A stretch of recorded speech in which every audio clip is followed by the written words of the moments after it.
unfortunately, they organized the purge of her court and killed off a lot of these people who had been supporting her. A lot of them were Muslims. And he killed off a lot, and then he was going to march against the Golden Horde because they were supporting him. So he set off and he died. He was only in office for 18 Welcome. months. And, How are you? he was gone. And his wife took over Uncle Hamish.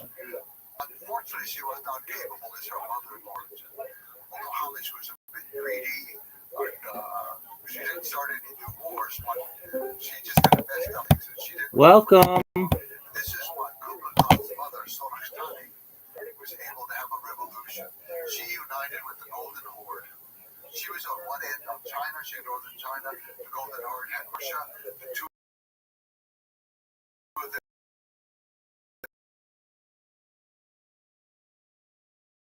united against the center. Uncle Hamish, and she put her son Khan in. Ken probably goes against the initial spirit of what Genghis Khan stood for.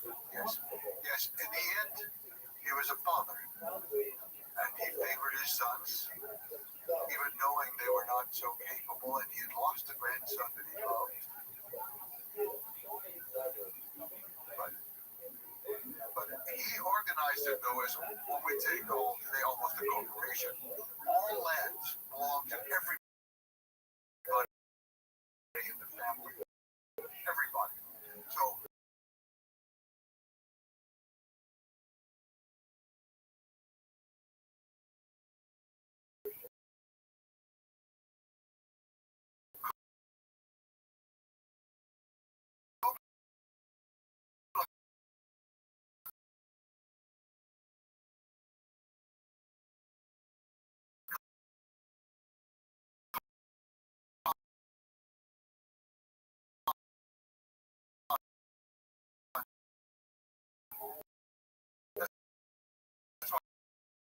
he had soldiers.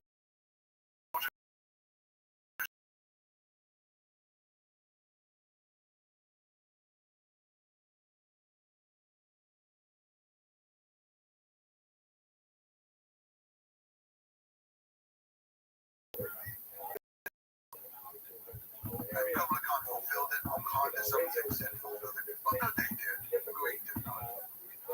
His family ruled Genghis Khan.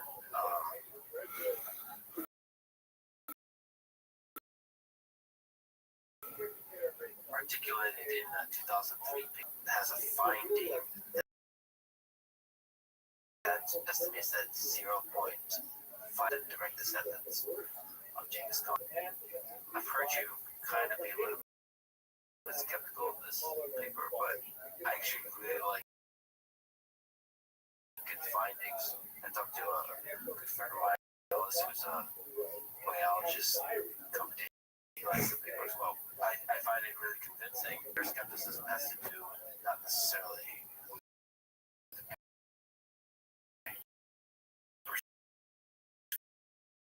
content.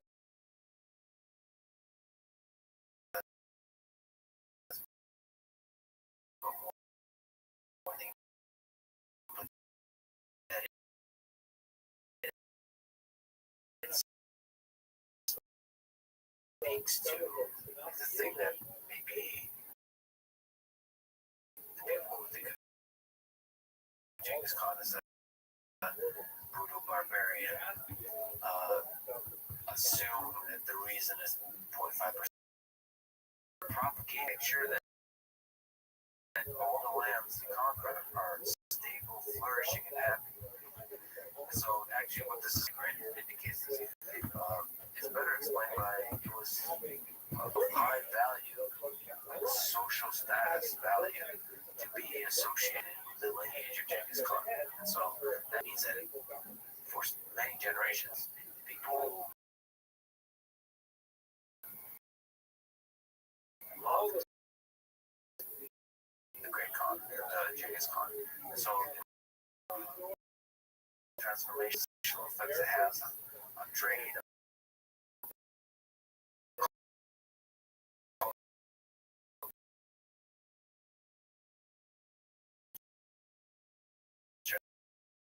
and so on.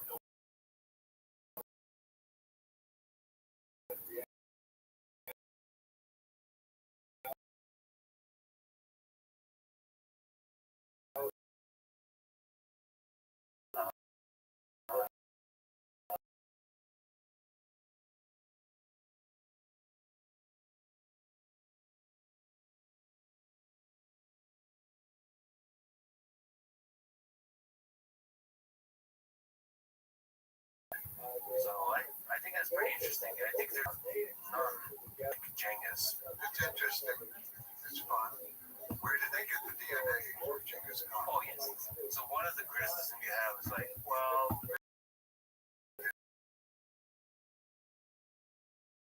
yes. And then they, No. To one person. yes, but they choose Genghis Khan. Right. There's no evidence that it was from him. No evidence. See, I mean, actually, I would like for it to be true in a certain way. I would, and I do think there is a truth there. I think that by attaching to the name of Genghis Khan,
so it could be that one of these other people could have been the origin of this. It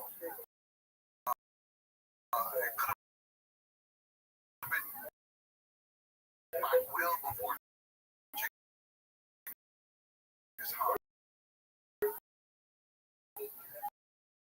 I just don't believe. I believe that they found some connection of people. Yeah, but They have no evidence that it's really connected to followed him were also buried in a similar way. The Chinese emperors, were buried in very elaborate tombs, but not the Yuan dynasty.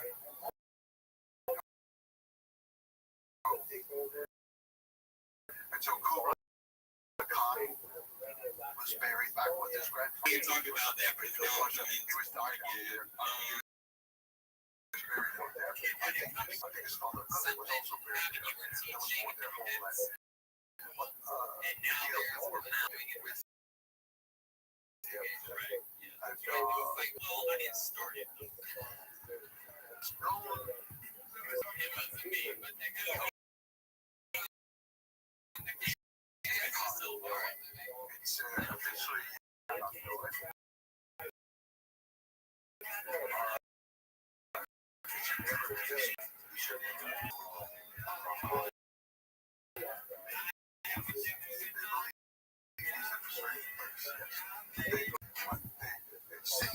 I noticed a lot of things.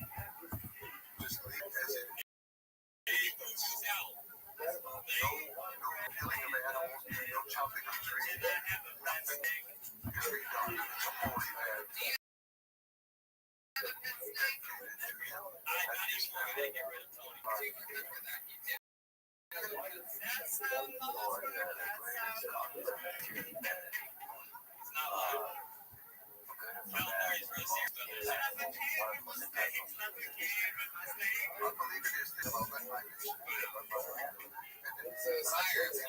they asked me, what did he look like? And I said, well, the portrait was taken 50 years later. We never saw him. If you look at the portrait of Khan and Genghis Khan, they look alike except one's older and one's younger. And I think that's because Umar was trying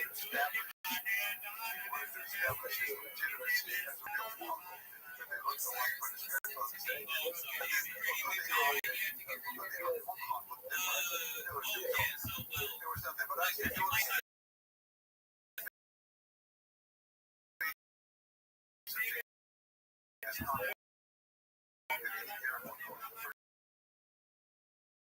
She follows his own full ones that there. there's no, You put a plug in the middle of the show. Yeah. I did it at the top of the show, too. I'm such a nice guy. You're getting a caller.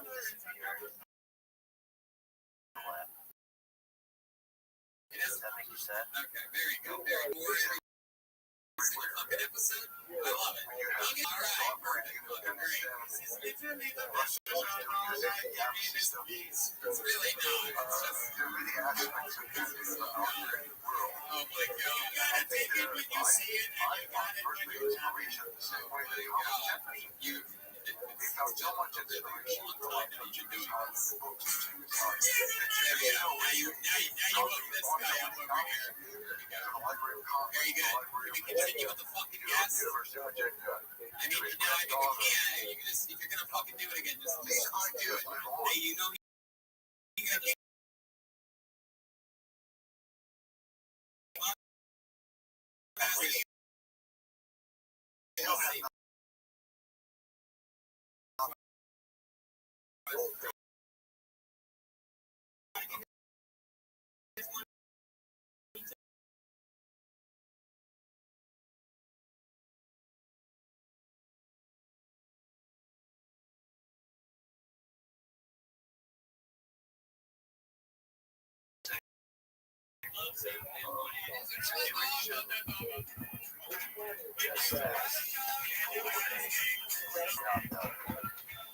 What it is,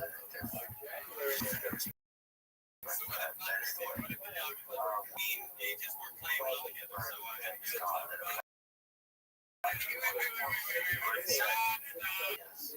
Well, I think those are these policy ideas I think are important. We can still learn from that about protection of diplomats, not buying and selling women. But also, we have the interesting thing. They have tax-free status for religious positions and all teachers. As a former teacher, I have information that I'm not going to that out of real selfish.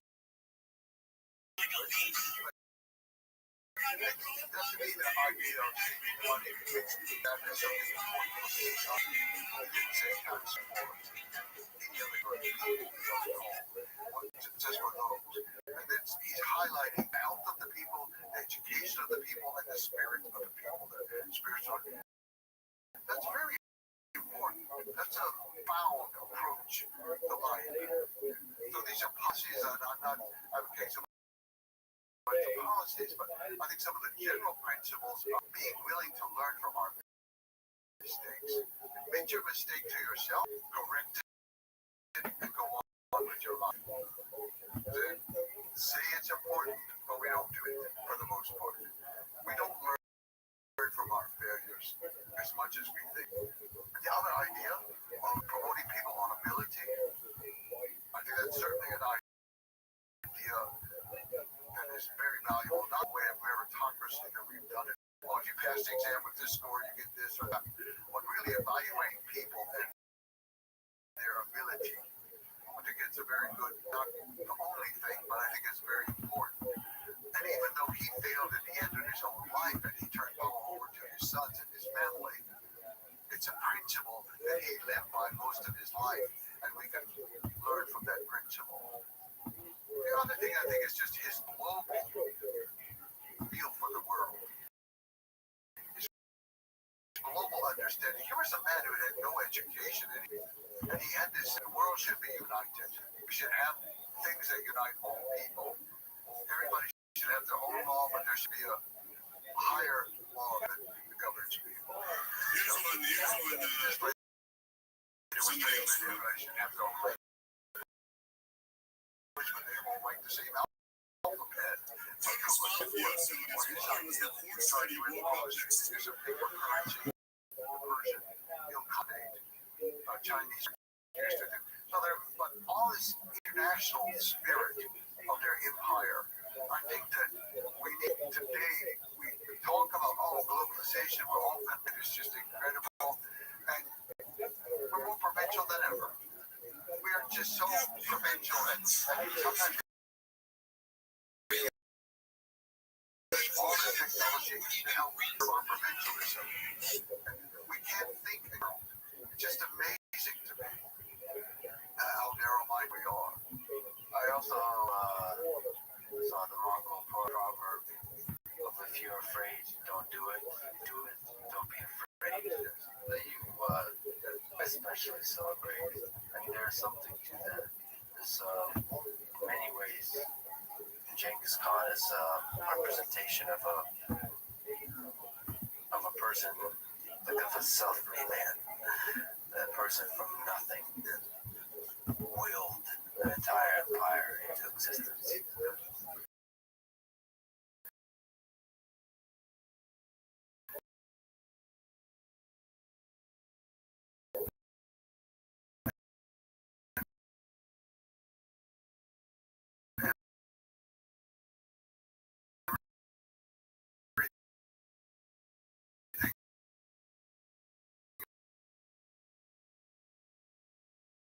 Crucial points at which it was either his mother or it was the one who goes the first break with Jamaica to go away.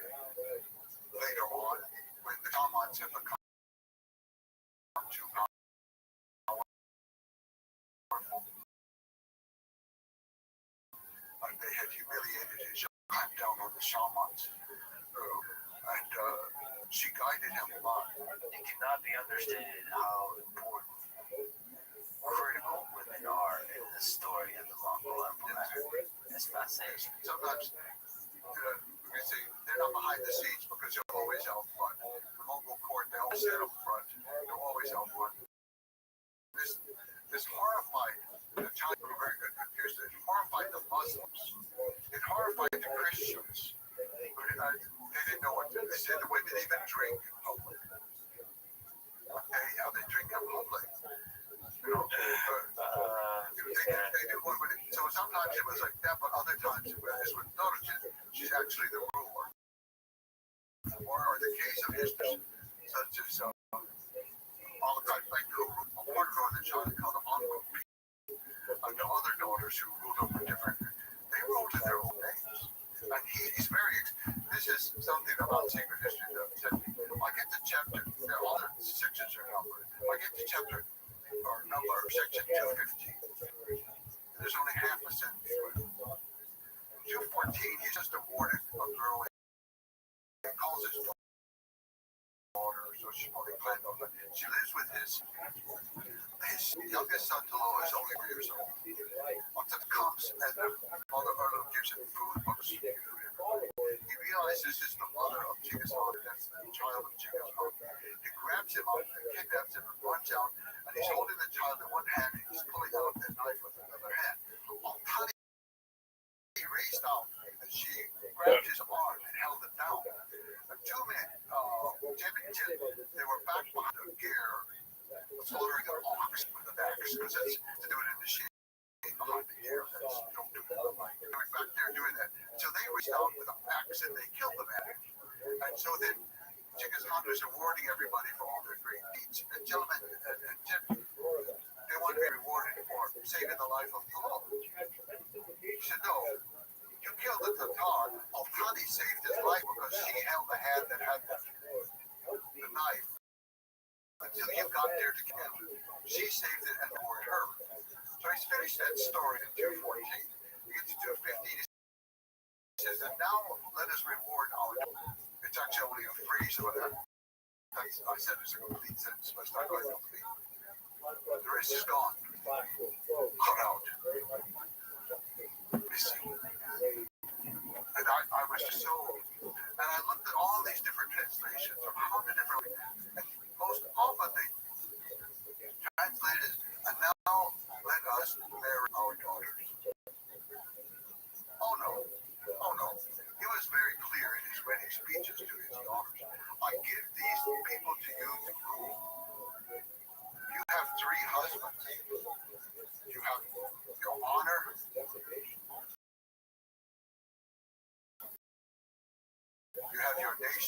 man that I give to you, but the man I give to you, stay here and rule the people. Brilliant. The Chinese, when they arrived at the court of Altani, they didn't know what to think. There she is ruling this area of the whole group of people. And they said, well, she can read and write, and she's a supreme judge, and she doesn't allow any death sentence without her permission. And but they didn't say which languages she can read and write. That is really puzzled me a lot. So you're saying the secret history as we have gotten access to has been edited to remove the significance of women, even though they're still there. In that case, another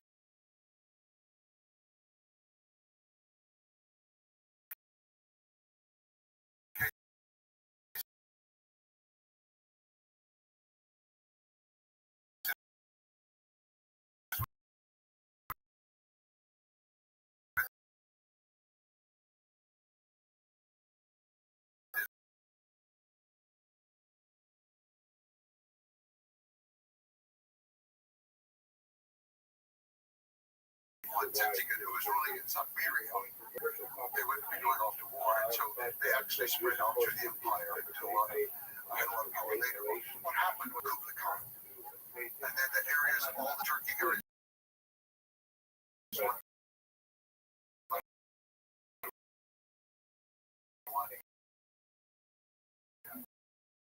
were taken over.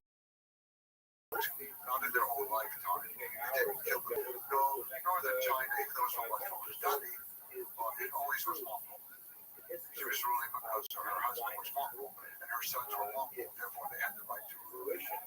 So they cut out the women for those reasons. I think any time they threatened the power of a particular man. And there were other little things that are added in there. Sometimes you can find a phrase and say, This is not in the original. in human history. What have you learned about human nature and just the trajectory of humanity throughout the past millennia? I tend to have a certain love for individuals and persons, with a love for people in general, institutions. I tend to have a great suspicion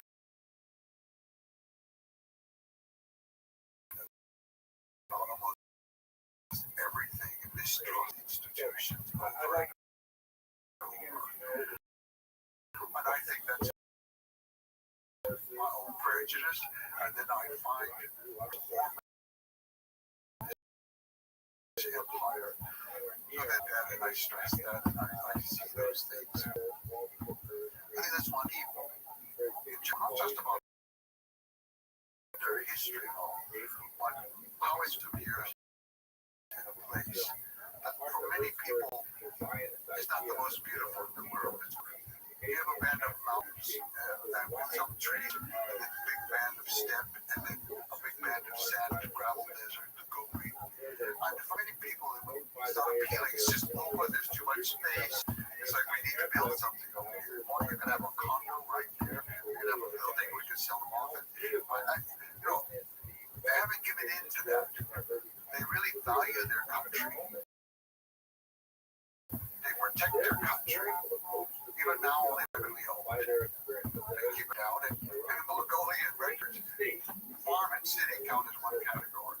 It's just because it's settled people. It doesn't matter. You settle on the farm, you settle in the city. Settled people. What kind of and they lived there in this land that Genghis Khan would return to in love. He returned to the capital city, he would not know where he was. He would have no idea. And all the people would say, oh, we Mongol, I have the hat, I have the belt Mongol, I have the tail, the Dolan border, I'm Mongol. And Genghis said, where's your horse? Oh, give it the countryside. But he would recognize the city. But it's still his country, his people. They worship him in a literal sense, not the way we would worship God, asking for favors, but in the sense of worshiping him with praise. They have so many songs to praise him. And about half of the hip hop in the country is in praise of Genghis Khan. It's something we can't understand because we pray, we're usually saying, oh, thank you, God, for this and that and the other, and you're so wonderful, and I love you. So would you please give me, and would you please do this, and would you please stop this pain in my knee? We're asking for things all over the place. But Jesus, no, no one ever asks for anything. They just honor him. They just praise him and honor him. If I were to visit Mongolia, what would you recommend? What's the right way? I'll start with my home. Let's start there. You come over there. It's a nice valley. I'm in a nice valley there. I think almost any direction you go outside of the city is going to be interesting. It kind of depends a little bit on their purpose. Most people go south to the Gold Band. They do go in the old capital from Uludehan, but it was abandoned by Kublai Khan. And then they circle back to the city and they may stumble over the sea.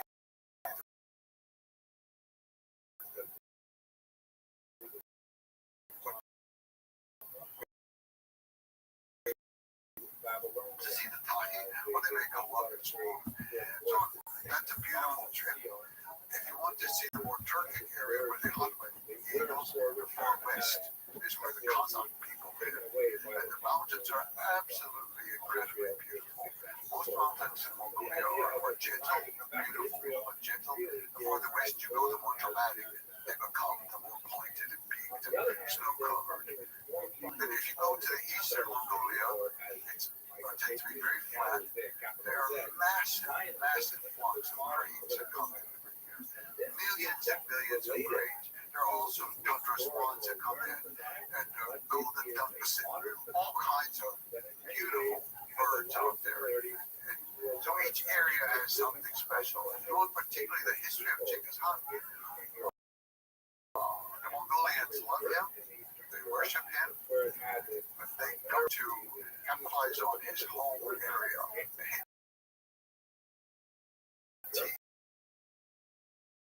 If you go to the other areas, you cannot go to large areas. But they go there themselves out of respect. There's only one place they built this statue of him, which is the largest equestrian statue in the world. But it's the place where they say he found his window, which is when he was coming back from being at the camp of asking Orgel Khan to support him. He's coming back to his family, and on the way he supposedly found him. But there was just a small stick with a couple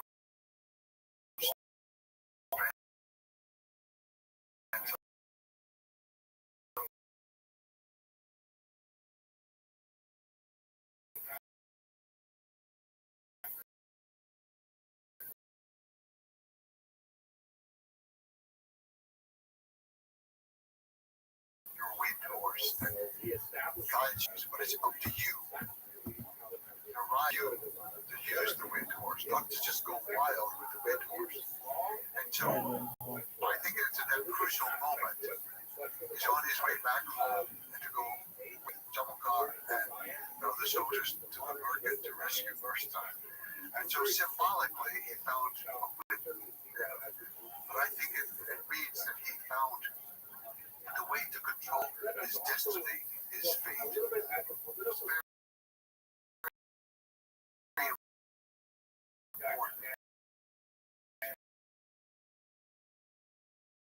very important that he's holding this thing there in honor or something like that. Well, no, it's not what they call the winning part. To show it. We've talked a lot about the past. You look out into the future. What gives you hope for human civilization, for us humans? Well, almost every day I'm totally dissatisfied with everything on earth. It's old man, my grandchildren talking to me, I understand the word they say. What are they, what? And who are they talking about? I never heard of this. It's kind of like, and who's running for office? Oh my God, everything like that. But then almost every day I'm somebody, just one person, who gives you some kind of hope. You just see somebody doing something nice, or they do something nice for you. I do find in Asia that happens a lot. That people just do nice things for old people. And so then my dissatisfaction with all the big things in the world and the way my grandchildren, the way young people are, and then I see something like that. And often it's something with the young people, something that the young people do. Asian always bringing me things that bring my courage, and they bring me strawberries that they picked in the forest in the summer, pine nuts that they found, or they bring me the milk in various forms, or yogurt. Everybody thinks you got to eat the yogurt. This is from my grandmother, and all the other yogurt in the world is not good. But my grandmother, she knows how to make the best yogurt ever. And so, over and over and over, despite my all intentions to be in a bad mood, somebody spoils their little nice acts that are really very touching. Very touching. Yeah, it reminds me that there's that little flame of goodness that burns through everybody. I believe that on the whole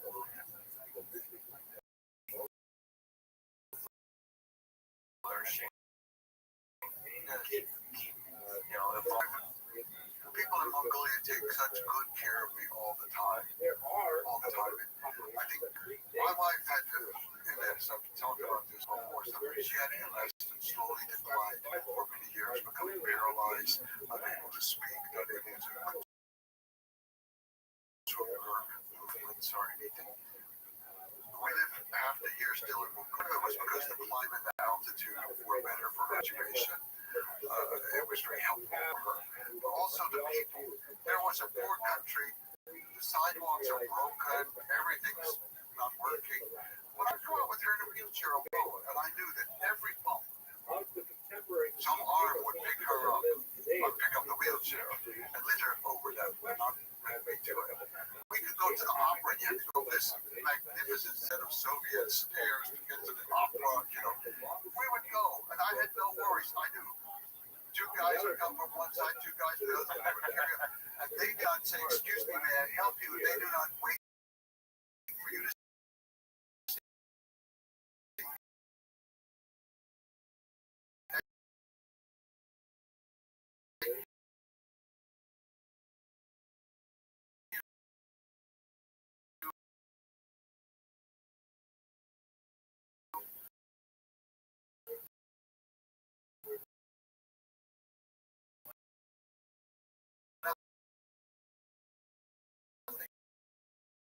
They just do it, and they walk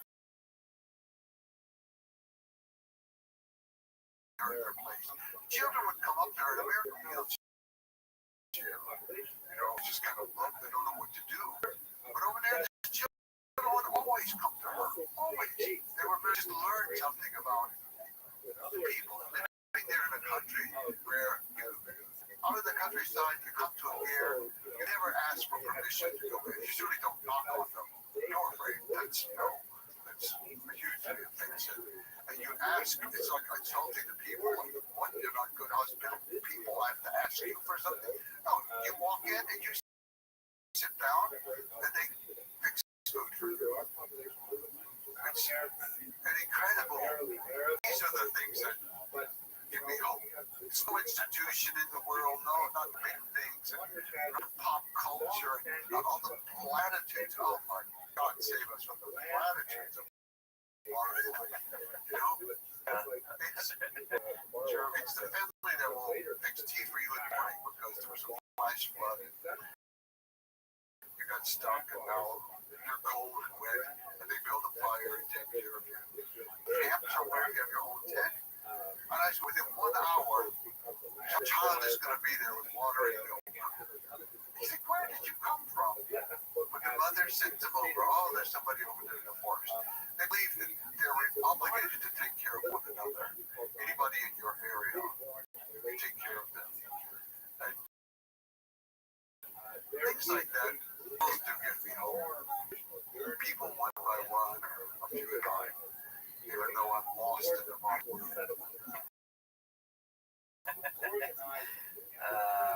You mentioned that your wife is no longer with us. What's the favorite memory you have of her? Well, I can tell you a favorite picture is the lake we used to go to called Boogie Doge in the middle of somebody, a very nice friend to us, towards the end, we're just sitting there watching the sunset over the lake many, many times. She's older. We're just sitting there. This is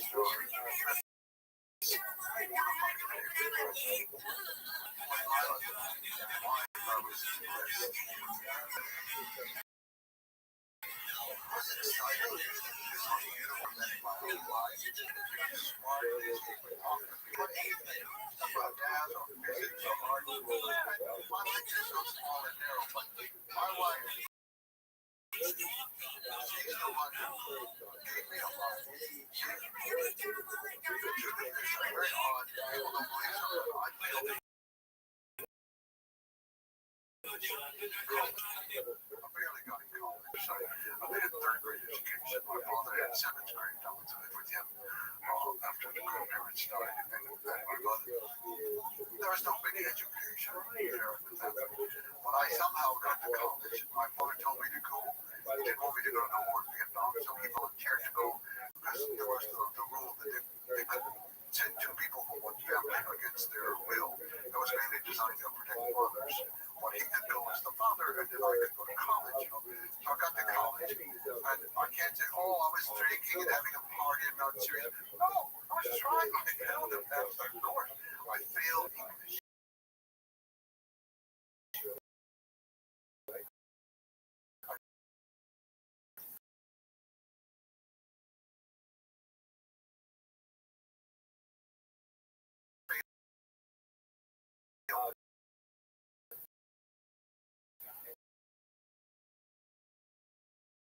Briefly, I told her in high school, and later, I told her, she's just like me, she said, where's the professor go? It's just a professor. You can write anything you want. And she had the power to make me believe everything she said. I don't care what she said. Or what, she supported me all the way through graduate school. She was taking some courses of her own and she was doing graduate work.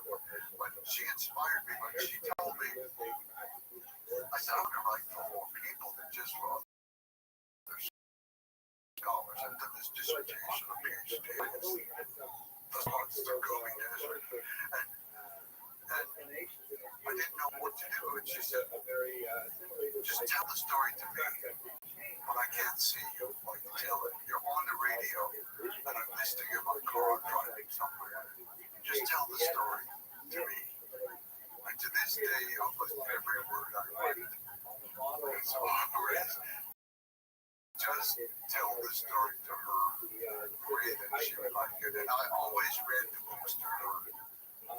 And she couldn't comprehend too much, but she just loved it because it was mine. What up, bro? How you living, baby? And we went back to our original home in South Carolina. I said, okay, we're just going to live here and watch the ocean and do things like that. And just be worthless teenagers. And my wife used to have episodes of clarity. I have no idea what comes in. It might be 2 hours, it might be 7 or 8 hours. And we would talk a lot. And so one time she said to me, she said,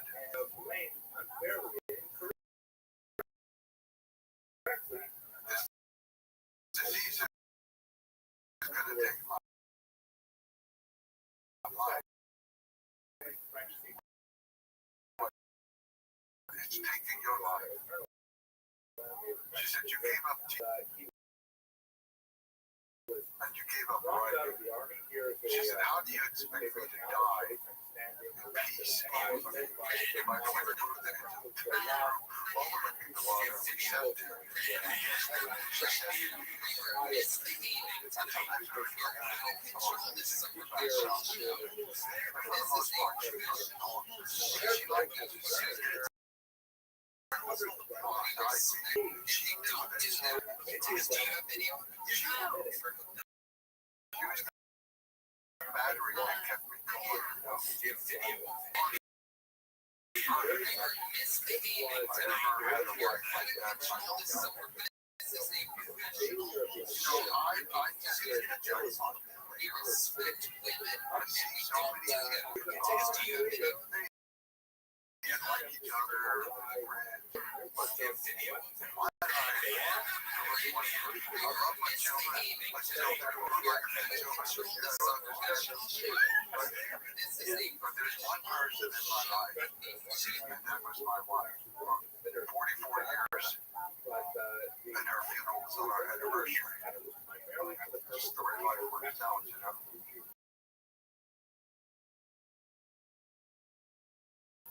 But I was very lucky. Very lucky that met a few centuries ago. I might be reading a history book about you conquering. No. And if she said, you should. If she said it, I probably would have believed it. Exactly. She was too busy enjoying the world. In her final, I could not ask her questions. And I said, well, you remember that? No, I never would say that because I knew she couldn't remember. I see a dog with a harness right now. When she would be restless or It could something, remind me of the straight jacket. So maybe that will look better actually.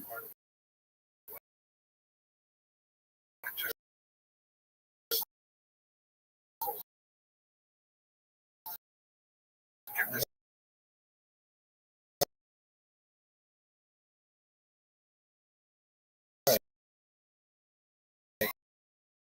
I'm gone. thing to remember. We went back to, and then the most beautiful night, we went blue coat from her grandmother from the 1920s.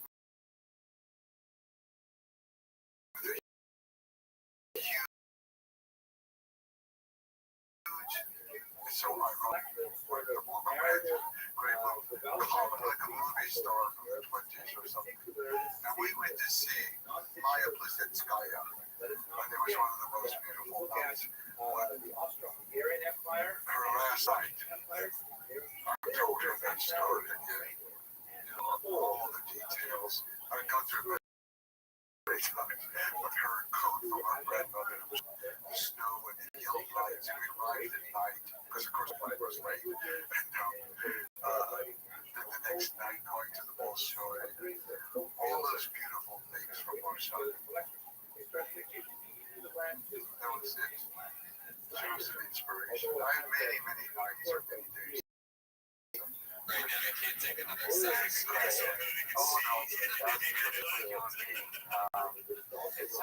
an honor to talk to you. You say chicken legs 3 times. Such a fascinating journey through human history. One of the most impactful humans in human history. Well, I thank you very much. And the amount of research, when I realize how you have done, I feel like you know things I don't know, and you pull something out.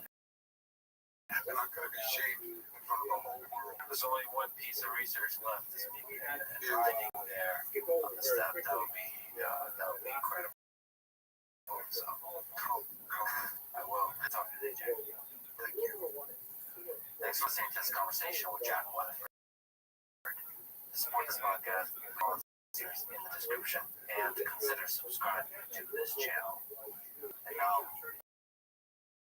let me answer some questions and try to articulate some things that people like to say. Welcome. Questions, including audio. What up? How are you, Arbu? I'm I'm kicking ass, taking names. Every day's a holiday, every meal's a feast. How are things in your neck of the woods, pimp? Can you Swedish? Dog, I don't do Swedish. I do English. How old are you? Old enough? Peek it. Ready? Chocolate, chocolate, chocolate, chocolate, chocolate, chocolate, chocolate, chocolate, chocolate, chocolate, Audie, chocolate. Audie, you're interrupting. Arbos, me. I don't know why I just clicked. And it's live stream, so I just clicked and pressed on Rothschild. Excellent. How's your day going?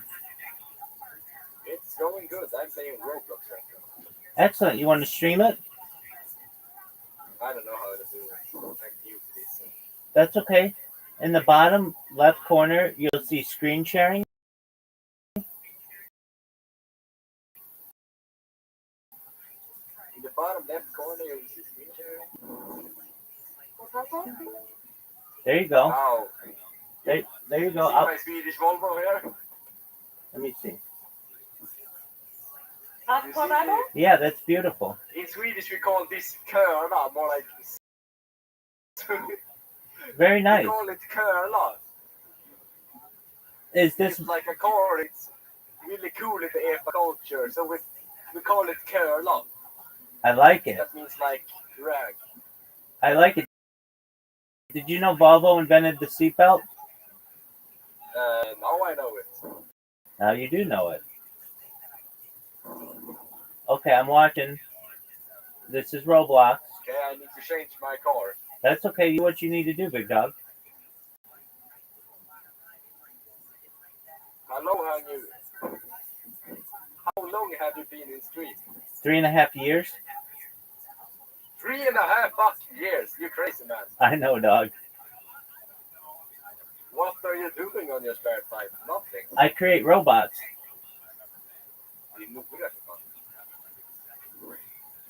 Did you find out about me? Did you find out about me from Discord, from Kick, from? No, some friends said it. Oh, your friends are They amazing. said that a person is streaming for a really long time, and I just need to check out what it is. Oh, your friends are amazing.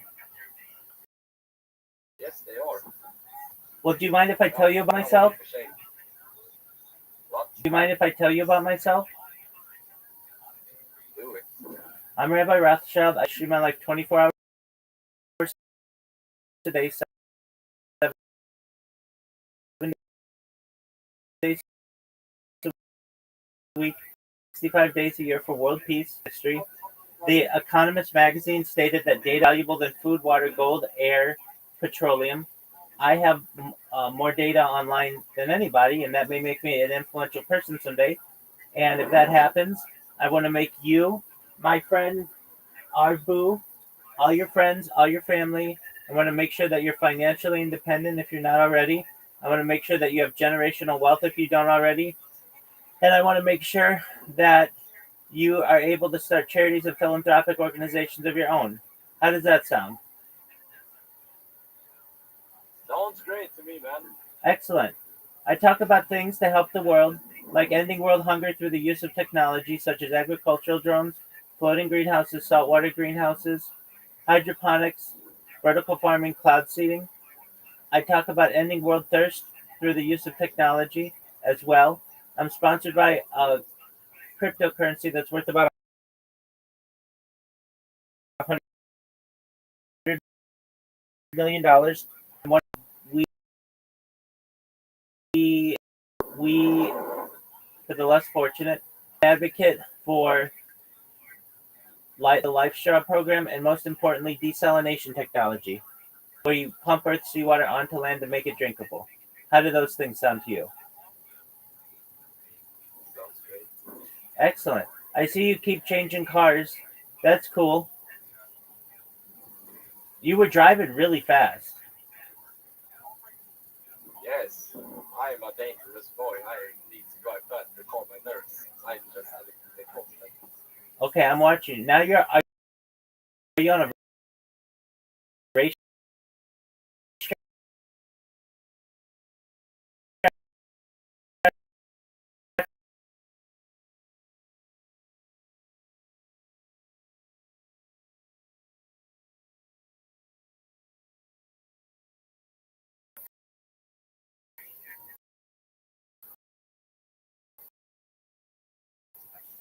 Now I'm on a drag strip with a Volvo TGI. Backwards in it, right?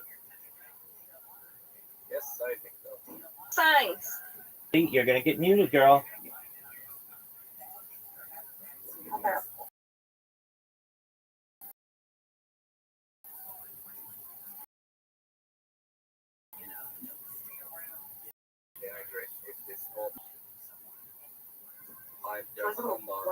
Go crazy. Hey, all you shut up. I will be really fucking nervous. I don't know what the fuck that is. Hey, passa dig jävligt noga. That means watch yourself in the Swedish. There you go. What other cars do you have? Oh shit, my BMW is stuck in the barrier. I need to make it. Are there guns in this game? No, it's no guns.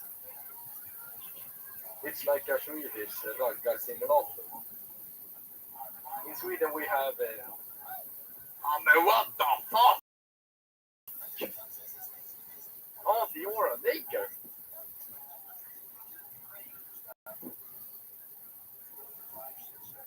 No, I need to leave.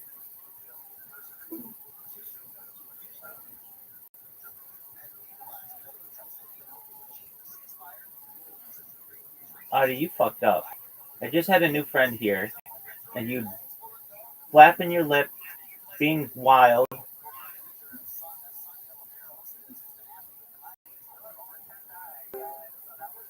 You're welcome. What up, Arbu? I'm sorry. You're okay. No problem at all. I really enjoyed watching your stream. I enjoyed watching you drive those cars. You should know, more than anything, I'm here to be a positive person in your life. I'm here to give people an optimistic view on the world, and I'm here to give people hope. If you ever need anything for you, okay, Arbu? Excellent. All right, well, we're watching Jewish history lectures. Feel free to. I'm watching Jewish history lectures. Now I drift like a maniac. Now I feel criminal. You're good, pimp. My friend is big mafia boss. His name, my friend has a uncle whose name is Stefan. He's big mafia. Is he like the Supremes? I don't know who that is. Why is someone licking their knee? It's Oh, he's 1960. crazy. Yeah, she's wild. This old girl skakade. That means like shake it in Swedish. She's wild.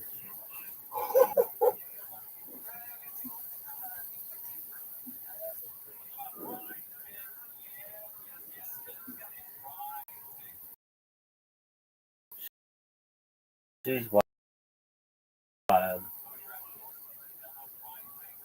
What up, pimp? All right, here we go.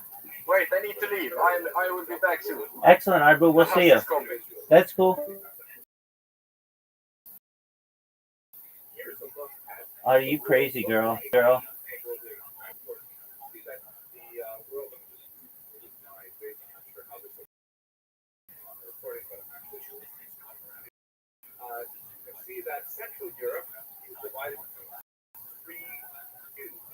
This woman, wow.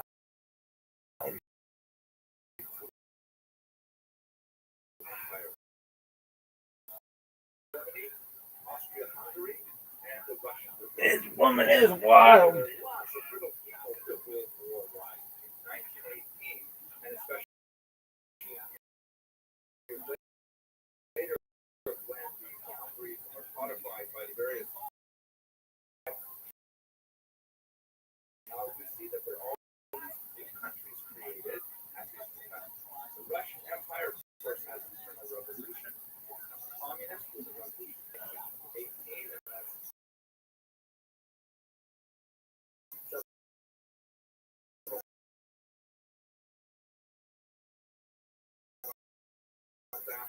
Huh.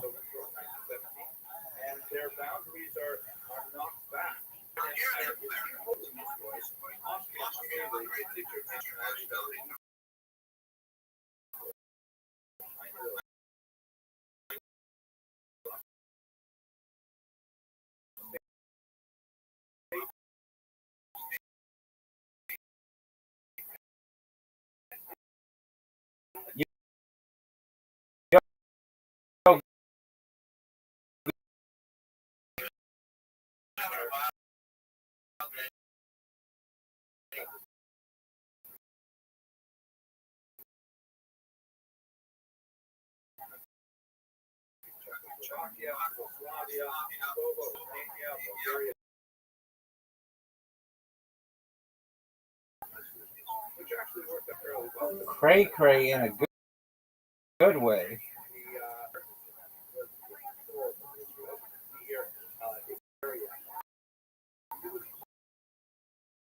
The sick man of Europe because it had already been declined. Was defeated to collapse on its own. So the January March in Jerusalem, the end of World War I, the European force kind of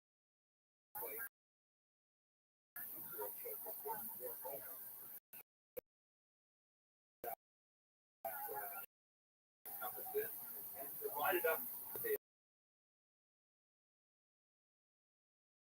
conquered the north. So look at Israel, massive chunks of what go back, and they took a massive chunk of what would be Israel, Jordan, and they claimed them as the British mandate. In this map, you see that Israel and Jordan are part country, which is called the Transjordan Palestine Different Federation.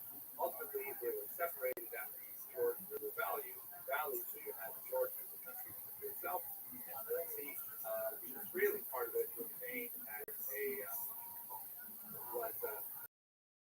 was included as a distinct its definition of ultimate where your ultimate destiny was not decided. So moving forward, at this time, Jewish settlement is expanding rapidly. By the time we get to the actual establishment of the state of Israel, the Declaration of 1948, Prime Minister David Ben-Gurion said right after, look up until this point, we have been arguing that Jews should have their own land. Now, we're going to have a land without a population of Jews. Still have dominant majority. And the balance is changing over the those 40 years from the beginning of the century. There are definitely Jews from the region.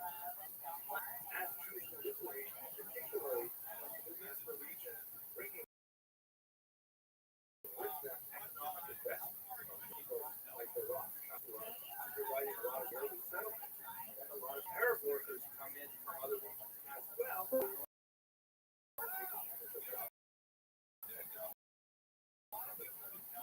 Shaw. What up? Yo, dog. Shout out to them. Welcome. Word, dog. Yo, what up, Zelo? You listen to Call of Duty? Do I listen to what? Call of Duty? What's that? Were they in the Supreme? Were the Supremes?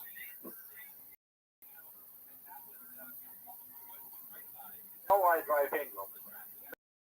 But what is wrong with this fucking Audi? Dude, she's wild.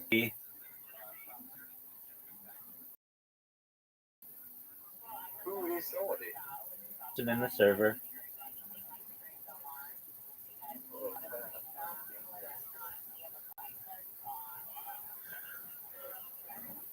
Yo, Zelo, how you living, pimp?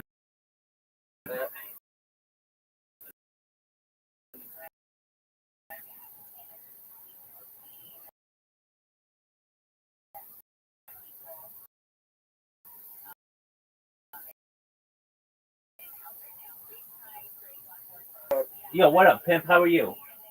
You hear me? Got them watching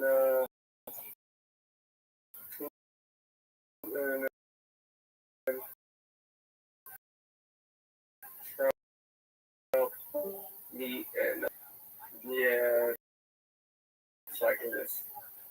Just some photo waste of time, honestly. Word, dog. Zelo, how'd you find out about me? through Havens. Who's Higgins? Havens. Oh, No, through Havens. Yeah. I know who Havens is. Okay, amazing. Yeah. Very well. So, what's on your agenda? Amazing. What's on your agenda for this weekend? I'm gonna dig through some documentaries and see which ones I can when I'm offline. Feel free I'm trying to. to find a Federal Reserve. I'm trying to find a good Federal Reserve documentary. Dog, have you ever seen the documentary The Money Masters? No, I haven't. Is it on BitChute? Dude, it's the best fucking financial documentary you'll ever watch.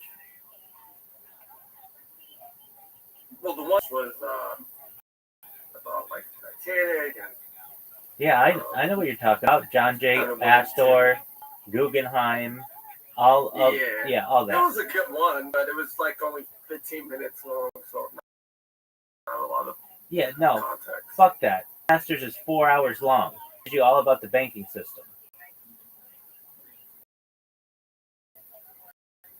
Money Masters. Let me type it in. The late 1970s, early 1980s, but it's still extremely relevant today. It's really well done. Actually, it might be from the 90s. Money Master. It's the. I mean, typically or BitChute, find them, or sometimes X. X has a lot of good. I understand, but I'm telling you, this is the best one.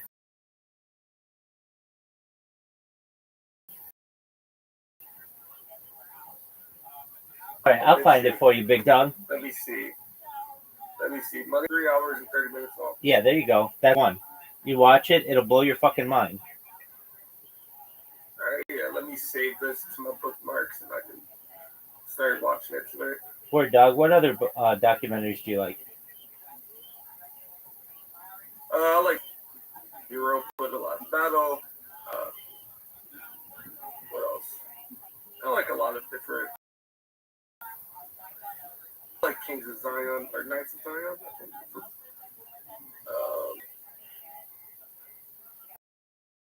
I'm really just trying to find information that I can. Word dog, aren't we all? Do you like BitChute or Rumble? Overdose on the red pills. Word dog, do you like BitChute or Rumble more? I think BitChute has like a lot of documentaries, but Rumble has creators that I like watching. That's valid. Hey, can you live stream on BitChute? Brother Nathaniel's on Rumble. Can you live stream on? Can you live stream on BitChute now? That's a good question.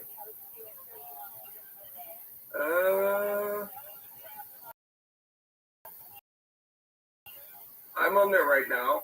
I don't live stream sections, so probably not. I see someone's live streaming.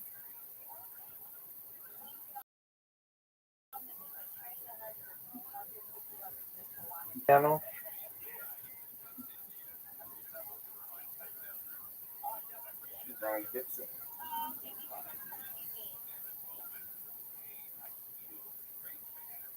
Which documentary are you watching right now? It's live streaming.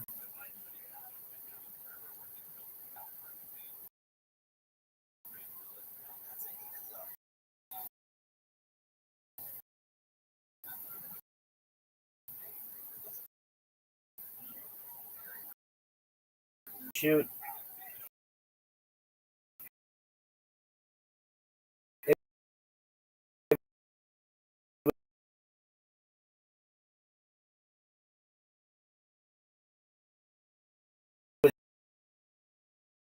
Live stream on BitChute. Only open to like a handful of creators, not everyone.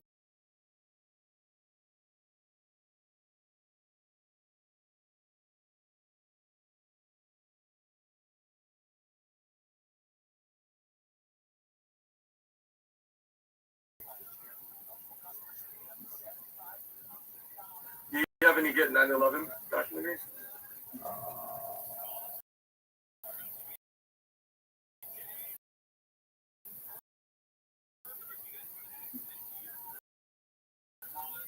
Have you seen Loose Change?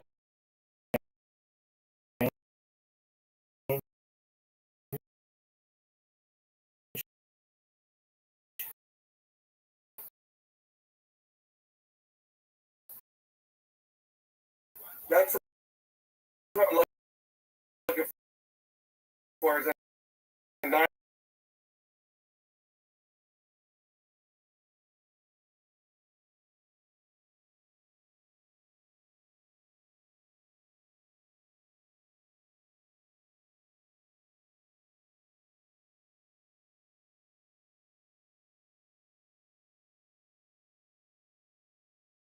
You're into that kind of stuff. happens watches a lot of.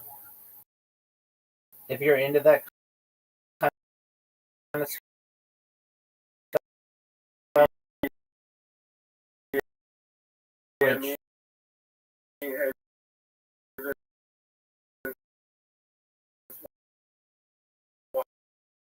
watched a lot of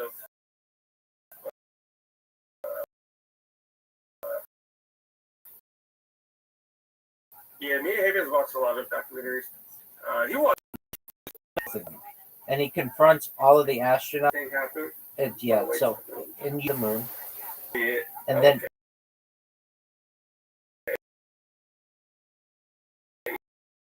and then you also how many 53 minutes long? It's about 50 minutes. Exactly. It's like Girls Gone Wild, but astronauts gone wild.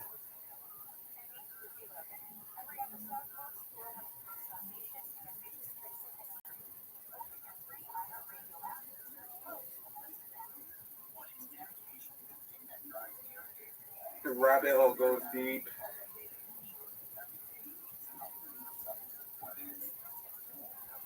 Well, I haven't looked into any moon landing conspiracy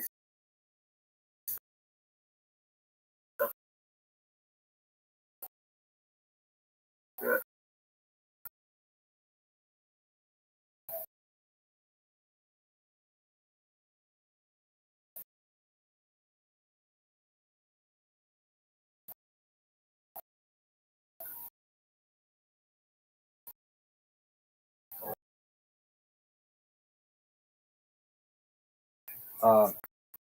Is fucking amazing. Okay, yeah, let me favorite it. Supposedly the second ever on the moon. He gets punched in the face.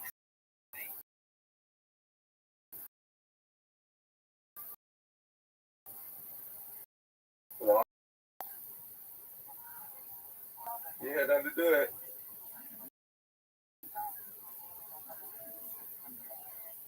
What about some Bohemian Grove or Pizzagate stuff? Information on that. Yeah, I don't know about the latter. I mean, I know about it, but have you seen? There are two really good ones on Bohemian Grove. One is called Dark. Uh,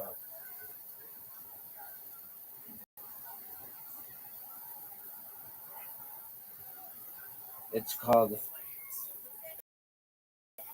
Dark Secrets inside Bohemian Grove. It's an undercover investigation. You get leaked footage. That one's amazing. Have you ever seen it? Yeah, I have seen that. That's the one with Electro. Yeah, And seen this a while ago. Maybe I should rewatch now that I'm older. and then I watched this when I was like 18, maybe. and then um, there's kind of like the opposite of that one. It's called I don't even know if it's available anymore. That one's once you see that though, you see basically everything you need. Yeah. What other ones you want to watch? What else is interesting to you? Let's see.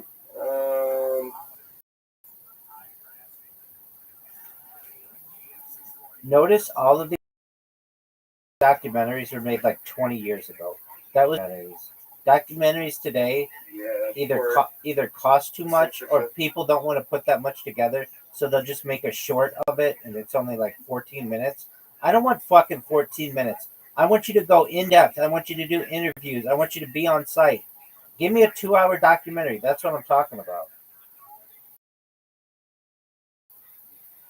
Yeah, like I didn't think it was good at all.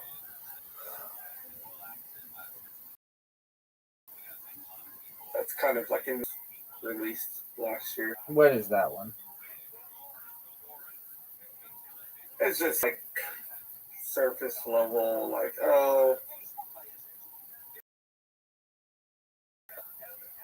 Zog and Occupy. And just going over the surface level stuff. I think it's by Stu Peters or something. Yeah, I know who that is.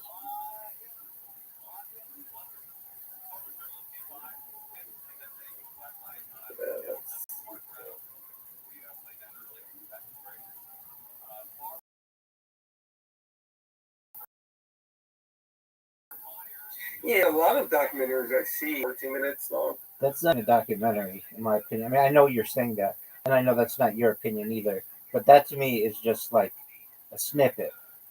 I wanted a full length. Yeah. Give me something that's over at least 45 minutes. Go in depth.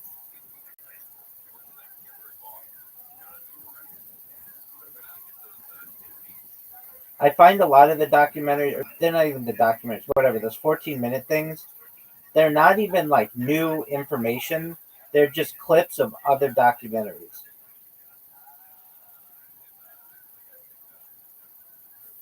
I wanted to see if I could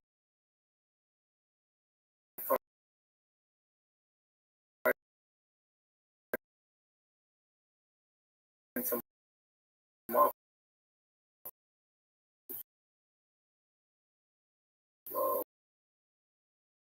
Maybe I can. Should I start with the astronauts going wild, or should I start with funny things happen? A funny thing happened on the way to the moon. I'll watch it with you right now. If you stream it, I'll watch it with you. And I'll watch it with you. I'm gonna watch it right now. Watch for the next couple of days and trying to build a library of good documentary.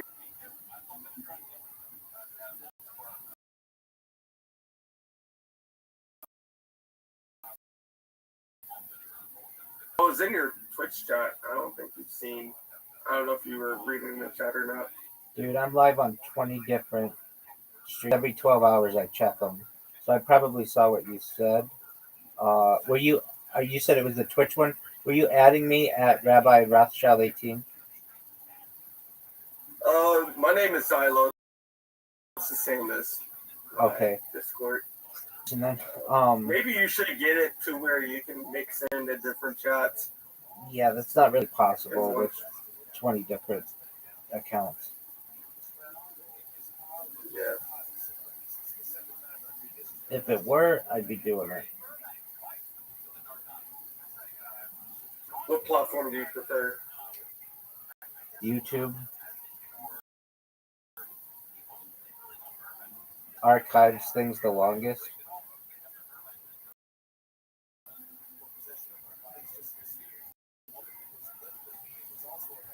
I find it interesting that Trump was making this big deal about he was going to come out of Alaska with a deal. They were going to meet for a long time and then left without a deal and they didn't take questions. Yeah. It seemed like a big fucking waste.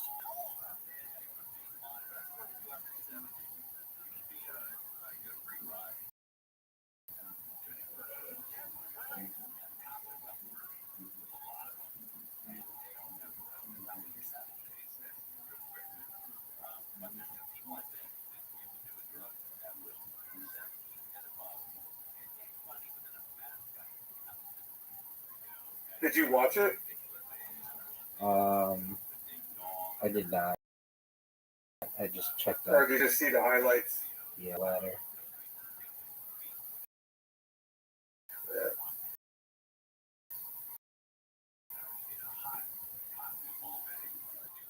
I like Europa, the last battle. I think that one's great. But that one's like 10 to 11 hours long. What is Great that? documentary. What is that? Europa, the last battle. Yeah, what is that? It goes into World War II, then it goes into the Federal Reserve. Kind of touches on all of it, but mainly it goes into the corruption around World War II.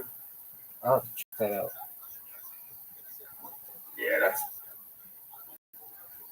That's like one of the most popular ones.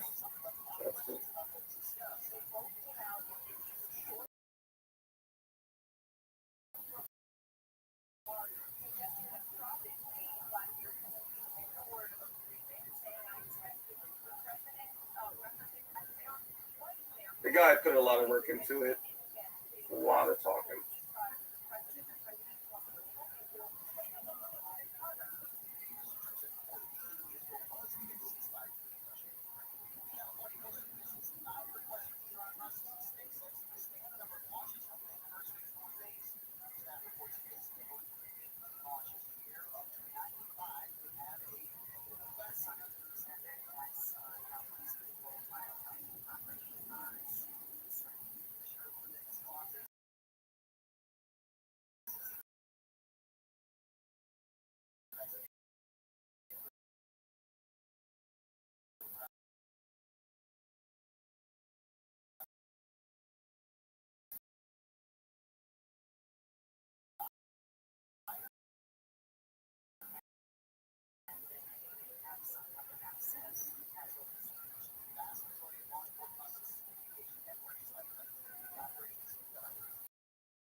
Did Trump convert to Judaism? No.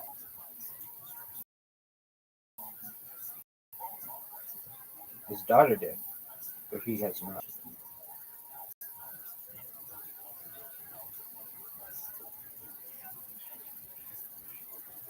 He has a trip scheduled to Israel coming up.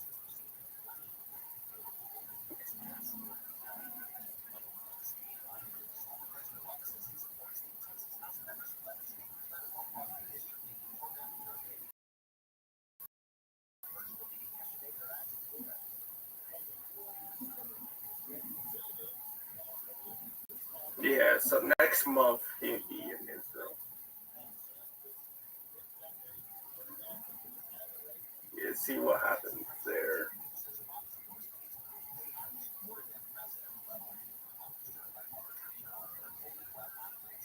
His diplomacy has just been a failure.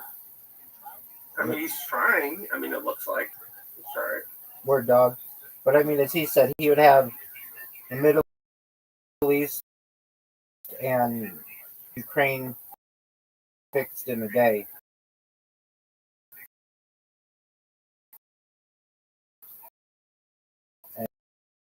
And blowback. He's had down approval ratings.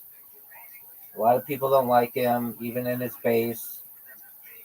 Him withholding the Epstein files really pissed a lot of people off. Word dog. Ghislaine Maxwell going from whatever maximum security to now. It's like, come on. Yeah, and I think they relocated her to Texas. some Texas prison. Yeah, but now she gets out like 8 hours a day. It's ridiculous. Oh, gosh, Yeah, they just announced that. I did not hear about that. They announced it a couple days ago. So basically, she made some kind of sweetheart deal where she said she never saw him do anything wrong, and then immediately she was put in. Wow. Yeah, so they made some behind the scenes deal.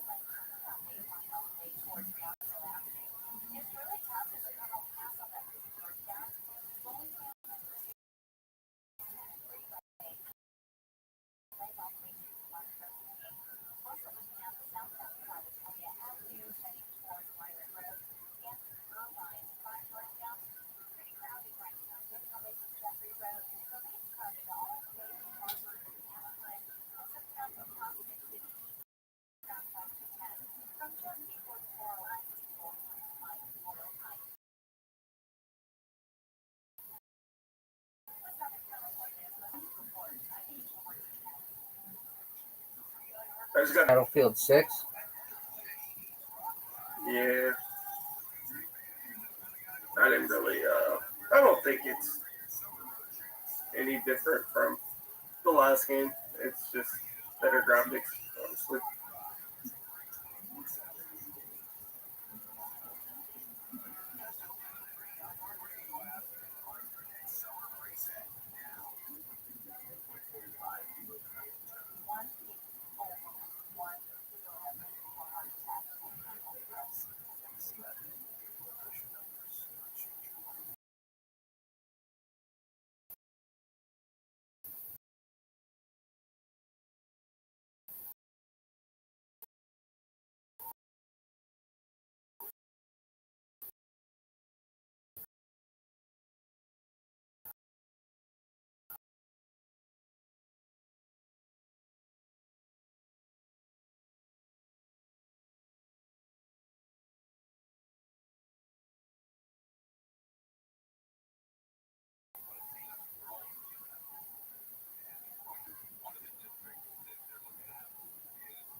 I'm always in here, man. If you ever need to speak with me, I appreciate it. If you ever need to, Okay. feel free to send me a message. My messages are open.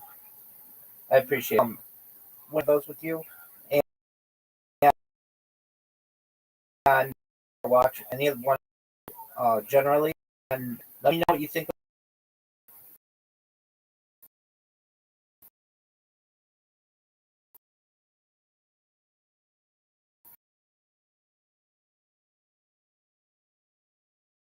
Of the moon.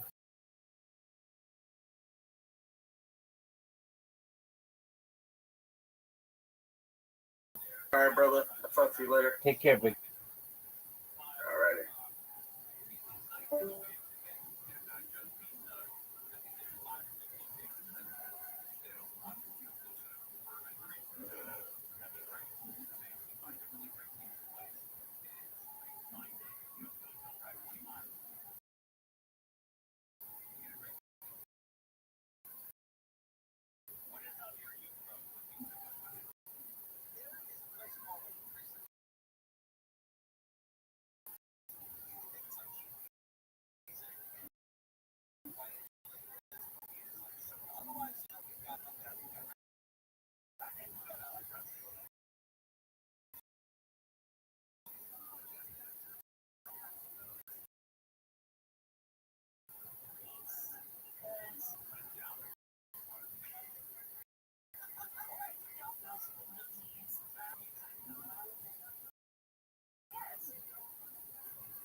Designed as a sculptural rock rising out of the bedrock of Manhattan. This space from 1977 bears the mark of our country at that time. What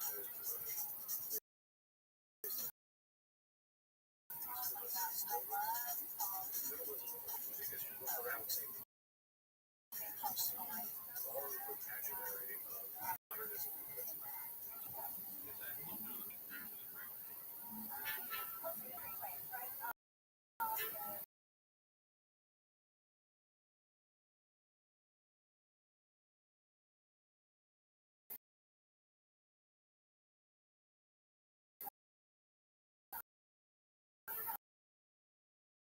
That's what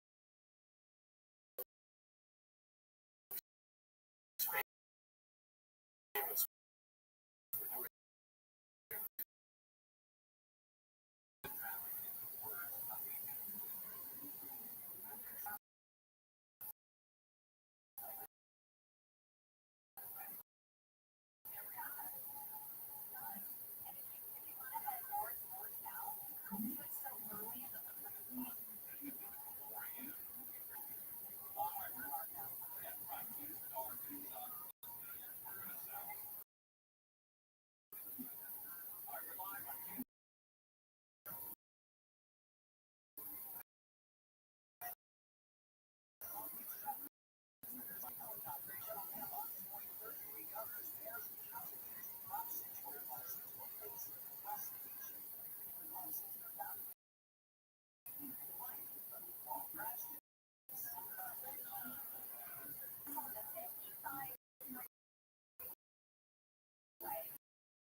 Do I know? Yeah,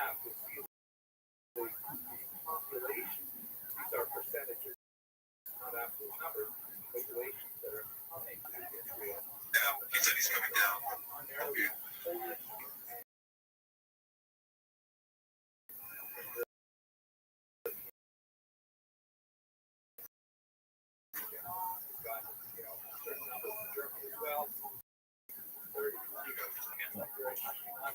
What's up, son?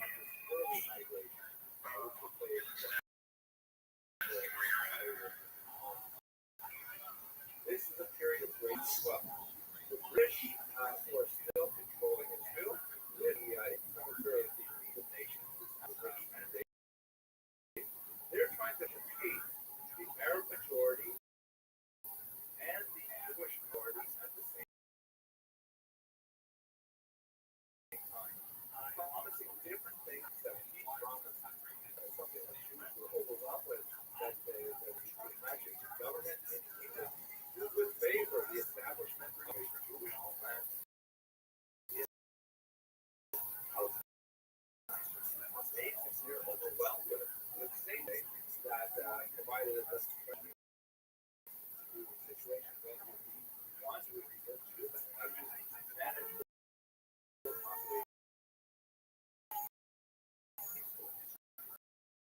There are the white paper in the 1930s, but what you realize is that there are fluctuations between wild waves that are primarily among the Arabs directly against the Jews in certain ways in this mandate period.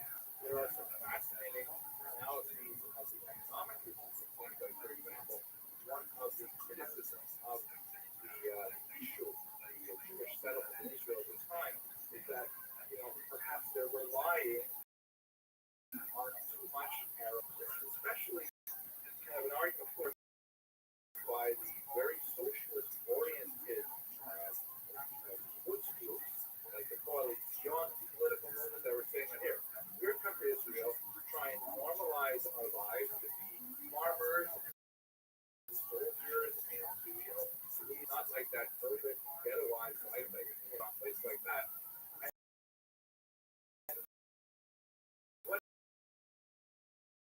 Is it that as soon as we get here, you start hiring cheap Arab labor, the oranges for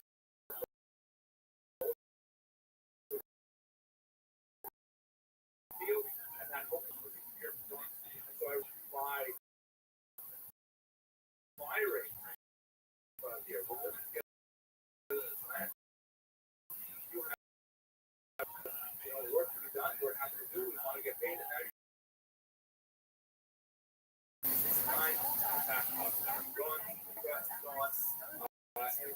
Arabs are beginning to wake up to the idea that is quite contrary to Islam to live peaceably as subjects of the Islamic State. They're talking more and more about establishing a Jewish state. That is problematic thing for Islamic theology. Islam, and I can't speak with expertise about this in general. Primarily English language Jewish sources, so most people who are on the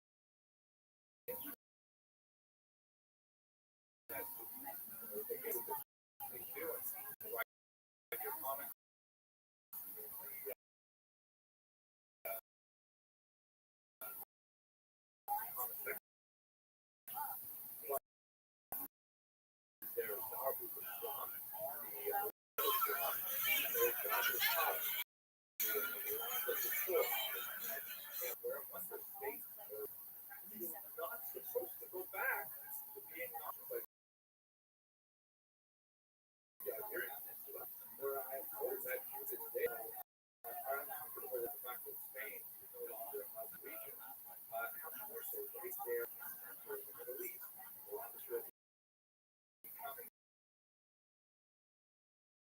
non-Muslim state. Very insulting. Even among the fairly illiterate agricultural population, developing more reporters than ability.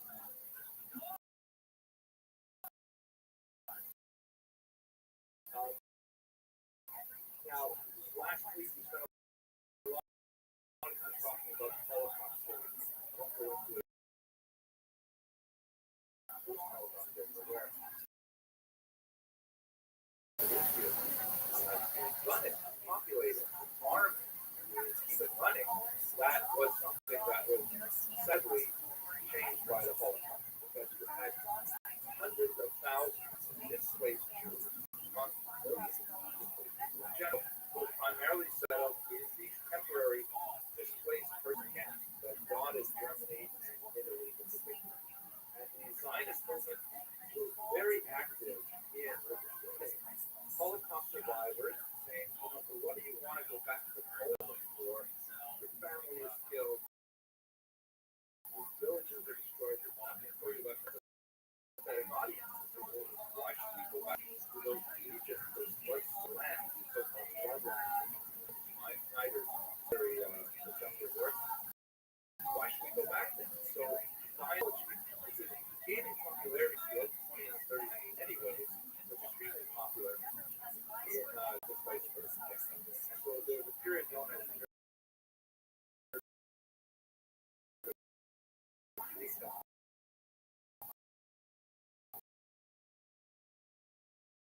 escape. Mandated migration bans to get them out of Israel to exacerbate the tension in American Jews in Israel, and also keep Muslim Jews in India and Pakistan at exactly the same time.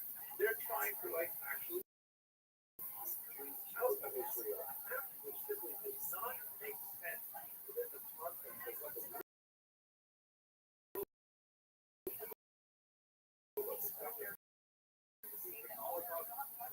worldwide sentiment outside of the area over there, right? But yes, let them go to Israel already. Why should they go? Give you a slight tangent here. Stuff from this document that I wrote about recently, I discovered it in the Evo archive in New York City. It's actually a document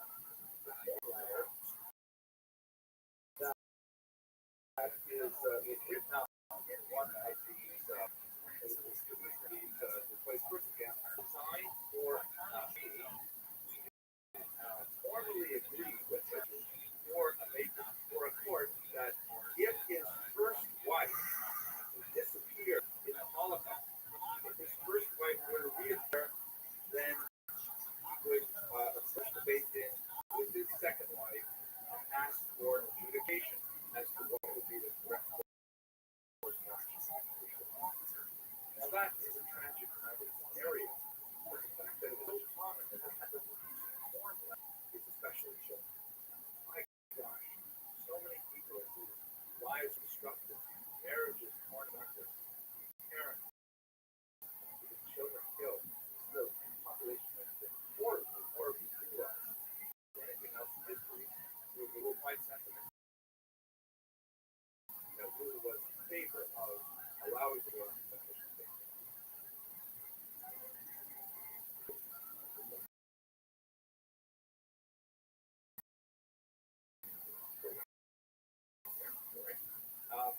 Actually landing in Israel in 1945, he would soon be arrested by the British, put in jail for illegal immigration.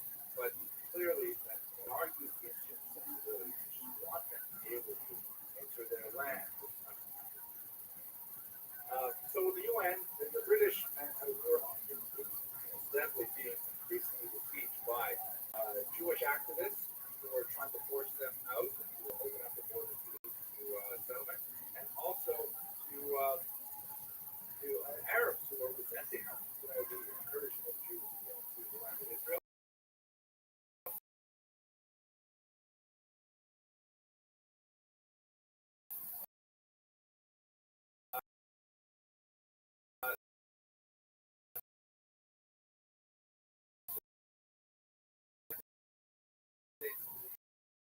You know what?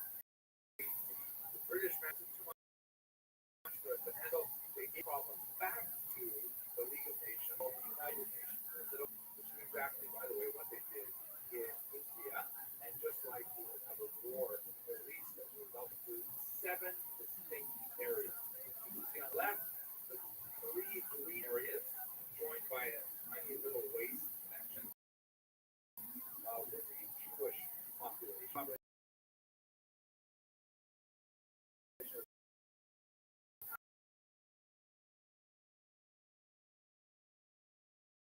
Primarily, and some in the Galil in the north, and not much in the Arava, the southern desert region, which was populated by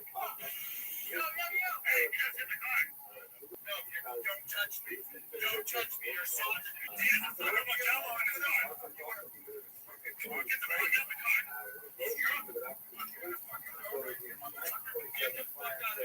Hey, you just hit the fucking roll. No, you drove it there.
Don't touch me.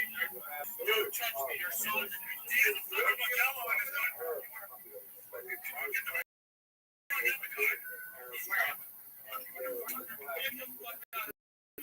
Hey, you just hit the fucking roll. No, you drove it there.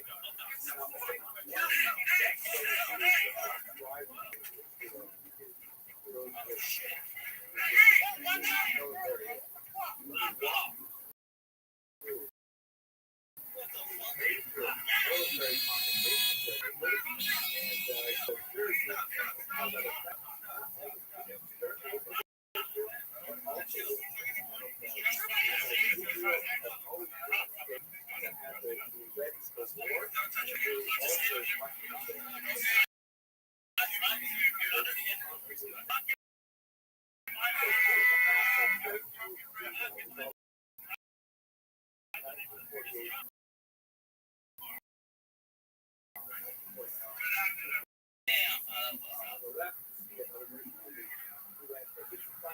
Early in the invasion of the Arab regions, which initially had quite a successful push, particularly the Egyptians from the south, but after a tremendous amount of very little fighting, which were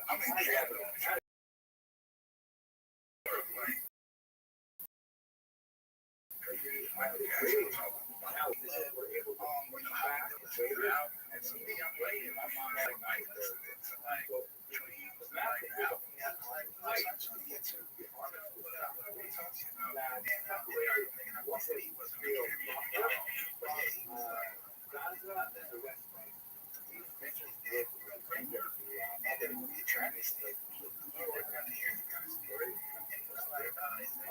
This is what the conversations all get back about. That we passed through.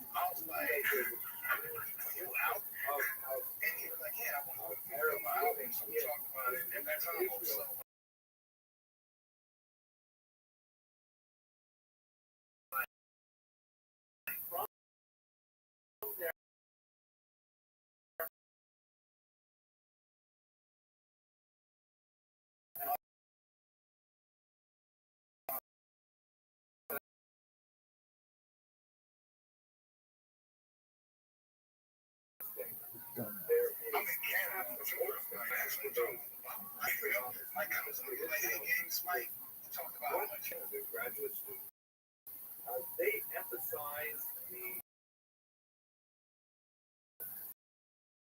message to the local public.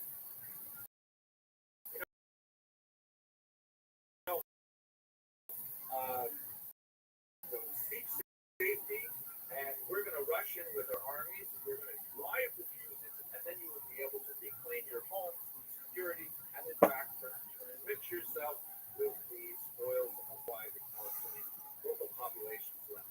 Yeah, it is a message that speaks to rather unsavory motivations of opportunism and cowardice, of hubris, and so on. The Palace narrative, which had explored and be exploited by some historians like Zagat and others, emphasized a few really dark moments in Jewish history, such as Ader Yassin, where Arabs who were totally non-combatants were massacred by Israeli forces. I'm not going to get into the weeds here on the specifics. When you look at the historiography, they get down into really harsh details of like how was the warning portrayed to villagers? There was a warning. Did the villagers were they housing rebels? All kinds of things like that we won't get into. But there's no question that there were a few moments of brutality in this war. No surprise, a war is a brutal thing, and many Palestinians felt their lives were in danger from the Israelis, and they fled, seeking for their own families. And now they were truly stateless through no fault of their own. This is kind of like the Palestinian propaganda version of what happened. I know you're expecting me to give you some kind of definitive answer. I can't, but my guess is that there are elements of truth to both of those narratives, and that it'll probably be another generation or two before historians have some kind of calm and dispassionate way to break apart these arguments and to really get down to the bottom of it. What we do know for sure is there is a massive population of indigenous from the land of Israel, and they are not allowed to return when hostilities cease. And here, as I think it was 20 pounds earlier, on for Full House's claim. I'm right where we say my name because that summer I had lost like I think almost 20 pounds or 15 to 20 pounds I had lost between the seasons. So I was feeling good. I was feeling better. So I went back and they go, we have another hour. They're going to put me in the magazine because I've lost pounds. And I'm a little bit older, and we called, are they going to do it? And they went, yeah, they noticed that you looked better, but they still don't think you're the right fit for the magazine to put you in it. I mean, that shakes you up. I'm 49 and I'm still talking, and I'm still talking. It hurt. It hurts so badly. No one gives a shit. One. Put her in 17 magazine now, you fuck.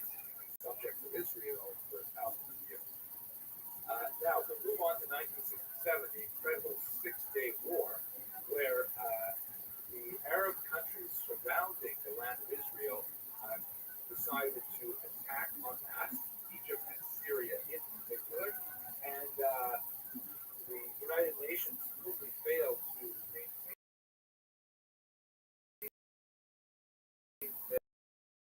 their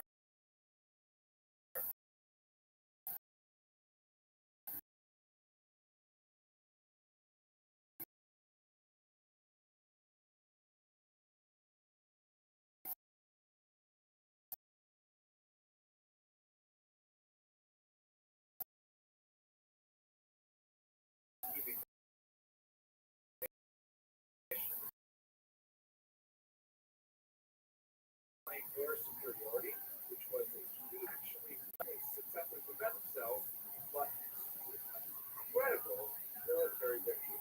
One that, makes you think that miracles still happen in Israel because they were really on the verge of being obliterated. And then the kind of brighter orange that were conquered by Israel. The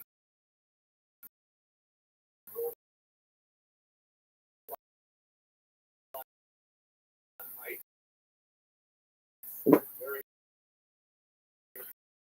important to control it. They have a commanding view over the Galilee. The so-called West Bank, which and the Western Wall, very important for Jews. And then to the south, the Sinai Peninsula, including that small rough area called the Gaza Strip, which is heavily populated by Muslims. Also shown on the right, as you can see, the Sinai Peninsula Athleticism. Look at this athleticism. but the West Bank is Folks, dotted now. Here it is, 1967 was that 50 odd years later, it's dotted with Israeli citizens. And the first was about 650,000 Israeli Jews living in the West Bank, primarily in the look at these moves. suburbs, Folks, look at these moves. but also kind of ideologically motivated, very highly minded territories that are kind of like set up as supported colonies. So that's basically the incredible 6-Day War, which had huge territorial implications. The Israelis decided to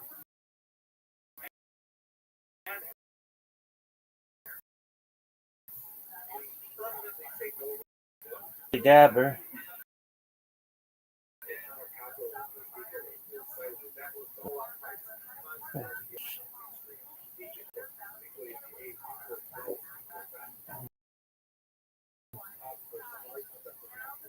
Right, that we have technologies, but they're only.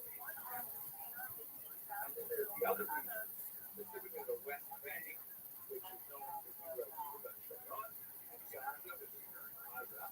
These areas were occupied or administered, the type of word you use to describe ideological shading. I'm not trying to convey a particular opinion, but the people who live there, the indigenous Palestinians, were not given the same rights, freedom, and responsibilities for the Israeli army than Israeli Jews or the 750,000 odd Israeli Arabs who had remained in Israel during the period that we saw as the Nakba, actually achieved citizenship. This is what when critics refer to Israel as an apartheid state. It's not a very fair comment for a lot of reasons compared to South Africa, but this is where they get this idea that there are people living in Israel and do not have the same rights as other people who are also born in Israel and who are waiting some kind of permanent. Now, the next major war is the Egyptian leader, Anwar Sadat, invaded Israel, surprise attack, and it was a bloody, awful war. Israel managed to fight them to a stalemate, but they endured tremendous loss.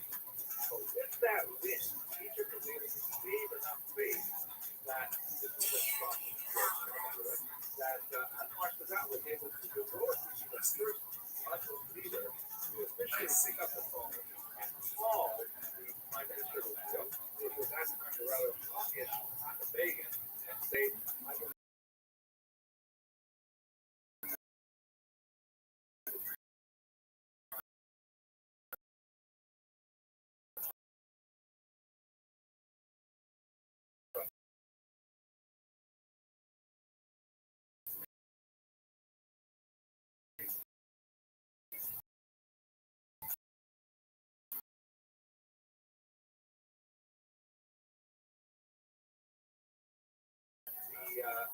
the Egyptians received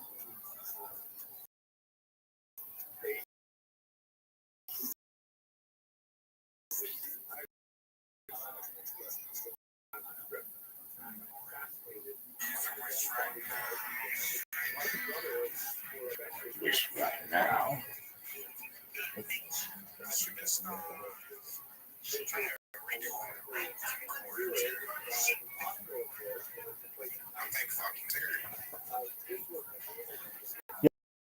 Yo, how do you like me, baby? Yeah, baby.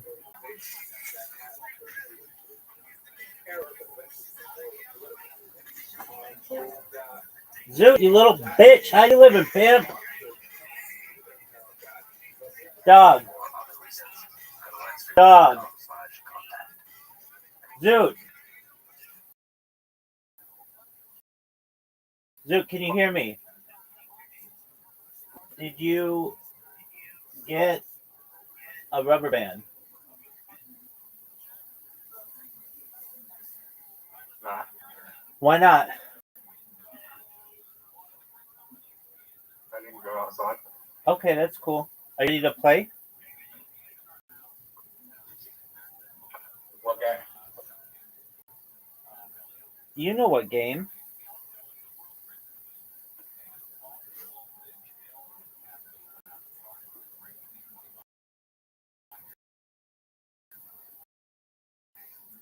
Zoot, did you know? I think I might have found something like that. I think I might have found something Dog, no one can hear you. What? I said I think I found something similar to what we get. Okay, what? What? What'd you find?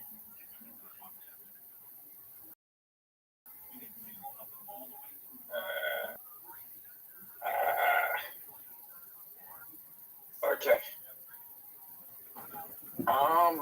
Rubber band.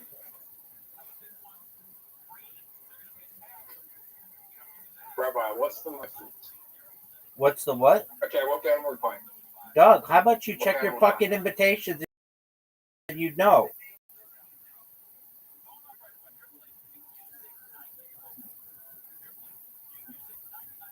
Dog, check your invitations. G.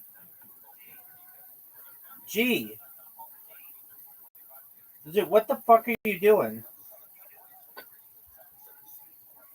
That might work.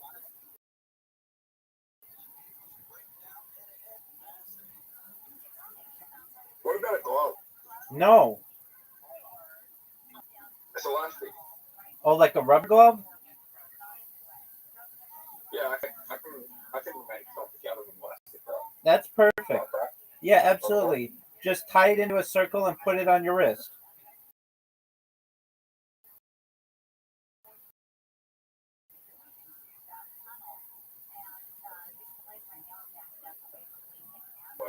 Word, dog.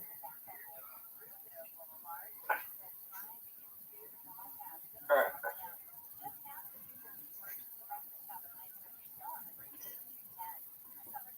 What game are we playing? How about you check your invitations? Did you tie it into a circle and put it on your wrist?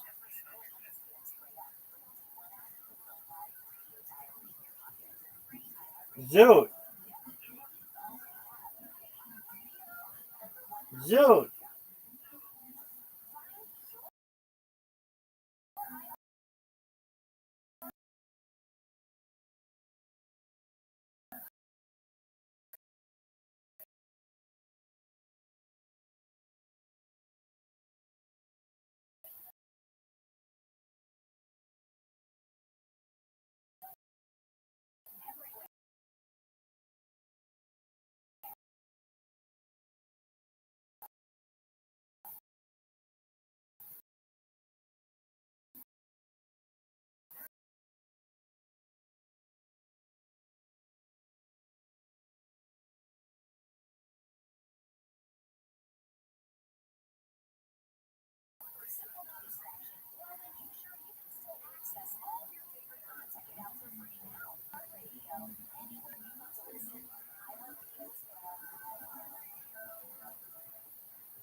Zoot,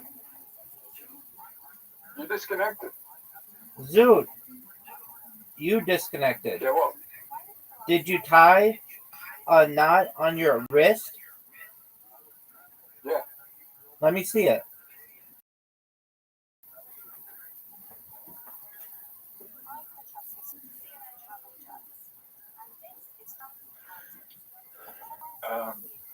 Camera?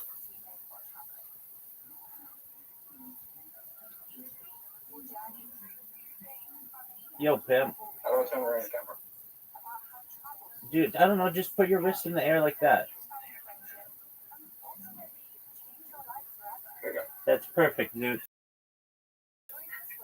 He said, Yeah. Do you have tattoos? actually, might be buttons.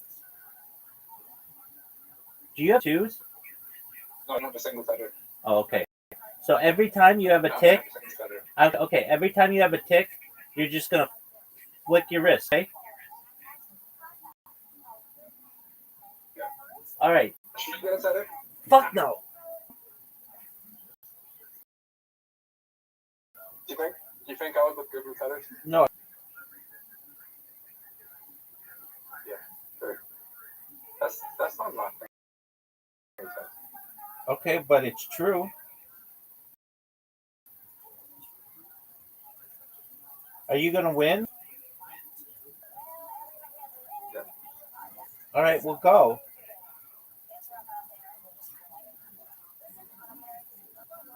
I just want. I don't know about that, son. Are you gonna go? I just selected my. Now we're using the same messages. They're in case. What the fuck just happened?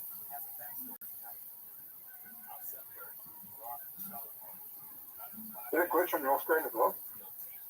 I mean, are you going? Close and reopen. It's glitch. I mean, what do you want me to do? Close and reopen. Cut it. Fuck. Okay. No, it wasn't. It fucked me.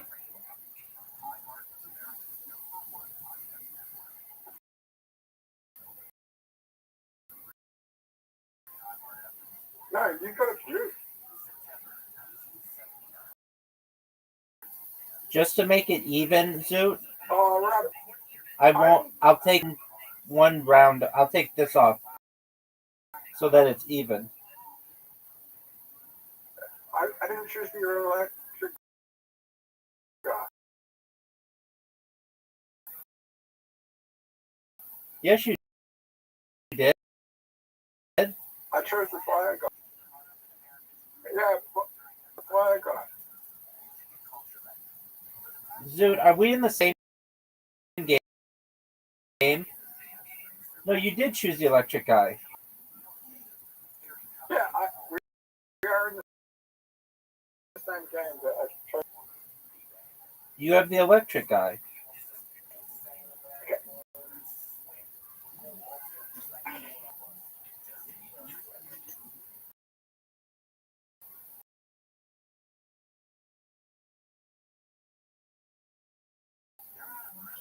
The last that came off.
damage right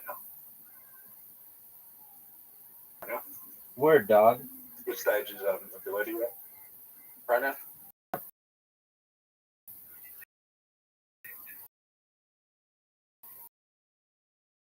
Okay.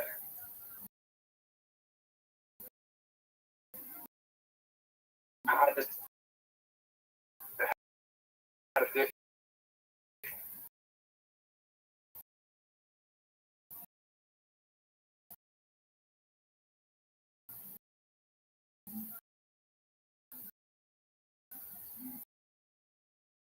That's okay.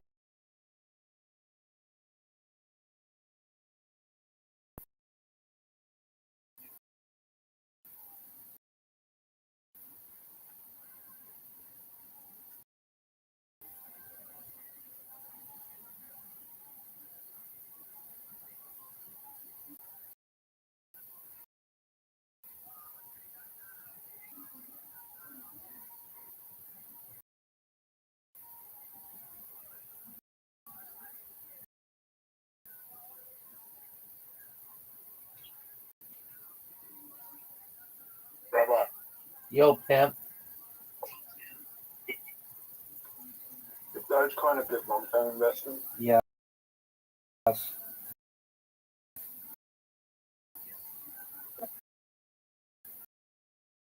Really? Word, dog. Did you tie it? Zoot.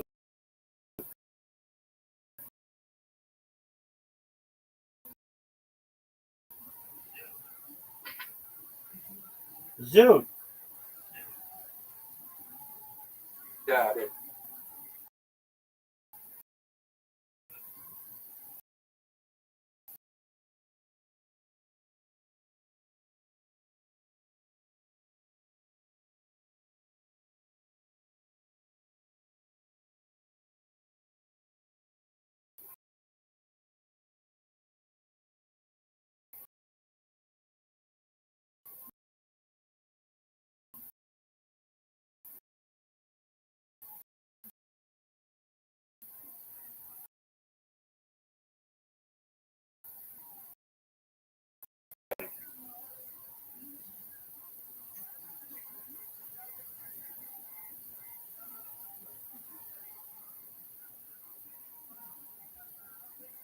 Fucking hell. Rabbi, I've already lost. What are you doing?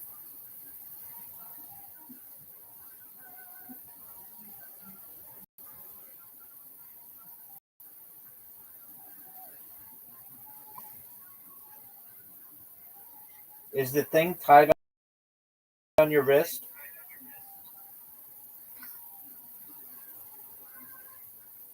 Give me a second.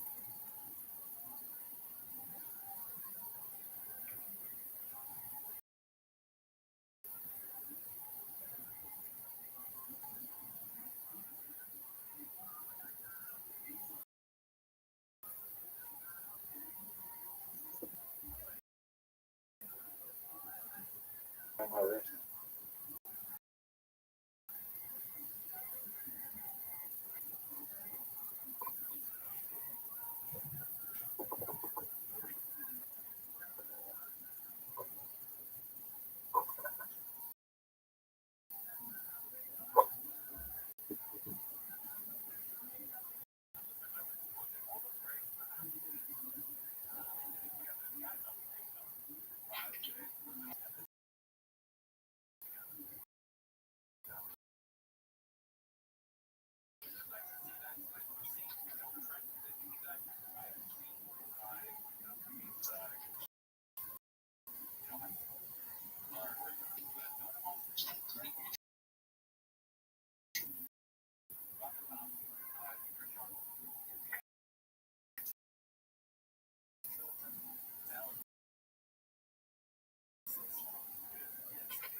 Okay.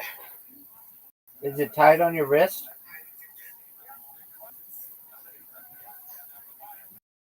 Dude.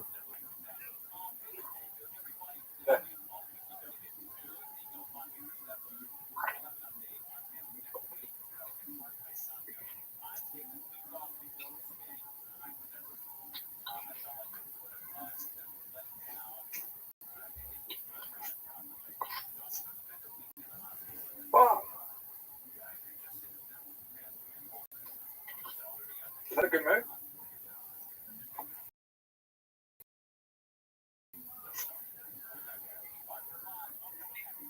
Rabbi, was that a good move or not? Maybe.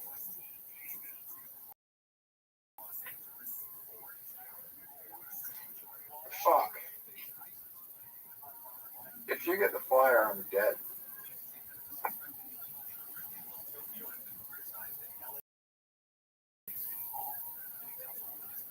Okay. Was that my best move?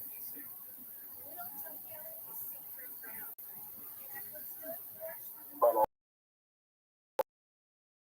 respect. Okay. Whatever you want to do, baby.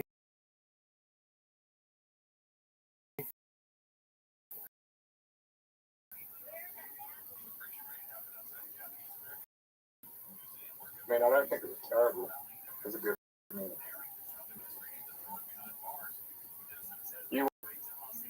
Not yet.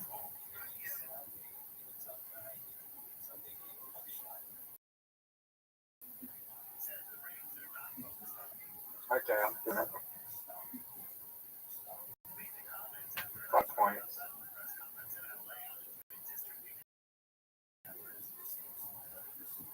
Okay. 5 points.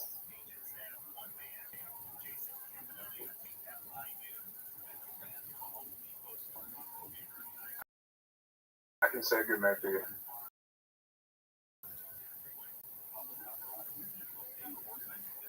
Fuck.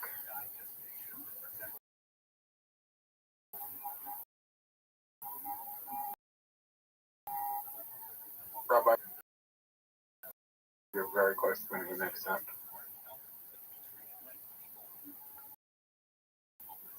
Oh, I think you can win the next time, maybe.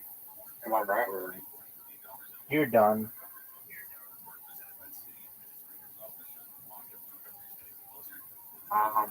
This might be my best move. No, that was the worst move I could have made.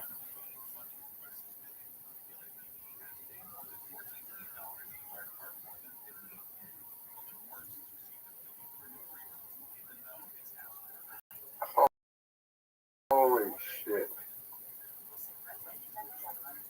Rabbi, go. Why? Oh, fuck. Why would you make that move? Why not?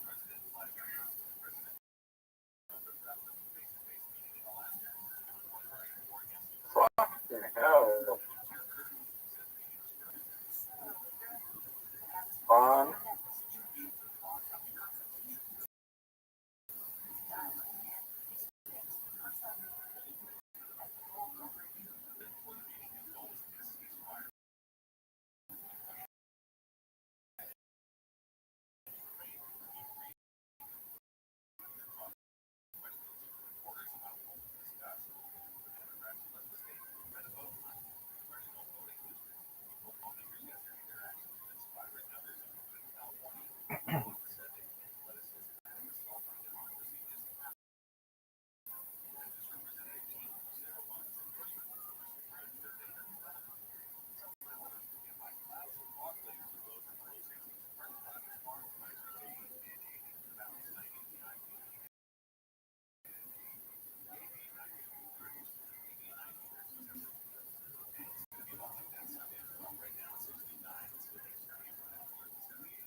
Click yourself.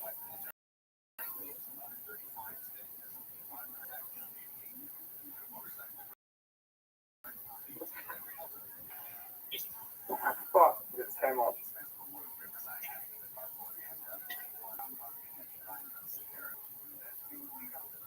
Rabbi, it came off. Okay, well, this game doesn't have a time limit, so go fix it. Does it? Not to my knowledge.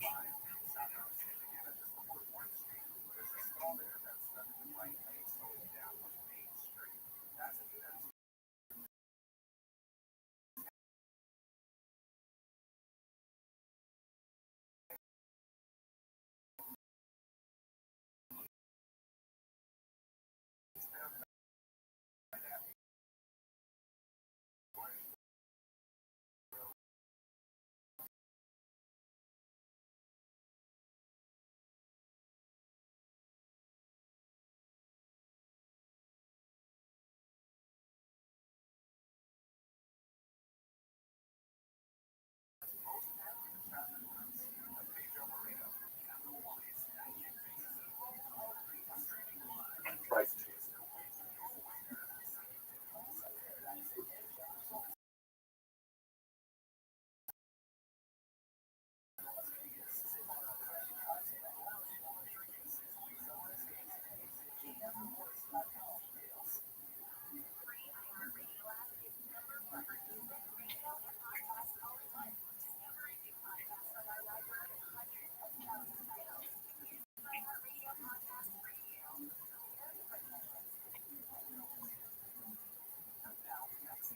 Okay, I think it's on.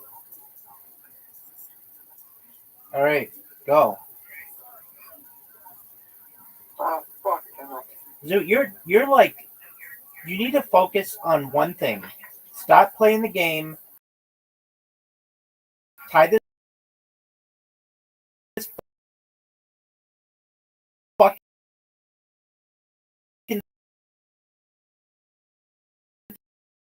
thing on your wrist.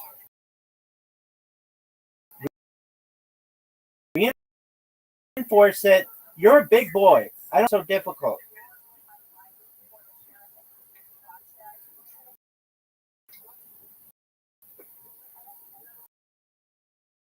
Why? Zoot, don't talk. Just tie.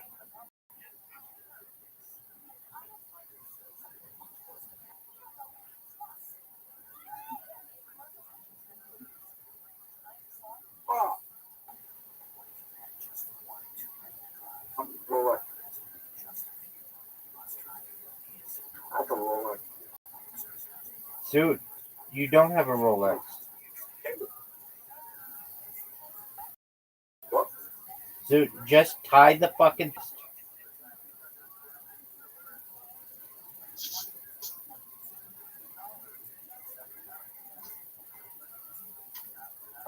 Alright.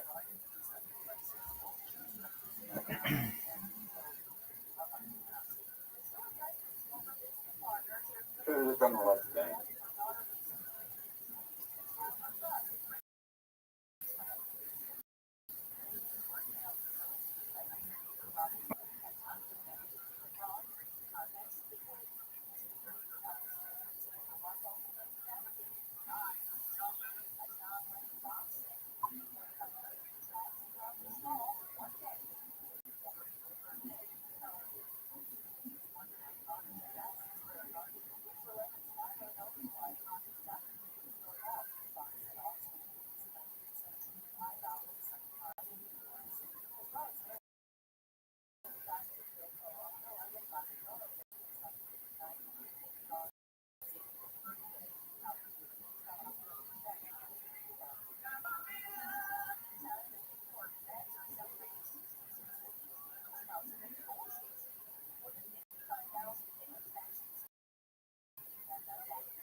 I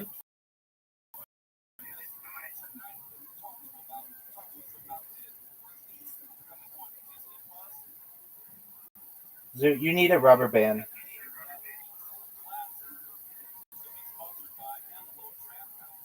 I've got an idea. What's your idea? I'll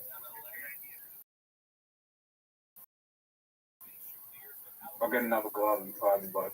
That works. Will that work? Yep.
Stupid. You're not Michael Jackson. Just tie two gloves together. Okay, Zoot. Then here's what you do. Do you know the part of the glove where there's the wrist elastic? Just cut that off and wear it like so. Do it.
Okay, I did it. Excellent. Reminder, and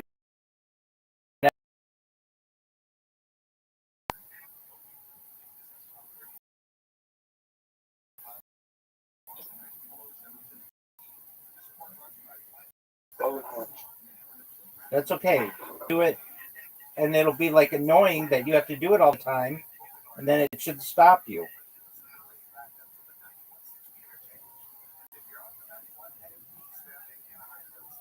Check that off.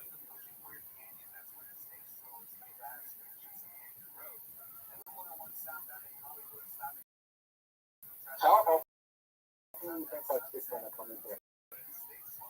About 5 times every 10 minutes.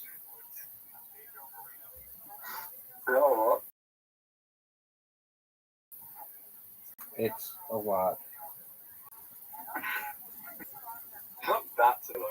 Yes, it is. Really? It causes you to just randomly say the N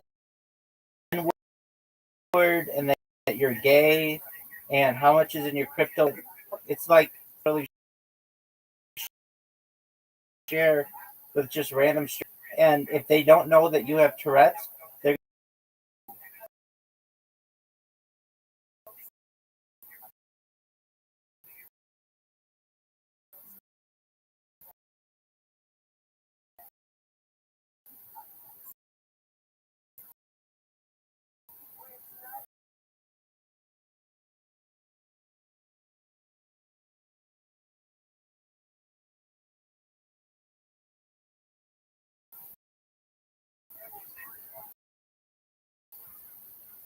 You know that to my psychologist. yeah, I'll tell them. I don't say the N word that often.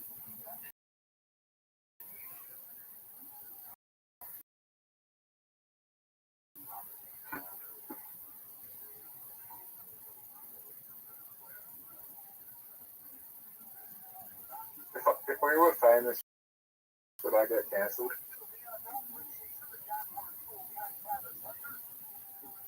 That's a good question. If you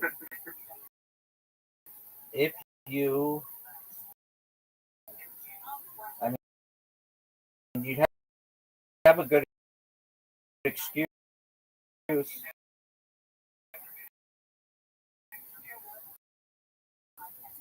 I think that you probably would just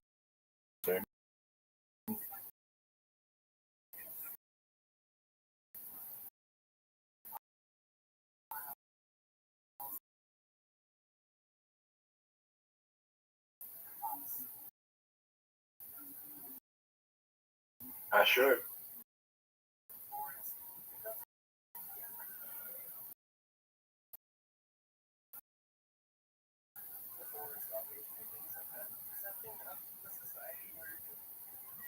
side of you. Have you been watching?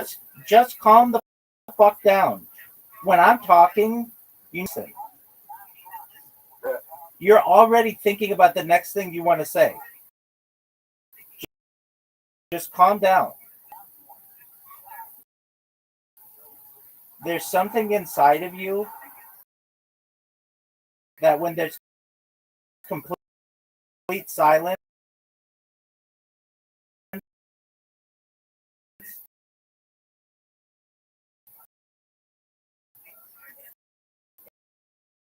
it's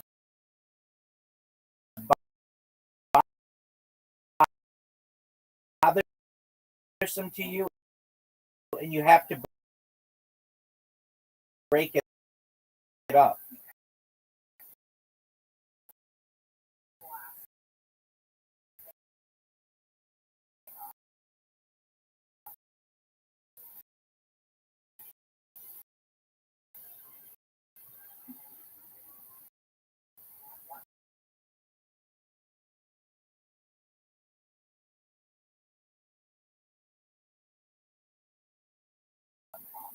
Which is good. It's okay to just be quiet. I sat there for a whole class, like in school. I just shut up the whole class.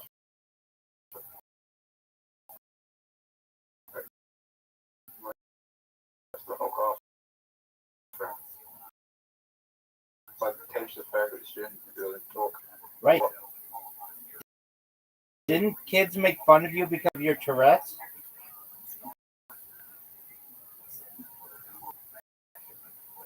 My Tourette's didn't come all those by saying.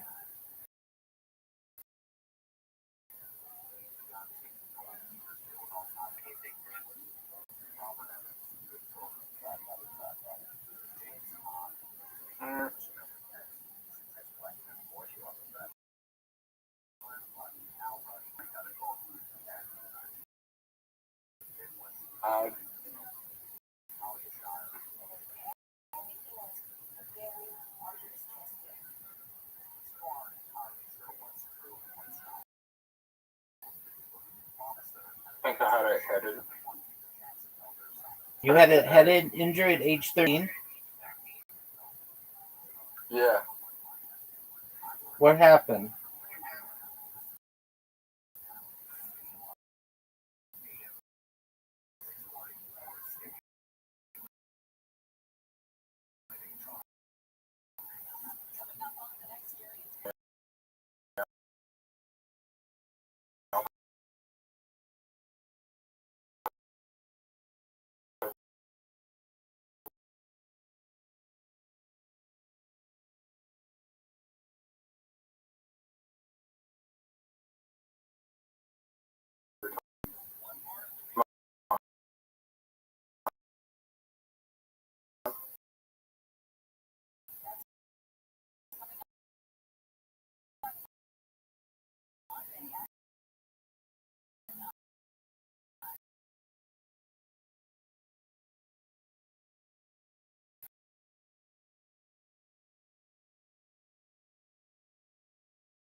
Good move, dude.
Do you want to smoke?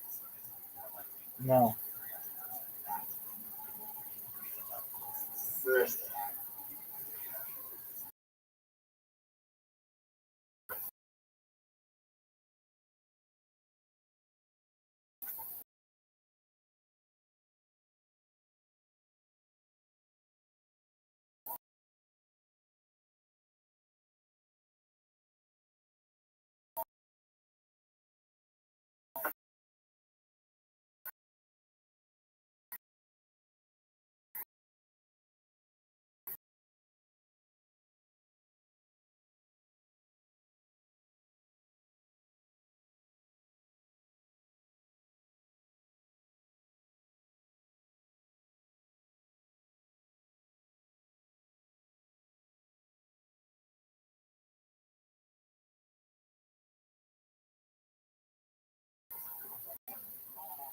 Like the right wall? What about what you did last week? Um,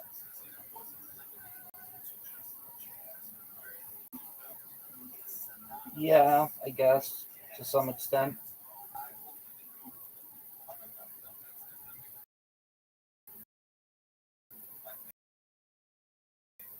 You thought what would they look like if you?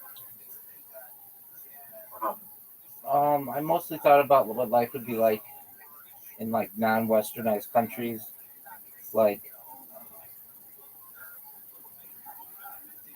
China or Africa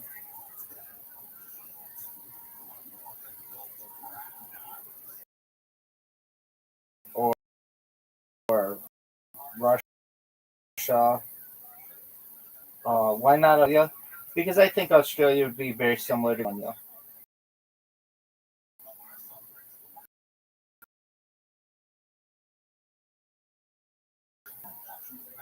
It's nighttime. It's warm. There's a lot of sunshine. Mostly like English speaking.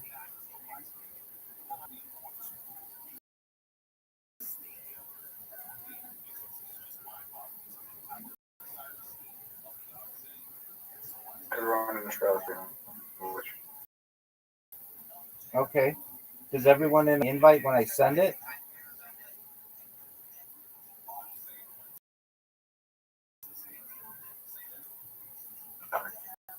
You know the question to that is no. Are you gonna go? Sorry, you know the answer to that is no. Okay. Are you gonna go?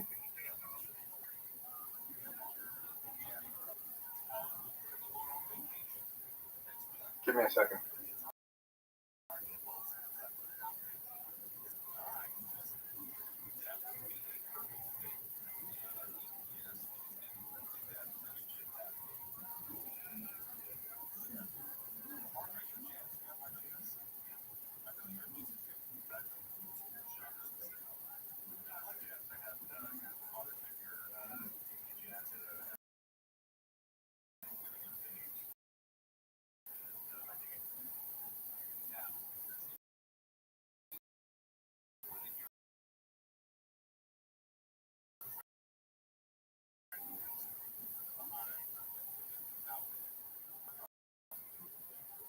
No, I think the best way to quit smoking is just to get water content. Is what?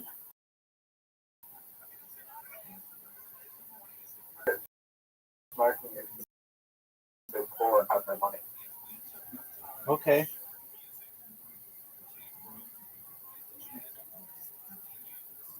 I'd say that's not true because there's always fucking some people after me with cigarettes. Do you have a lot of homeless people in Australia?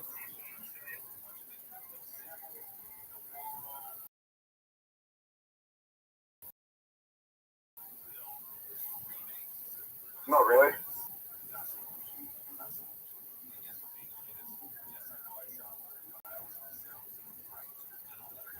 It's very easy. Not. It's very easy to get out of homelessness in Australia.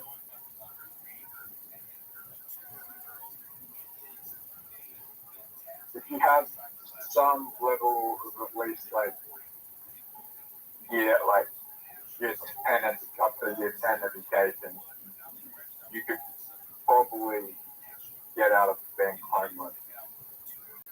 If you know how to read and write, you're not really going to go homeless.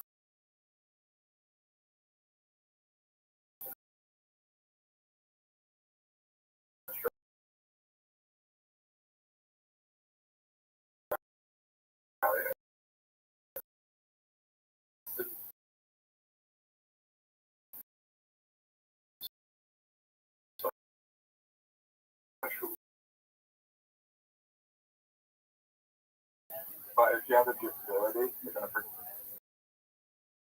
depending on your disability, you're going to prioritize what they're going to put you.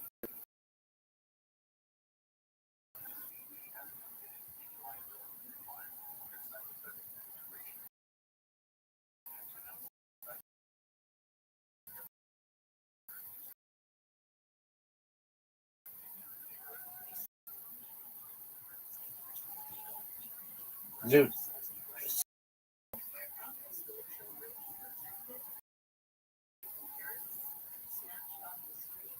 I just did. Stop, dude. That's 2 ticks.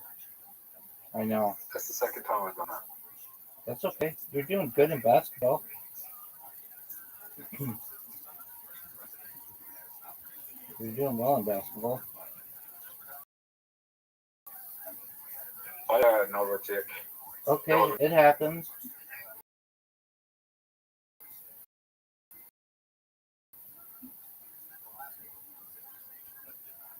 I'm gonna look for koalas today. Cool. You gonna get chlamydia?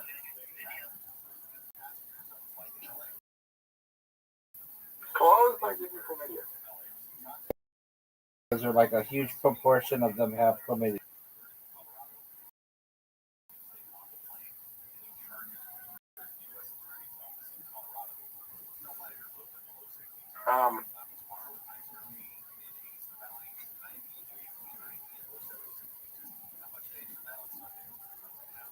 It's not the same chlamydia that humans get though.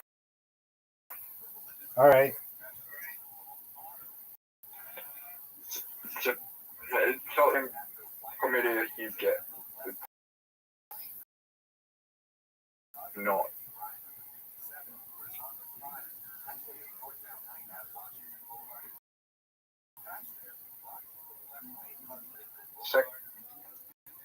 Slap yourself, Zoot.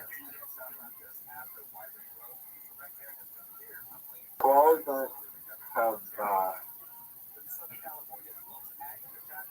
sex with humans. No shit.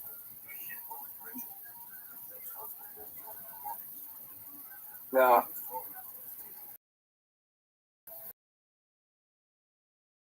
Maybe in New Zealand they do that. There's no koalas there. They do that with this.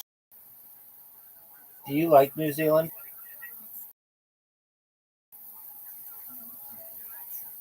Never been. Do I like people from New Zealand? Yeah.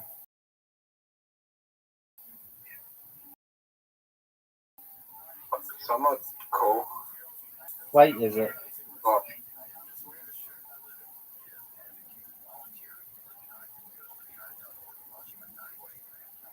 But like 6 or 8 hours. Wow.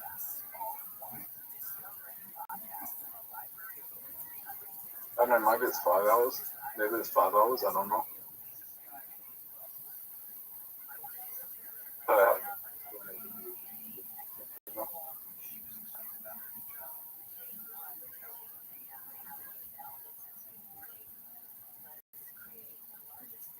Can you tell the difference between New Zealand people and Australian people? Slightly.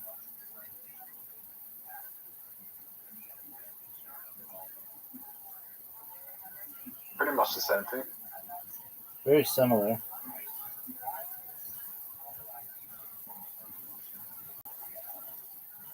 I can tell the difference. You can or you cannot. I can. It'd be like you. It's like you.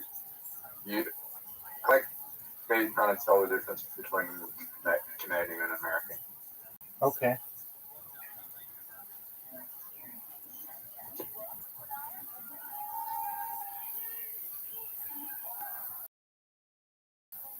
You think Canadian people are Yeah, but there are some words that you can tell.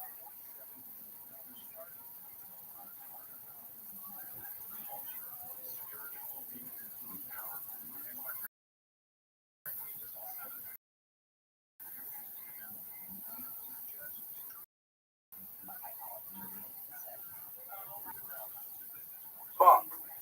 Am I in trouble?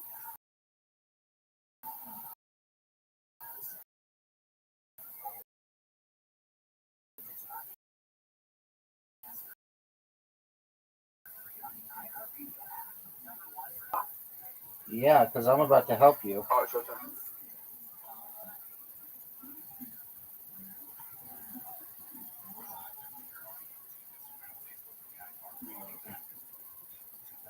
Great time. Great time. Best move.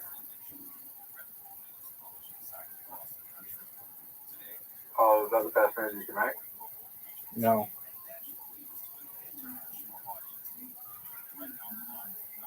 Do that.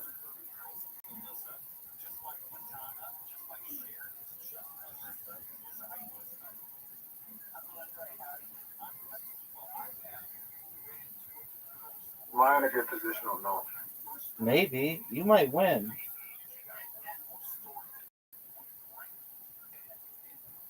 Okay, No, I now can't win. you can't win. You could maybe draw somehow. I don't know how, but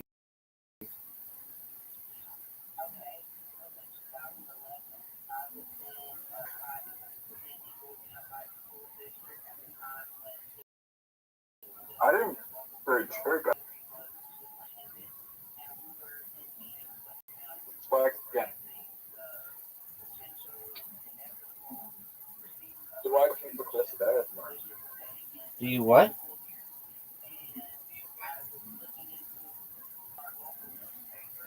Should I go looking for balls that tomorrow? You need to get a rubber band.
I think they should remake Malcolm in the Middle, but instead of him being a genius, he should be in special ed.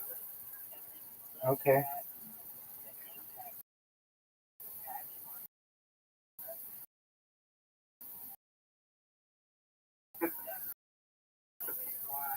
Dude, you just won.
Zoot, slap yourself.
Mad Max like first Australian movie in America? Yeah, probably.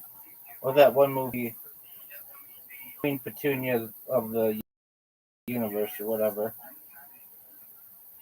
What?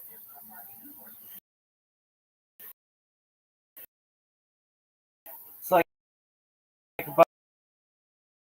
about drag queens in the desert. Priscilla, Queen of the Desert. That's yeah. I'm not a big fan of that one.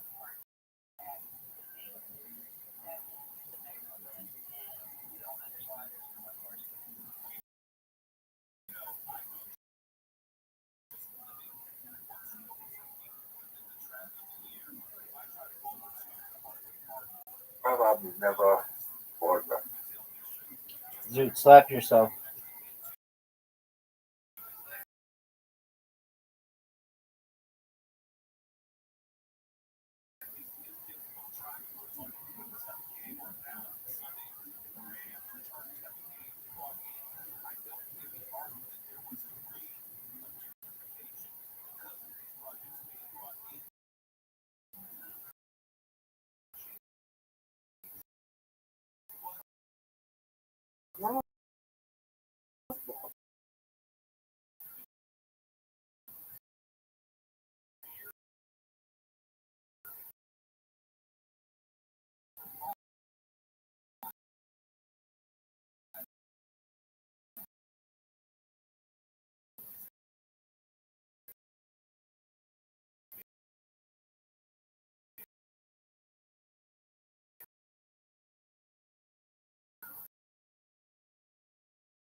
That is an incredible shot.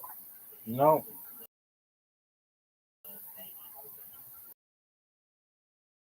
Are you happy with that shot?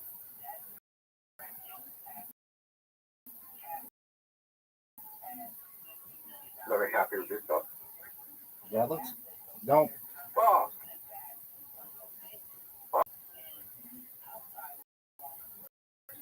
I don't know, Pimp. That was not a bad shot. I did better than you on the last shot. Okay.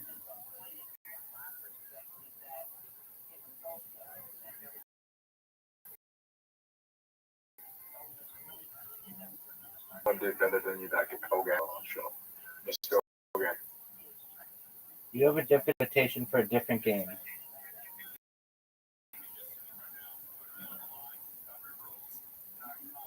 Alright, Rabbi, you ready? Yes, sir.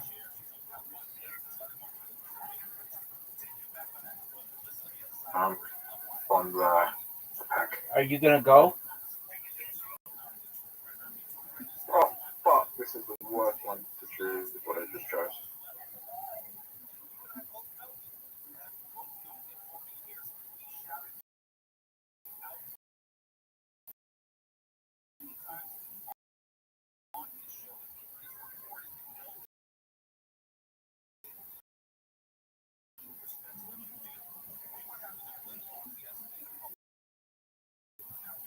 Like, even if you have the water, like, match monsters would help you. Okay, that was kind of annoying. Yeah. Pimp. If I had a water match monsters, yes. But you're up.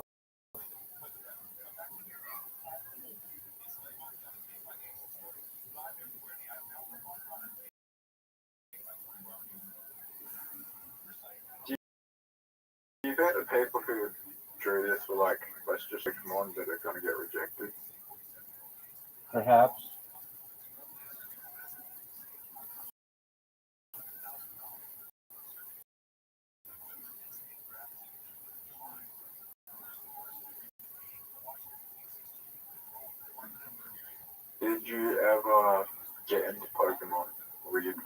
too old for it. Yep. We're done.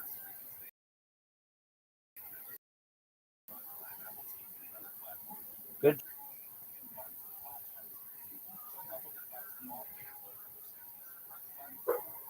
But that people you went to school with, like bringing Game Boys to school.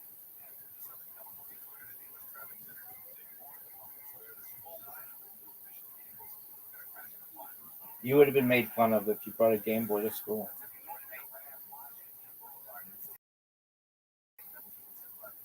Why? You would have just been like something like.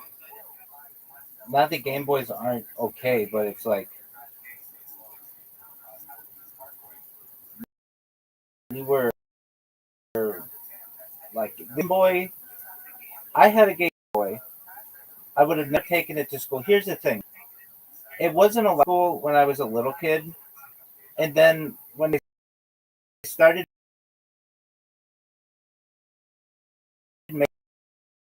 making them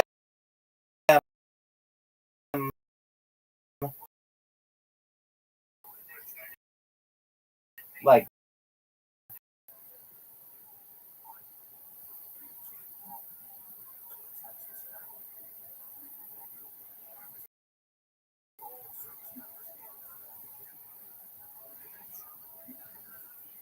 oh, dude, you gotta.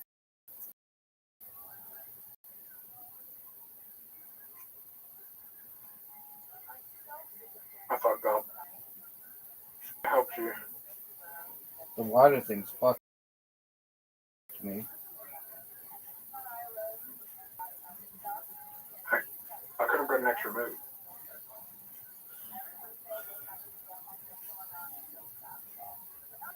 I say a really good move for you.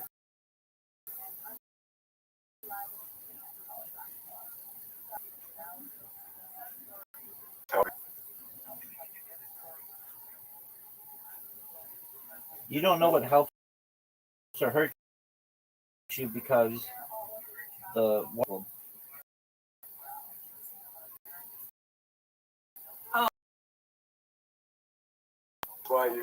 That's why I use your move on the water shuffle because now I can yeah, that's why. All right, dude. There are a lot of purple tiles.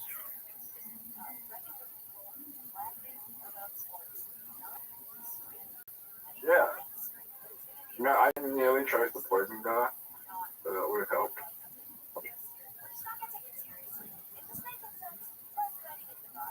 Oh, fucking hell. Do you still... Slap yourself, Zoot. Yeah. Is this a good move or not? Yep. I don't think it was. Okay, pimp.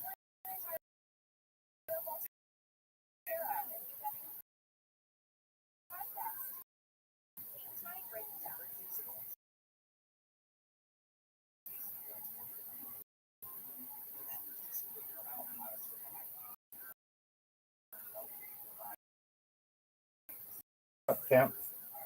Maybe it... Slap yourself.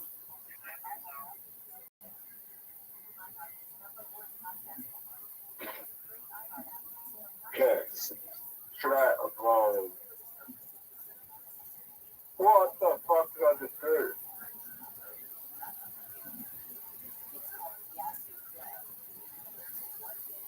Holy shit, that was bad.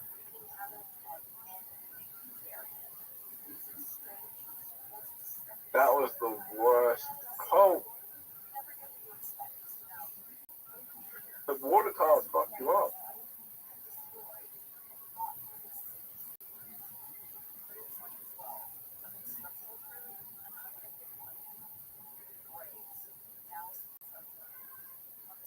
I don't know why you did that. Because I'm amazing.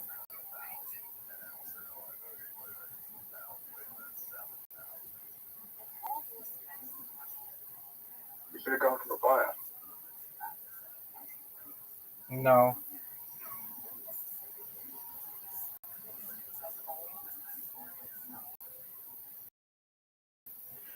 Fire is gonna help.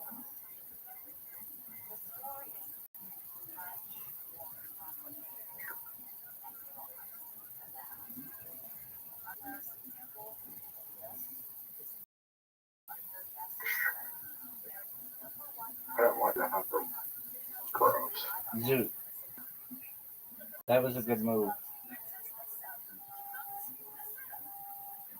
I'm not involved yet, though. That's okay.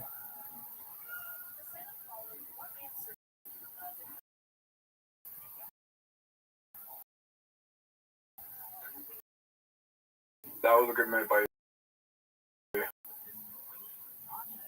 Oh, you're gonna have. No, I'm not.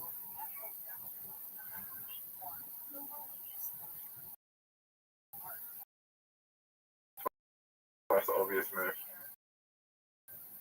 Oh, no. I didn't see I had two. Sucks. Just happened. Water tiles, son. Did you say that? Water tiles, son.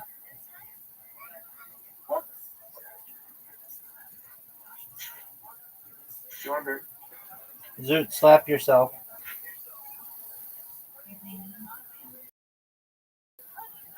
That's about 8 times.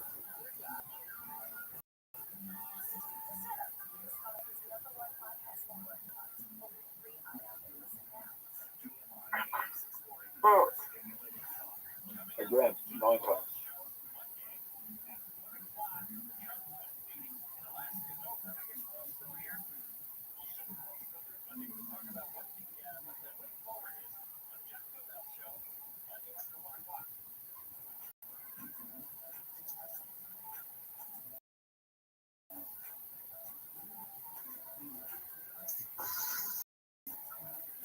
Yeah.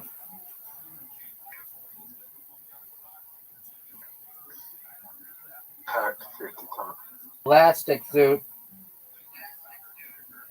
Zoot, slap yourself. Snap yourself.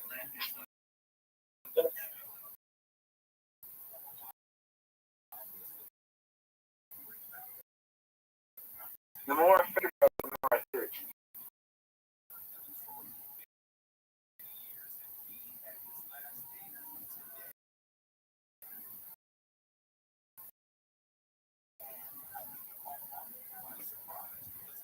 Okay.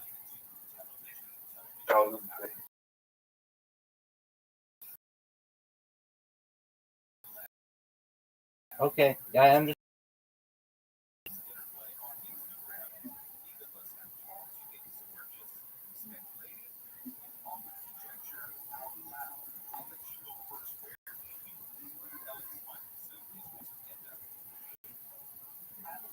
Okay.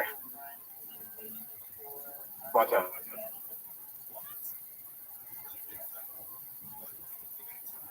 Oh, that is a kid. That is a big kid. 25.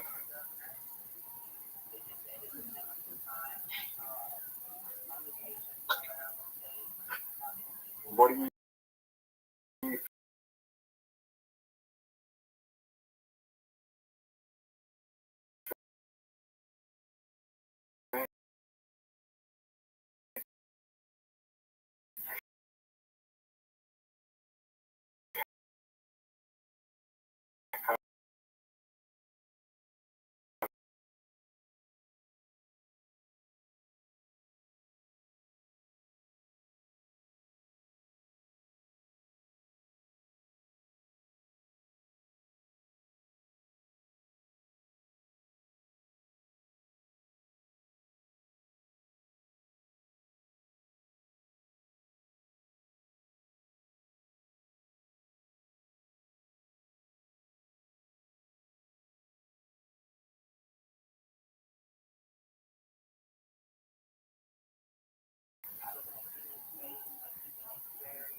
Oh, big time.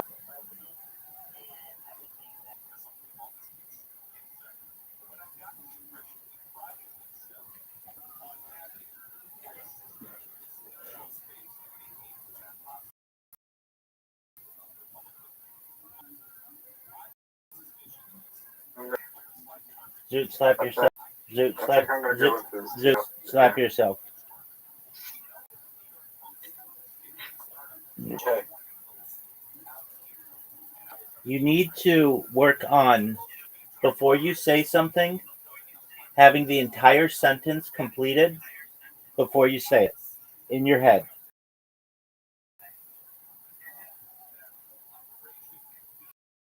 This dog, you're doing really well.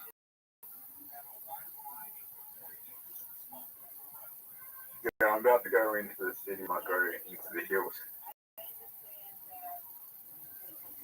Cool, man.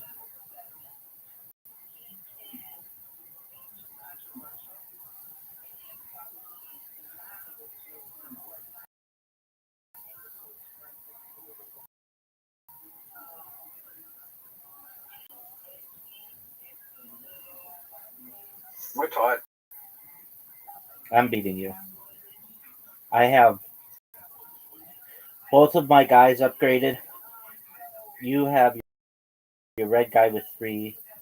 Both my guys.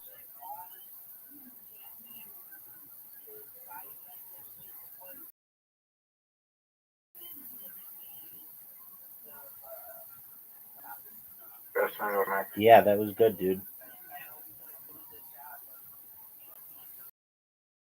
Oh no.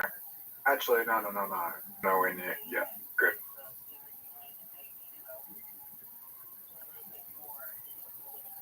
Doesn't the red tile is really far away. You might help me here. Okay.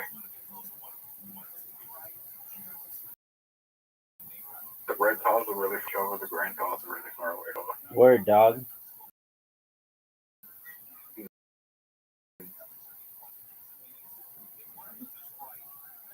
This might be my best move. I might have just helped you. Yes, you did.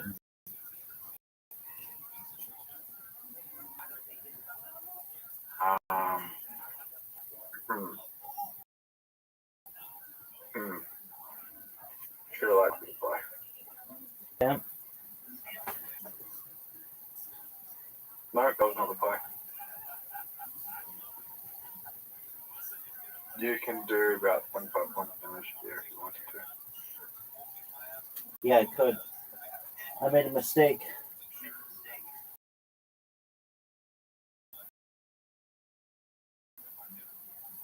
I got distracted, son. But I just did 25 points damage. Yes, you did. And you got an extra 3. Sorry?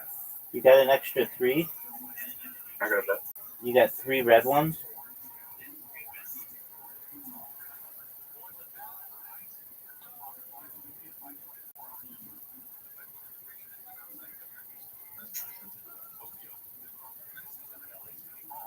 That might have been the smart of it. Oh, fuck. The tile shuffle just saved your life.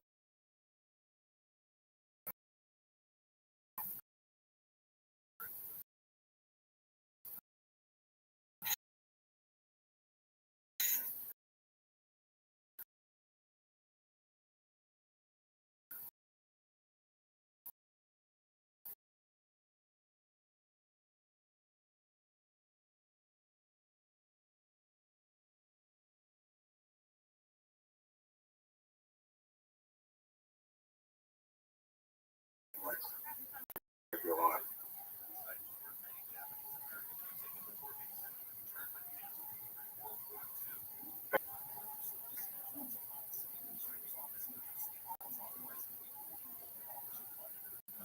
Maybe. If you move the blue and the red one and something crazy happens, yeah, that's like your only chance. Oh, man, you came really close. Do the red on the red.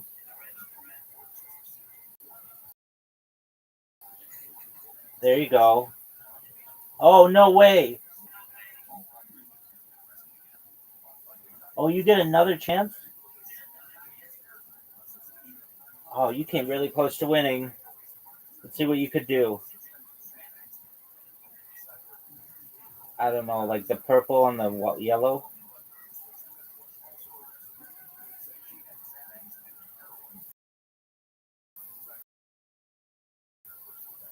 This game is over, son. Oh, How'd you like that, babe? get it, Barry? And 4 of them. I didn't realize it, Barry. Fuck. All right, Zoot. Go enjoy your day. Keep the elastic in your arm. Whenever you have a tick, flick it or think about it or just flick your hand and just work on I your. don't really take that much. You don't think you do, but I bet you do.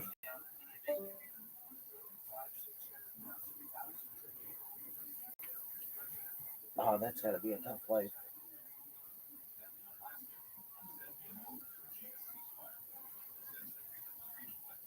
You are absolutely obsessed with Genghis Khan.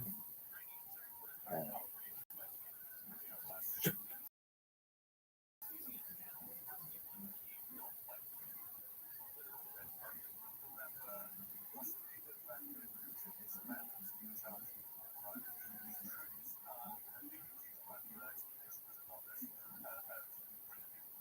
YouTube, the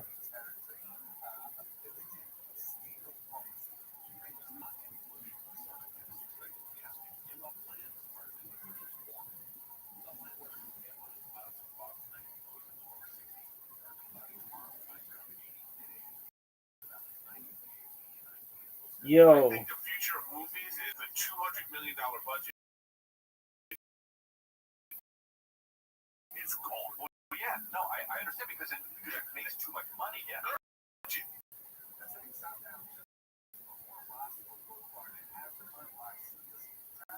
I think the future of movies is the $200 million. Well, yeah, no, I because it makes too much money. Yeah. No, I'm saying.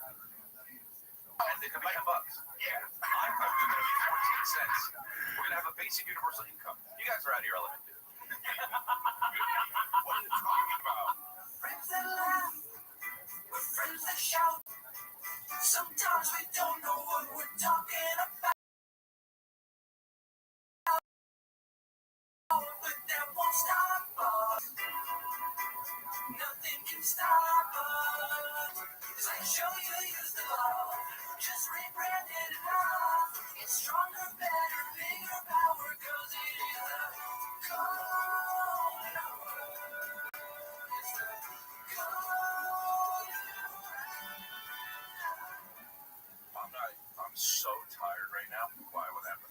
I just had a From what? Doing nothing? this guy. I did nothing. I was on 9. Well, you know what I'm saying? Like, Brian was tired yesterday. I go, really? From what? He travels a lot. 6.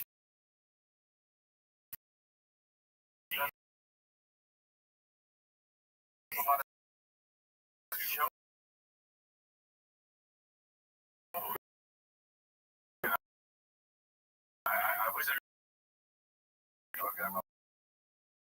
with the kids.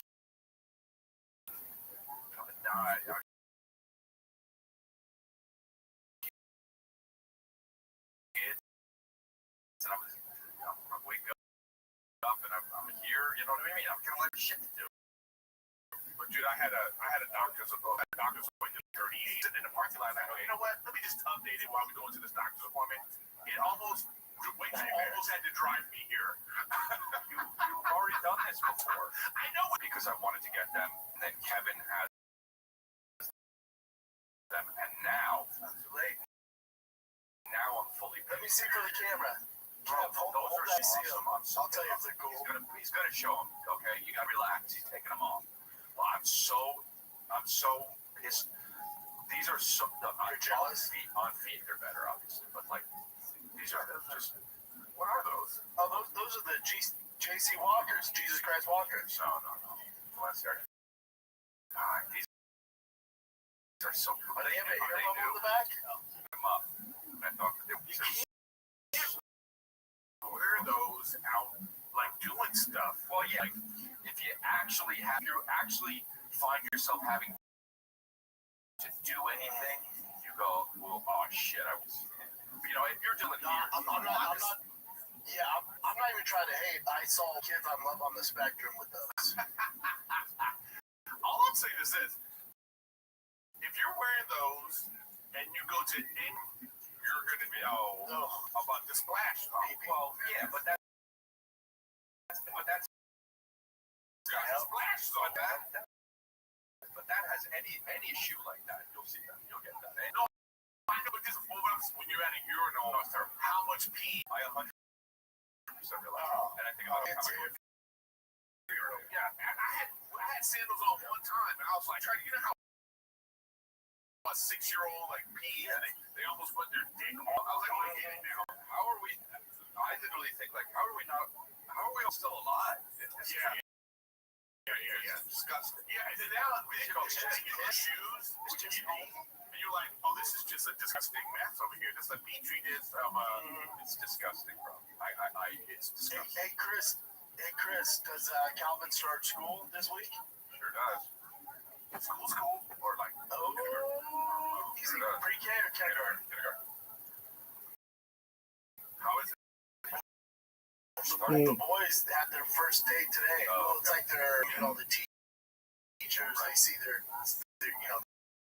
desk and ship, and school starts tomorrow. Have like a private school type thing?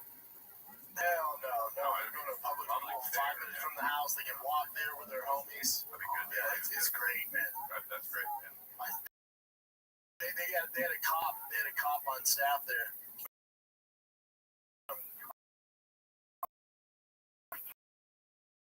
You know how Mobley's about that life. If your dad could like beat everybody's ass, like legit. You know what I mean? It's like Brendan's your dad is like your dad is He-Man. You know what I mean? Like there's gotta be a little bit of you're walking to school like, alright, your dad's gonna go, hold on a second. Hey dad, your dad's coming. Talking about for bullying, you're saying? Yeah, just all of that. I mean, I wonder if they give like except for the fact that the confidence that you're walking to school. Yeah, you're not taking into account that Brendan's kids are also tough. That's what I'm saying, though. They don't need Brendan. No, dude, but this is my whole point. It's like man. Obviously. That's the family business. But, yeah. You know what I mean? Like, they might get into a thing, and then the other parents and stuff will come out, and they'll be like, the other dad's gonna come, what, this kid? And then he walks in with his fucking cauliflower.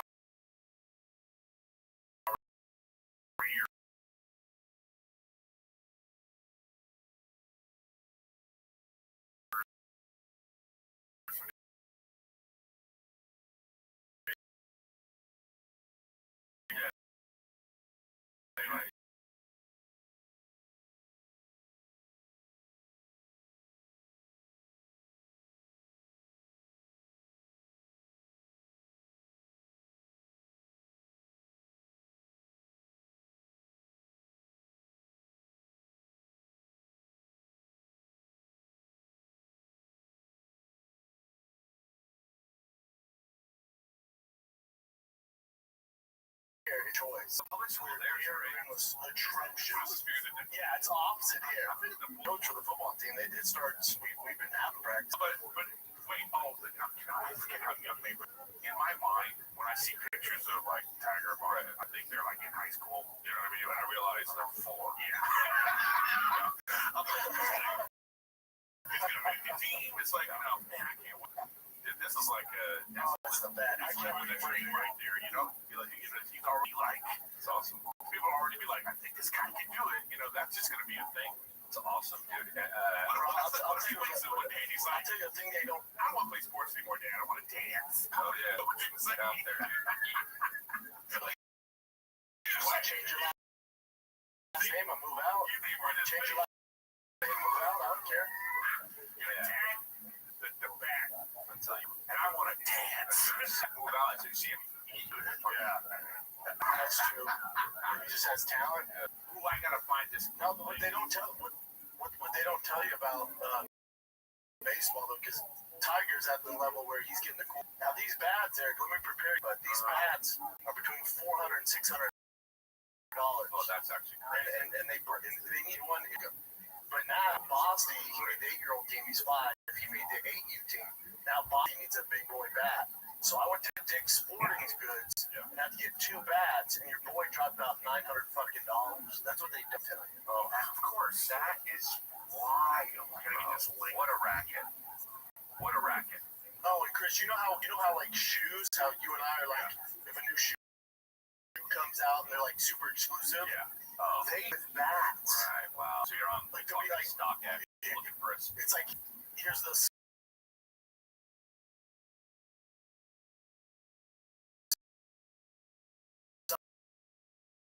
summer drop, and it's only available a week, and it's $600. Is it like Easton and shit? And like 200 of them. Easton and Roller, or like are there new companies? Like this is well, I'm talking about companies when I was a kid. But it's like No, you didn't. Rolling. Rucci's good. I wonder. Easton's crushing it with the kids, and the crazy colors. They're like Yeah, pink, I see this right now. Yeah. Wow. fucking yellow. Is there like a sports track of what I mean by so you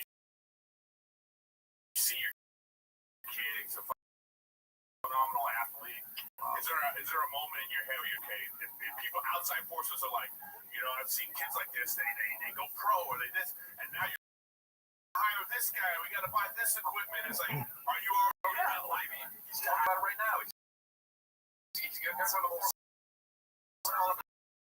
But this is like there's like camps.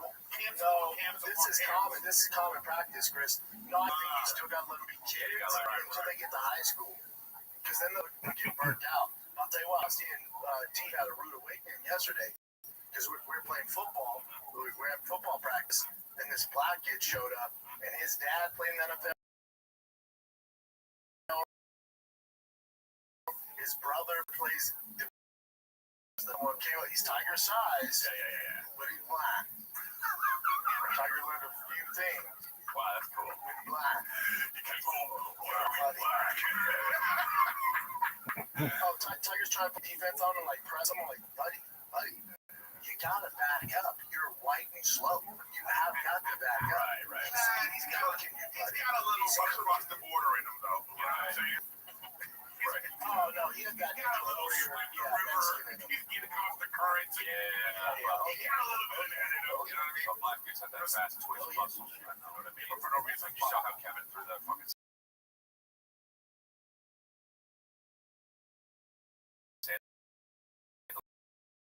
over.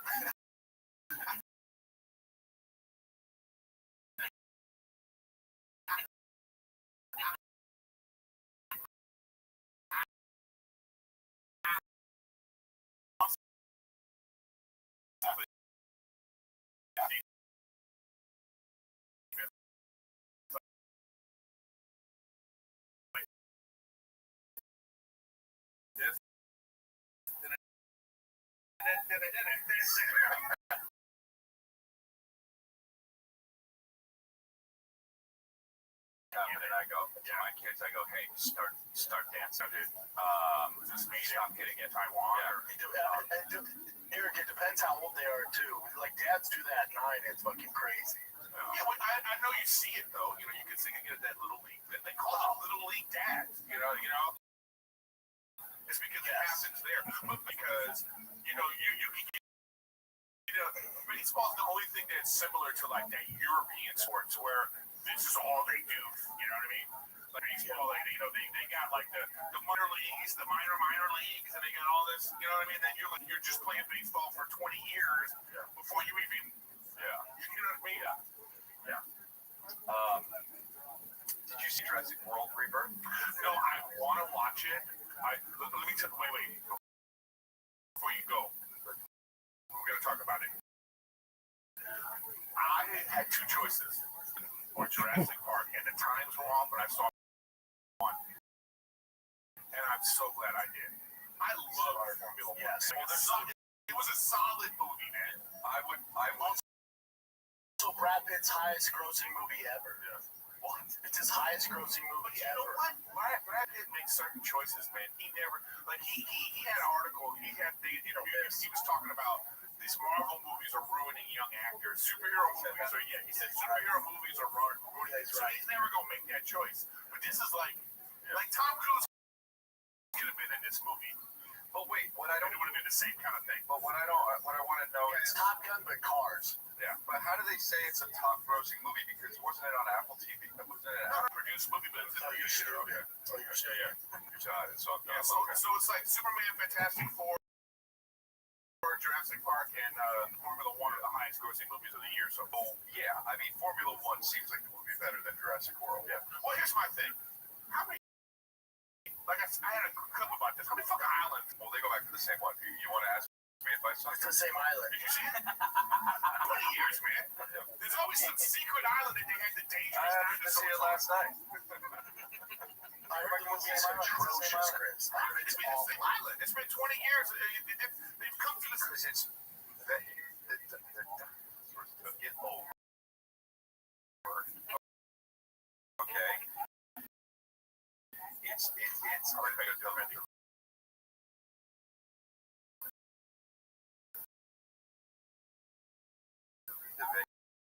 vegetation is gone crazy. T-Rex. Oh my God, the T-Rex is T-Rex right no. T-Rex is Because my dick Rex. no. It looks.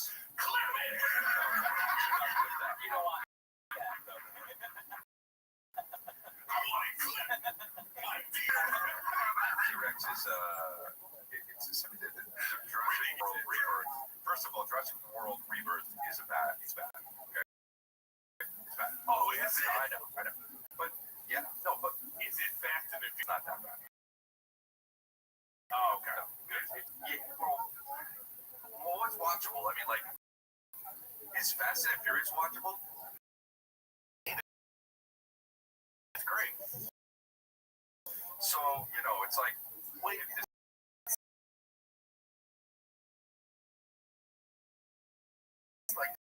It's that new Lois Rain of all time. I'm watching just for this reason. I think that we need to forgive this movie a little bit, and here's why. Because it's obviously a movie they made in code. It's obviously that. It's a shared screen movie of a horror. It's bad. It's gonna be bad. It's meant to be bad. It's just a COVID movie that they tried to make because they were gonna be like, oh, this was It's War of the Worlds. yeah, but War of the Worlds with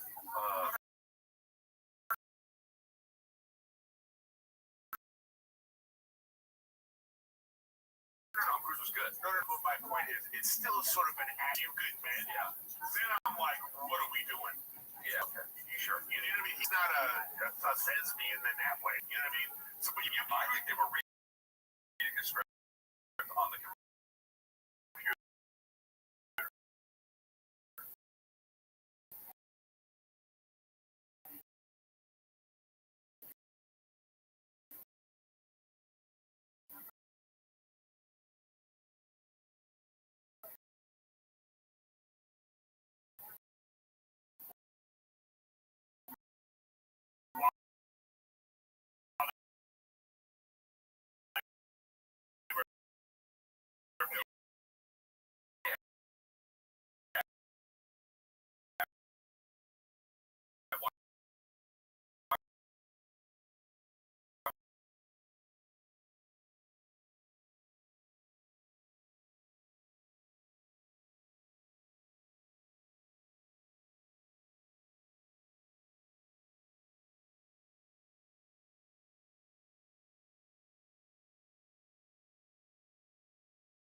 It's you.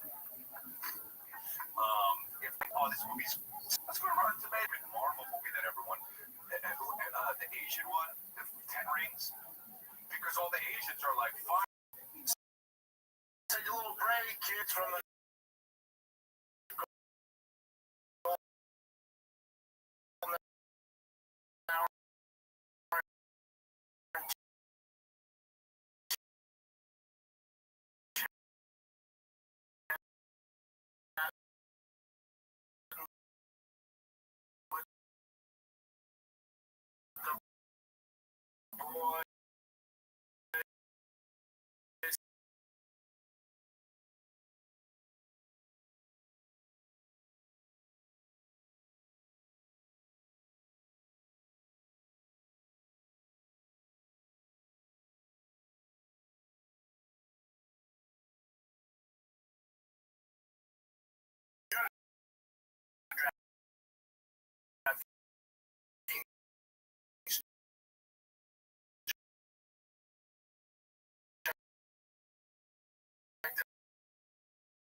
instantly.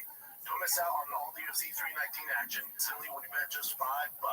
Only on DraftKings. The ground is yours. Gambling problem? Call 1-800-GAMBLER. In New York, call 877-8-HOPE-NY or text HOPE-NY 467-369. 94.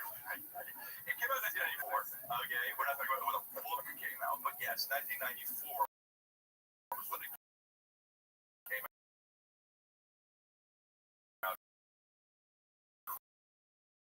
Original. No, it is not.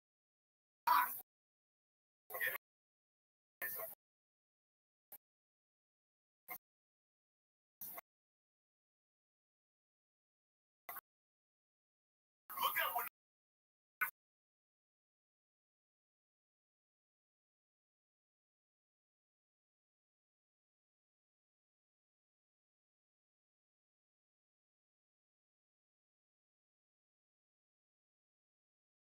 it's closer. It was for sure in the theaters. Sure. And the novel came out in 1990. I was right.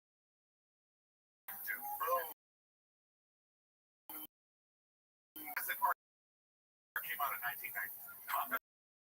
You know, well, yeah, I'm really right. I'm a fucking K-Rex. And that stands for knowledge, dude. I know that as a youngster. I went to see that movie 9 times because every time that dinosaur came on the screen, I was like, something.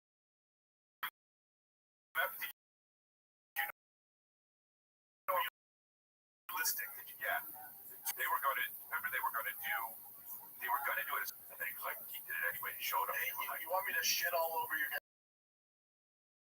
guys' love for Jurassic Park? You don't lie for the size of chickens. I don't. The guy You're scary in any facet. Don't get apart. The guy who did that. Another one. Animation. Yeah. Cracked it open. He's hard to find. I know that. We talked about that. Yeah. Here she is. Oh, that's right. Hold on. Now I don't. That was great. Jurassic World Rebirth is bad, but You're still talking about that? but Jurassic World. Why are they, everything from the title on is bad? It means nothing. It's kind of like you have this great universe. This is the thought process. It really is good. You have this mind to go, well, we can't just leave it. Yeah.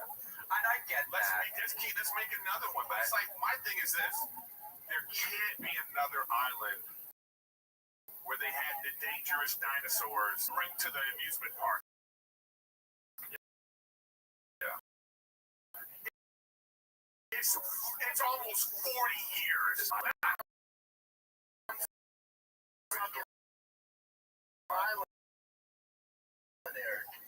No, there's more than one, but on this one,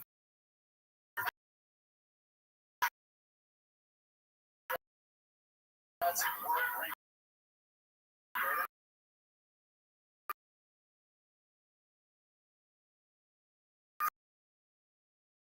When they start the movie plays, it should say, how bored are you? take now. Yeah, It should say, nothing else to do.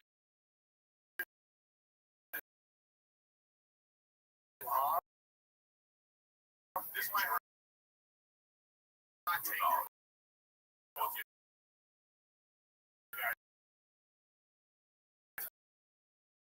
My question is a big friendship. My question for both of you guys. Brendan, you guys, you watch movies. Everybody in the house do this. Yeah. Now that we know a 10-year-old to go make a ball, because we're going to agree more. Because it's not impressive. They want it authentic. Yep. Another take. It's going to be also, it's going to be you know, say, this was made with no eye. Like, that's going to be a thing. A label on movies now, so you go, oh, okay, cool. I disagree. I think what's going to happen is the biggest movies are going to become AI movies. They're going to not have actors in it, or they're going to take the likeness. It's not going to work on it. It's going to be Hugh Jackman in 100. It's going to be in movies.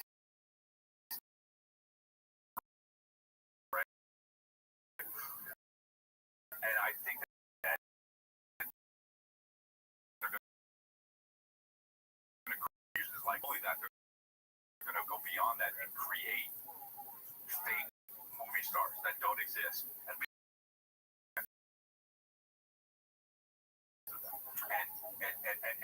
even slightly disagree with me. I have a counterpoint. Japanese people. Okay, that's it. Yep. I think that will happen. It's already happening with music. There's a Spotify group that's not real that charts. It's not real. What I'm saying is that the art, the movie making. I think that.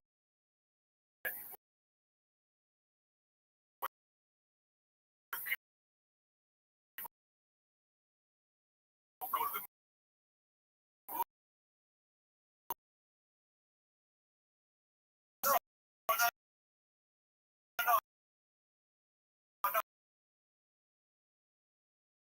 yeah. I see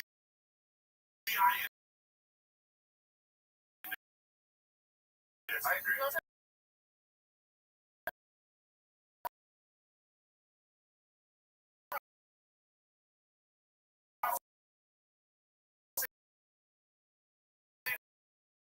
Now that we know that it's like effort, I think we're going to start to, and the business will be taken over by popular then. No. Here's what I'm saying now. Movies is the $200 million budget is gone. Oh yeah, no job. It's going to be magician because everyone knows that. Oh, how does that human do that? That's such an illusion. If a human can do it, they'd be like, oh, let's go see this magician. It's fake, but he's still tricking us. That's going to be the only job. The only thing that's going to matter are magicians and people on Twitch. It's our personality. And driven by service. Nobody knows it's going to be a universal basic income. iPhones are going to be. Nobody's going to be making them. You're just going to be sitting, chilling. Oh, my.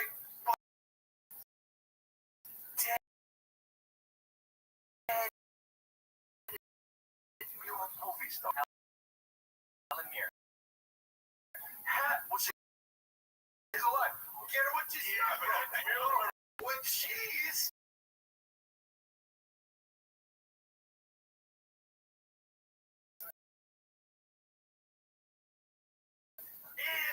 I'll be right with you, dude. You know what? I won't be with you. I don't think it's going to be that.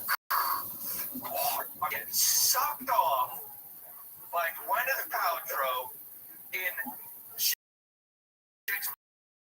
in Love, dude.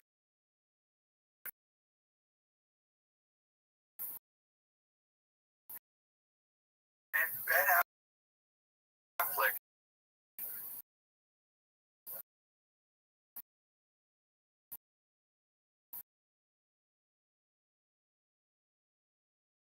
Is what?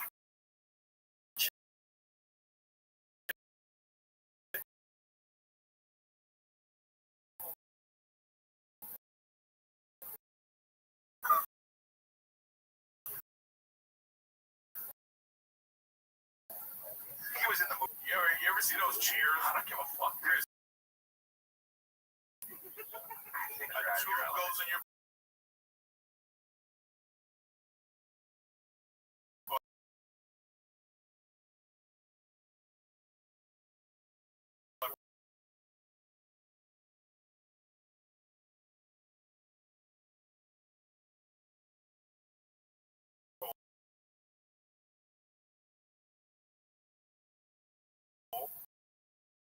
You know what I mean? Well, there you go.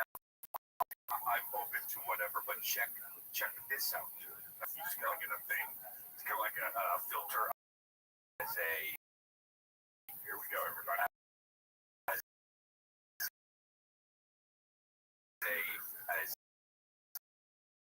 an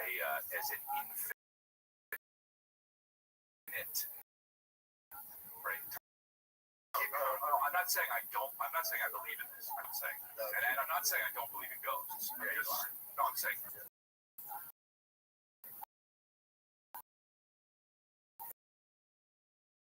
Because that's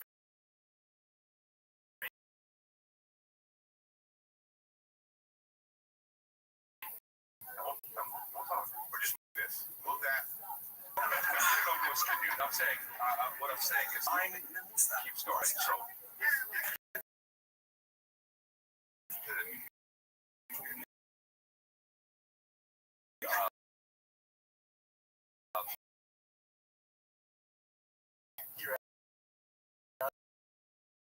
Your element, dude. humidity. No, it's if you take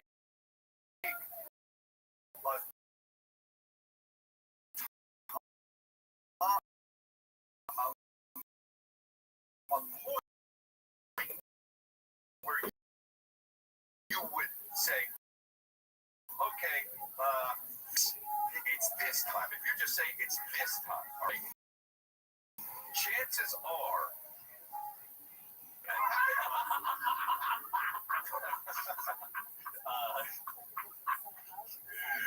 Leonardo DiCaprio in Inception. We thought we knew it the whole time, and there was something we weren't thought about that one goddamn thing. Wait, but hold on. Can you come back from the please? You know what? I don't want to talk about this. There we go. It's like, okay, turn to Mike. I don't know what you're doing right now. It's like this, dude. Okay. Take the Industrial Revolution, right? Like take when they made the internet. So out of your element. Take when they made the internet. Take when they created cars, right? Okay. Pick one. There's much. Okay, pick cars. Since 7, pick cars. Okay. Time.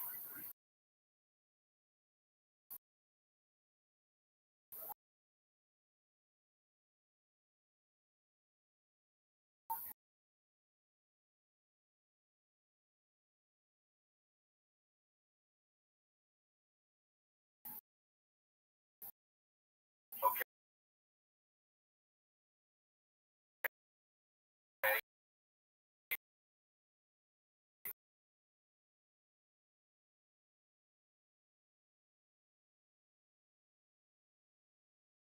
Cars gets less and less and less.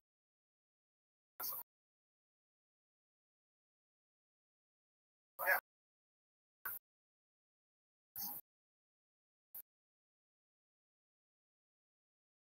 Until eventually, that you would probably pick a time where we would be in a simulation in AI because it had to have existed, then it hasn't because time keeps going. That we are in that time, percentage-wise, than we are in the time without AI. Because of how if all of time is this table, bro, you know, and you this is kind of yeah. I'm not saying that that's how it is. I'm not. No, you're right. Dude, spot on. Well, you're saying look, I'm saying like almost nil that we are not in a simulation if you think about it that way. Whoa.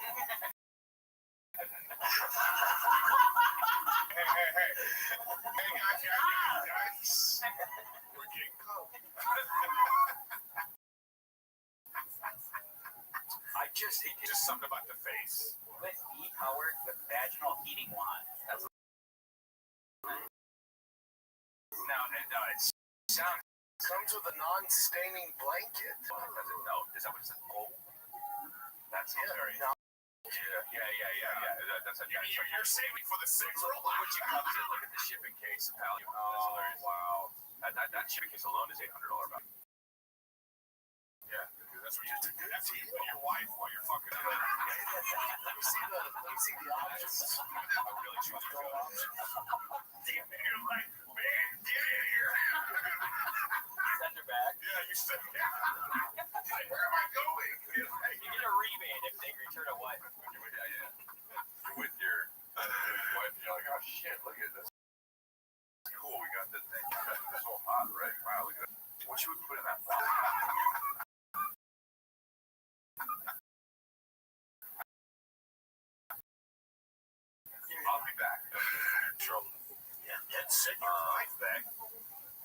Does it say how much it weighs? Those options. Go down, Nick. Go down, James. Look at the advanced skeletal with shrugged shoulders. Up. No, right there. Right there, bro. Come on. That one right there. Look at that. The one of the fixed one looks like.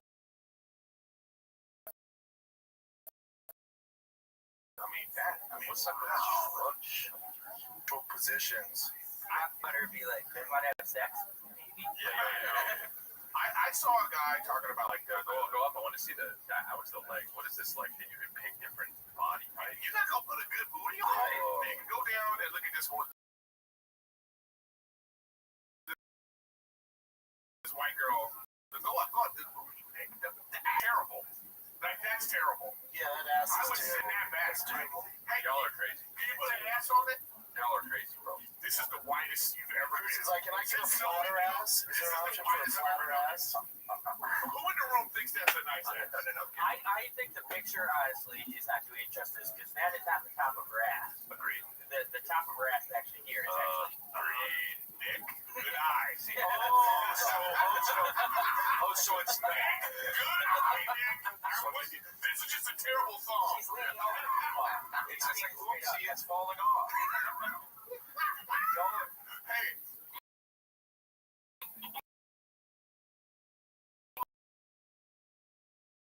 You're saying.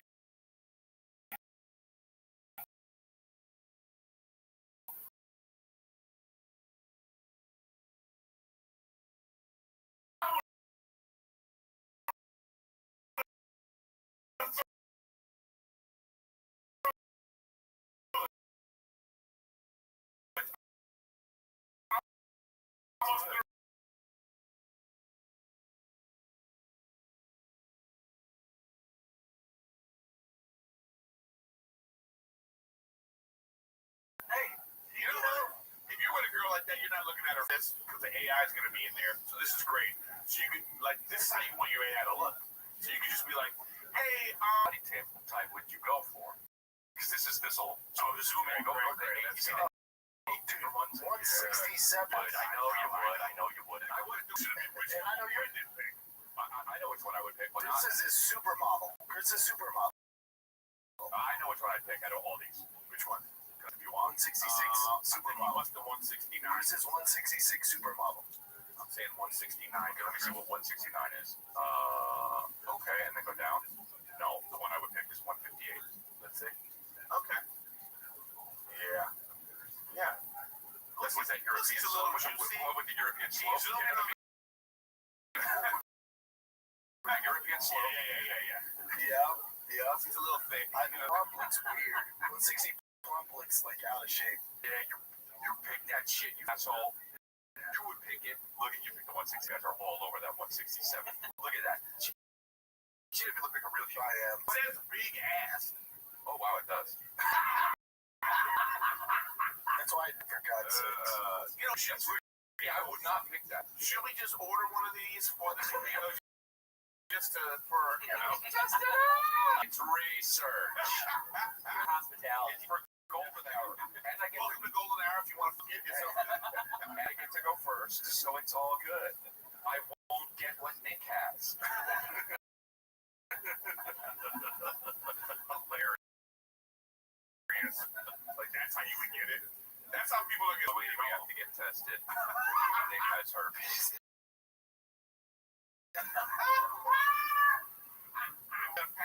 That whole story needs to be like, no, but you can't. But can they walk? Like, this is what I don't like about this. Not yet. They will, bro. But this is my point, though. It's like, if you have so this is what you have to do, actually. This is what you have to do. You gotta get your doll, you gotta take it out, you gotta get it dressed and whatever, clean it up. Then I have to set it up on the wall. Okay, take care of a sick person. You know, I have to put the leg up on the wall, and then I have to walk out of the room and come back in and go, oh, what's up? Would you just wait for me like this? Yeah, like I can't do all that. No, it just takes away from it. Yeah. But why don't they make a zombie movie? If they made what?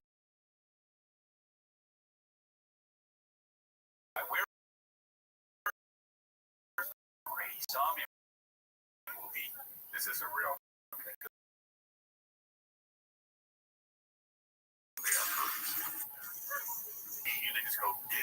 It's like the whole salt. It's like, but they don't get. And they run and they just fuck you, and like the dudes are like, oh my god, dude. We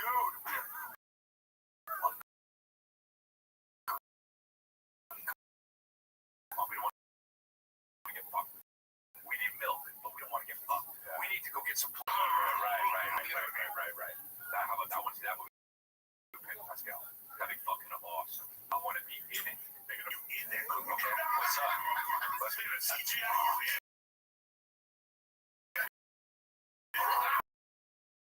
This is coming out back.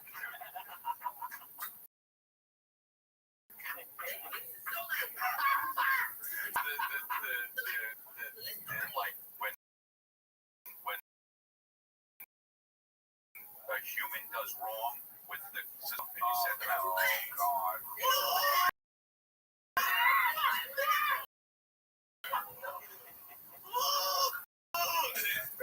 You're an asshole also running a train out of this.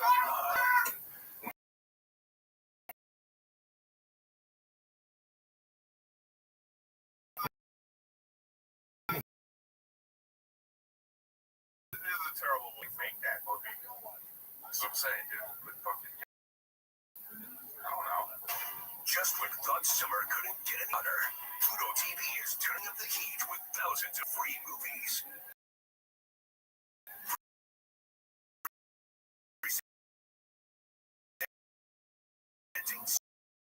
Summer of Cinema. Stream your favorite blockbuster film.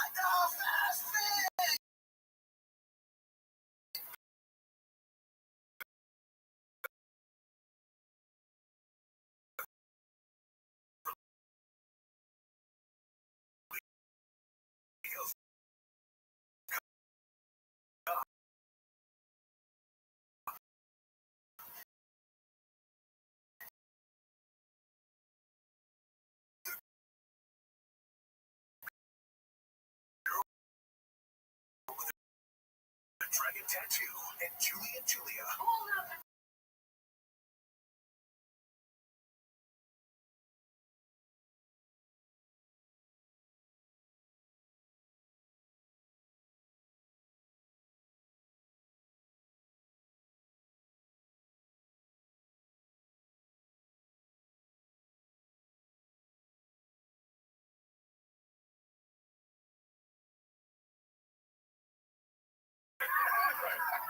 She's opening the door. He's in the other room. YouTube commented congratulations on their Instagram.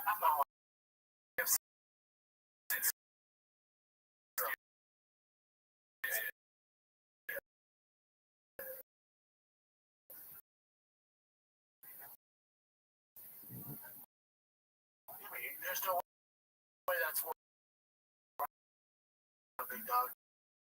That's way more than that.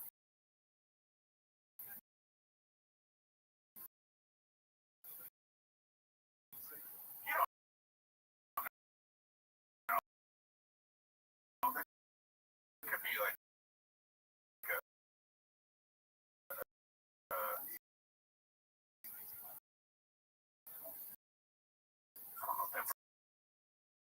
percentage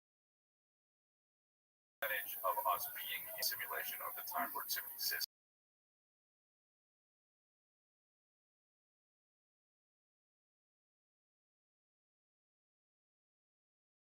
You know what I mean? It's just that's not one dime. I'll tell you what's alarming is their arms are the same size. No, it's one diamond. It's one diamond. That's what you already know. You went, why do you know? He went round. I got here to the ground. You're digging another man's up, bro. Miss Aquarius.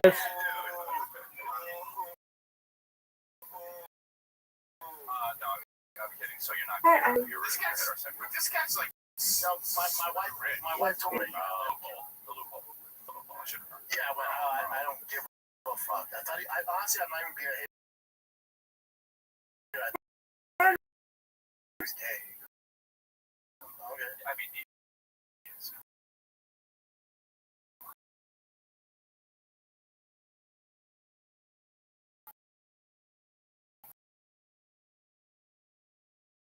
You don't fuck. This guy's fucking guys. How was your day? Very good.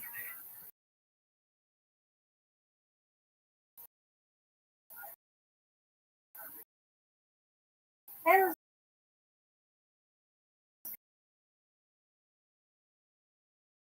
good. How's yours? Lovely. How was your physical therapist? I know they were in an accident. Yes, I don't know.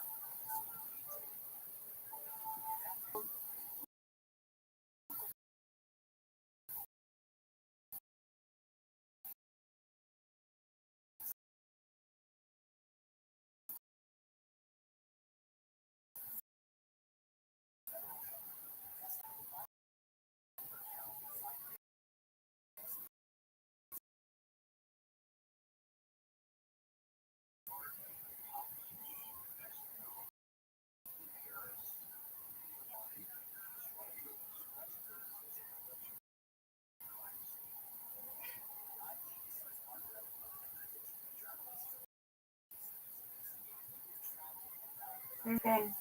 Come on, Rabbi, you got it. No doubt, Miss Aquarius.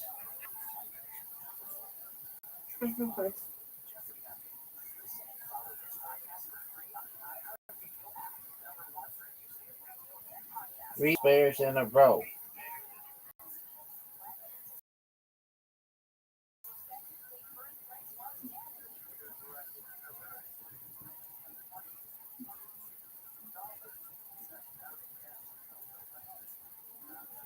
Get it. Yeah. And you did. That was great. You're welcome. Okay, this is like an impossible shot.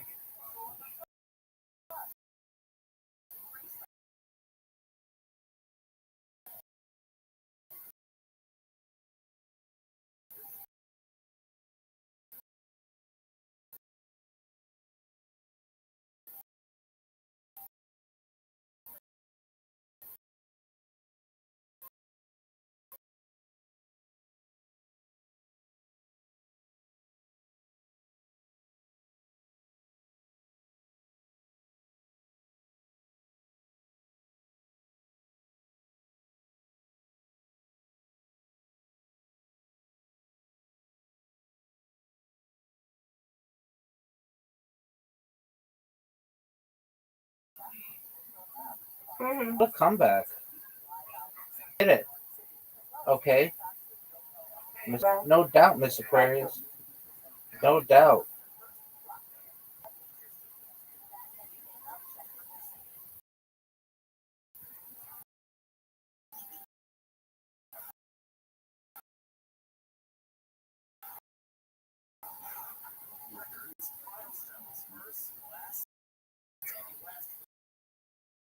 That's 7.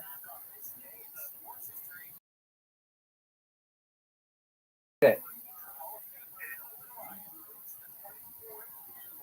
Come on. You got this one.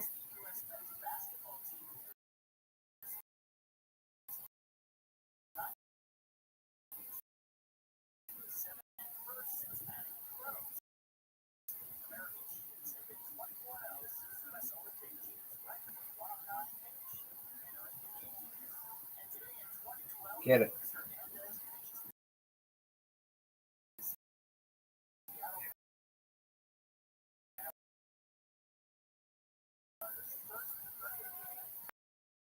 This is a tough one. You got it. Good job. Yes, ma'am.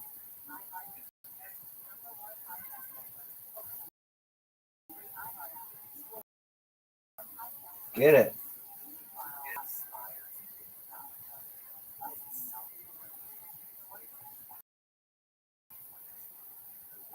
Now,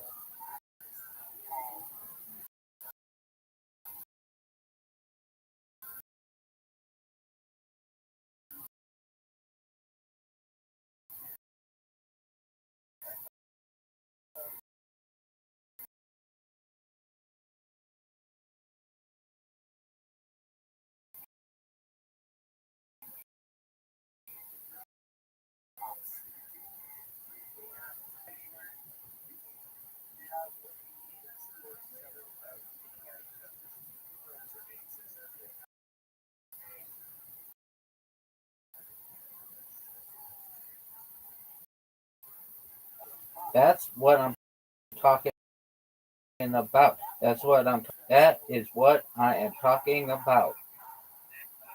Hmm.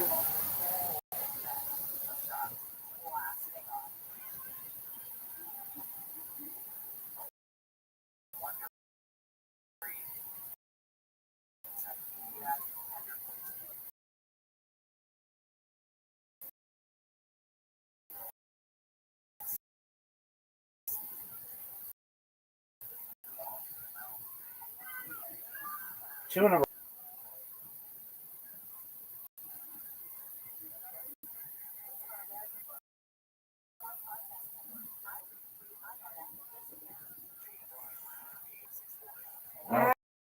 Alright. You win that. Aquarius, you win, I win. Make the paper okay. Come on. Sweet dreams, Aquarius. Sweet dreams. Let's see what is the Arizona looking at.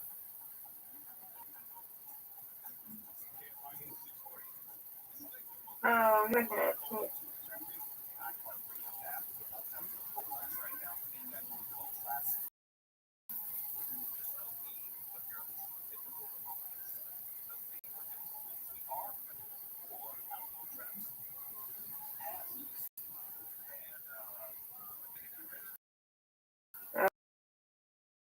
Okay, here I get something.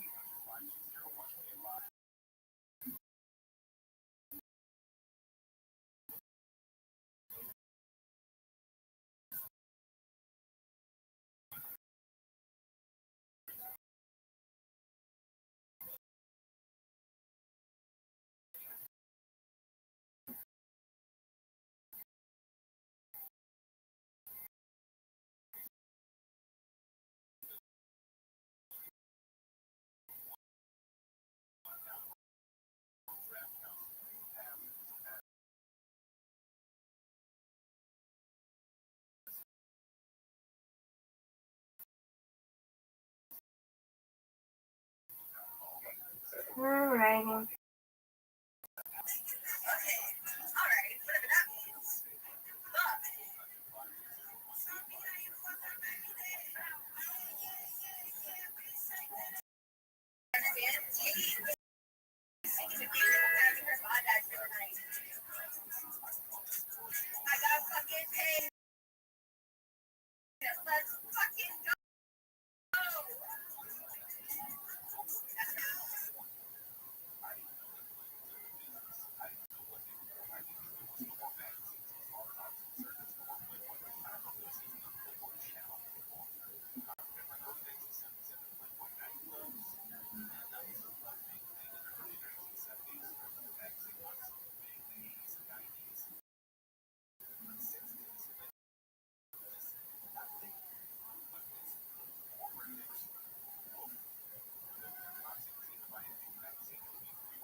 Couple man, he's here.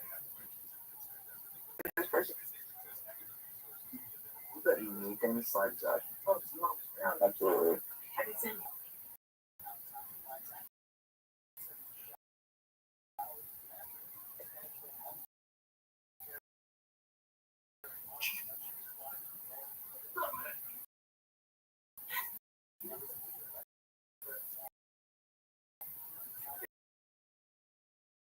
My headphones.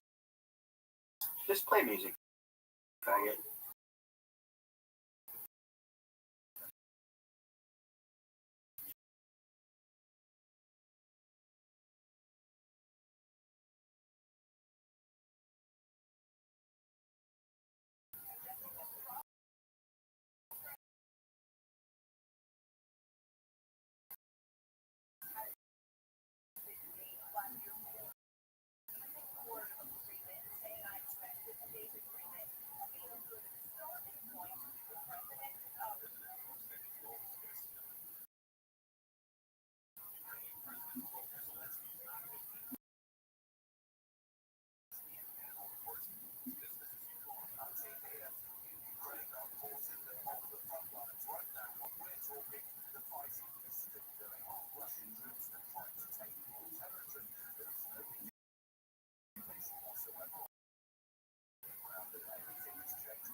Oh,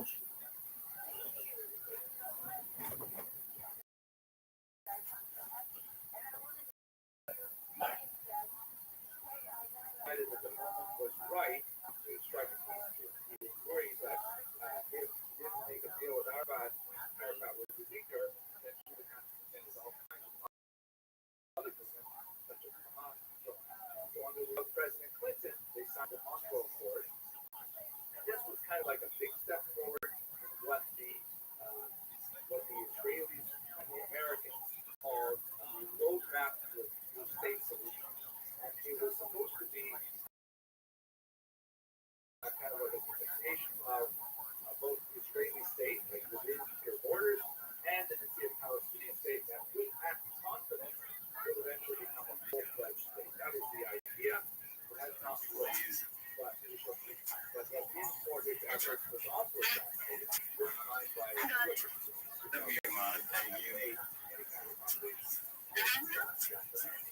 This is, however, the result of the court called the Palestinian Authority will be established. It had some powers of statehood, kind of like a municipal level, but they were ultimately supervised by the obstacle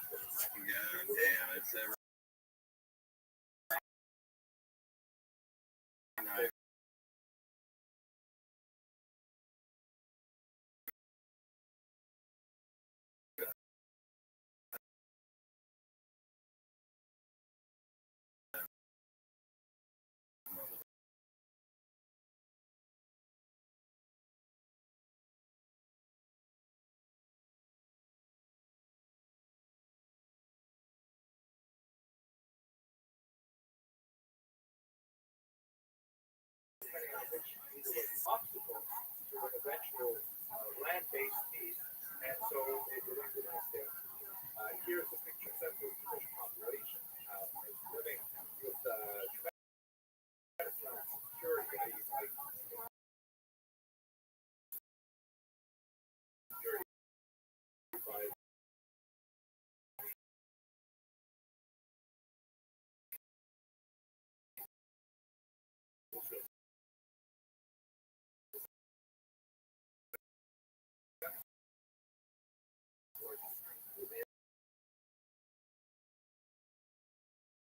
Israeli population, a much higher birth rate among Palestinians than Jews, just slightly supported, the slight majority of Israelis supported that it was time for Jews to simply leave Gaza, so-called disengage, and essentially leave it to its own devices.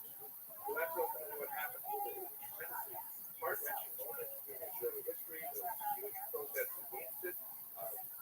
Populations like more secular Jews in Tel Aviv and in Haifa were very much in favor of it, but religious Jews tend to be oppositional to it, in particular, well, they don't know the details, but ultimately they did disengage, but it did not solve the solution to Gaza. A lot of rocket attacks in the surrounding areas. This just causes the Israelis to increase their blockade of Gaza, to lock it down and make sure they're not getting material, weapons, and so on. And it remains a hot spot in the region for solutions in sight.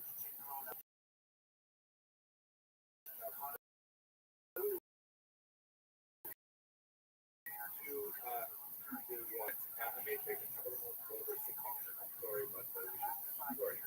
We do not have any but the latest iteration of this under President Trump, led by his son-in-law Jared Kushner, is for peace. We don't know exactly what will happen with this model, but it has, in my humble opinion, it seems very much like if you were to ask Israelis who are still in favor of the two-state solution, what would be your best deal, this would be it. In other words, it essentially favors the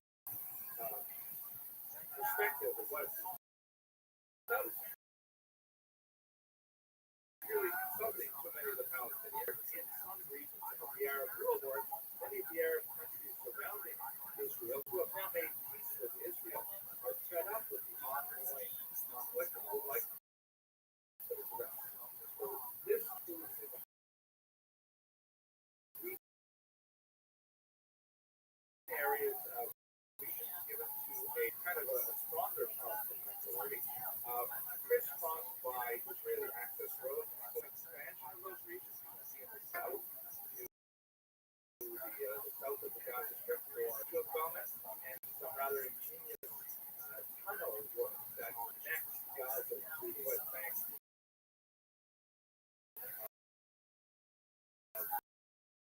At this moment in 2020, it doesn't look like it's really going anywhere, but this is the current plan. Brother, what are you waiting for? Dude, what's he talking about? Ain't no damn way. I'll get the fuck out of here, buddy.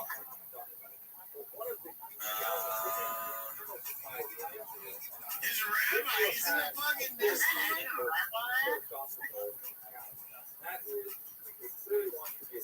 Yeah, because that's not his bot account. That's just his regular account.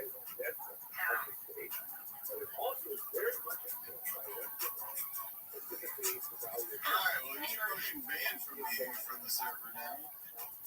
Very difficult.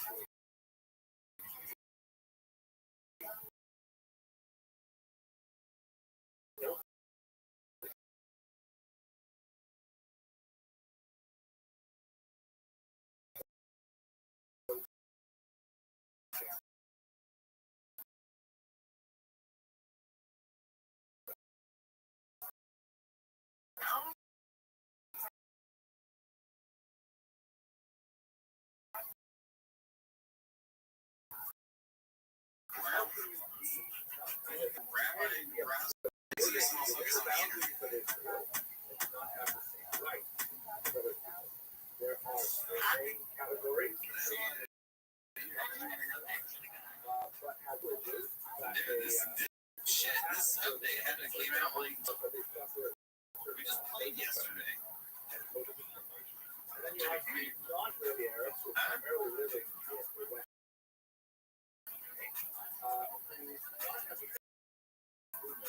So I just was updated for me. My computer's on all the guns on all day too. That's supposed to update automatically. I don't know. Never mind, update automatically. Then you have a very important All knows.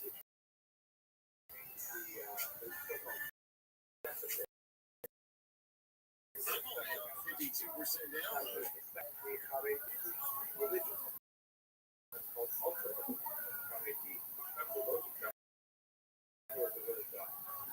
There are a lot of important flashpoints there. Right here in the sign, it says if you will stop the oppression of Israel, and they're referring to public ironic. So because the style is enough. Watch, I'm gonna get it. You got it now too. There are certain things like, for example, a long time understanding for the most part, not all of it. Serving the idea there is that national word that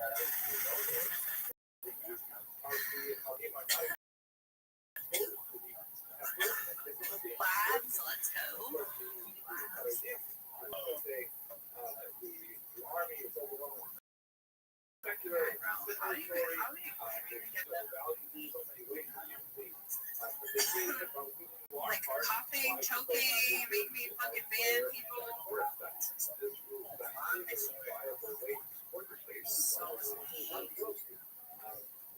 Watch, again. You got it now too.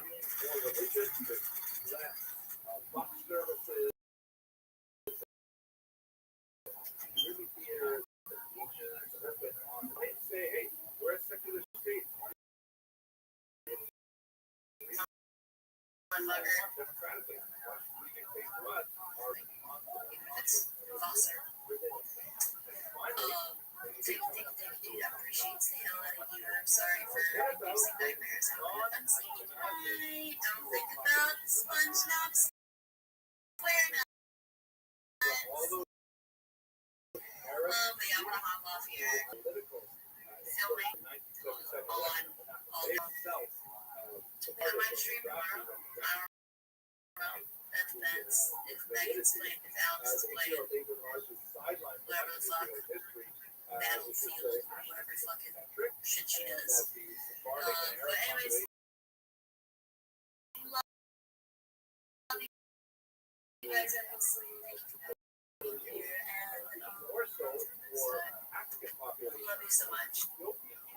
Deal as well. So there's a lot of internal struggles between the equitable treatment of all populations in society that speak to the central divide.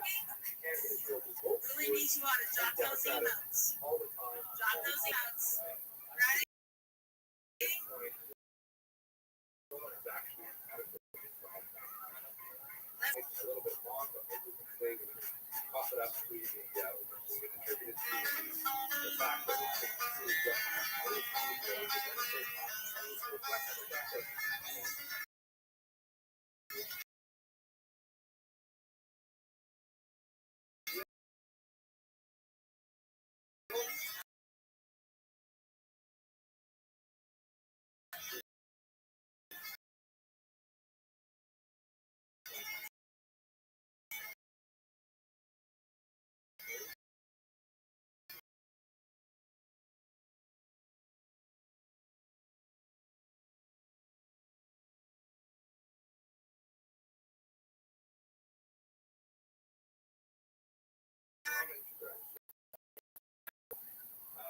Samuel Howman, very important American sociologist, argued in one of his books that, given the current of us who are living in the diaspora, thank you very much for your attention and your continued engagement with this lecture. I hope you all stay safe during this moment.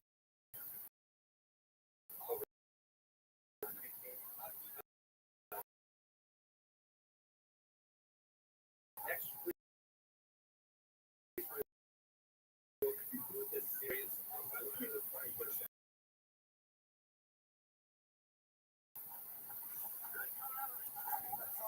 Let's see.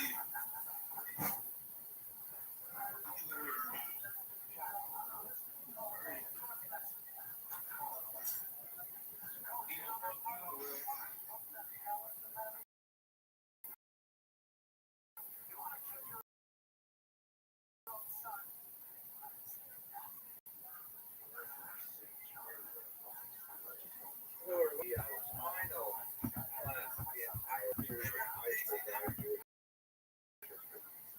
And I'm really grateful that you're here to listen on this.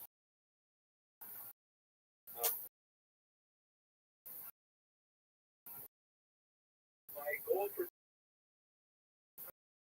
tonight, 20th century development, the majority of the talk is going to be about what has happened to American Jewry in the 21st century, and that's what we focus on tonight. A little bit more detail, and then we're going to look a little bit at Eastern Europe and finally at Israel, which we talked about a little bit. So, in reality, not a very significant majority. There's actually quite a few Jews living now in Israel, significant populations in Europe, even after the Holocaust. A political scientist and not a prophet. So I tend to get weaker as a scholar when I look at what's going to happen or what happened just recently, because historians like to have a lot of time to think about things that happen. Contemplate them, kind of like digest. So we haven't had that digest. Okay. So most of the data that we're going to speak about today, a survey that was conducted by a few years ago, called the Portrait of Fishermen, and it was conducted at the beginning of the second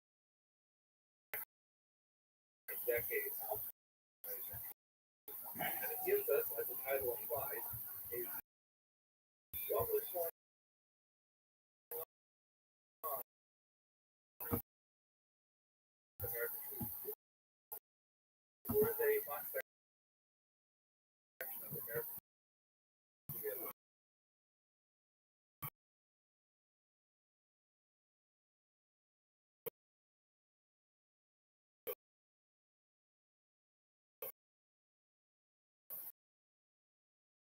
And it has a little bit of information, and in fact, the American Jews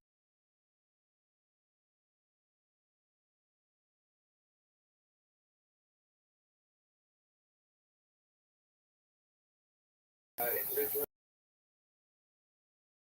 was inappropriate. It was not active, reflective of the Americans we have followed. However,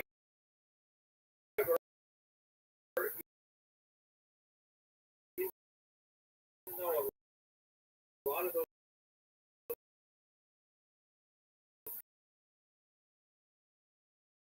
trends are meaning their kids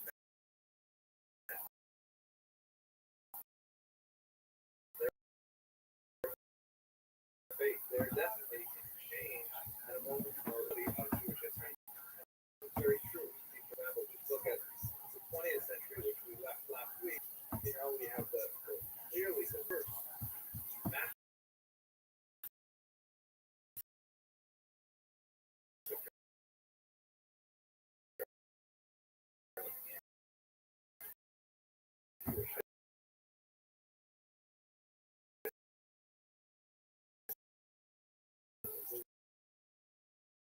worst genocide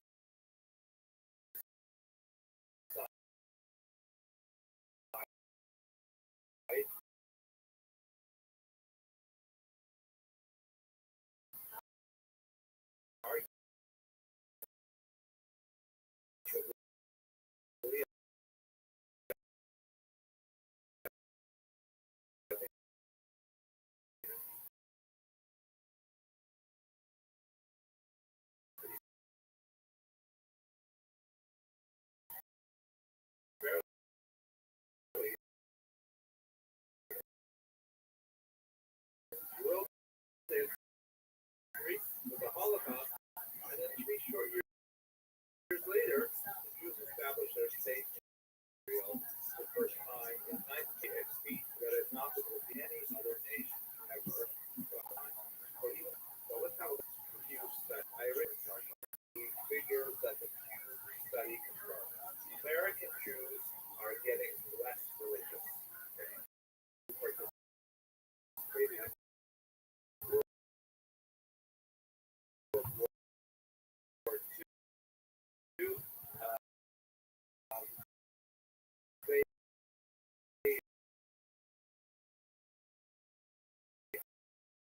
are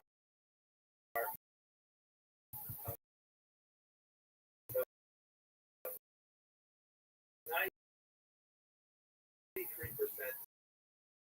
by religion in 2013.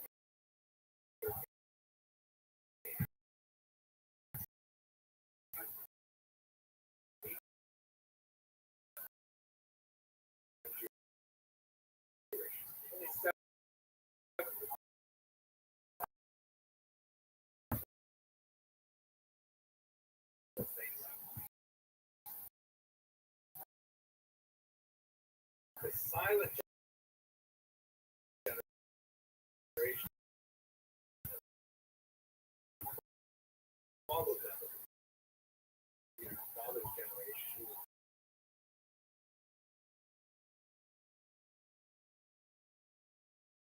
The COVID-19 crisis affected Jews made them more religious, which is exactly the same number as non-believers. So only 7%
United District only got one raise in the home of one non-Jewish guard.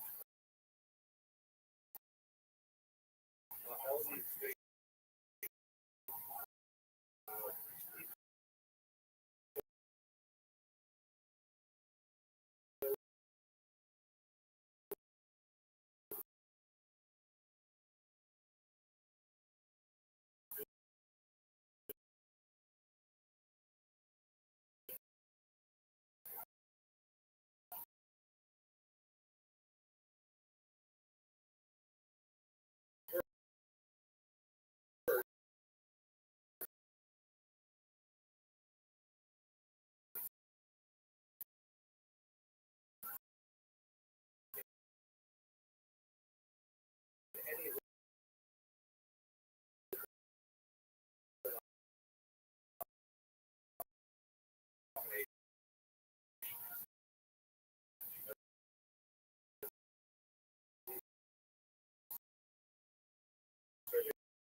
are Jewish because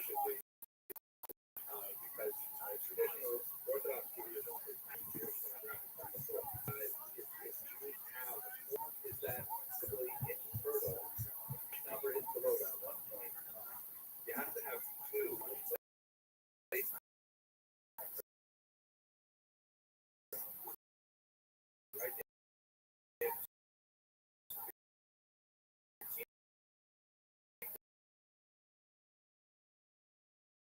The population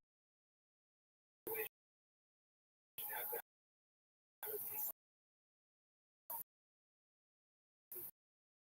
children.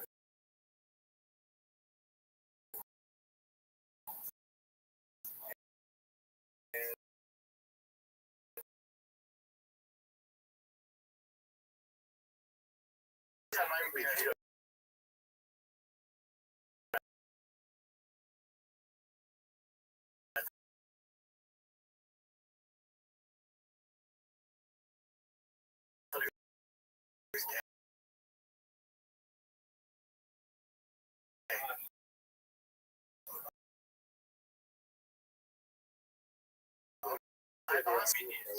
we got to, you know, this guy's fucking straight. That. I mean,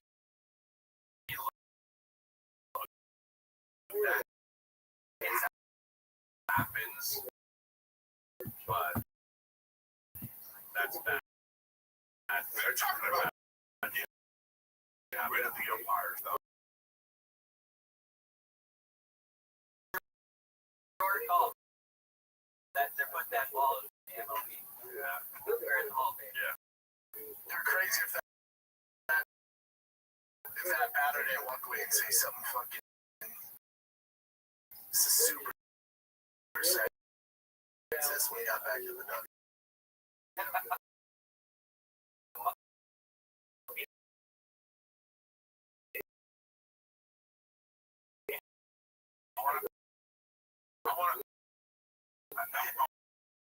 I want to ask you guys for census. I want to ask you guys a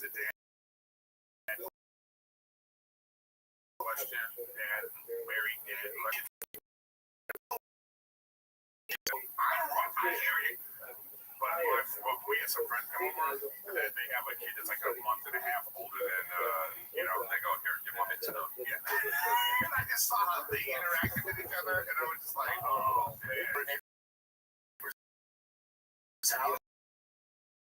And she's like, oh, I'll just drive over.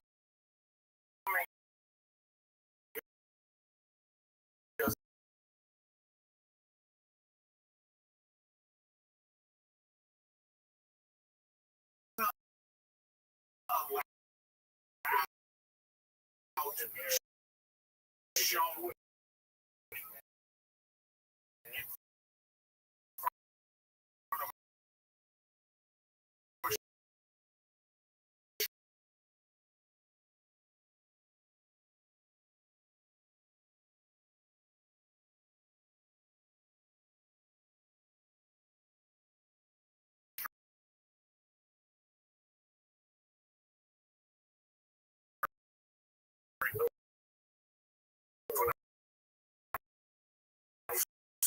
the issue, you might be like, it's Diddy. Yeah, it's Diddy vibes. Yeah. It was funny because I was watching my hands, those steps, those stands on the stand up.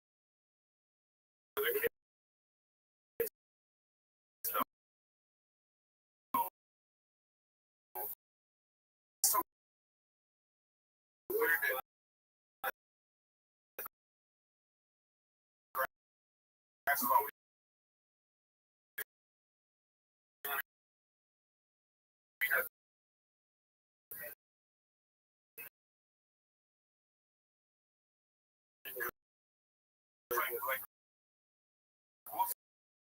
like very athletic in compared to this other.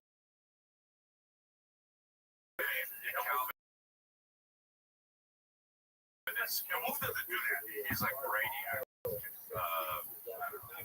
but so right when he doesn't want to, when he's this is all done. From watching Miss Rachel and Rachel shows she does that stuff. How it's Billy. It says it's fucking. He's chewing it. Wolf locks me out of my phone for 10 minutes. Well, yeah, that's my favorite thing. Yeah, fucking with the keypad. This one. I come in that room and Rachel's credit cards everywhere. Oh yeah. I say that to my wife. I don't give my wallet away. I didn't see. Why are you there? You watch when he gets in your shit. Wow. Derek, have you had it where your kid's playing and you can tell the kid problem? And like he's a kid. Have you ran into that? Oh, but I have ran into a lot of Will's got a lot of say on this now. We go, be an attitude. I go, hey, you gotta come over here. And he goes, just wait, bro. But it's weird. Like when I was in San Antonio with T and Boss, and we were like playing football, and there's a ton of kids. There's two kids who were terrible athletes and just bad kids, like really bad. And at first I was like, don't play with them, but I was like, let them figure it out. T came over, he's like, Dad, I'll just wait. Like that kid sucked at football. And he's like, no. I was like, yeah. I do think that the temperament, of like whatever the relationship is, I do see how that has that. Oh yeah. Like Rachel's very much like the mom and dad effect. Yeah, let's breathe. And like she's very like she's very measured with them and with Chris. And so I might be like, because sometimes I'm just like, man. And then I see him, and he's like, I look at all his face, and I go, oh my God, I can't do that. Now you have a lot of like, they're intelligent. You just have to find them. But what I'm saying is, if you see it, let's have it.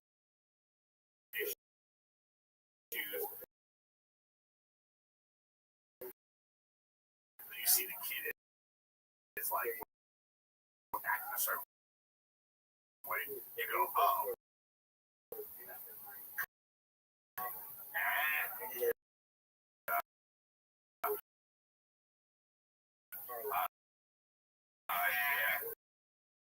Yeah.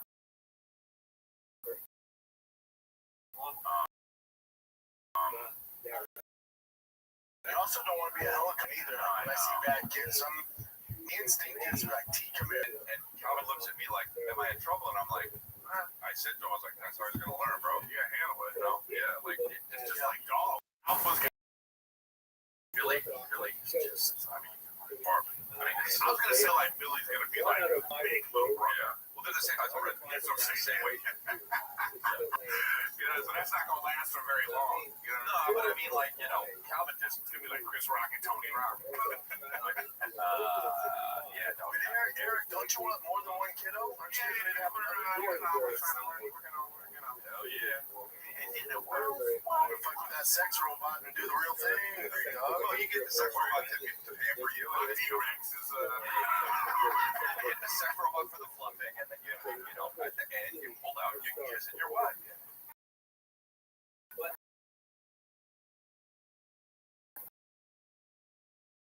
while she's in the coffin.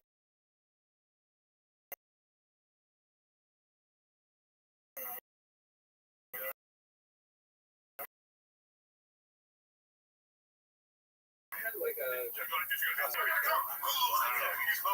hole in the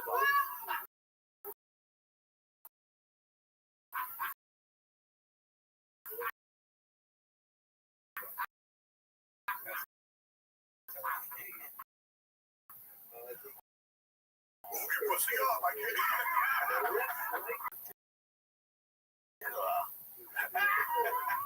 It's that it's really yeah. But once it turns into he's actually back. He's back. That shit is FaceTime all the time. Yeah. He likes it. Well, nothing's worse when they get old enough. Nothing's worse than car chunk. Like, we're going over our buddy's house. We'll give you that nine. With the Brendan in his car. Yeah, that's cool. Oh, wow.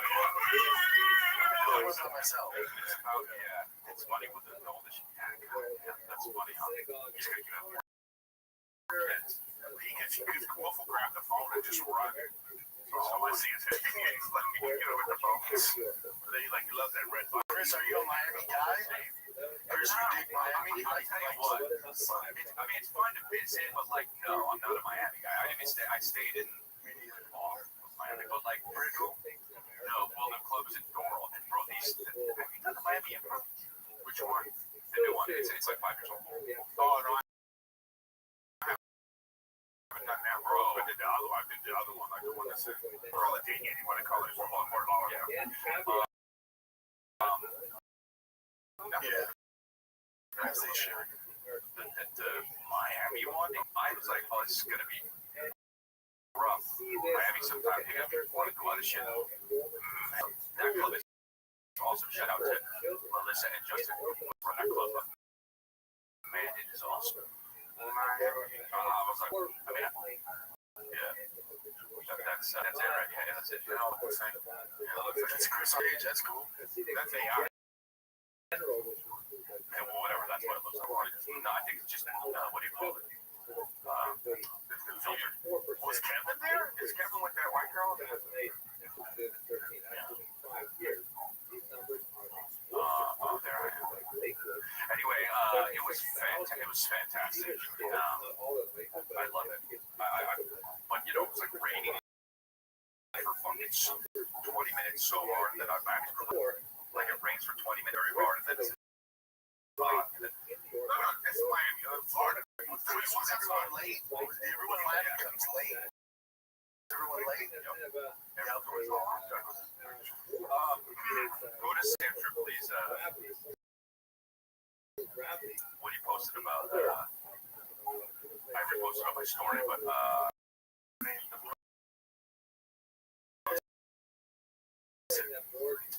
an actress, comedian, Amy Schumer. What happened to Amy Schumer? She's still alive?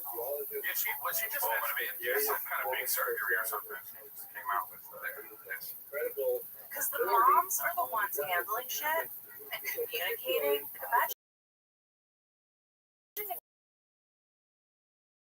your dad 1 year was in charge of planning, and men are in charge of the world. It's the world. It is a blessing for you to be able to stay home and plan a birthday party. You know how lucky it is that you can be a stay-at-home mom and plan a birthday party while your husband has some job where he can get wrecked and he prays that an AI or some Indian doesn't come on an H-1B visa and fucking takes his job. You don't think I can plan a fucking party? I can't because I'm working all the time.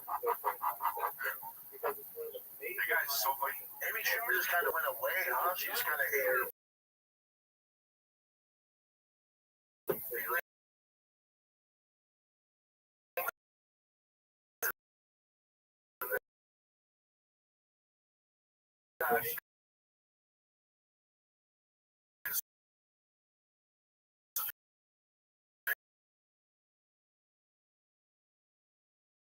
Stand up? Oh yeah, I guess on the roast. On the roast, she was good.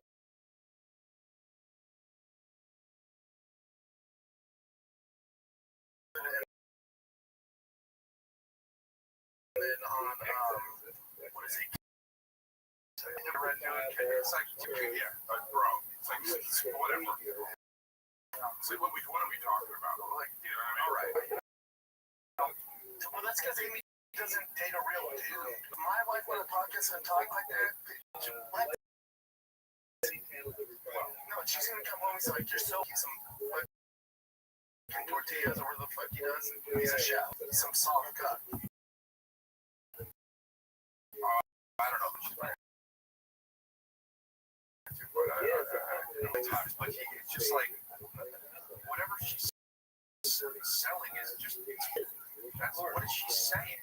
And I get it. They might have just been talking, and this is one of the problems with podcasting. Is just like it's just like they cut that together, and it's just like all right. I'm sure they call her daddy, like call her daddy woman. Like it's terrifying, man, around the world. That's something that somebody might just say offshoot. But this is what Amy Schumer's always saying. Yeah, it's like when she was coming up, she wasn't like this. Remember, she started talking about sucking dick. That's the other thing. And doing all this slutty shit. For real. Now all of a sudden she's like, it's like, are you for real? All of a sudden she's in her iron tower. And there's another thing. It's like she's on Europe's found calendar, about our calendar. These female comics, it's like some of them were, a guy's girl, and then they turn into, hey, it's right. And now they're right wing. It's like you're nobody. Like you're just really going where the egg. You want to be like that's not fuck all that shit. You're not a point of view. What's it matter if keeps changing? I understand people grow, but like, bro, if you're just gonna go with whatever's fashionable, go. You're not Steve Byrne when he on Howard Stern a lot. Really, is he? I love his favorite stuff because he's like he's talking about how Howard Stern went full FD because he would have got canceled for all the things. Same with Jimmy Kimmel. But they said that's not why they didn't get canceled. They didn't get canceled because it's like it just happens to whoever it happens to. But they're you go that far over to you're a pussy. You're a pussy. I understand it. It's factual right now. I don't know. Like. Yeah, fucking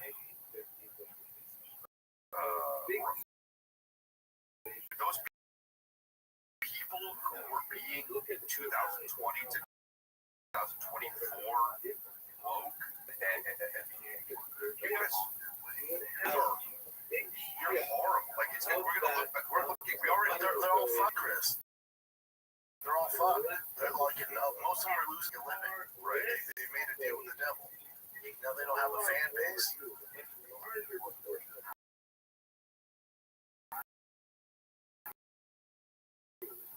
And it's just like, soft, but yeah, why soft? That's what they are. I get it because it implies that, I guess to me it implies that men are these hard, non-feeling types. And I understand what you're saying. That word. Yeah, I understand what you're saying. I hear you. I understand what you're saying. Well, I don't like when people talk about fascism. Yeah, and you're rich. Now you get to say whatever you want. Fascism's never touched you. Like, I've been to other countries where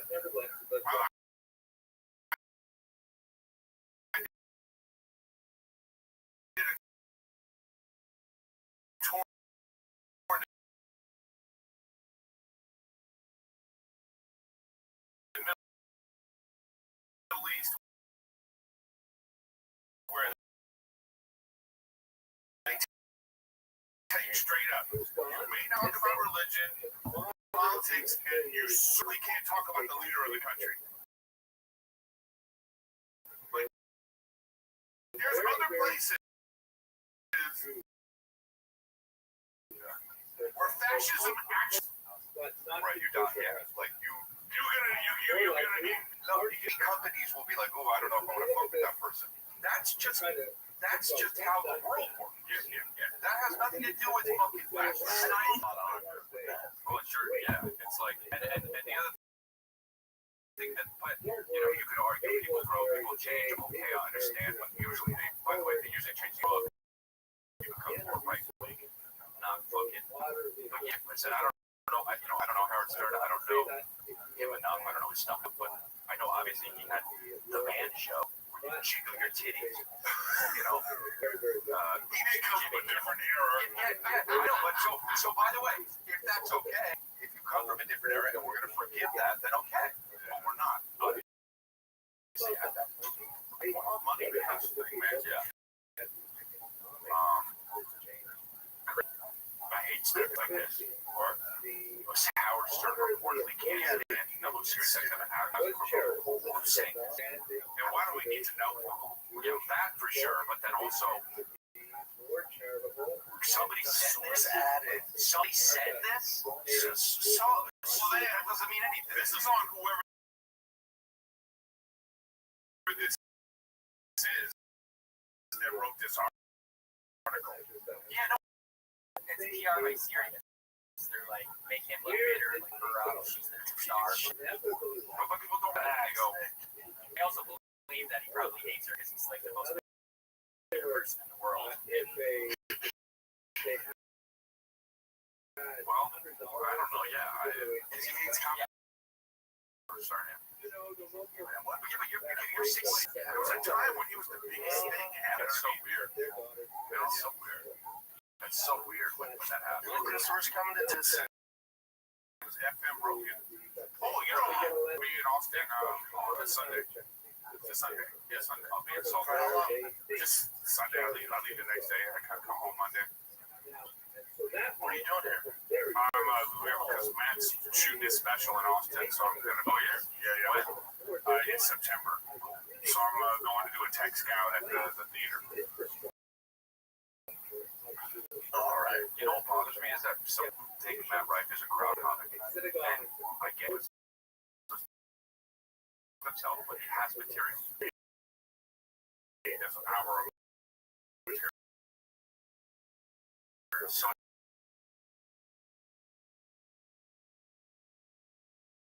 it's like it's so annoying.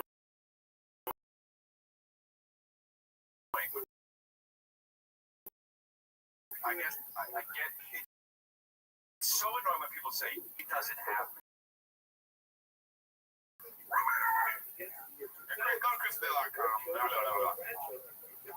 What's up, guys? I'm giving away the ultimate Ram PRS.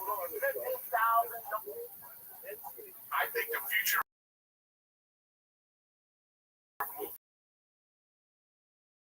is the $200 million budget. Oh yeah, no, I understand because it makes too much money. Yeah. No, I'm saying the way Howard takes this.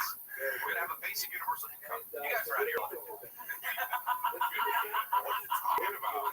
Friends that laugh, friends that shout. Sometimes we don't know what we're talking about, but that won't stop us. Nothing can stop us. So show you use the law. Just rebrand it enough. It's stronger, better, bigger power, 'cause it is the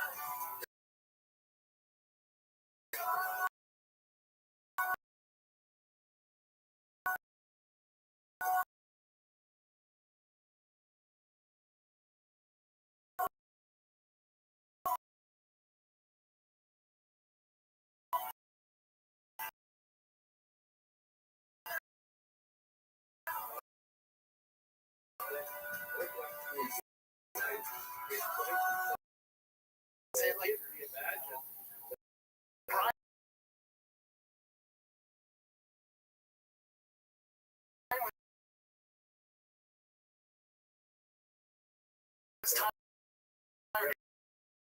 Yes, I go, really? From what? And then I almost dated myself sitting in the parking lot. And I go, you know what? Let me just update it while we go into this. Almost wait till you get. And I was like, I thought,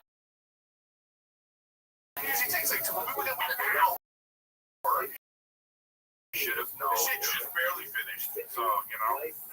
Hey, what are those? And I saw them on a guy's feet. And I go, those are unreal. And I took a picture because I wanted to get them. And then Kevin has them. And now I'm fully. Let me see for the camera. Bro, those are so awesome.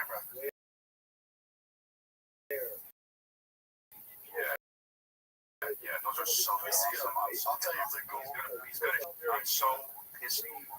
These are so. I'm jealous. On feet, they're better. Obviously, like these are just. What are those? Oh, those are the JC Walkers, Jesus Christ Walkers. So these are so. Are they new? In the back? They're not new yet because I looked them up. And I thought that they were. God, what are those out? Like doing stuff. Well, yeah, it's kind of a weird wear because, like, it's like if you actually find yourself having to think, you go, oh shit, I wear these. You know, if you're just chilling. I'm not even trying to hate. I saw 3 kids I love on the spectrum. All I'm saying is that if you're wearing those and you go to any public restroom, you're gonna be the splash. Well, that's a splash zone. But that has any shoe like that, you'll see that. You'll get that. Any. No, I know, but just idolize when you're at a urinal how much pee gets on your feet. I 100% realize. And I think about it all the time. I go to the urinal. Yeah, and I had sandals on one time, and I was like, oh my god! Like I'm trying to get how a 6-year-old like pees, and they almost put their dick on the. I was like, oh, I hate it now. How are we? I literally think like, how are we all still alive? Yeah. Disgusting. Yeah, and now we should all shit. And you're like, oh, this is just a disgusting mess. I mean, you're disgusting. Welcome. Hey, Chris. What's up, Pam? Who's this Audi guy? It's a woman.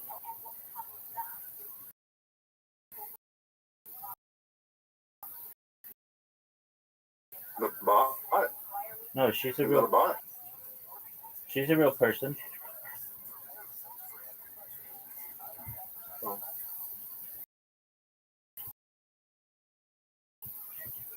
I was saying that they were server muted. It looked like. Muted. What'd they do? Oh, sometimes they just start yelling and they can't kill it. They have some issues. It can either annoy or scare off other people. I just server mute them for a little while and they calm down.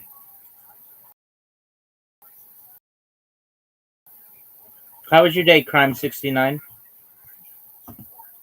Overall, not too bad. What'd you do? Tell me all about it.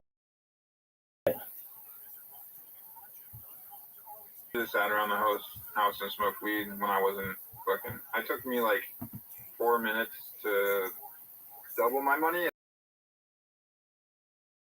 and then lose it all back. Thought I was gonna take out most of it and leave $20 to play with, but Kino's been killing me.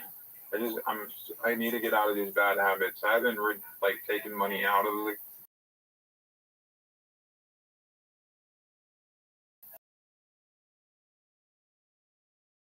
casino.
do gamble.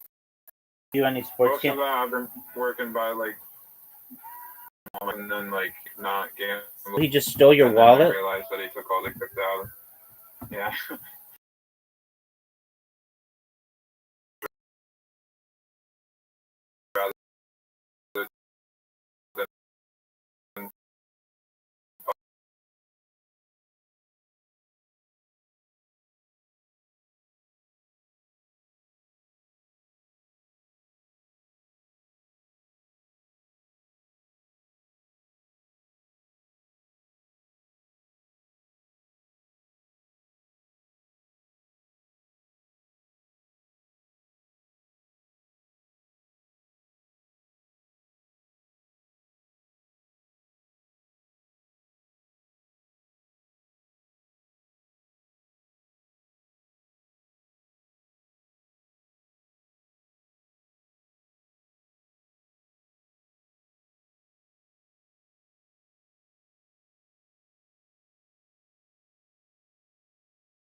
Really just like can't trust anybody. Like if my girlfriend, he only owed me like $40, but the point is that like I don't know how scams work. I've been scammed over like all the time, and it was just like I didn't know his real name, his address, because All right. Well, why don't you contact him via? overall like, because if I had this girlfriend that like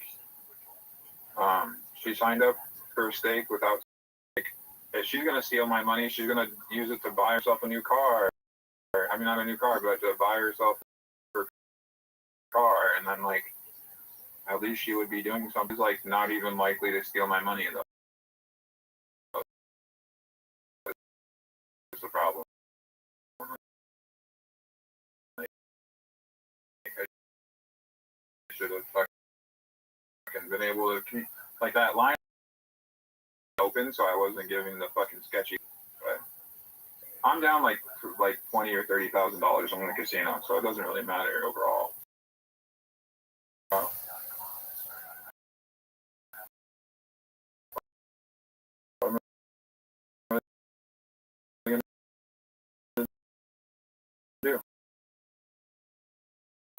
Like about the next time I'm still working towards. I don't know. My roommate made me $20 that he owed me today. All right, that's cool. So and I bought a keyboard from him. So then I can play Battlefield. It'll be a little more fun.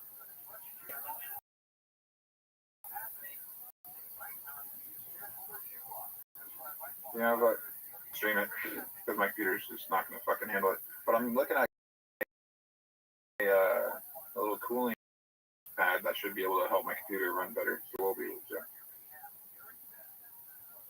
Because my computer's not that bad. There's a little bit of boost, of, like,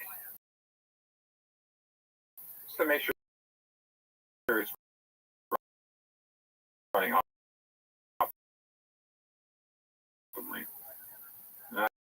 That's just going to help if it's cooled down adequately.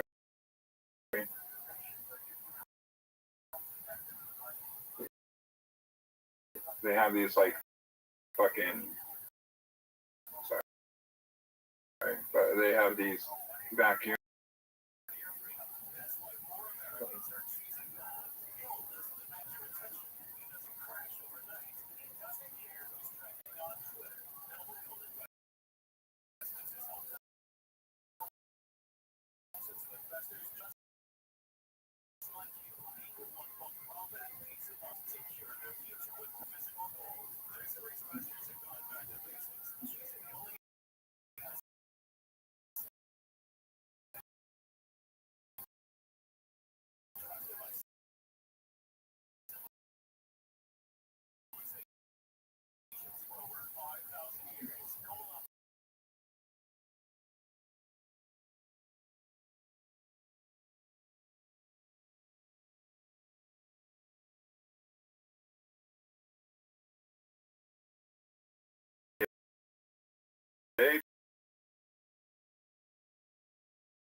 smoothly and stream that. So, You know how many days?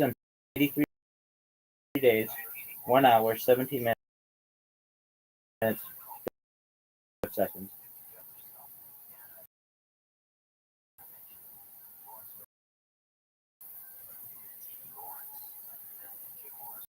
so we, Did you take the test? I sent you a picture, but I did everything. To what account?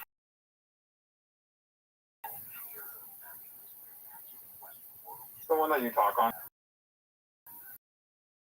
Oh no, that's not the one that you should send it. No big deal. Just one moment. Okay, so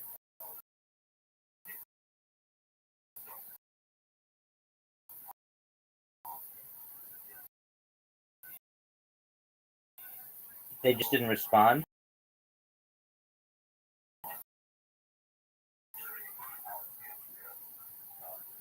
Want to work remotely? You don't want to work with your hands anymore? Is that correct? I'm just looking for money in general. Like, Okay. So, trying to work towards being able to create, being able to. certainly, are you a member of the remote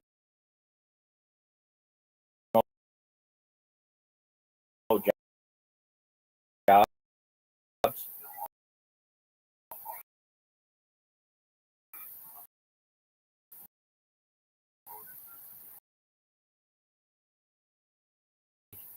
Secondly, do you have a LinkedIn?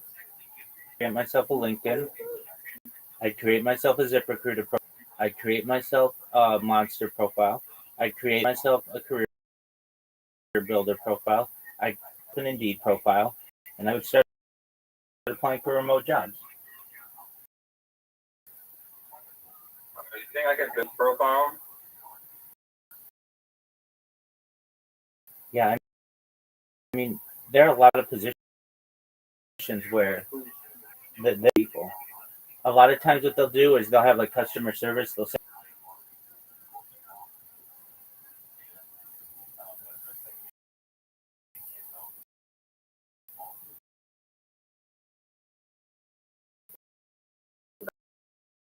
No.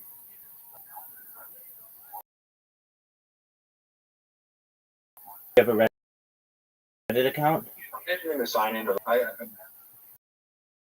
Do I need to sign in, or do I just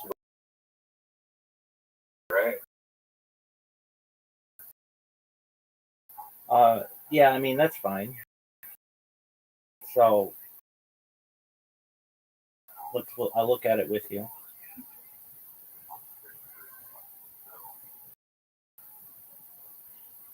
You said remote jobs. What do you think's better?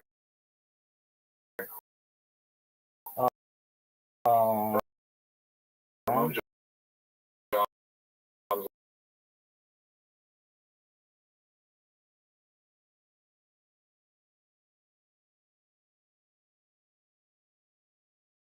Thousand remote jobs. This guy who did this, he basically like built a bot to just scrape all the that. 5 work from home jobs in the USA. Position commerce assistant, part time, location United States. Pay range $19. Apply here. I would just apply there. Join. Give me a second. Take your time.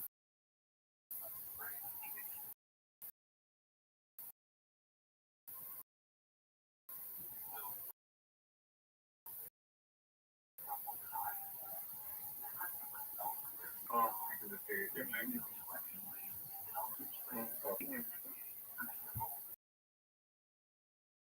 That's not the mute for the stream that I was watching. Okay, great.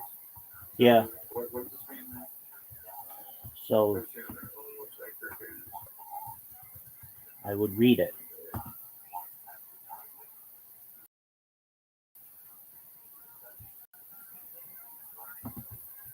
So what does it say? What that you can like? There's a whole ass project to help people find remote jobs. Essentially.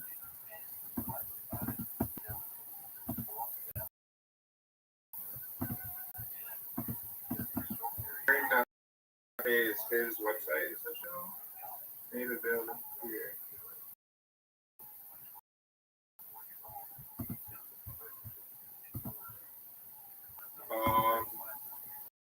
So this does all the work we pretty much.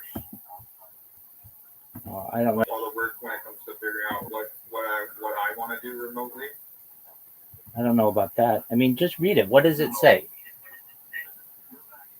It just shows me like tons of different like opportunities, and I can like, because I'm on hiring.cafe, and like you can like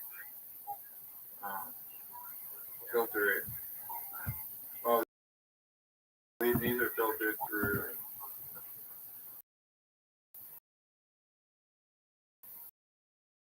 Okay, so it seems like his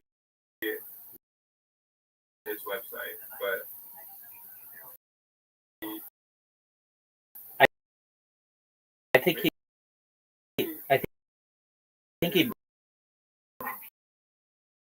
I think he made it. Yeah, I couldn't figure out.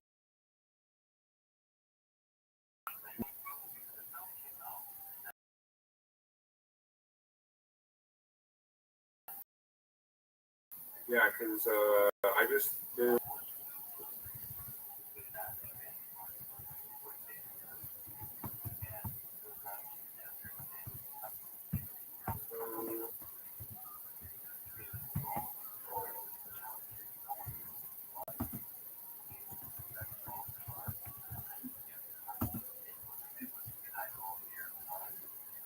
Yeah, entry level and remote jobs, there's still like 40,000. Perfect.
What do you think is more important? Going for something that feels natural and that like becomes something that's easy to talk about, or to like do the work for, or do you think, hey, like, because I feel like if you go for what like you will master faster, like what kind of just comes naturally, I feel like the pay matter because the pay will come. But maybe going for the pay might be a move. It depends what. If I'm worried too much about pay, then I'd get a better job and a better job, and just keep getting comfortable.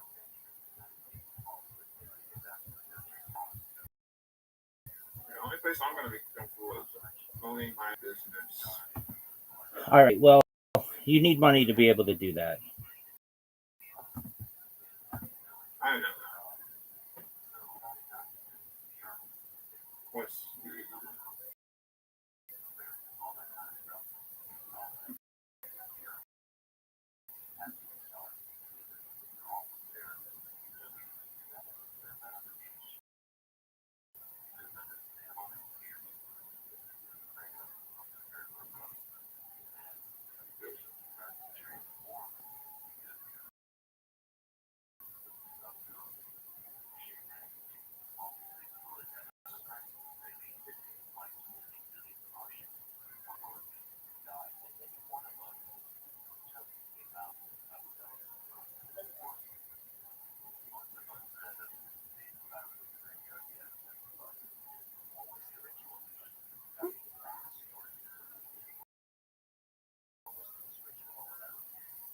the education there?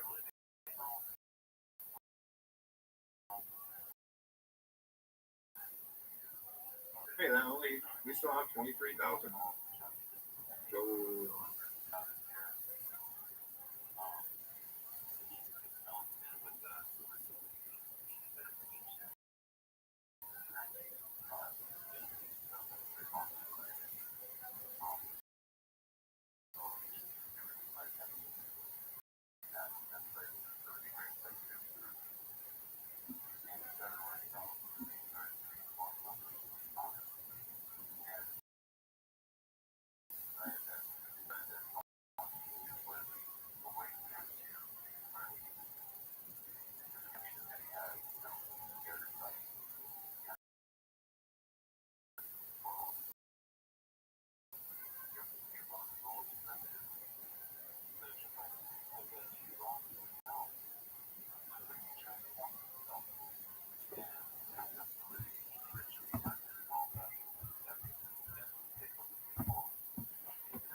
think of it.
Holy, I'm regretting coming in here. Why?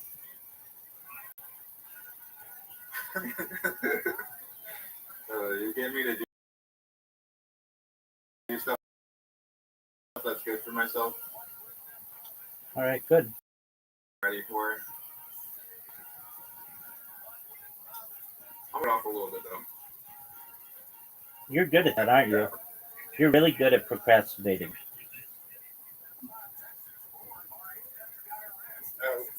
What? You're really good at procrastinating. Yeah, so much that I still didn't hear what you said. You're really good at procrastinating. I mean, I heard you the first time, but I didn't. You know, like I didn't audibly hear you, but I heard you through the universe of understanding.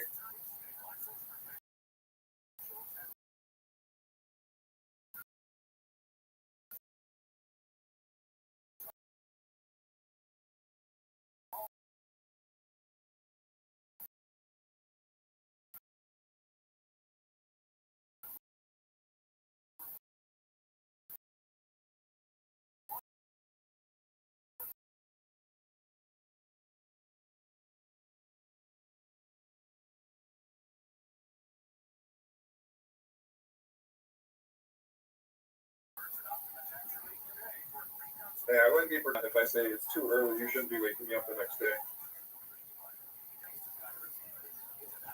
Now my door just had a bunch of pieces of cardboard over it saying, "Do not disturb." Unless you're here without money.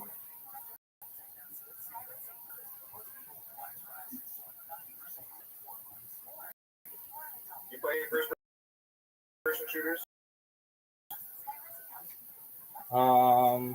Fortnite, Call of Duty online, or like mobile. What else? Grand Theft Auto, not really a first-person shooter, but it can be. It's probably my favorite. Counter-Strike.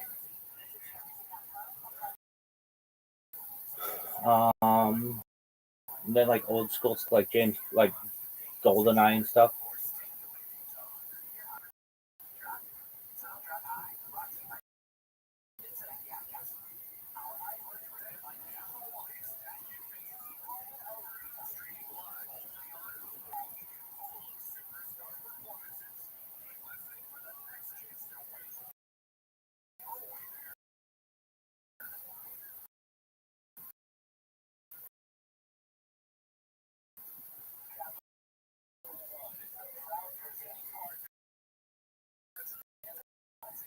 We're starting up the fucking.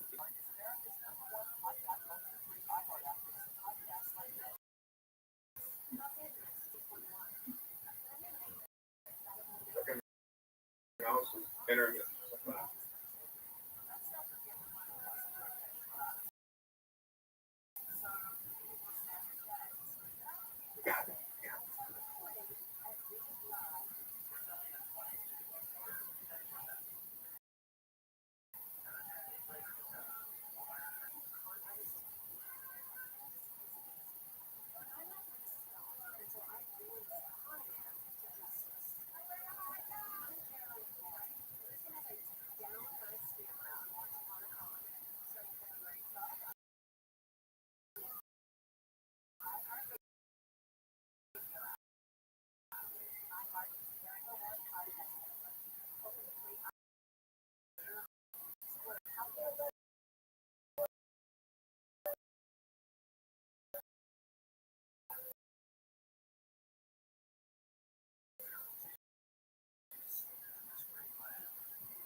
What's wrong, Pimp?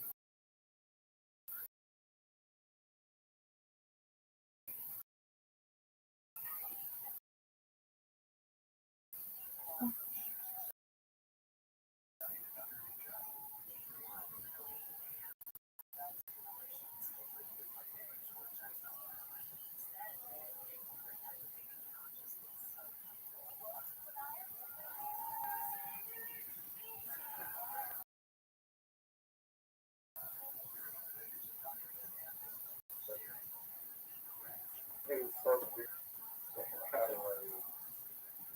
sure it sounds like it's taking a nap.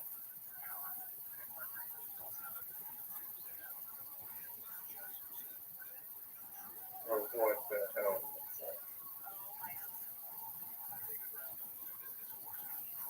It's fucking you, though. We still making noise.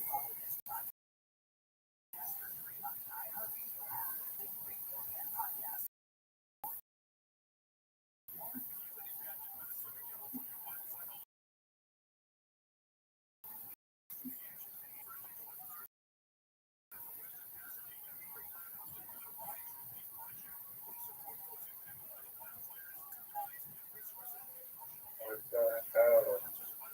It sounds like he's snoring. That's funny. I'm sorry. But It sounds like there's so many glitches in this beta. It's fun though. sounds like who is snoring? Oh wait, he's in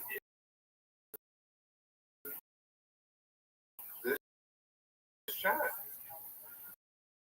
One of my games. I'm playing Battlefield. I gotcha. Okay. I muted him in the game, but it still didn't mute him. I don't know why.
Like, straight up, it's like Battlefield 3. Like, they really don't gotta change much.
It's gone right back.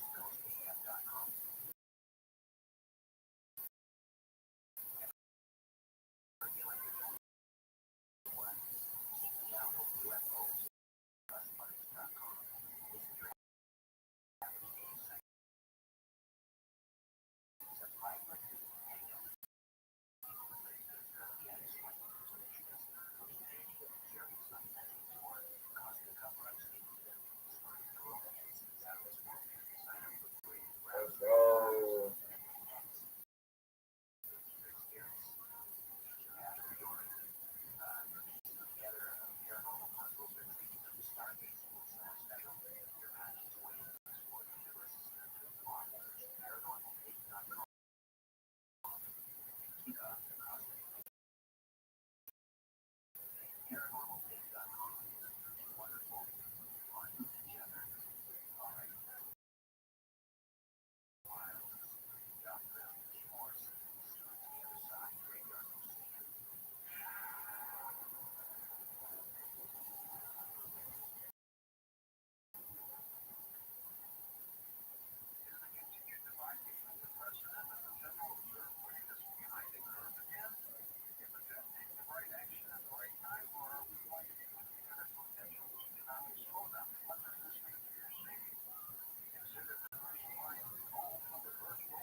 Like everything about this game is how you can completely change the battlefield. You can actually see the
I'll be back around. Thanks for helping me get started on that. Absolutely, pimp. We'll get you what you need.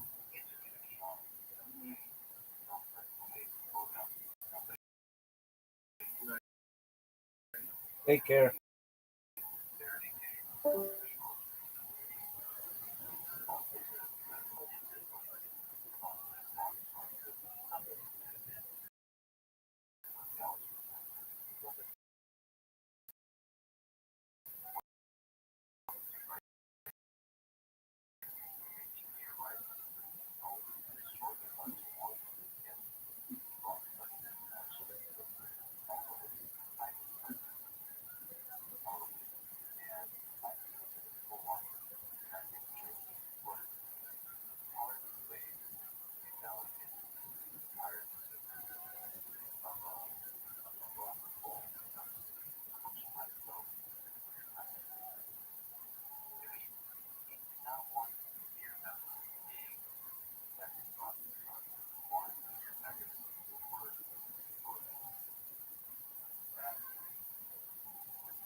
Give me some help. Come on, please. Come on, give me some help.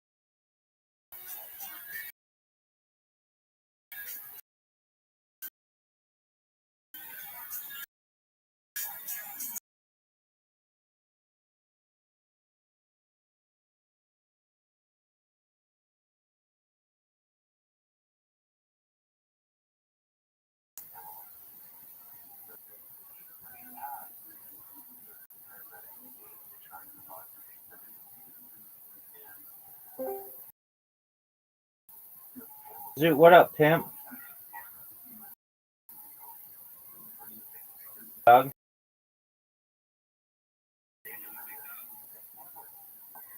I had a tick in public. Did you slap? Yeah. Okay. What did you do? You want to know? You know what I said? What'd you say, pimp? I said in public I had a tick, and I said I didn't realize I was circumcised until I was 15 because I didn't look at other people's penises until I was 15. I said that in public. Oh, you poor thing. Just what an embarrassing. What an embarrassing thing to I say. think it's funny. Yeah, I but think it's funny. I thought- I say that to people. what happened? I had a tick, and people looked at me weird, and I got Oh, Zoot. That's sad.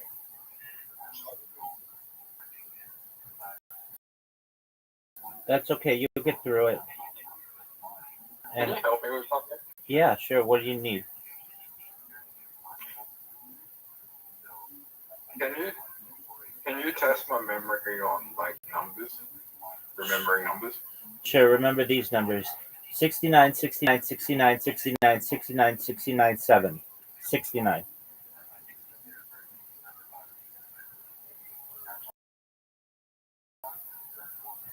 69, 69, 69, 7, 69.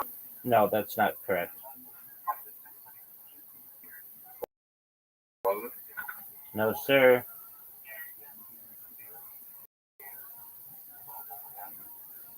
Can we go again? Sure. 69, 69, 69, 8, 69, 69, 69, 69, 69, 3.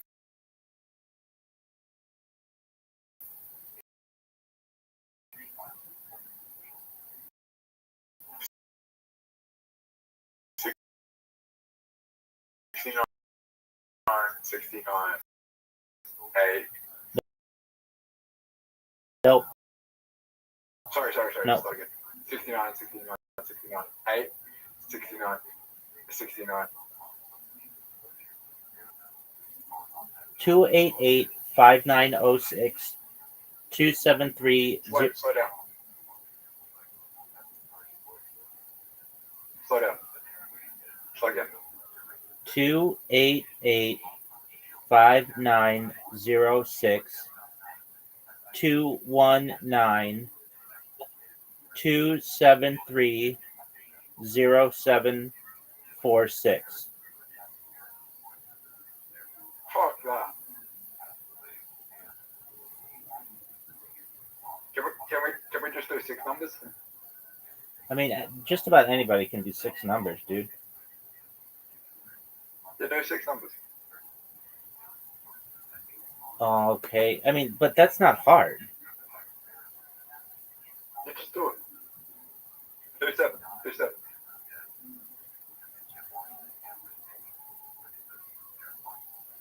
631 7. 5743.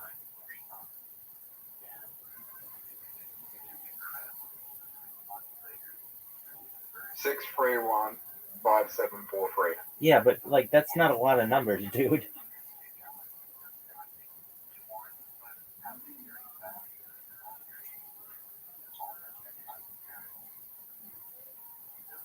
Let's try 8.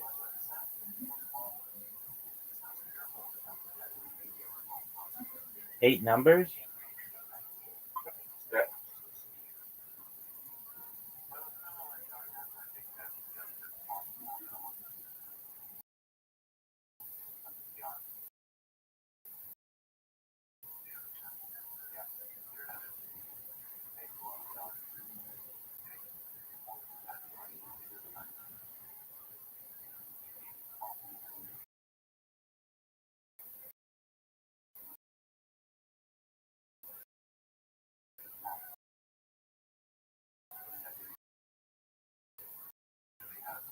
Three one two Sorry, can you start again? 312-64678. 312 64478. No, that's incorrect. It was 64678. Okay, start again. Dude, Try different numbers. dude, this isn't impressive. Try again.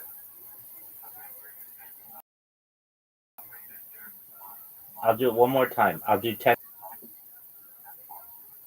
Oh, okay.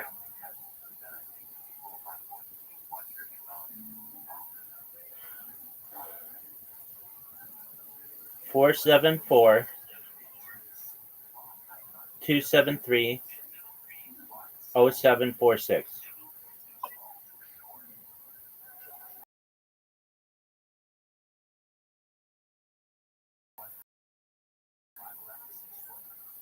Three, 7, 4. And 6. Okay, Okay, I'll do it a different. 404 273 0446. 474 0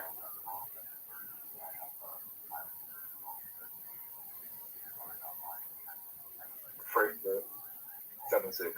That's incorrect. Not even close. Nope.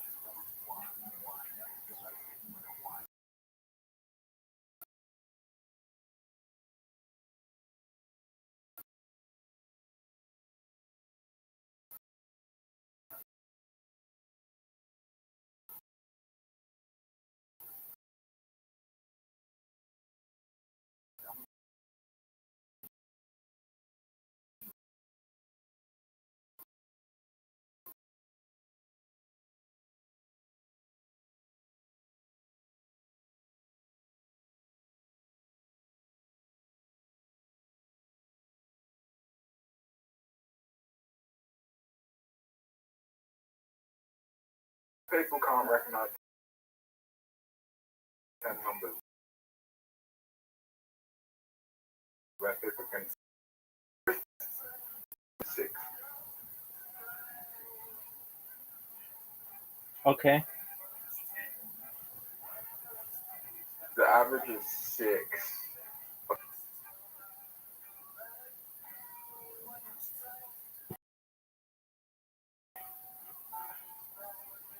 Guessing you train to memorize numbers that long. No. I just grew up during a time when landlines were a thing and nobody had cell phones, or very few people. And you definitely didn't have a contact list. So you just had to memorize these things. It was like something that they taught you in school. And also, people worried about like getting doxxed and their numbers, and everybody's telephone number was in the telephone.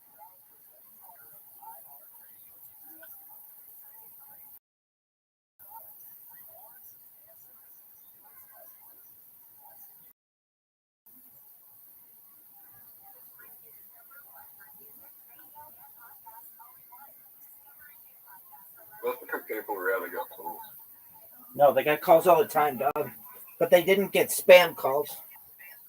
And if they did, a lot of times they would talk to them.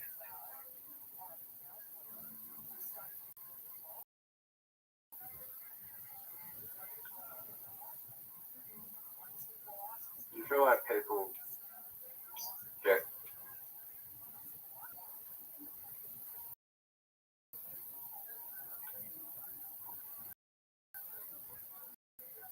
when do you think the best ever grow up was? I really like my era because I got out any computers. It was innocent. You could ride your bike outside, not really worry about getting kidnapped or anything. And then I got to see the birth of computing, the birth of the internet, and then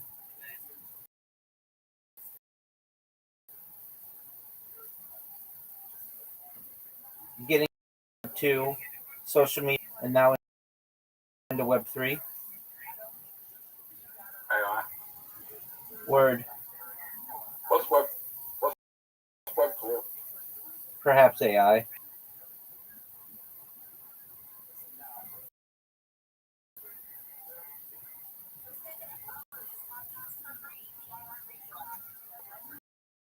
I don't think Web 3 is. I don't think Web 3 is actually Web 3. What'd you say, big dog?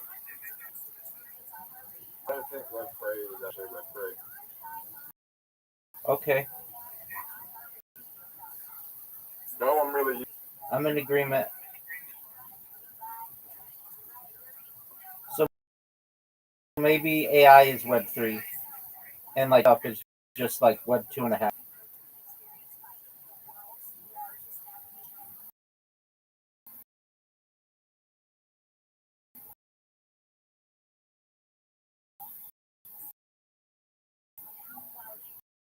No.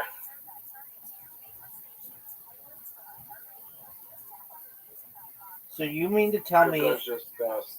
You mean to tell me you just read that you were circumcised until you're 15 years old? Never seen another man's penis?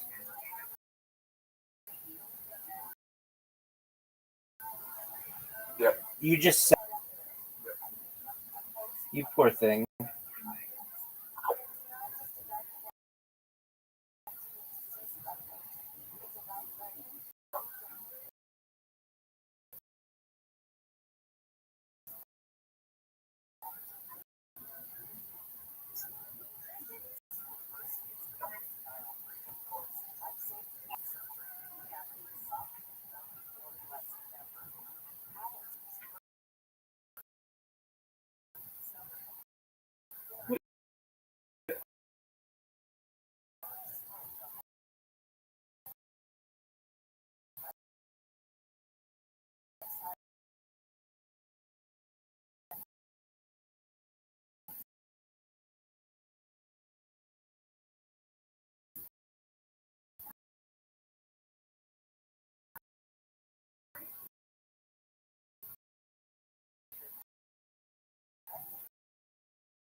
Did you slap yourself? Zoot, did you slap yourself?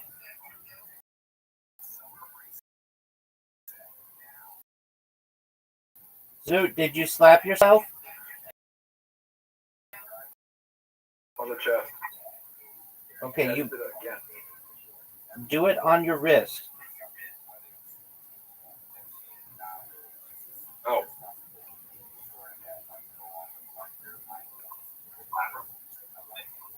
Did I tell you my dog got out yesterday?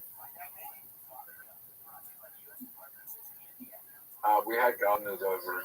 I left the door open and he got. Were you able to get him? Did he run away I or just want. did he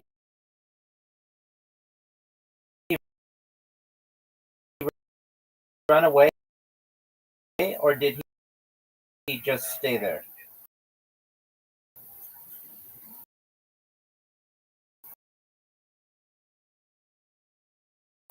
He ran away. No way. How did He took him to the vet, and then we went to the vet and got him. Oh no way, so he was really gone.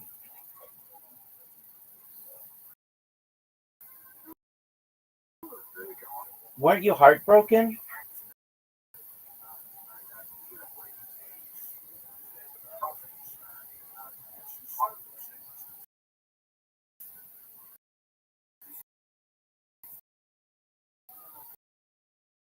Rabbi, can you remember the 10 numbers?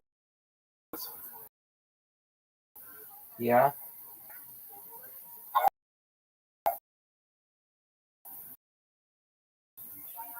I'll test you in a second. I'm not gonna be tested.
Who was the worst president?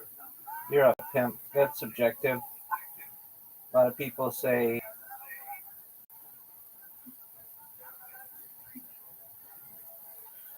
Nixon. A lot of people say the first Johnson.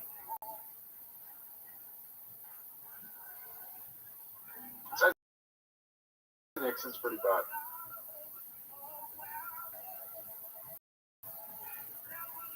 Do you know why I think Nixon is bad? Why is that, pimp? He took the dollar off the gold standard, which has fucked us for the last 54 years. A lot of people. Really fucked. A lot of people say that, big dog.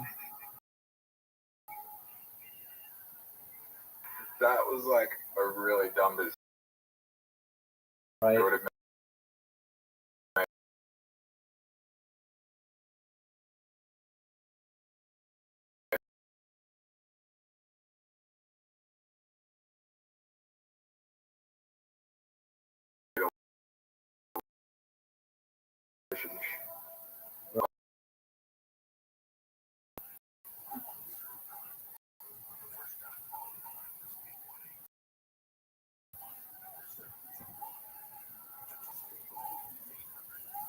Trump might be the only president that is trying to fix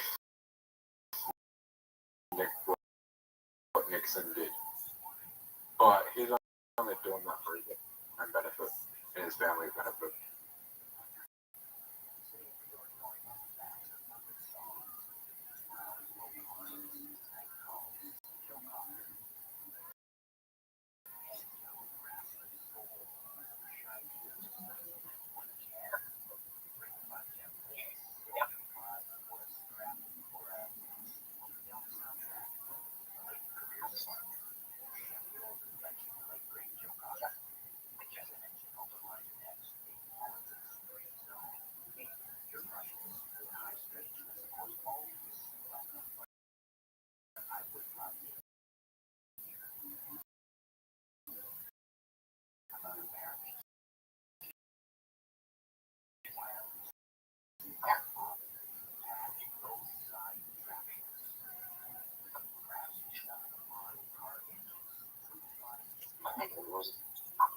Zoot, slap yourself.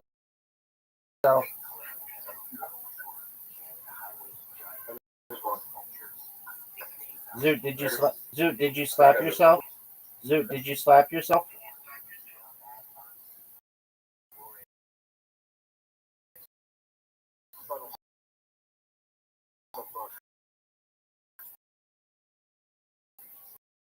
Good job. Where do I go? What do you want to do? I'm gonna do this.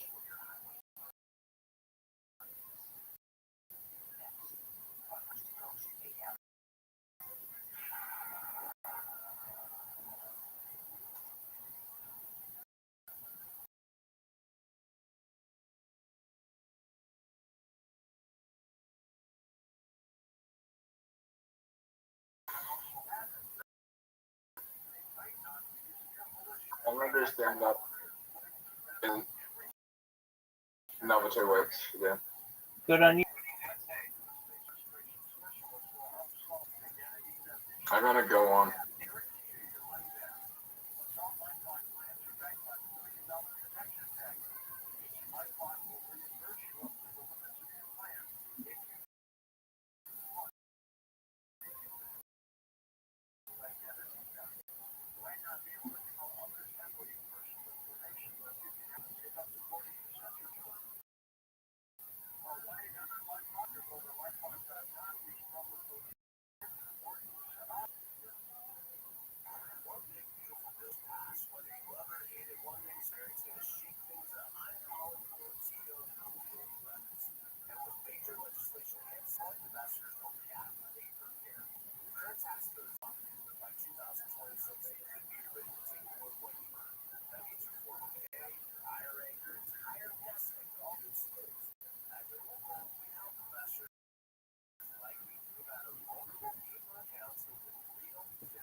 Oh, I can't use if I get the berries, I'm dead.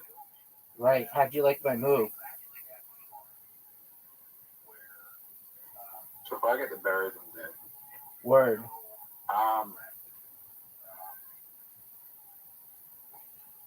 Oh fuck, that's bad, man.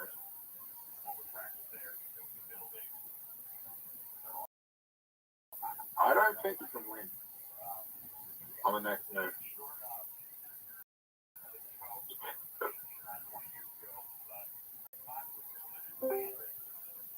Watch me. Just the depth.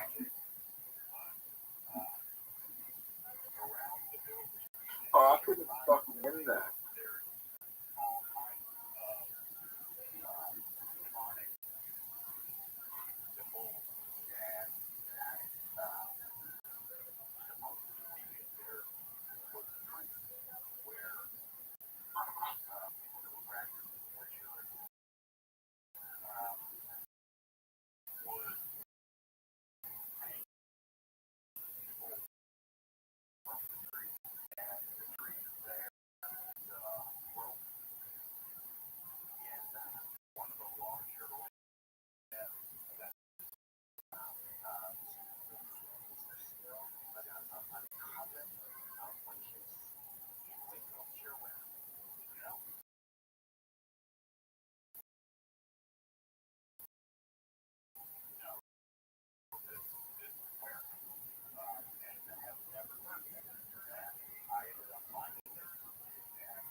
You like losing?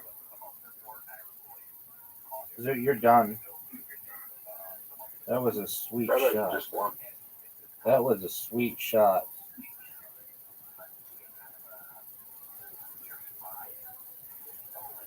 You have never beaten me in this game. Big dog.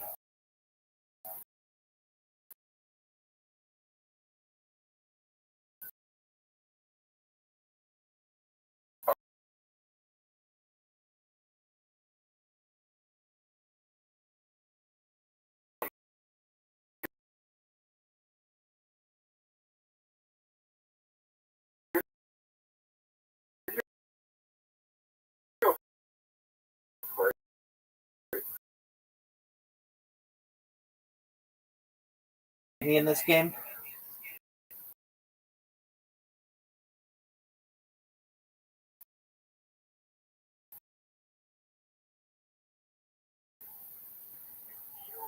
Today's the day.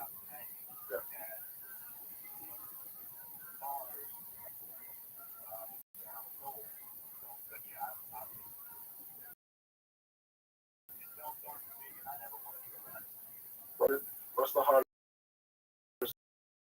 game you was like?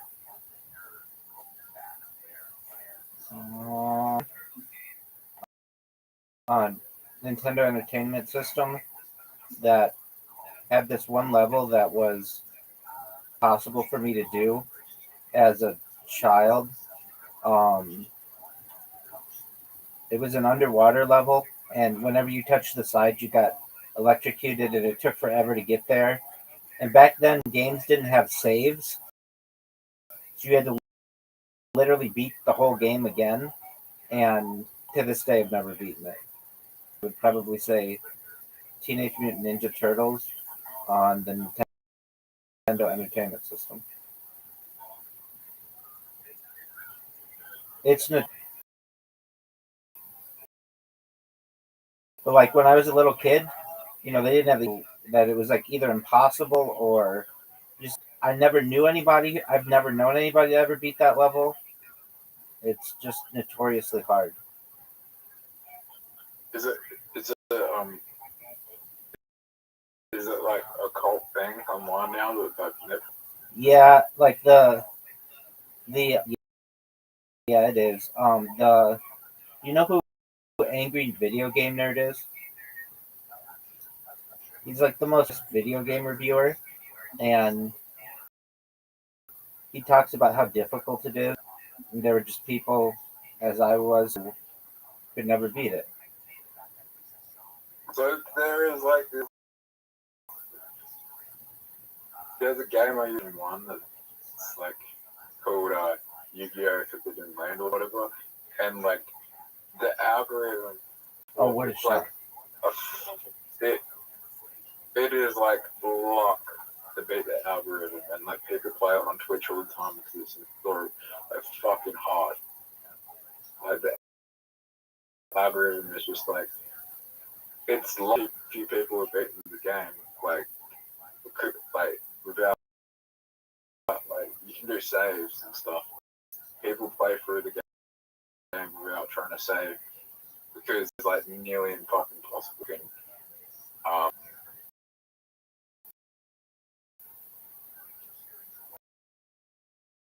Algorithm like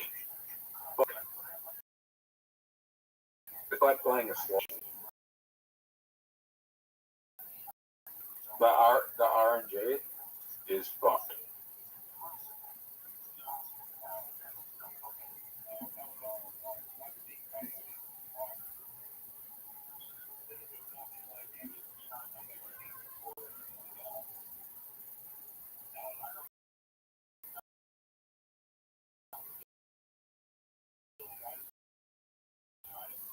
Dude, are you gonna win? So yeah, I'm gonna try. All right, that's an honest answer.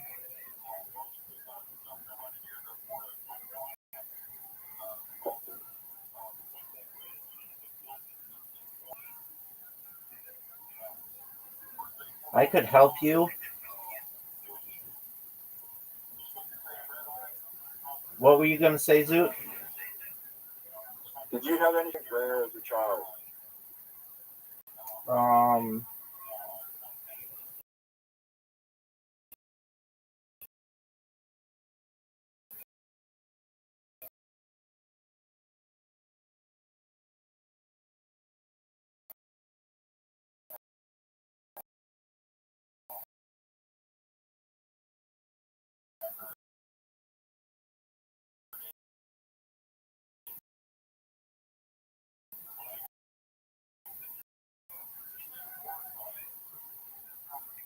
the first lady, of the state. Zoot, slap yourself out of. Oh, you mean like?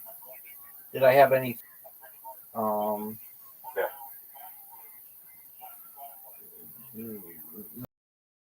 Not really.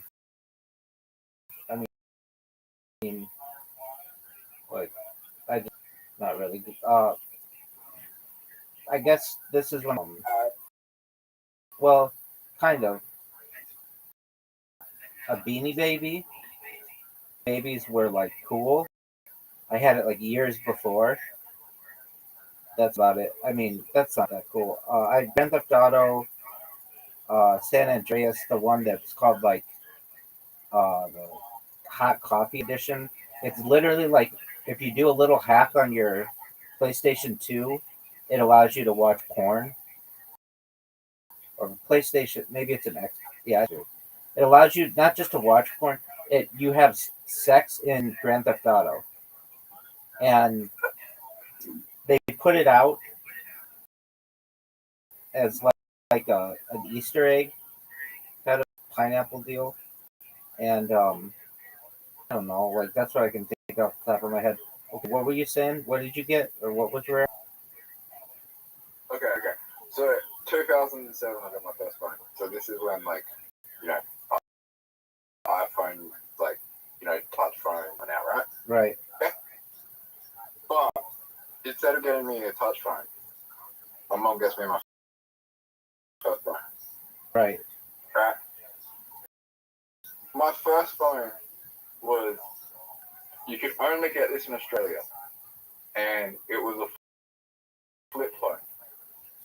Okay. For the limited edition release for the Simpsons movie. Flip phone.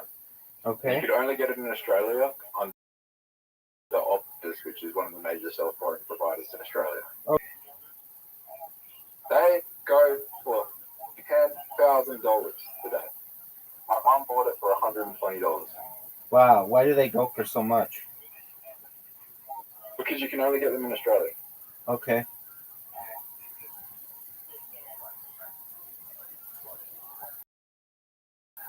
Do you still have it? And I don't have it anymore. Oh. If I did have it, it's not in the box. Oh, so it has to be.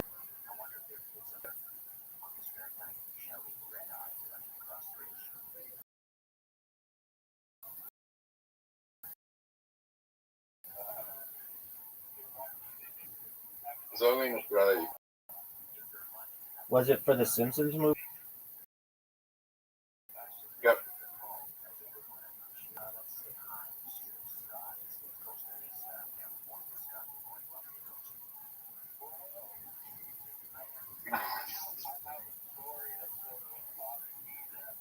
Did you like the Simpsons movie?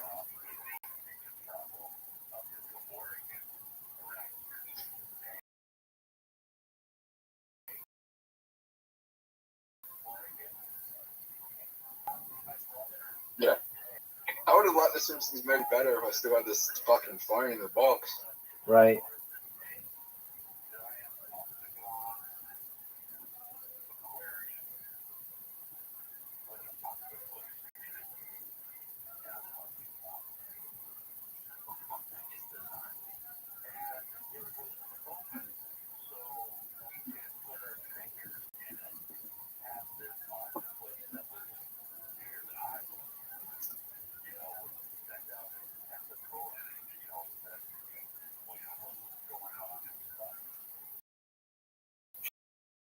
check out this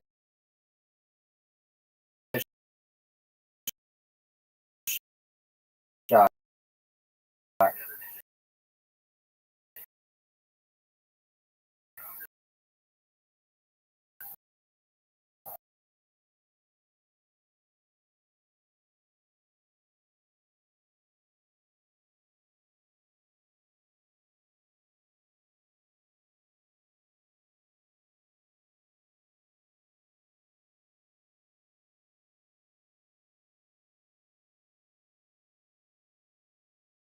Mom and I were at this like really crafty women's place, this like women's store, and they were like not that it was being good. They were like, okay.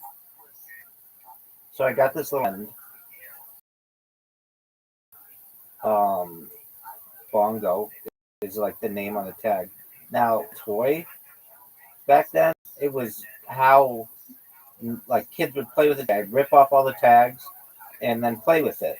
And I really liked him because he was like really agile. Like, he could like he wasn't like really stiff because of the little beans inside or whatever.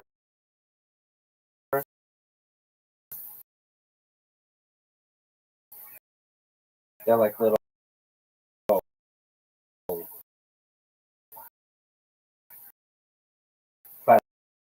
plastic pellets, and maybe 95 or something. But then like 96 reaching its peak, or like just starting, I should say, and was like, "Do you have any Beanie Babies?" And I was like, "What?" And she's like, "Oh, I like these things that everybody collects.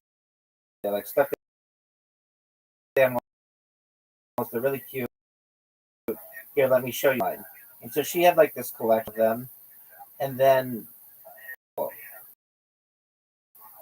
I had a different aunt and uncle, who had a cousin who wasn't their kid. That was like, saw that my cousin really liked these things, and wanted to collect them.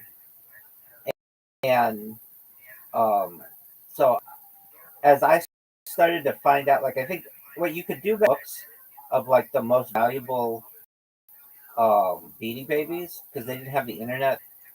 It was around, but like people weren't creating like Beanie Baby websites or anything. And even if you did, it took too long to load pictures. It was like the earliest days of the internet. So my cousin showed me hers, and I said, "Hey, I have something that looks like that." And she's like, "Well, you don't have any Beanie Babies." And I was like, "Well, I don't know. I have something that looks like that." And we went and looked, and I had Bongo the monkey, and Bongo's one of the most expensive ones. Unfortunately, I like ripped up the tag like a year before, 2 years before, whatever.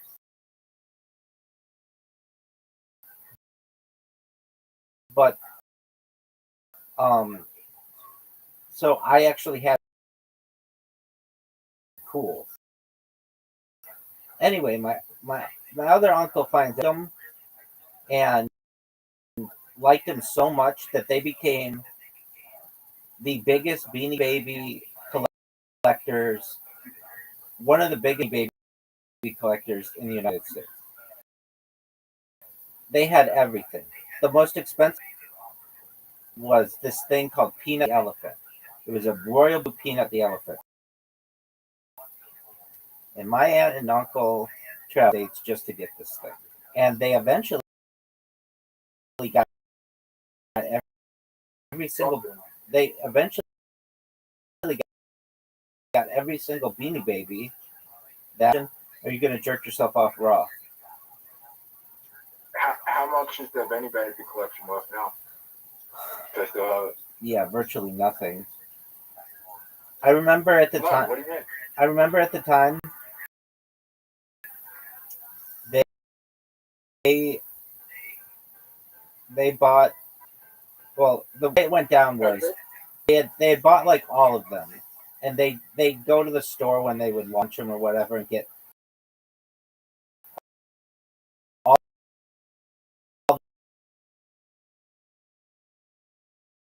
the newest ones. But there was this one that they wanted. If you got this one, it was like super rare. Anyway, I remember my aunt and uncle traveled to go get it, and they spent $1,000 on it, which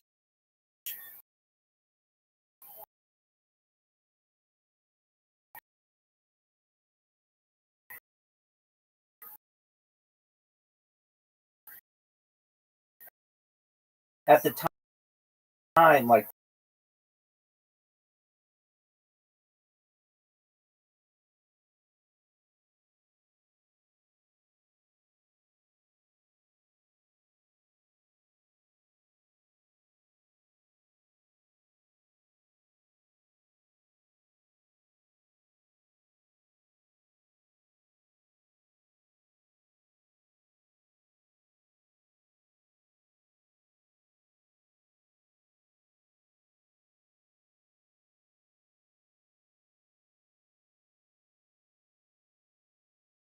traveling to Europe and like uh, Asia, that was worth like $1,000. When held its value pretty well, but like basically, then you would get people who would counterfeit them,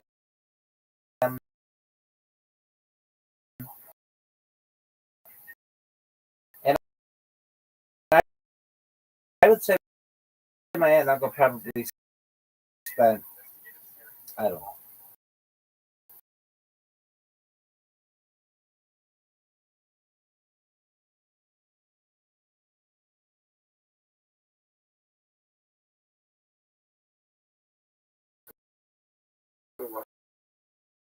today. no, they're not. I'm in the Beanie Baby um, subreddit. They're worth, each one is worth $1 at most. And they're like, hey, my grandma died. I've got this like what rare Beanie Baby. People are like, and they're like, how much could I? And they're like, yeah, but the market on it crashed, and it's not worth You think anything. the same thing will happen? You think the same thing will happen with the babies? What the fuck is that?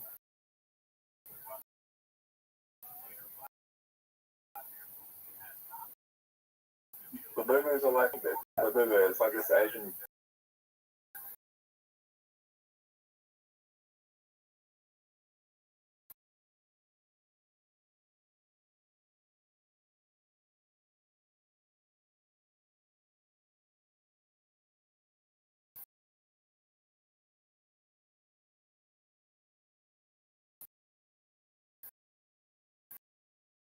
It's like this Asian doll where you like.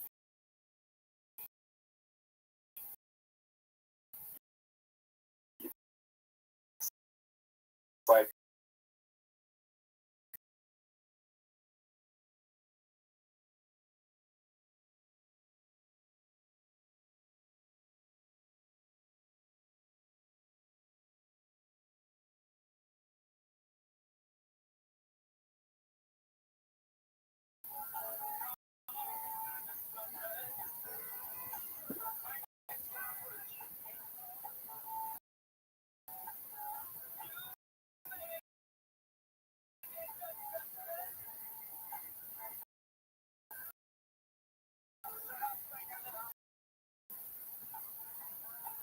Is it they're ever gonna witness? I grew up in the. I think I grew up in the best time because I grew up in the best thing to keep was well known. Things that even I was at the end of the Beanie Baby phase, so I had Beanie Babies when I was a child. Yeah, but you don't remember. Very. You don't remember a world without computers. a world without video games. At least home or home time. But for children, if you're talking about like and the amount of toys you can have, then I get that. I get why you think that it's the best. But if you, I would talk about like people with integrity and accountability and stuff. It all started to fall apart about the turn of the millennium. Zoot, you could win.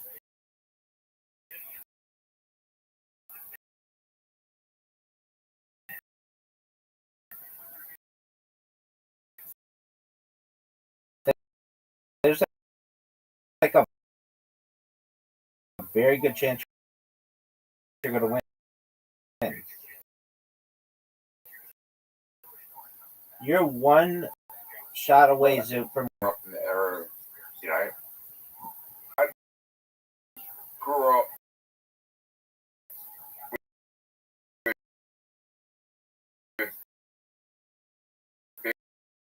Bitcoin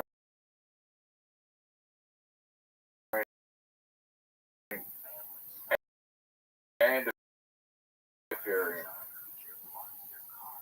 as an add-on.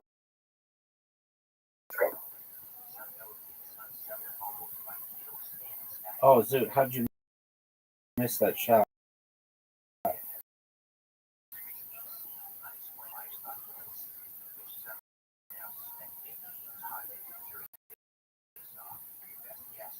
All right, this is a big shot. This would be one of the biggest of mankind in the history of human.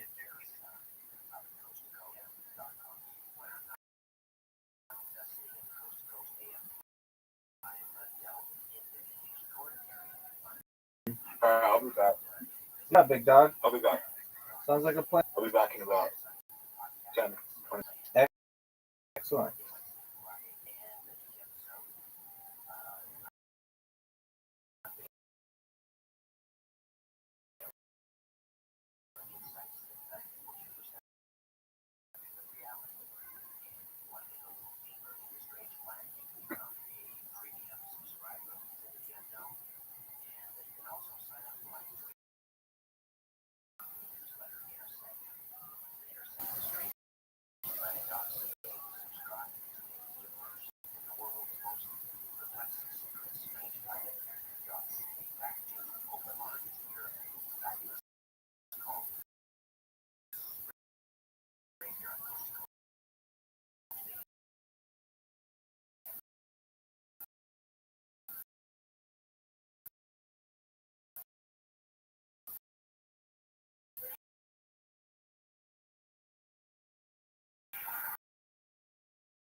How is it?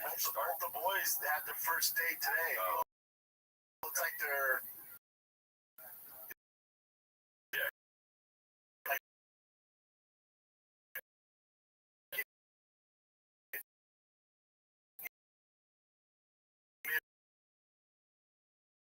where we go meet all the teachers. They see their dad.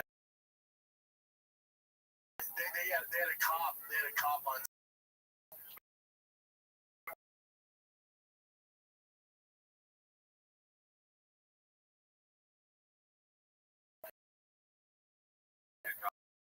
Cops looked at him. You're on that life. You know what I mean? It's like Brendan's your dad is a man. You know what I mean? It's got to be a little bit of you're walking to school like, you know. Is this a nipple? Okay, your dad's gonna come. Okay.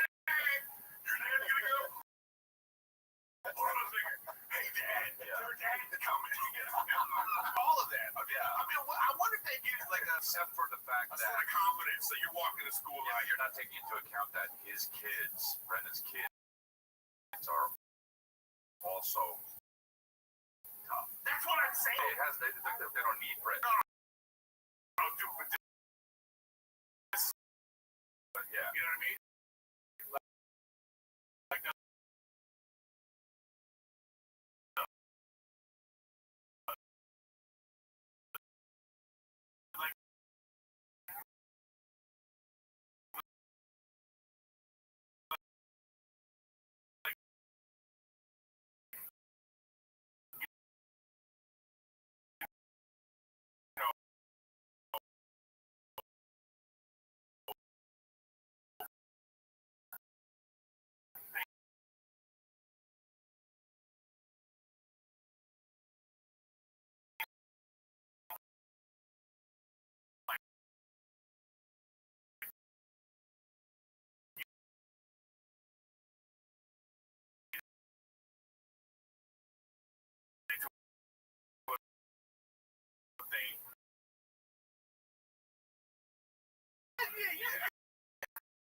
Was atrocious. Yeah, it's opposite here. We've been having practices. No, but wait. But now, I forget how young they really are. In my mind, when I see pictures of when I realize they're 4. Yeah. I'm like, he's gonna make the team. It's like, can't wait to. This is like he's already like. People already be like, I think this guy can do it. That's just going to be a thing. It's awesome, dude. I'll take Lisa one day. And he's like, I don't want to play sports anymore, Dad. I want to dance. Oh, yeah. What would you say out there, dude? Change your last name and move out. Change your last name.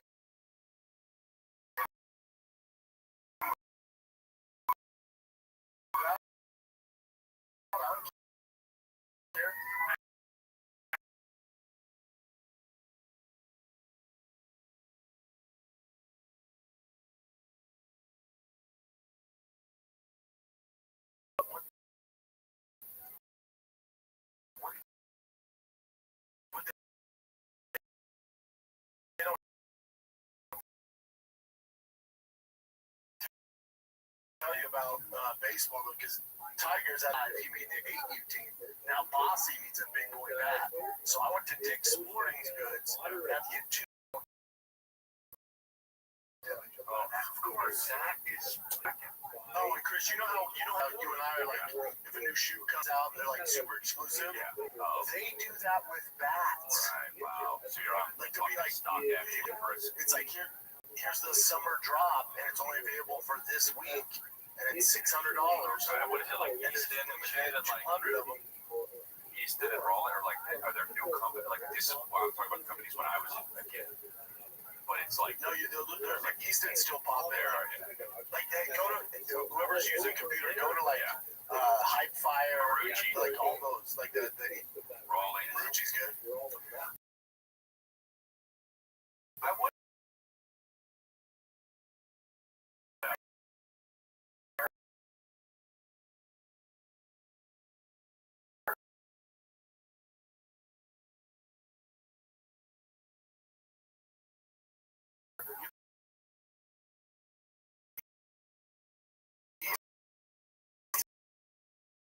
Crush. It's like okay. And people outside forces are like, and now you're on this track where it's like, okay, so now you can talk about it right now. It's easy. That's on the forefront of this. This is like right. At the high school, because then they get burned. Boston and team got a rude awakening yesterday because we were playing football. We're at football practice. His brother plays Division I college football, and his other brother's the number 1 recruit. Wow. This dude, he's Tiger size, winning black. Tiger learned a few things. Wow, that's cool. Winning black. He keeps going, where are we black?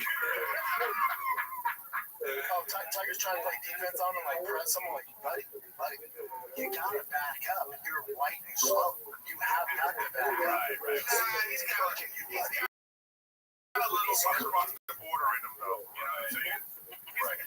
Oh, no, he had that little swimmer. He's across the yeah, he got a little bit of it. But black dudes have that fast twitch muscle. You know what I mean? For no reason, you shot over. Quick as shit. Defense like this.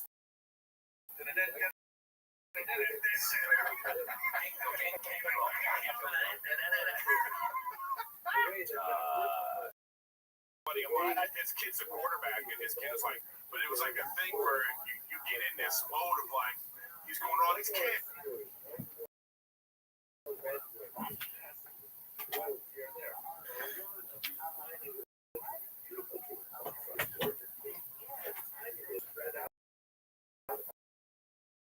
All over the place without the same kind of context that really called the fighting word. Okay, so that basically brings me to my conclusion of what I want to do. Sorry that we didn't have it this series. More often look at Eastern Europe and Russia. We're going to fast things are happening as well, but unfortunately I would, however, like to reflect briefly on the scope of the 12 lectures that we offered in this series. We were interrupted right about halfway through by the coronavirus, and we're forced to go online. But I think that in itself is kind of a metaphor for what we're doing here. The Jewish community has endured incredible challenges, very different complexion across time. Multiple exiles and persecutions, God forbid. Nevertheless, Jewish people still manages to continue surviving and even thriving, this continuous civilization on earth, the Jewish people. How is that possible? There's such a tiny people who are able to withstand such, but yet at the same time, even massive contributions to the civilization in which they live. This is one of the conundrums, one of the mysterious aspects of Jewish history.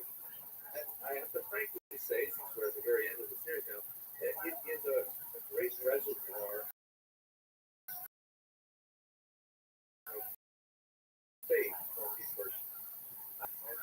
Spending time looking at or snuffed out by the fortunes of power and economy and the plague, things like that, it just amazes me that the Jewish community there's a story that was illustrative in the way I approach Jewish history as best I can as a professional historian, but also as a believing Jew. So this is a story maybe apocryphal, but it's one of the best stories I can hear. And apparently it occurred in the yeshiva where I studied, Or Samayach in Jerusalem. Apparently, Or Samayach is an institution that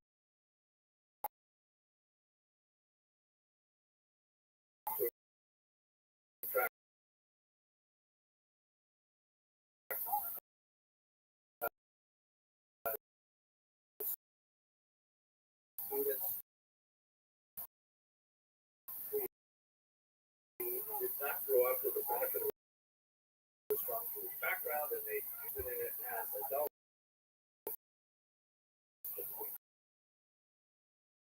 College age, that pretty much defines me, and engagement. He was a student of American Air Military Academy, and he ended up in yeshiva, like a lot of people, like I do. And someone asked him, Shabbos meal or something, so come give us a guest lecture. Actually, a series on great battles in history. We looked at the Peloponnesian War, we looked at, we looked at all these great battles and wars in history. The general would analyze why one side won and the other side lost. That's military strategy, and we were to learn from the experience of the ancients and medieval and modern battles how things would go, and it was a great class. But about halfway through the class, I began to wonder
young man this, he said, well, if that's the case, if this respected general regards all of the Israeli victories as essentially miraculous, the hand of God, then, I should use it all about. And that's how he ended up in Jerusalem, and that's how he ended up in North Iran. I think that story speaks to me very much because sometimes I'm studying history and I'm saying, what incredible pressures, what it must have been like to be a Jew at that time. And nevertheless, they survived, and nevertheless, they ended up creating this poetry or this science or this music. It's just, we have to return to this concept I mentioned twice already. Let's all use the hell, they're creating their own Judah, and they have a new destiny. That's what we're ultimately searching for, that's ultimately what we're trying to live up. And with this series, I Survived Jewish. We will begin the next series back in our lecture hall, and all of you who are watching this thread, I hope you enjoy good health and escape this horrible plague unscathed. Thank you very much for your attention, and look forward to speaking with the next series.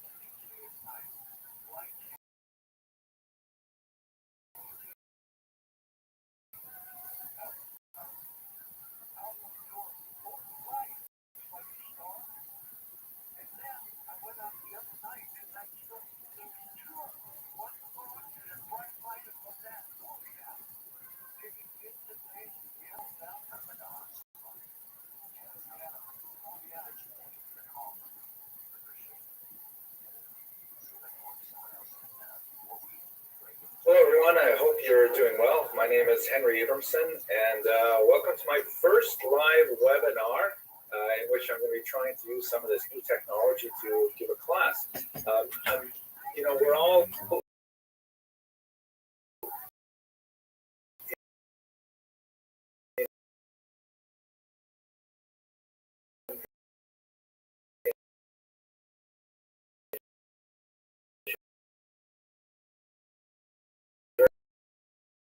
very difficult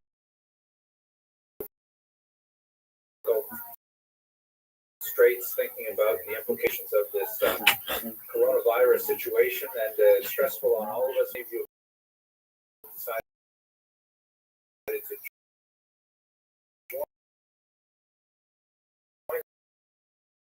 me for this brief webinar. Our approach, I'm going to try and survey the entirety of Jewish history. The way I'm going to try. So our topic is plague and pandemic in Jewish history.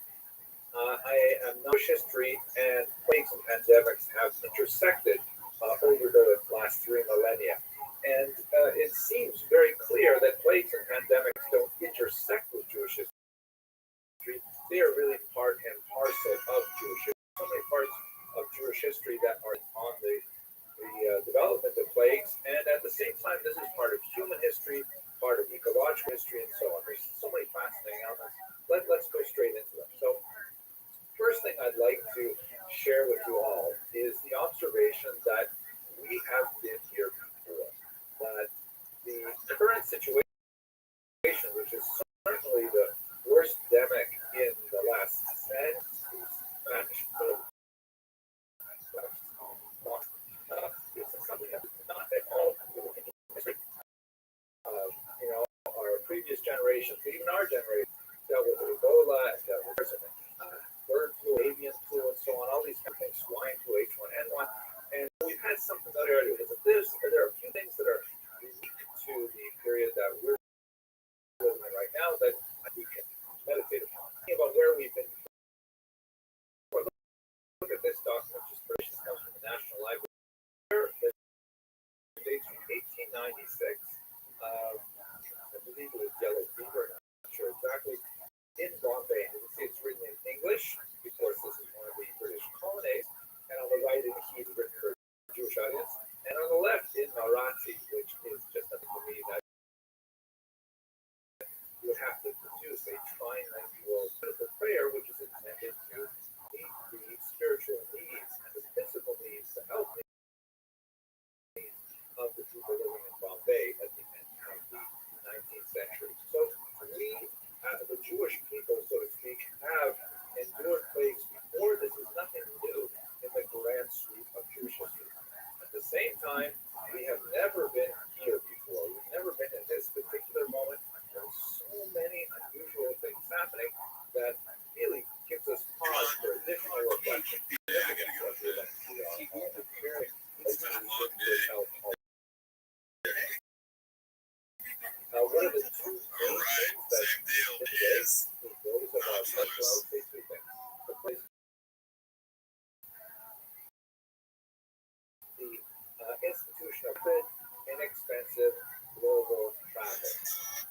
plowing at a rate and at a stroke that has never before been possible in human history. Even the transit of Spanish flu was delayed by the high threshold to international travel that meant it was such a danger to spread. But today, with relatively inexpensive intercontinental flights, something which happens in Wuhan, China in December, suddenly becomes a very serious issue here in New York City in March, April, terrible April of 2020. So that's one mate which has suddenly opened up so many possibilities, like this Zoom Seder shown here, which this kind of Seder was celebrated by who knows how many thousands of Jews worldwide, perhaps tens of thousands, hundreds of thousands of Jews. This is a new element in modern history which allows for the connectivity of people even when they are forcibly separated one from another. So those two elements are really at the core of what's different about what we are enduring today with this particular pandemic.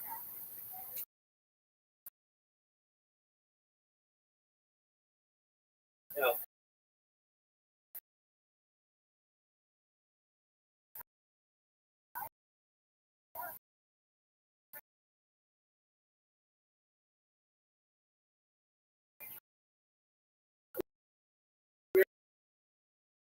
we're going to go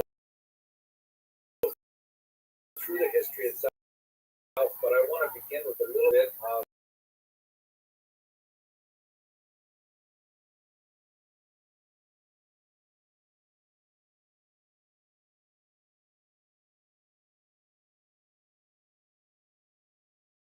telling them that ultimately history doesn't teach us anything. History is, by definition, something which is in the past and therefore does not exist, right? History doesn't actually have that kind of like didactic message to it. There are certain tropes, certain trends, certain developments that we might be able to project forward in time, or reach backwards in time and apply them to our times. Ironically, Martinez never actually said it anywhere like these words. The closest thing to this concept is something he said in 1874 and published. History never repeats itself, but the kaleidoscopic combinations of the picture present often seem to be constructed out of the broken fragments. Powerful baseball's the only thing that's more imagination as well, because what we're doing with today is you're looking back, hoping to provide some kind of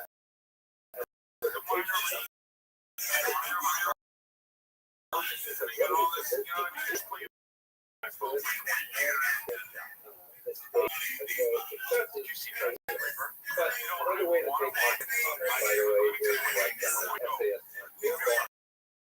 At the same time, history, as I said, the historian would be one of so that's so like 45 minutes. Okay, word of introduction.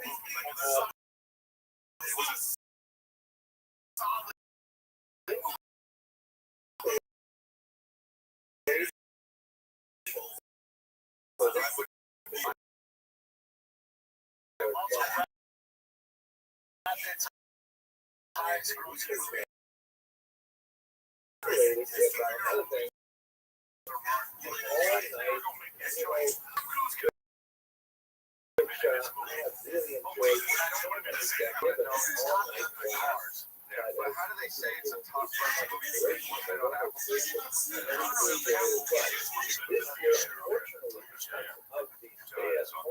so it's like Superman, Fantastic Four, Jurassic Park, and one of the highest grossing movies of the year. So, by the way, we're talking about a lot of people. Yeah, I mean, for what seems like a this year,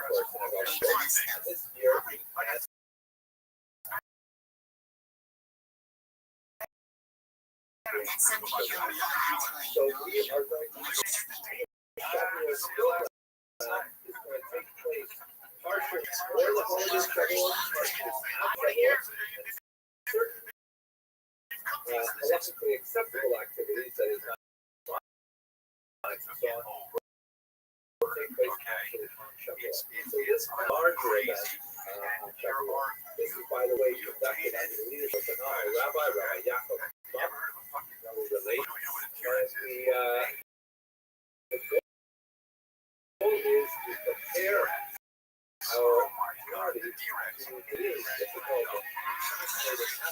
for a study of how it relates to our situation. And we're starting with a textual sources that we're going to look at together.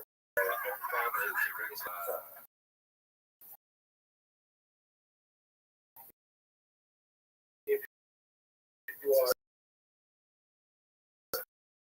interested in participating over the holiday, just contact Shield at this website.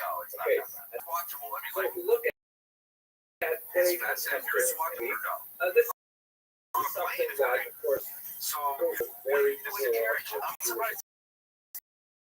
Because they got new Ice Cube, it's like the O's Raiders, right up here. I have a hot take on this Ice Cube. But I know it's got 0% everybody's inculcated.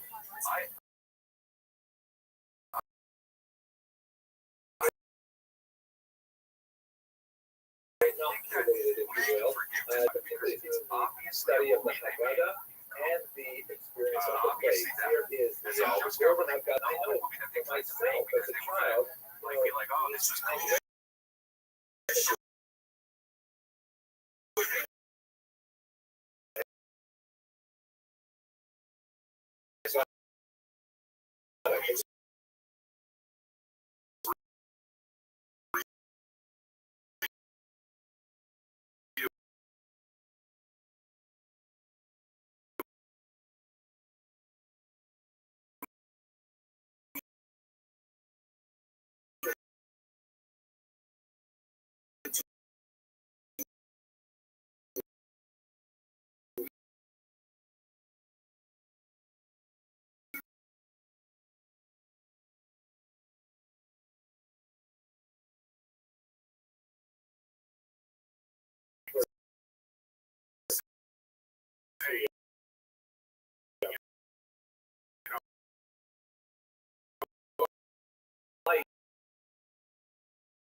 Expression things because play, for example, play on really like it, house, really hate it, literally on a house.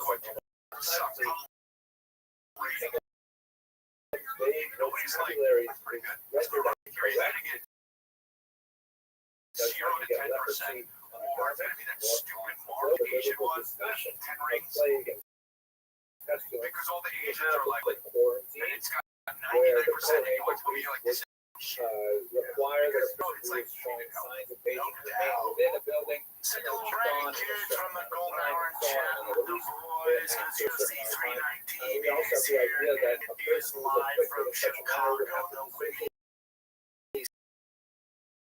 City. You have one of the greatest middleweight title fights ever on this Saturday. There's also this idea Sports would be official sports for the UFC. If you're DraftKings, check this out. Because Rules who bet 5 will get 200 bonus bets instantly. Don't desire UFC 319 action. Download DraftKings Sportsbook app now to get 200 in bonus bets instantly when you bet just 5 bucks. Only on DraftKings Brown Shores. Gambling problem. Scientific vocabulary have their 778 open wire, text home 67369. I might hazard an argument to say that maybe this is a very, very beginning CCPG. On behalf of Louisville Casino and Resort, Kansas, 20. Well,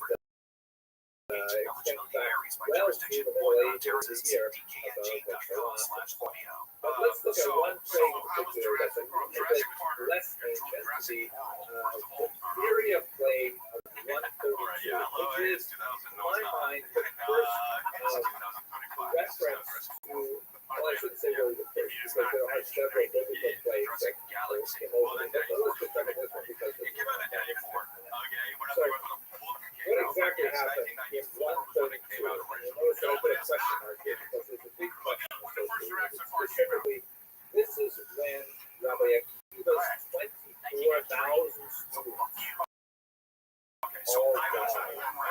So I was more Praise. Phenomenal proportions. Just imagine. 4,000 it was in the theaters and second it was for sure the theaters. it's a blow It was for to sure. the And scholarship of that oh, it was right. that the rabbi subsequently All I said was initiated all a I said was Jurassic period Park of came out in semi-normal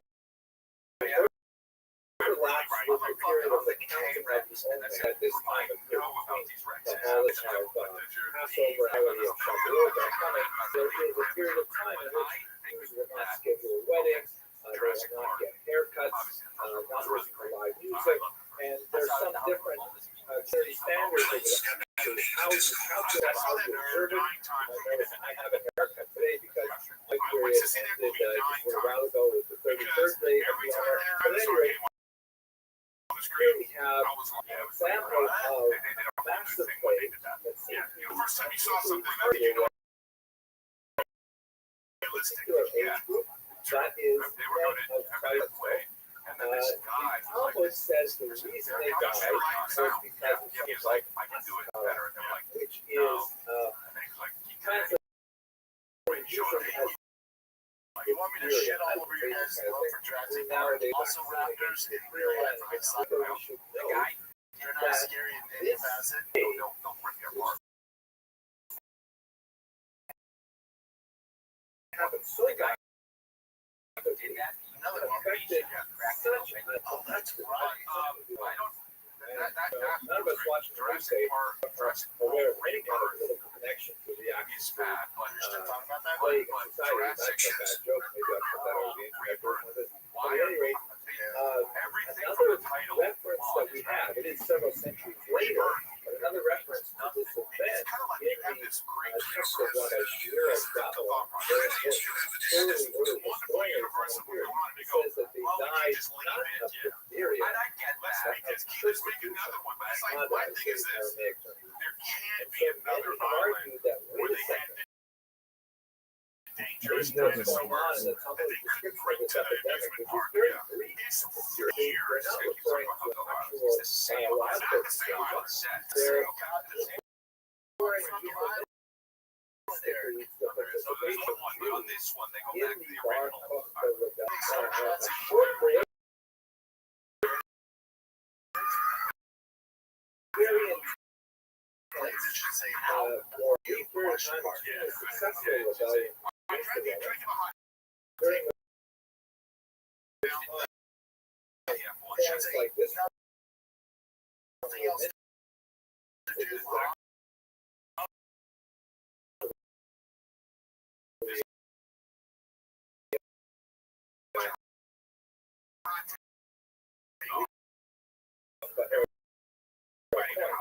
First, new one. You saw Jurassic Park During the this first Bar time, Kokhba and then revolt, we heard, and then first we had was put CGI. down You know, a because of 10-year-old their could go Rabbi make Akiva a real and dinosaur and Syria, come across the but screen, because of their and you know, can was make it like a this. big fan of I Bar think Kokhba. that we're now going to agree because it's Akiva, not more authentic. last They want it revolt authentic. for Bar Kokhba. Another thing. So It's going to be this also diphtheria it's epidemic going to be may not you know, diphtheria at all. But there are those who say the fact that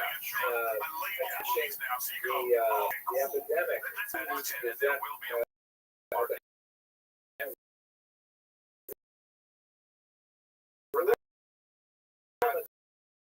it's also problematic.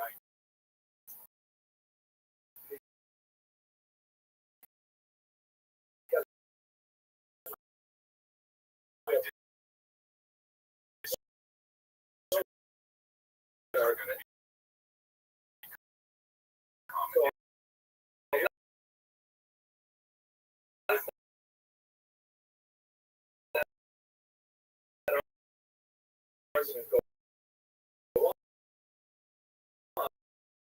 but I have not mentioned this that the doctors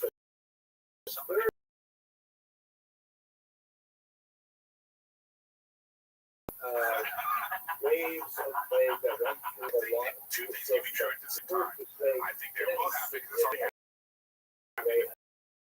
music. There's a Spotify group that's not real. That it's top of the charts. It's not real. It's not a real part of movie making. Oh no, there's CGI in this. I'm saying is now that we know that the CGI is like effortless, I think we're gonna stand on the. I agree with you. I agree. But I think even 46 and and the taken over by the Far East. fakeness and this I don't think Brad would be more popular than I don't know. Here's what I'm saying now. Very I think high Japanese. very high The future of movies is $2 billion budget is cool. Well, yeah, no, I like that. There's too much money. Yeah, no, I'm saying the budget. Like, I know. Well, I think about bucks. You guys are out here like there's gonna be no jobs. The only job is gonna be magician because everyone knows that. Oh, how does that human do that? That's just nobody gives a fuck if AI could do it in illusion because it all happens in illusion. You go to like, oh, magician, that's great. We know it's fake, but he's still tricking us. That's gonna be the only job.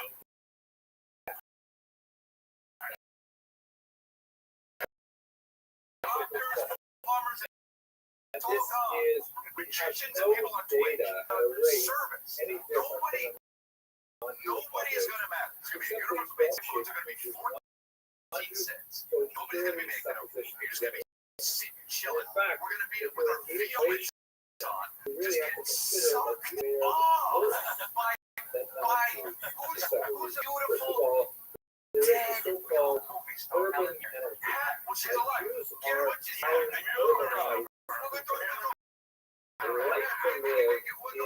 Go back. You want to talk about Gwyneth Paltrow? Candles. No.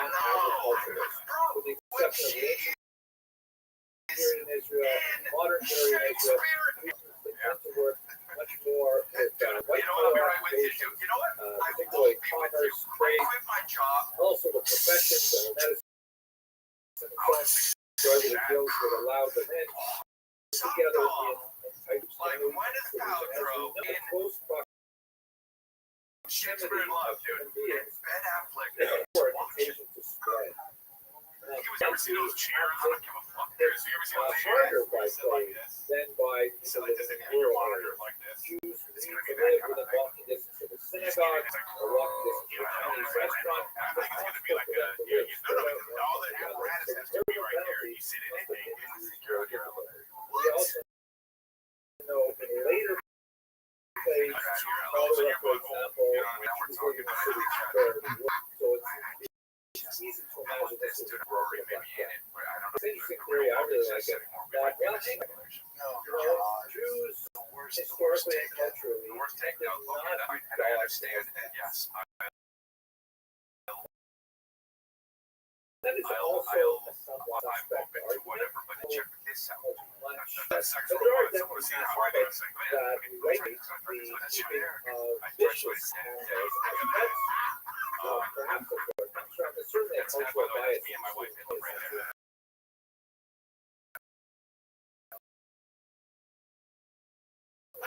So the argument goes, well, if Jews didn't have dogs, Filter cats would chase the rats away.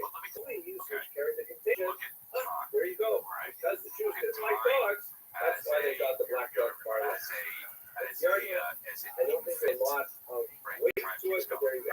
Now the last thing that people say You believe in this bullshit, but you don't believe in ghosts. Okay, it is I'm not saying true I that don't. there I'm not is saying I believe in this. I'm not saying I believe in this. amount I'm not saying. And I'm not saying I don't believe in ghosts. the No, I'm saying what's up? You don't believe in to apply, including the ritual washing of hands, regular bathing, and so on. Does that So we mean should understand that the standards we're just moving?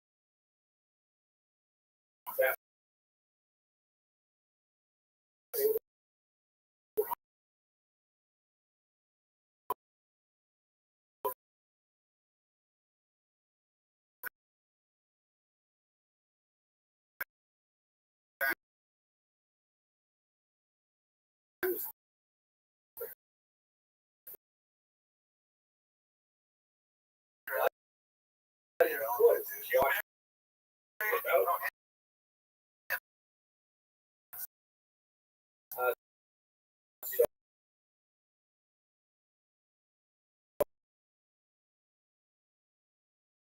take a top of my time. the dates right back to the first semester, and I want my video section. So what else I like to engage with at that time.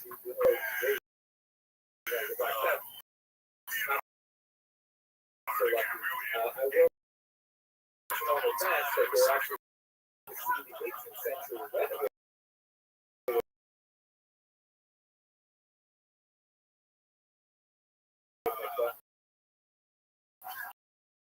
Then we get the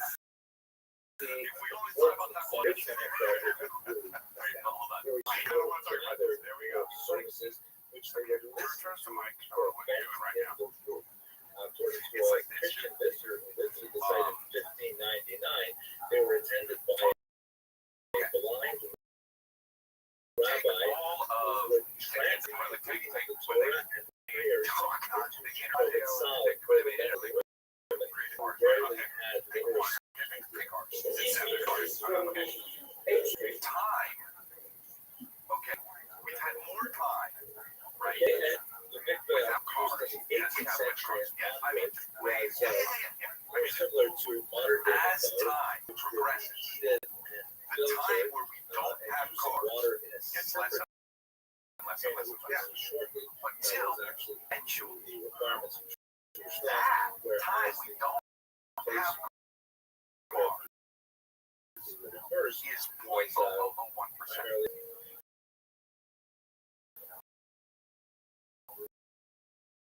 Okay? The time we have ahead. Now think about, as time keeps on a scale, if you're to pick time to be see that the water is still right there and flowing. time, The water is from the complex section of the limestone wall. we would be in a simulation in AI because it had to have existed more than it hasn't because time keeps going. So there is a better chance that we are in that time, percentage-wise, or in the time without AI. Because of how if all time is this thing. Excavations. These are fantastic, actually. Yeah. So I'm not saying that's how it is. I'm not. No, you're right. Okay, so now, The chances are almost nil. The huge devastation, we're talking about 30%, 40% of the population in some places being killed as a result of phenomenal change going on in society. And people all over look to find ways to respond. Perhaps the most suggestive, like the flagellants, or those who risk themselves, self-flagellate. And these were Christians who believed that the plague was a punishment for licentious behavior on behalf of the population, and they felt that they had to repent and purge themselves of their sin by physically walking around, often without shirts, and whipping themselves as they went. Inspiring other people to do the same. Flagellants, in particular, were very important to look to blame others in society. This had a very significant and very significant impact.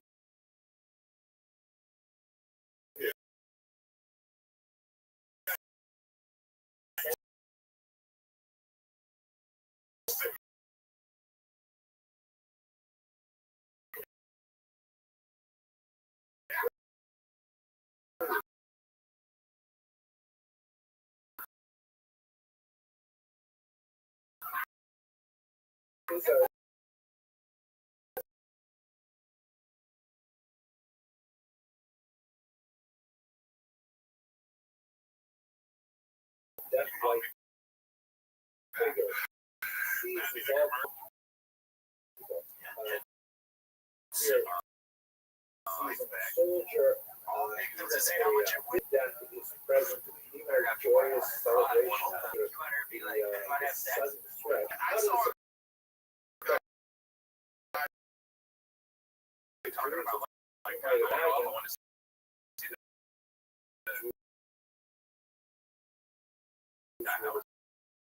legs. What is this like that you can make different this period that's terrible. future Like, that's this is a 14th century rendition. Our grand throne this is the whitest live it's like because it was like that publicated house. as the flames for the Black Death. Widespread I think the picture honestly widespread lies that actually had originally been circulating that lepers and people suffering from leprosy had somehow poisoned the well waters of Europe. Well water was during the late 1340s a little bit and adapted it was much more powerful. The idea that the Jews were leading with the leper and with this leper create She looks. Hey. this is a woodcut leper from a period that shows a Jew kind of like an oriental costume, kind of exotic concept.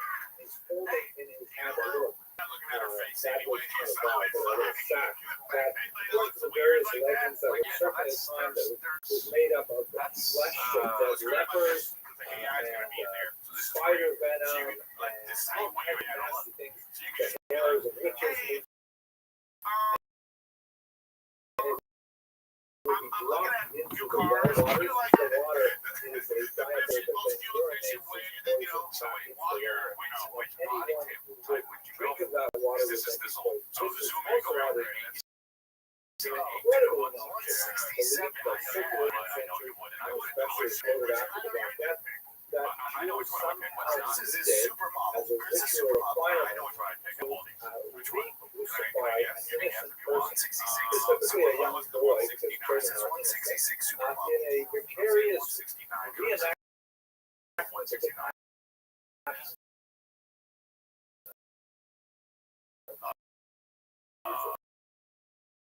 and this is a ritual murder charge. It was added to that like something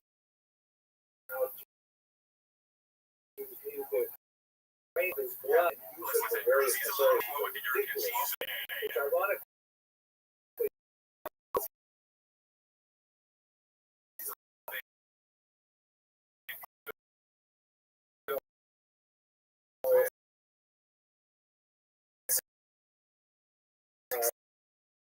pointed to it. This bowl after bowl saying it's not.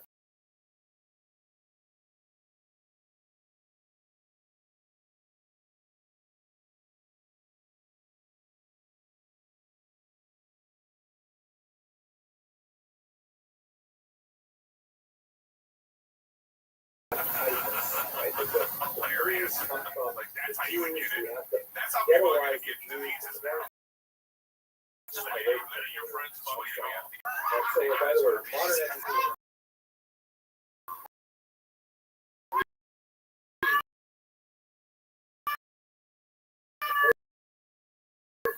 Two basic elements. One is the kind of quasi-science aspect. Like here, you see.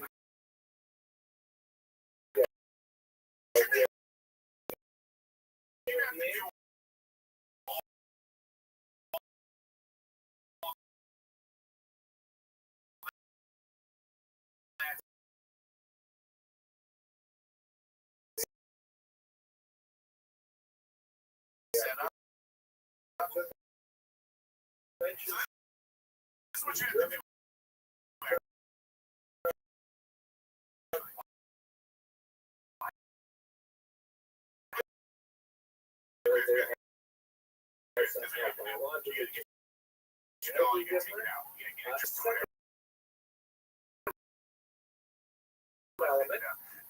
Also has its roots in this gigantic relation that somehow that And then I have to walk out of the room and come back in and go, but there is somehow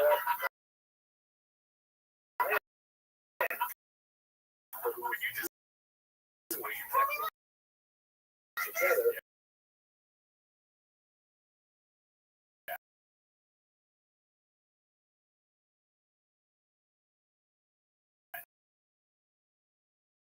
Once again, that's the propaganda image that plays as kind of common. So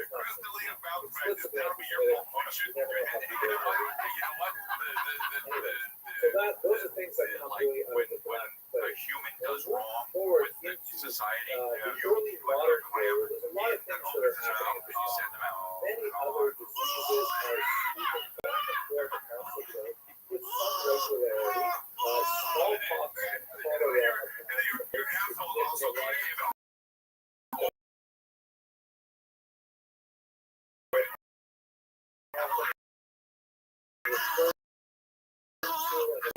say as a profanity.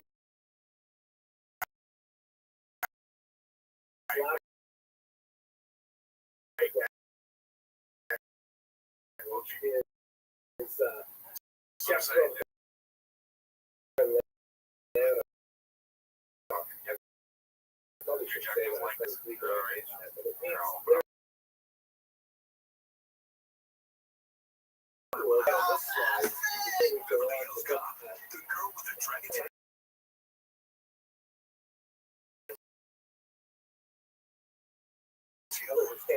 Julia, for free on devices. tremendous havoc. Any Cristiano individual Ronaldo epidemic, and you see like so many great people who are Many lost to history as well. They have no record of themselves or their activity. And sometimes, but it's just so he knows when she's not walking in. particular, whether Moses Cordovero, He's not tracking her. who wrote the He's not tracking incredible her. Homeric Where she Guerrilla, is. who's one of the When you give your earliest chick a ring like that, systematizers of she's already Kabbalah, there. the Cardinals for Mormon. Phenomenal She's scholar. opening the door This for the particular mistress. Torah Look how describes stupid this is. 13 It's like this. different strategies.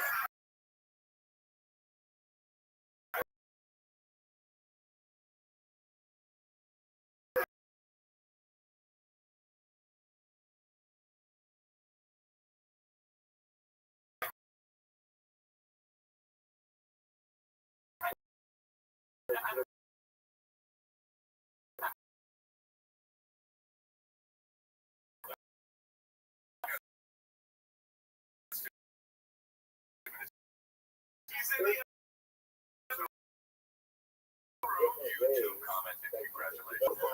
Glorious spiritual heroes in this work. Unexpected color killed him. Yeah, what are you telling me? They have six kids. But he was an incredibly prolific scholar. There's no way that's 400,000 there. Don't do that. Another tragic death, also in history of his time in Akko, That's like a today is because the anniversary of his death simulation of the is time where Wednesday. simulation The existed. anniversary, that's the ethical works, but also the Kabbalah, even in public speaking, and even in Pictures that considered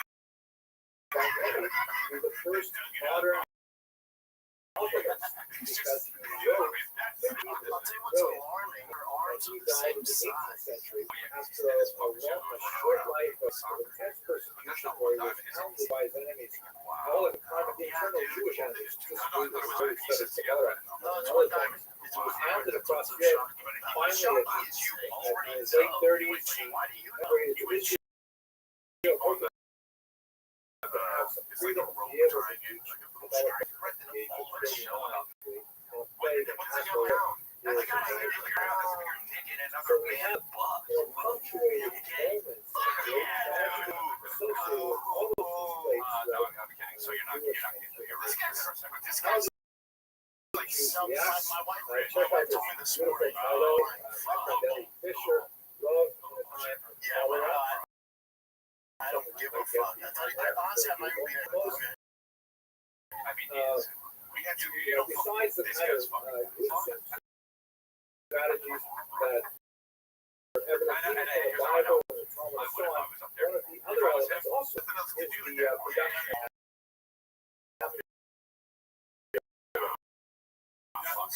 which got a lot of trouble, such as, for example, when one of some artists produced many of the documents that were intended to ward off all kinds of evil eventualities, including disease.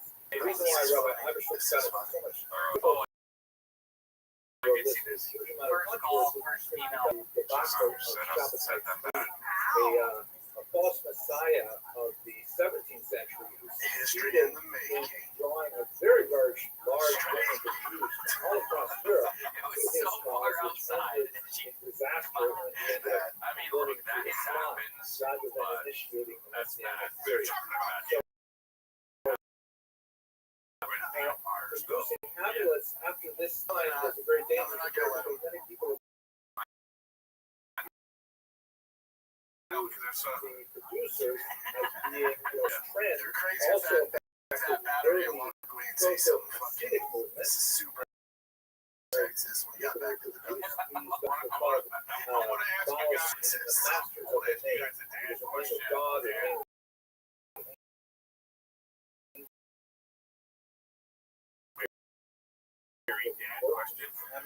of these early kind of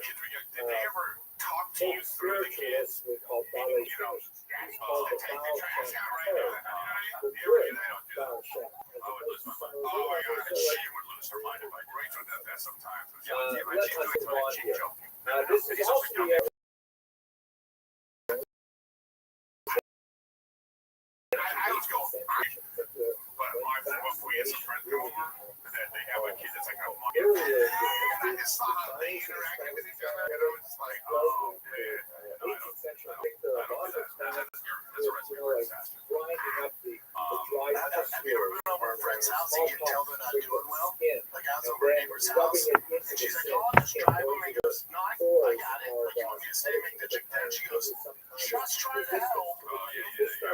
developing I'll see myself out. ultimately this vaccination because Jews combine the idea of Jews and medicine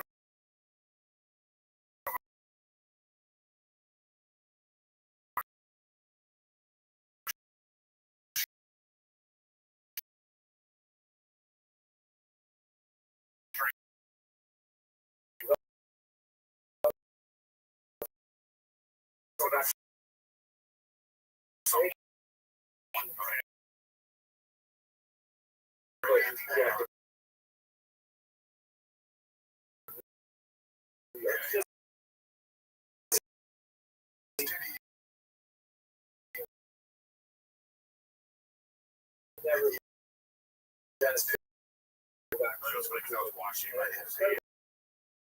so many children who were able to live off the vaccine readily available today.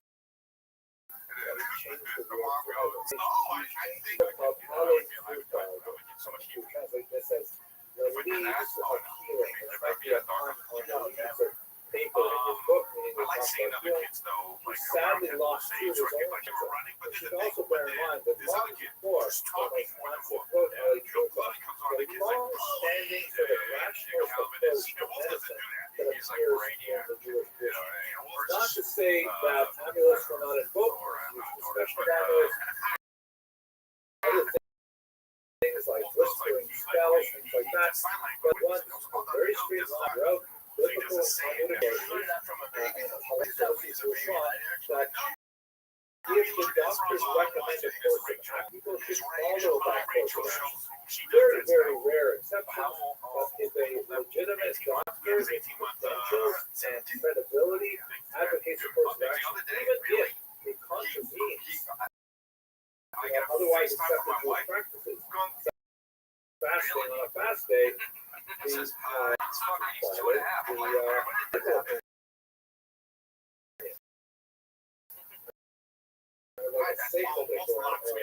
basic common knowledge started as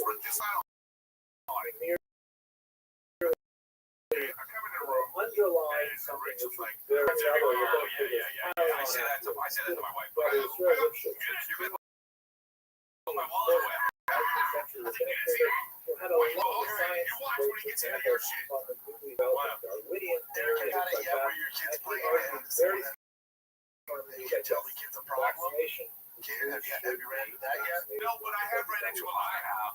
Now, It's got a lot of another sense. thing that develops in the He's doing this now, 18th Rico. and 19th century is Give me an attitude. initiation And you gotta come of over here. You go, social distancing. just wait, bro. It's so On a much much. more It's a little concrete personality. basis. It's weird. Like when I was just in San Antonio with T and Boss, and we were like playing football. And there's a ton of kids. There's like two kids who are athletes and just bad kids. Like really bad. At first I was gonna step in and play with them, but I was like, I'll let them figure it out. Said, among other things, You know, T came like, Dad, I'll just wait. Like that gets they are sent to poor him. Does he seem like a kid? He's like, no. I was like, yeah. I do think that people should stand far apart from each other. whatever the, you know,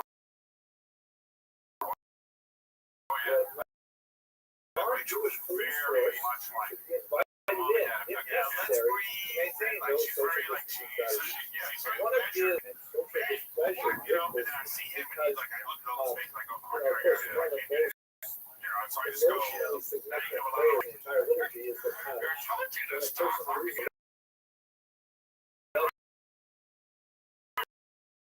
that's the good law, You just have to find them, see the kids, like, what happened? not as we practice today, but the custom was that only one person in every given prayer forum would recite You the also Kaddish. don't want to be a helicopter And so baby. there's a You know, lot I see bad of kids. jockeying and My dispute instinct is and my team lobbying career. over You who would put has the right but I to want say them it to figure it for out. the I'm not always going to congregation. be there. Right. So it's What tough to happened be like, tragically is in Colorado in January 2021, Like the other day, so many people lost loved ones doing that something the Calvin, and human it was like, cry for a annoying. response to And Calvin allow just more people to say like Kaddish. that. Who's Rabbi Akiva Falls able to down, say, and- well, you know what? and he Given goes, the current circumstances, and Calvin looks at me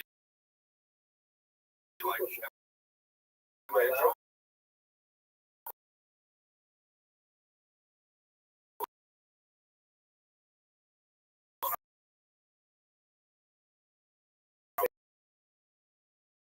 Like, I said, I was like, that's how he's gonna learn, bro. Yeah, synagogue should adopt all many gotta get that out.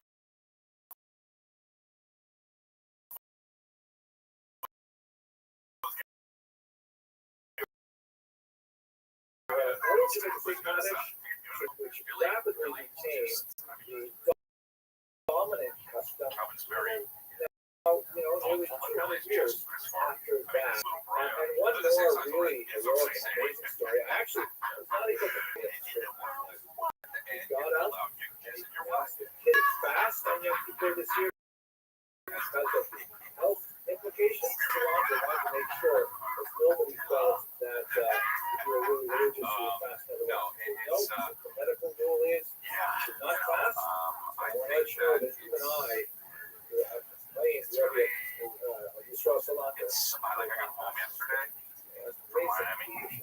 Okay, let's go on to I saw my kids and they were doing it. It's so cool to see how much, so here is the situation. like, when you And come home, like, we're still very we're much still young, so in but ES race. We're but still runs doing this. yeah, but once it turns into, back to our jobs normally. you can see them saying like, We should oh, all be dad's healthy. back. Well, He's actually back. He's gone, and now he's be back. employed Do in you a FaceTime all the time? reasonable manner. well, So nothing's one worse of when the they things get old that's enough. unusual, and Nothing's worse when they get old enough than they start having their own friends. rapidly. Every Saturday, Sunday, I go to the Tends car to show, be reactive. and then Dave House went, yo, you guys ready for Rabbis show? I'm like, talk about it, and they go back, they look at the source and things like that, peace out. and then they make a ruling.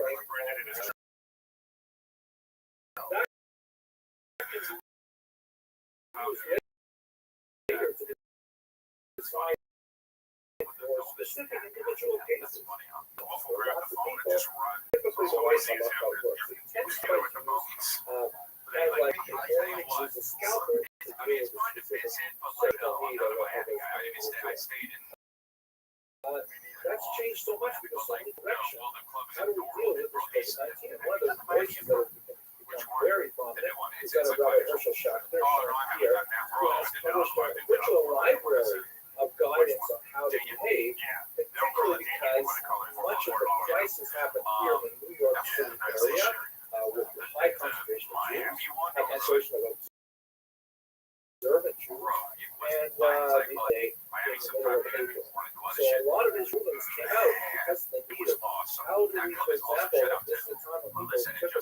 buy new vessels. for Welcome. cooking How are you? And they have to be immersed in a mikvah, but it might be dangerous to go to the mikvah. Mikvah might be closed. How are we supposed to deal with that?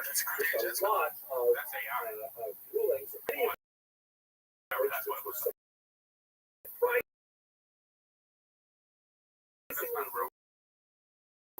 I have COVID-19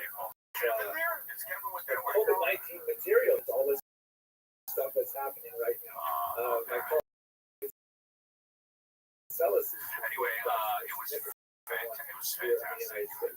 but that 20 minutes so hard that I'm outing like it rabbinic rains for 20 authority, minutes, but then it's not. medical authority, and doing their own things. Sometimes they were very Everyone's late. Yep. Is everyone late? strong religious interests. Here's a letter that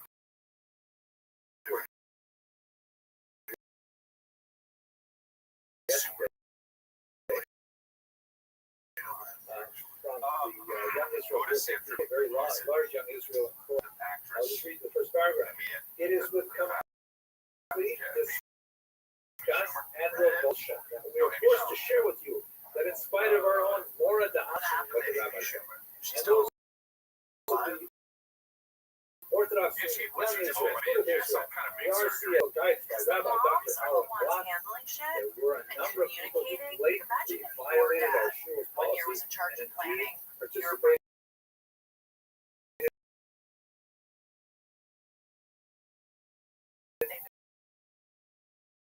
I think this is a better charge of the world. It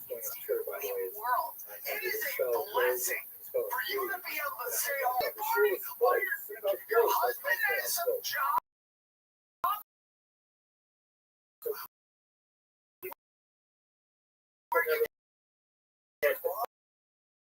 Right.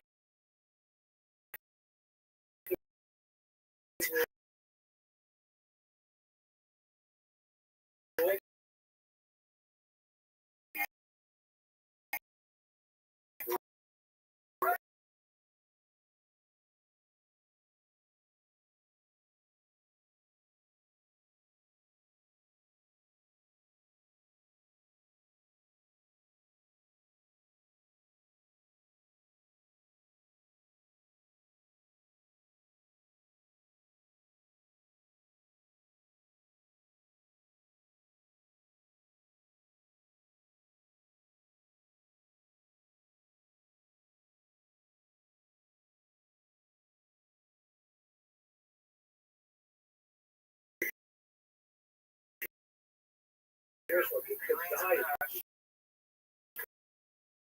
Just like Not be tolerated. This type of behavior on the individuals who perpetrate it is unsocial. Change. well, that's because Amy doesn't date around. Find a way to adapt to Like this. if my wife on a podcast and talk like that, Reiterate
because some kind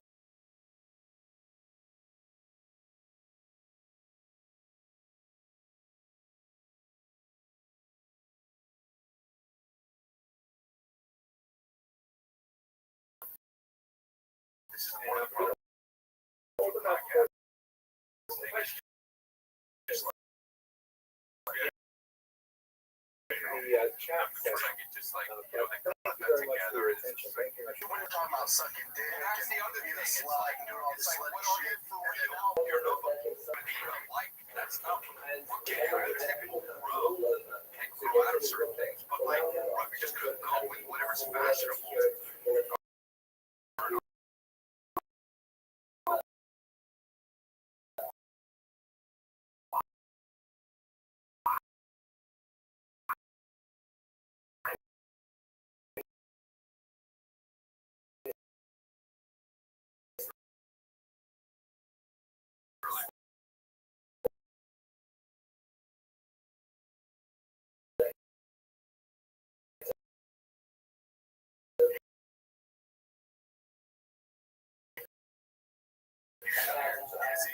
Instagram and stuff. It's like,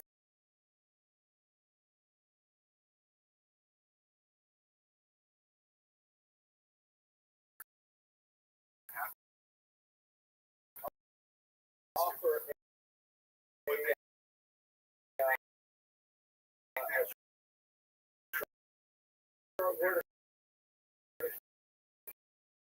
I'm a huge fan of Rabbi Trump personally and of this Nihila where okay, why this series? Well, Rabbi Trump and I spent some time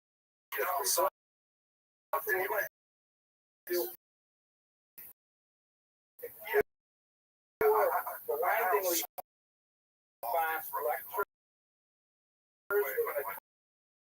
absolutely every moment in history and always more sophisticated, so all online, some optional readings, not quite at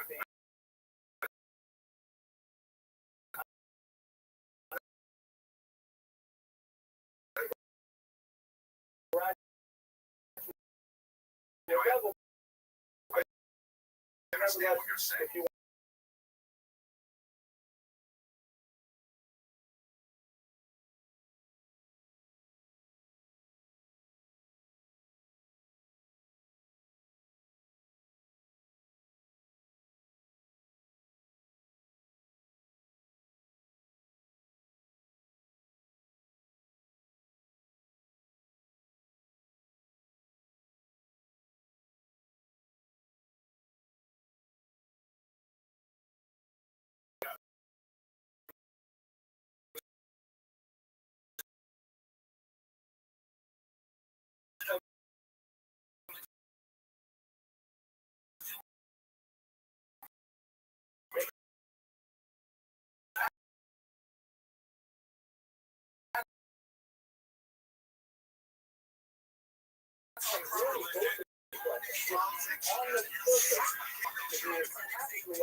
something that doesn't exist. I study that we all have a working knowledge of this non-existent thing. This thing will be a guidance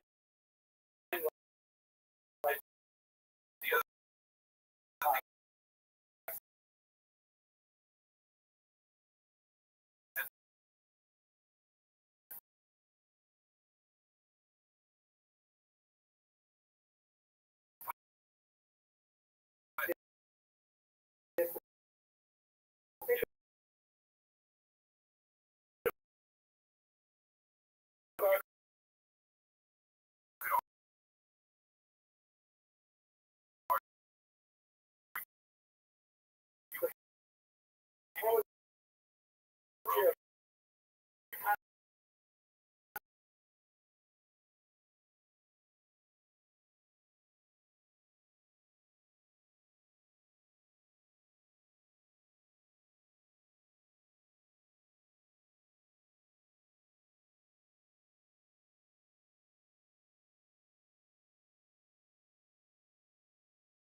person in the world. Well, I when don't know. they Yeah, themselves are gone and no longer live, even though they are large and to people, Amapikin the Hasheka Halala and Shamari Na'adam and Koros like to just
study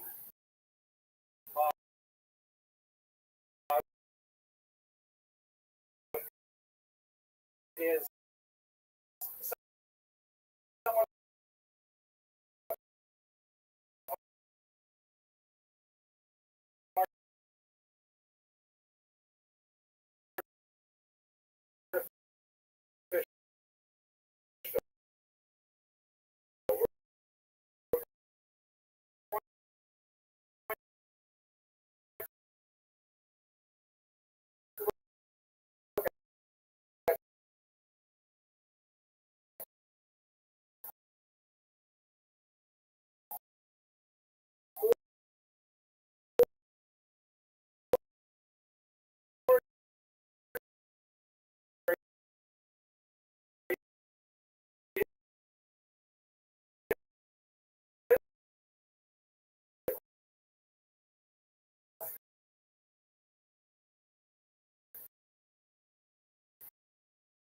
first we're going to look at ancient history today. If some philosophical is really Christian in origin among the country, and we'll take it all the way up to the cataclysmic Jews. Then we'll look at modern Jewish history, which basically extends. If you try to look at them in terms of actual gaps of time, you can see that they're really quite uneven. Translation is one in which, the Jews are such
about the Nebuchs that we know in real life. It certainly doesn't take the task by another historian behind it, called Reichke, who sanitized version of Jewish history. But nevertheless, a very strong working model for generations. Jews have worked on Jewish history, and even in that, we like to take a more realistic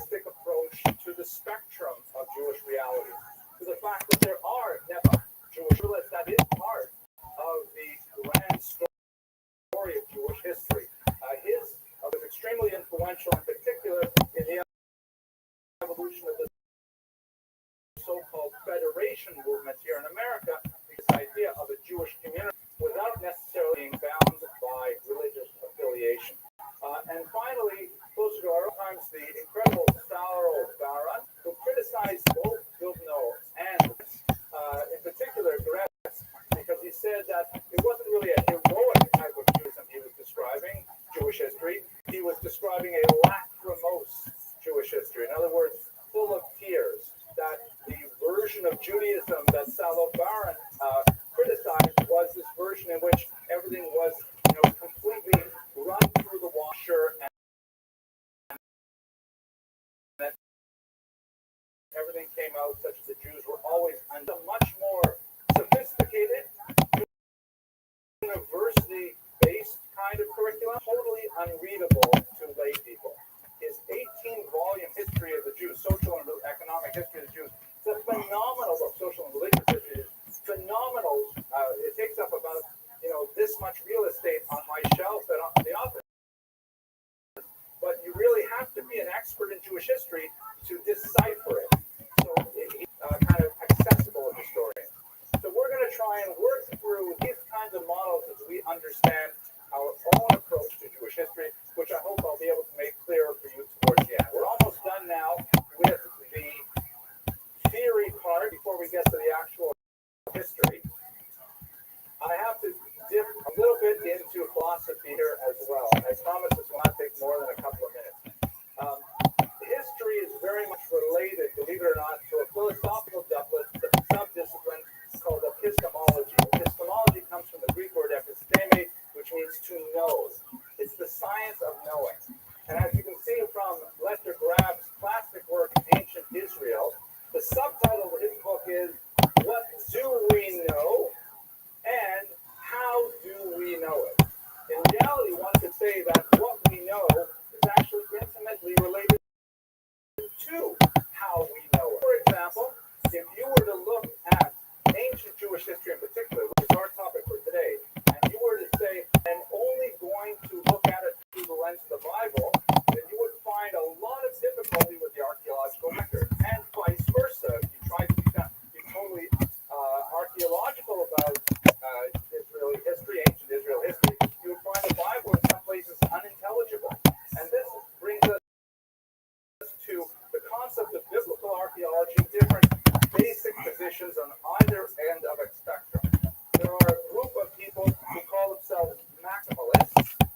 This is really the term that was used most at the beginning of the 20th century as biblical archaeology really got into its heyday. Maximalist means we're going to use the Tanakh as a map for understanding ancient Israeli history and its archaeology. And that's great because we've got this fantastic document, which is unparalleled in its size and scope of description of really times that happened a long time ago. And all we have to do is go through land Israel, identify places there, and we'll find evidence of what happened. Unfortunately, when archaeologists really started digging, they found all kinds of inconsistencies, which I'm going to explore in a couple of seconds. The other later school of archaeologists says, wait a second, we're going at this all wrong. We have to just put aside the Bible and pretend it doesn't exist. We're going to ignore all of the historical data in the Bible and just work with what's in the ground. And with what's in the ground, we will reconstruct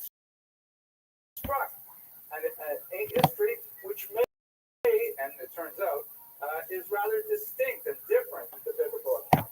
That presents some theological challenges, to be sure, and we're going to look at a couple, but only in a little bit of detail. In a way, it's a little bit like creating a puzzle, right? You see here, Welcome.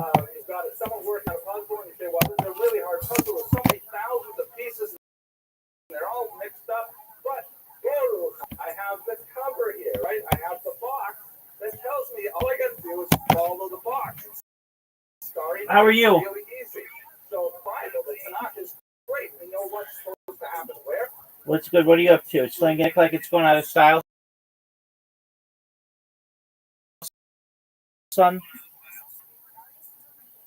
Dog, what's new?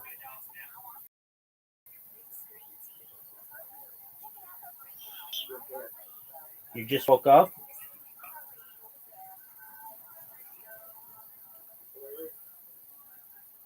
Been up all night just working on a server, working on robots, slanging dick like it's going out of style. Yeah, I should sleep. It depends.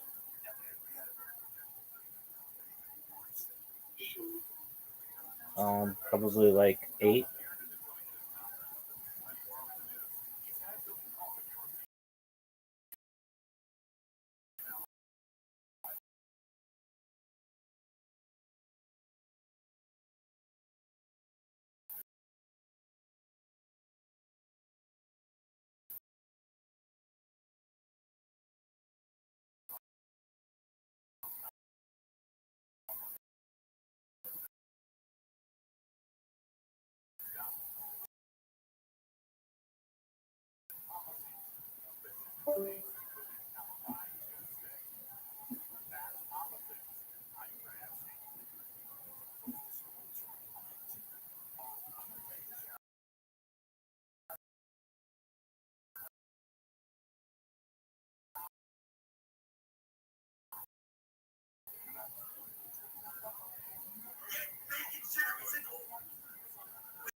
Wait, what's the effect of a break? Like when you take a break, what makes you feel? Like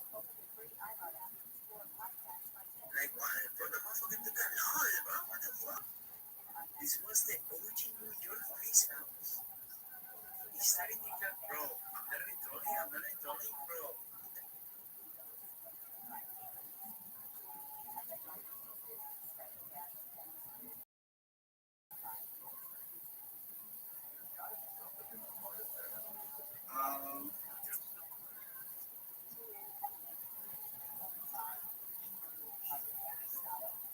They stream fun and what the hell? Evie has like someone on his stream too. Why does everyone just have like someone on their stream?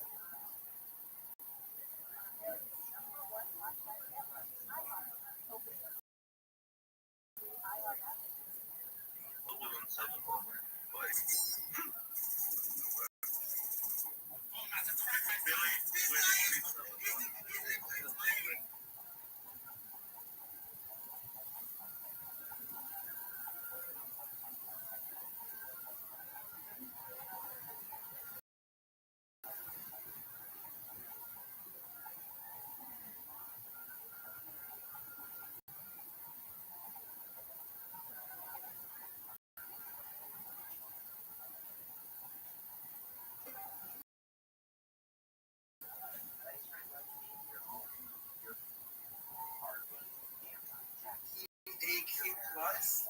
Hold up. LGBTAQ plus and oiled up. You guys, Canadian, you want to say fucking and just hit DVR?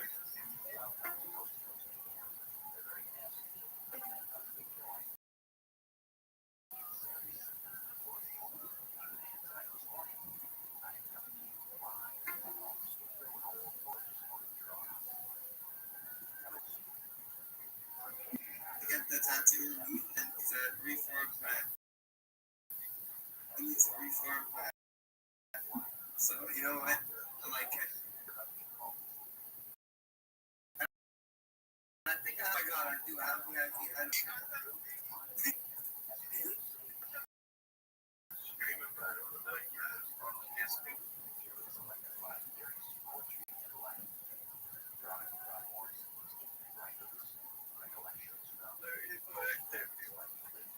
You know what I'm saying? Fucking Rabbi idiot. Or just fucking bad.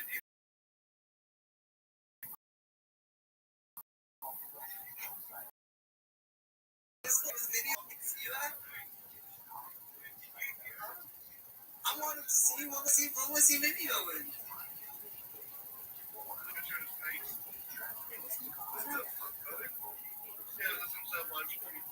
Yo, join back, homie. And now Michael Jackson's here. That's how follow from Michael Jackson. How'd you get the name Michael Jackson? Is that what the fuck? Dude, it's time to end, bro. Michael Jackson's crazy. Michael Jackson's crazy. Like, that's fucking nuts, dude. Yo, have you seen what I know?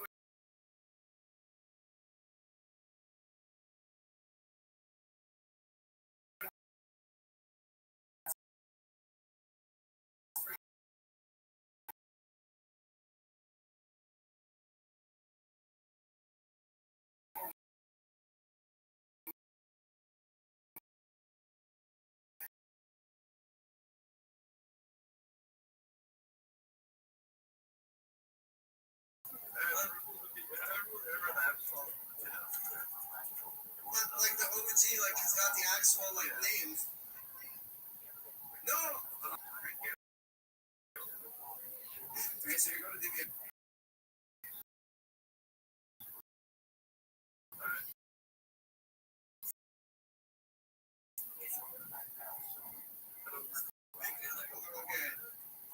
Join the Discord. I'm gonna tell him the Discord from my man. Trying to stay up for months. I'm so used to writing books. Love you guys. Stay safe. Say hi to Vivian. The reform plan. I'm getting it. You know what? Just like makeup. Oh, your friends will use this makeup. Bro, this guy's hacking. He's hacking. He's hacking. Yo, we got 2 raids at the same time.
To send it to you from Darwin this morning.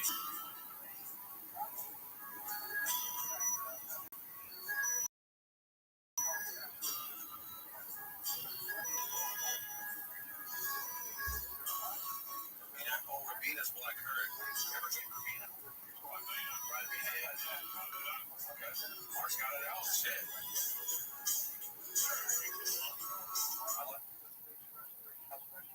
The black currant flavor. Especially like Rizzi's.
10.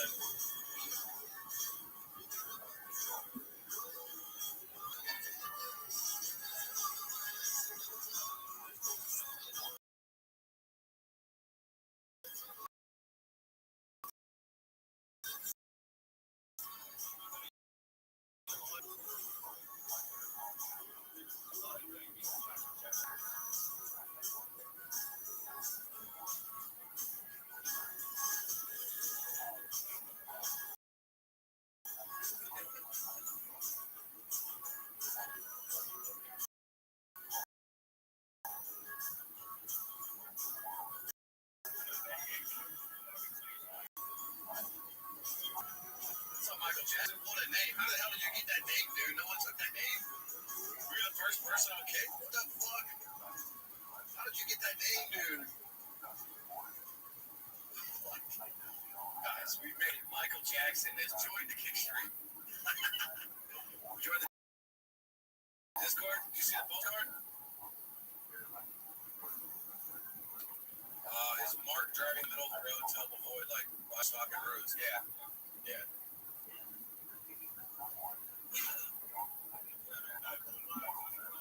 Yeah, we don't have a pole ball.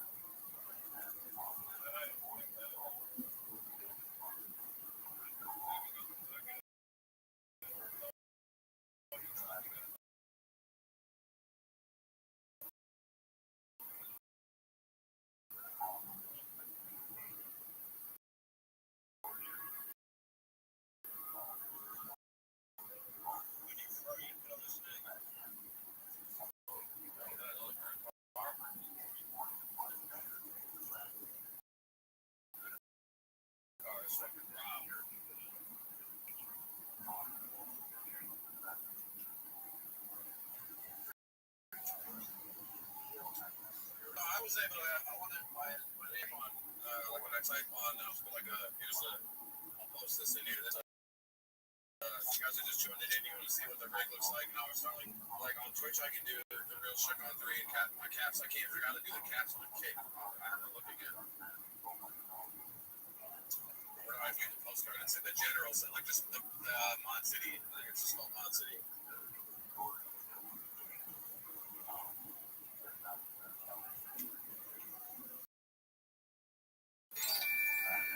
Senior Google, thanks for joining the.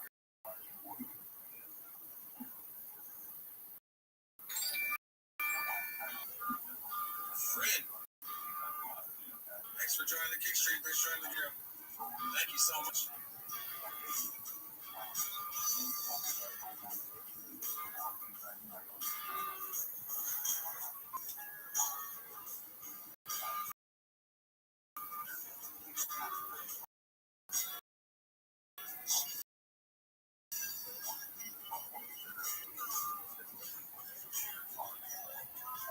They know if we ignore it, then all of a sudden we're going to find that there are a whole bunch of pieces that just don't seem to make sense.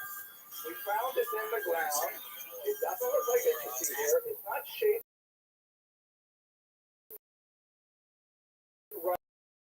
right at all.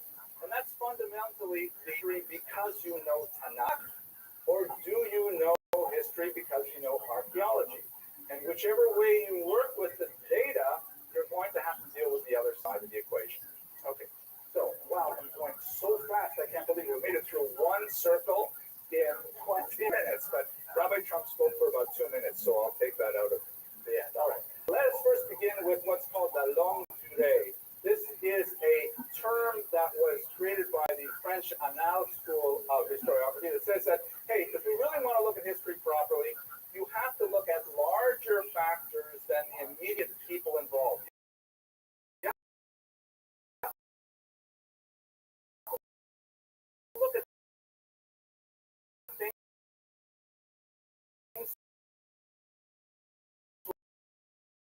like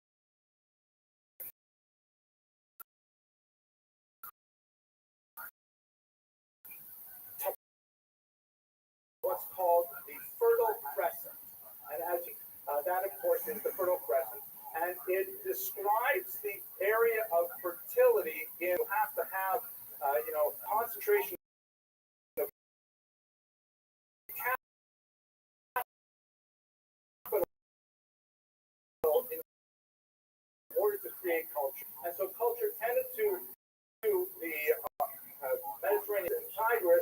which together descend into the Persian Gulf. With the controlling of these rivers and the fertility in the neighboring region, you could actually develop a culture. Everywhere else, you've got desert.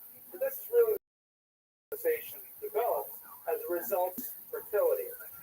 The economic roots are directly related to that fertility. There are two roads that we're especially concerned with. This is Israel, of course, over here. The Via Maris, or the Derech Hayam, is a trade route that goes along the coast that essentially connects the Nile to the Euphrates and Tigris, and also the King's Highway, also known as Hamela, which starts outside of the mountain range in the Judean desert. These two roads make Judea and Israel incredibly important because you've got to go through there to get to anything meaningful. It's a lot like the Rockaway Turnpike. If you could see these roads on Friday afternoon coming down from Damascus, it's crazy. You have to leave like so far in advance. Okay.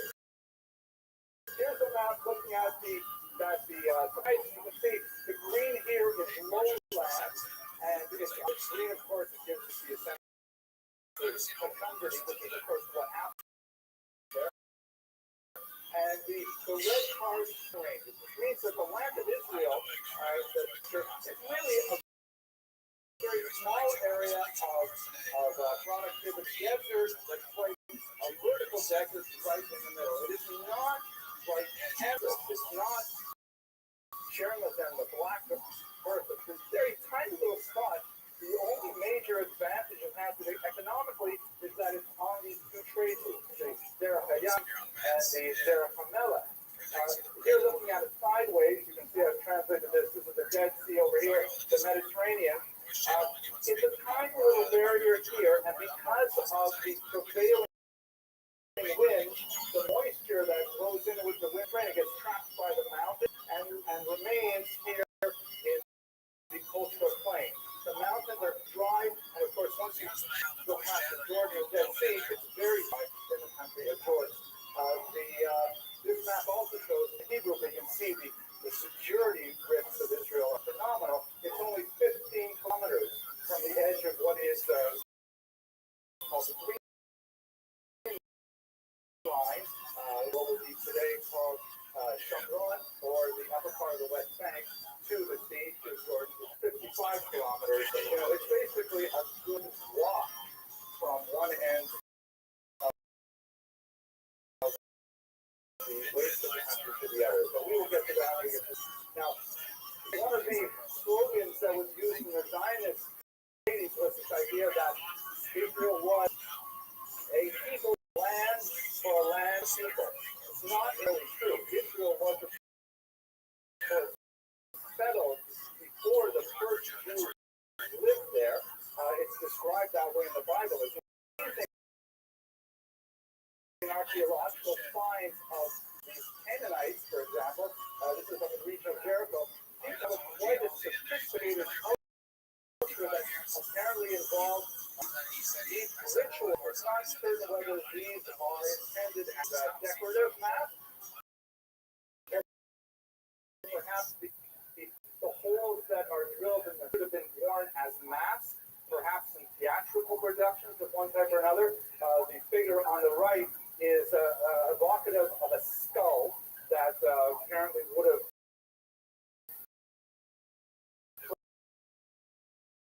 played some role in their ritual function about the Canaanite peoples as a result of these archaeological digs. We also know, for example, that amazingly they practice trepanation, which is a bizarre medical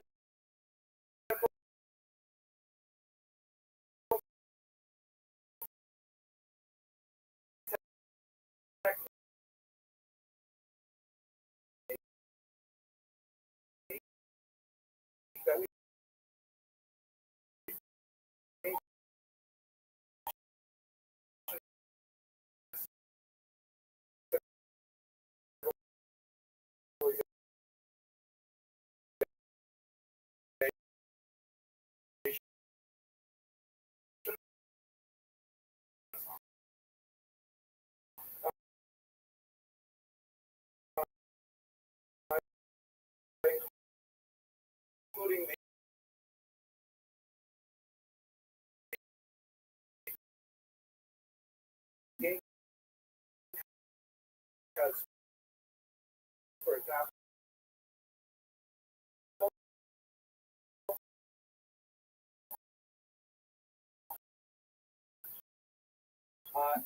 to deal with this experience.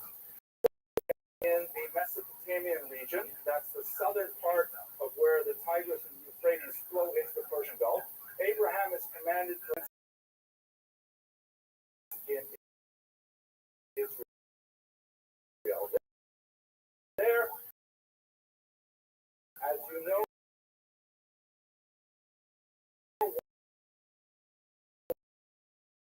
reading about it just a few months,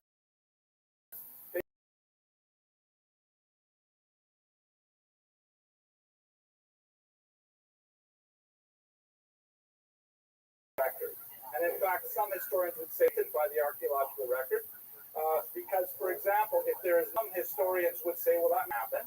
Other historians would say you have to just keep looking at it.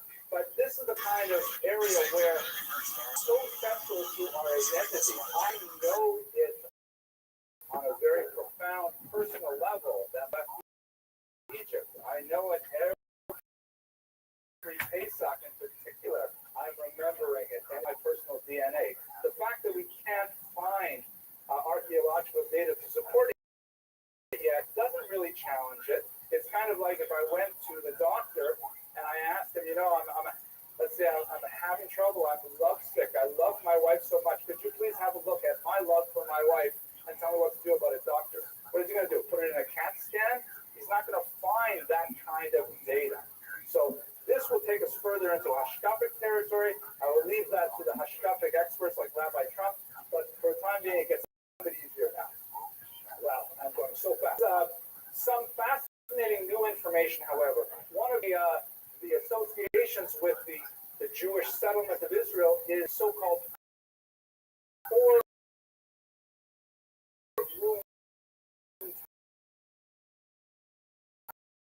house. And particularly because in many of the settlements of these forts, there are an absence of bones. And so there's a lot of historians who carry refuse shows it. This is not convinced all historians, but recently, and this is breaking news, ladies and gentlemen, I just heard this from some colleagues at Hebrew University, new archaeological findings have suggested that perhaps there are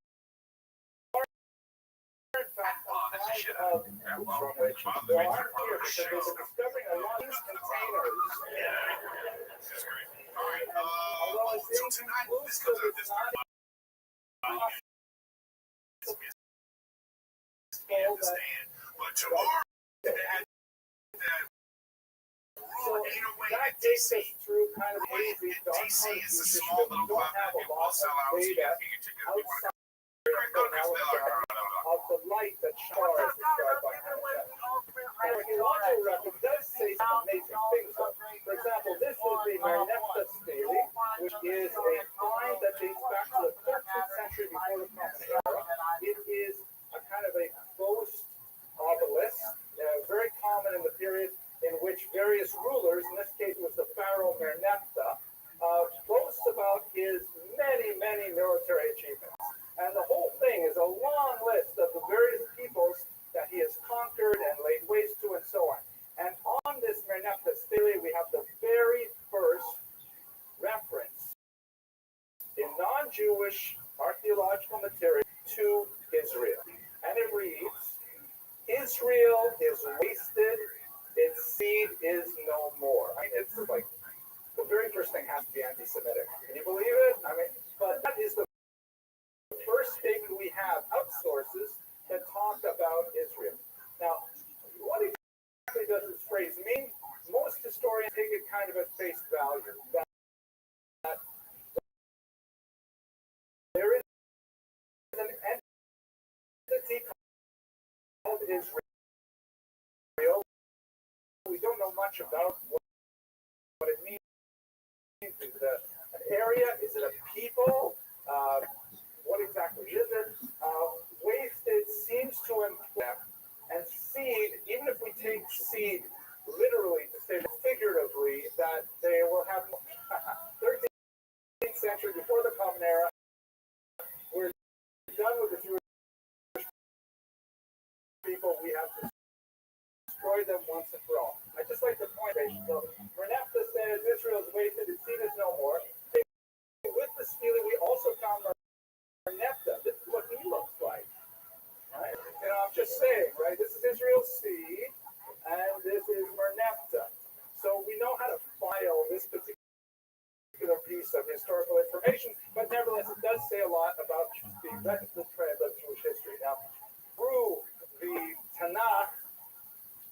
tremendous amount of history with phenomenal details about various leaders and rulers and sometimes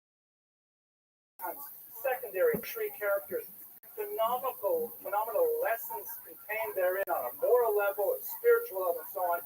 And if we had more, but some of the most, our goal today is to try and focus on the history. So one of the trends of Tanakh in the first three books after the Chumash, it describes the eventual formation of a united monarchy that is one kingdom under Saul and then under David, under Solomon.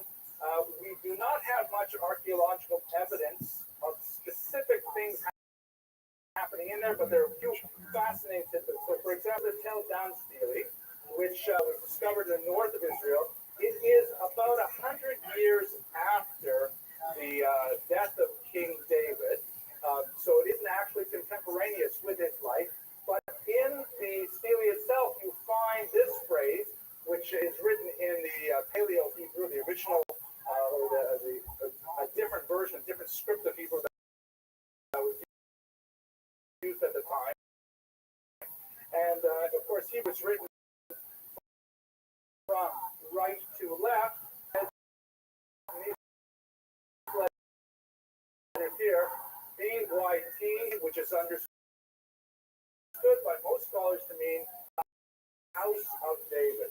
So here is that specifically speaks about a house of David, which will be reinforced by other pieces. In this stele, they use a little bit like this to separate words.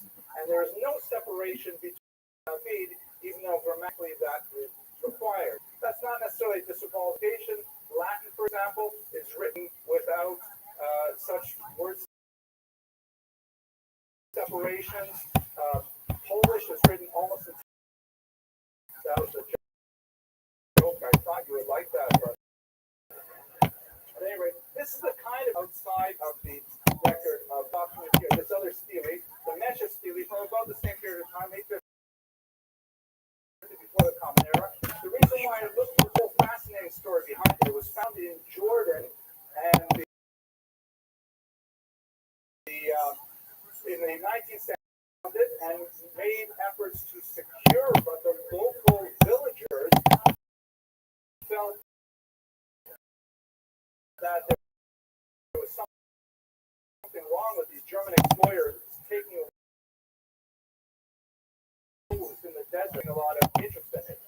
What they did was they prepared to make a squeak piece, which is a shea application to the stone, which is later peeled off, so you can get a reverse image of it, kind of like a wax model of it. However, the assistant who was making the squeeze he managed to rip it off, but it was partially damaged. And then the villagers, either because, according to one version of the story, they felt that the reason the Germans wanted it was because there was gold inside it, or according to another version, they felt that they were like spirits inside it, like a genie kind of thing. They smashed the stele to bits, and most of it was lost. The squeeze that the assistant was making, and just barely managed to take away with his life, was also damaged. But between the two pieces, they were able to reconstruct quite a bit of it, and you can see there are two references here to the same phrase, House of David.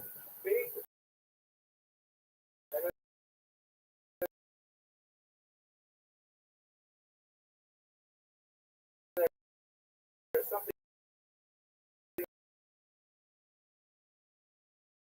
illegible.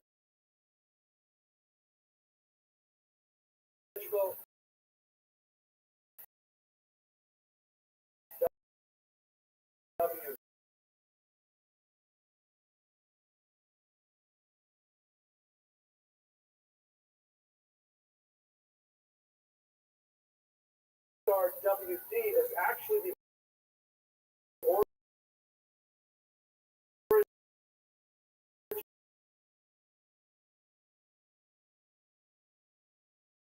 of a popular lubricant, WD. There are little tiny bits and pieces, like trying to put together the puzzle, la longue durée, following the Fertile Crescent, the various. These things are described primarily in Kings and Chronicles, and we have much more the archaeological record to support this. Check it out. Various peoples who are conquering Israel also need documents that attest to their position. Here we describe the obeisance of Jehu, one of the Jewish kings. Here's a whole bunch of Assyrians up here. Shalmaneser, of course. And here is Jehu here, clearly in an act of obeisance. So we can understand perfectly well in the 21st century. There's no question that a lot of how to get into the system are well established by the archaeological record. And fascinating what we're studying the northern kingdom of conquered during the 8th century before the Common Era, a good portion of the population was part of the way north. Welcome. How are you? Much more devastating attack on the southern kingdom, and they were taken away to Babylonia as well. Contrary to popular belief, the land of Israel was not denuded of its Jewish population. Significant amounts of Jews remained behind, although the ruling classes contributed for the first and the leadership of gone north into these regions. So this basically the story. Actually, later as described in the book of the Mesopotamia, the new regime of Babylonia, under the great King Cyrus, the Jews are allowed to return to Israel and to rebuild the temple that was destroyed with the occupation of Babylonians. This Cyrus cylinder does not specifically mention Jews, but it does have a fairly explicit description of allowing a kind of religious freedom to return to their temple and rebuild themselves, that many scholars actually reference to return to Israel in the later 6th century. Surprisingly, only a minority of 20% of them by biblical meaning Babylonia, other 80% like it.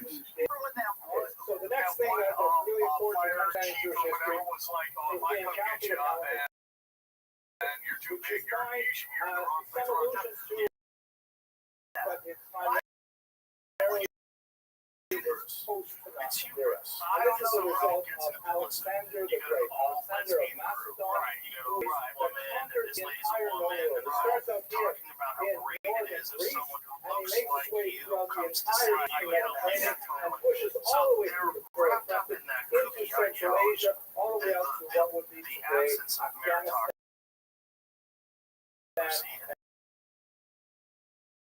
and northern India. And what's really special about Alexander's conquest is that he brings Greek culture with their languages, different legal systems, different currencies, and he unifies under a sensibility all of these laws. He died a very young death, actually of alcohol poisoning in his 30s, but his legacy was incredibly important for leaving behind a structure of communication and commerce that included all of these people throughout the eastern region, and in particular, the Jews were taken over. The Jews have an amazing love affair with everything Greek.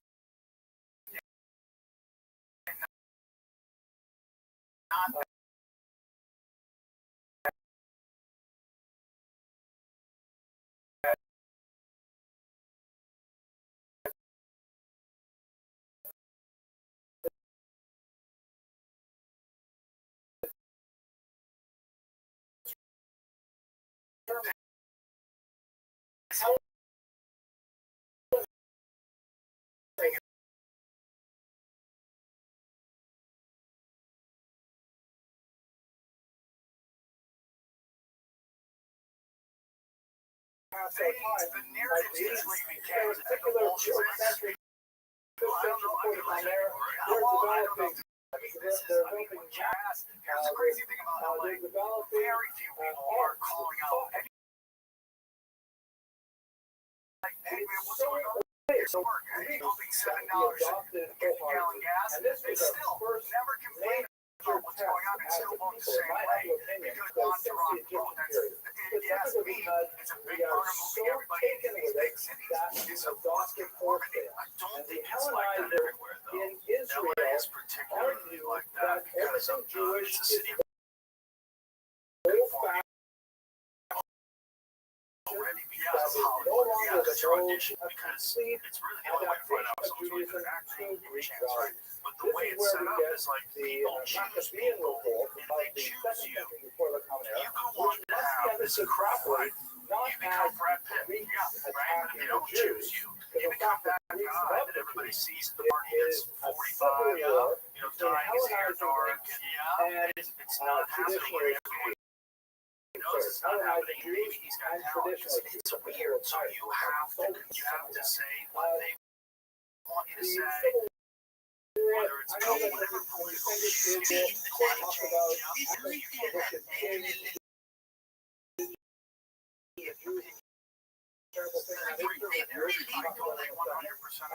sure it's part of the culture. I don't think it has something to do with the original way that LA was founded. Before the whole reality star thing, there's definitely a lot of that going on. But it was all acting. Everybody wanted to go to the act. So it's like the primary way that someone would get a gig was an audition. There's a term, we would call today Arabian, although that's not really appropriate historicism, but they are like the old school Bible hunting groups who finally said the kind of things that are described in the literature today. In fact, something I got you.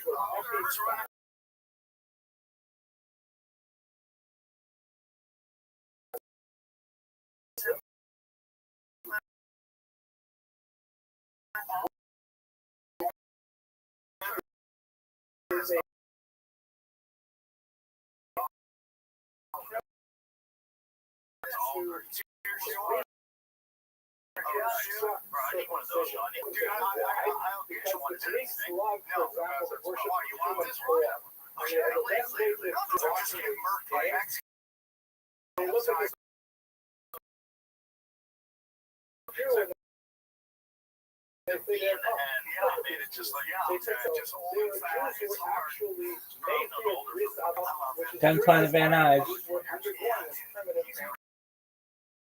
West Side. I just got to old man jiu-jitsu where I got to release fat legs, fat old legs. And then you want over push it. I want it so bad. Just shut up. Just shut up. You got fat head. Dude, that's what I got to know. Yeah, what's wrong with bitches?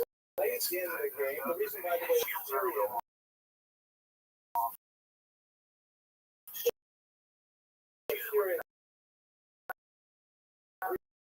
Because after Alexander died, it's kind of important. I love that. I like pain. I'm glad you like it. But just listening to that, fucking surgery many times when you just 2 knee surgeries because you just you have to make sure, and I have a bunch of medical issues, you have to make sure you continue to tear it and make it worse. Because you get it fixed. Yeah, if you get it fixed, you'll be better off. Yeah, I gotta get it fixed. Fighters do it all the time. Like Sean, before his fight with Rob,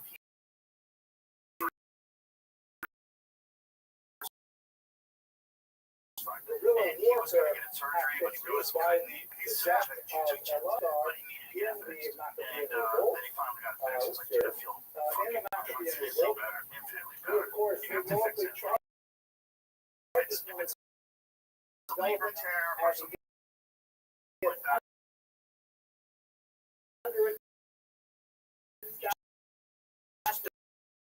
don't want to ruin. And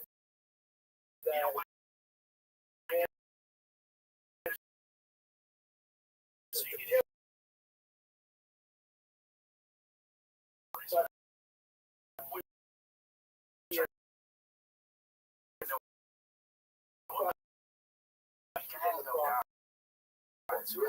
So like this 14th century obviously the artist had never seen an elephant.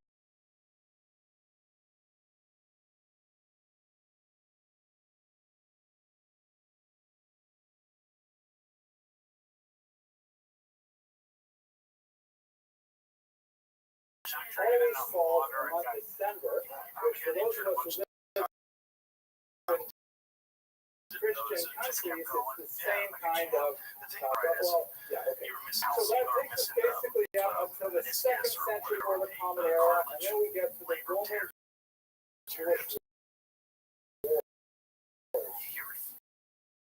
So the I'm not going Europeans are able to reestablish Jewish dynasty. The last pretty soon after the death of the original it begins to enter a period of Greek and later Roman influence over the next few decades. By the time Pompey Rome enters in the year 63, before the Common Era, so much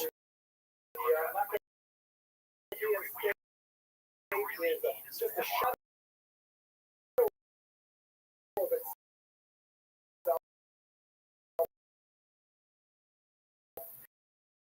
And they capitulate on the land that is basically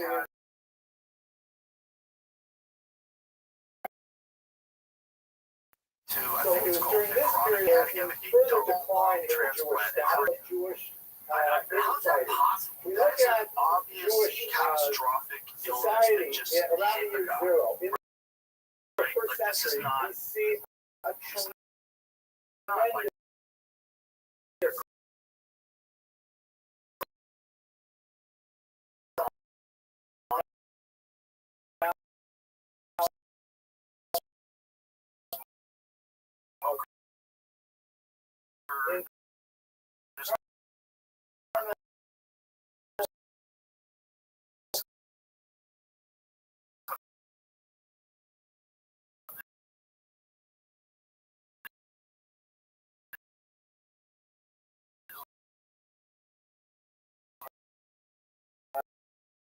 debate, vigorous debate.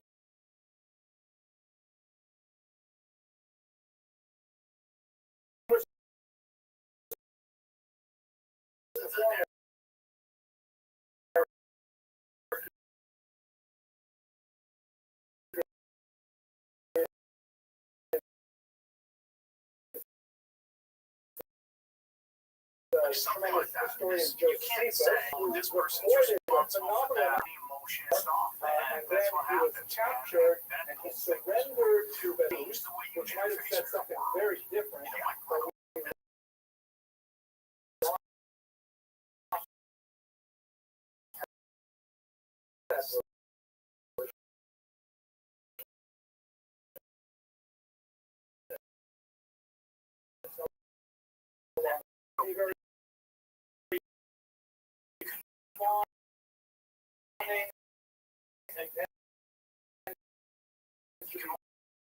Very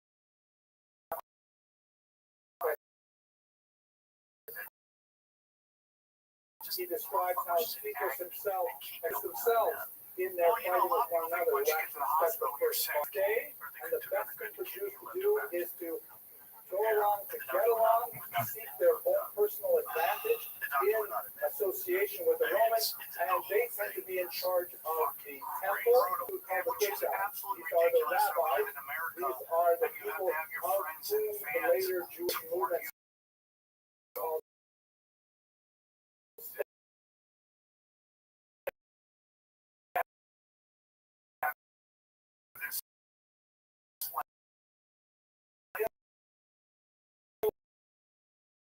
well,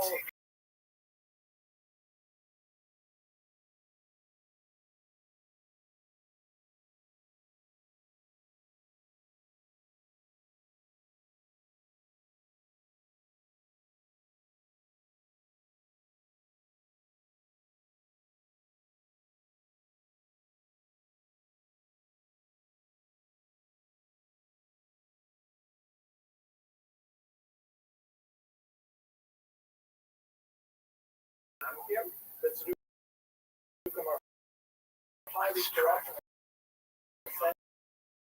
Because it seems insane. I mean, but they do not know that they have the wherewithal. So therefore, as their name implies, pollution means to separate. They step back from politics and they focus on development of people who are to go big. I have one of the most notorious for the so-called Sicari named for the Exotic attempt, but in their effort, they assassinate fellow Jews, speech and stuff like that. Finally, these are major campaign radically from society. They said, now this is working and must be the Mashiach, Messiah, is around the corner. So they ran the name Qumran Caves outside the Dead Sea, trying to think that the Messiah would be there. And in this context, we should also mention basically on the historical record, certainly from Jewish sources, the end of the first century into the second century. These are the original Christians were all Jewish leaders, and a great large number of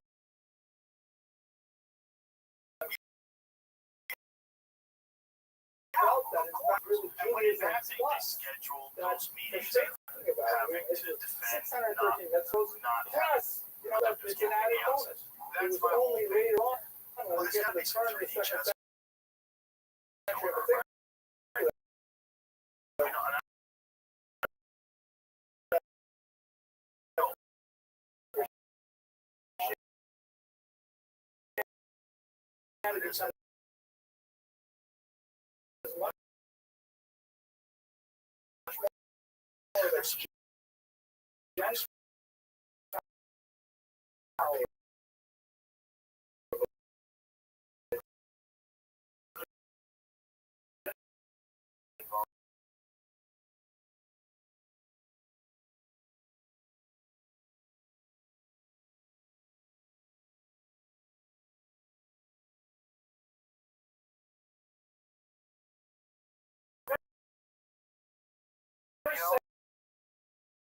century, it's not a very significant at all. As you can see in there, the medic that the Romans make is to commemorate their victory.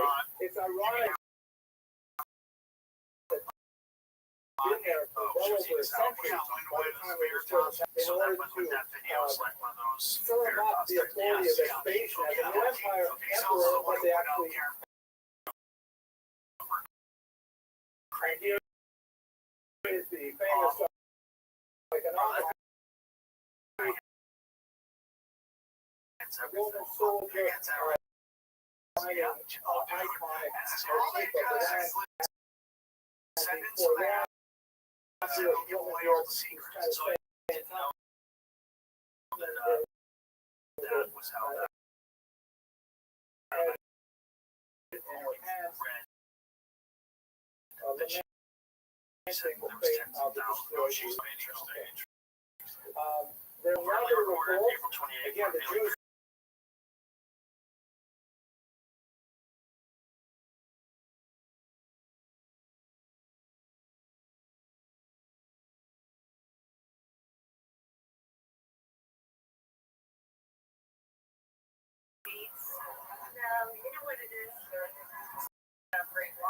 in the past, officials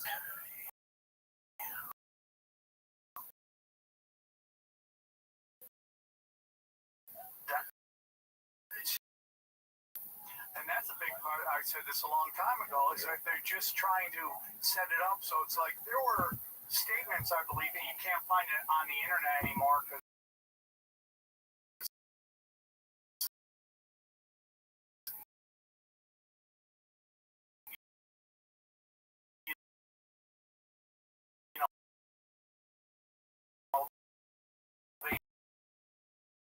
they clean up.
see Romans doing that today. When you do see Psalm 35, when you look at economic, religious moment before us, we are at the cusp of a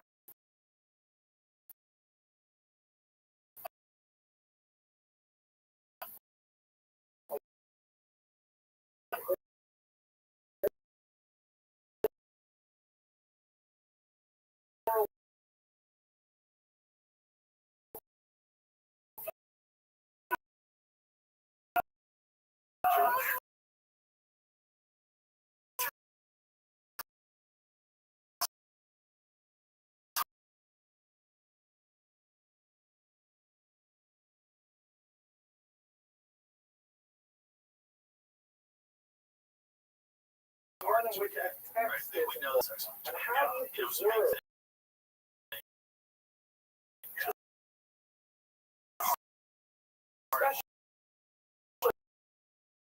the intimacy of a teacher and a student if you're looking at a dry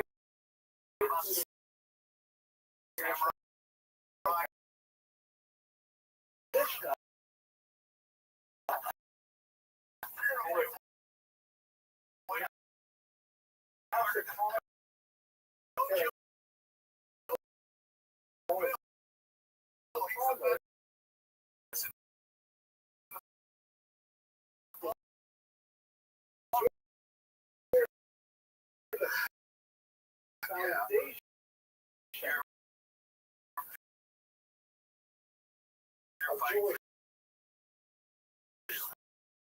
studies today. It is what the diaspora it is here where the great Babylonian empire was founded. The existing Jewish community there, that's probably the southern coast of France, where really leader up the North River just a couple of months. And in Asia Minor, you've got smaller communities here, perhaps numbering in tens or maybe hundreds of families at the most. But that gives you the picture of Jewish mobility and demographic change by the time we get to the second century. So, what's our main takeaway? If you look at this huge scope of Jewish history that we've managed to cover in a rather phenomenal 60 minutes, we see that in my humble opinion, bring it down to one basic value.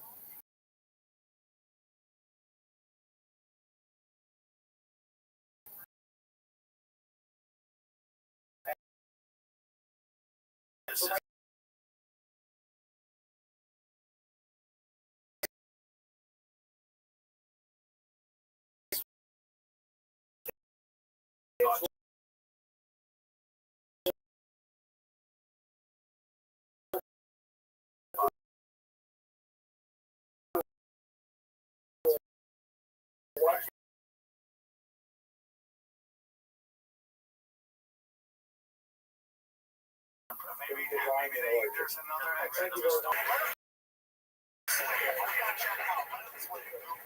about pedophilia because they don't want to get in trouble for having known about it. Like this is the Sandusky thing, right? Yeah, you know, I mean that's one could have been a fluke, but it's grateful that you decided to come back and hear a little more. We'll be in the same amount of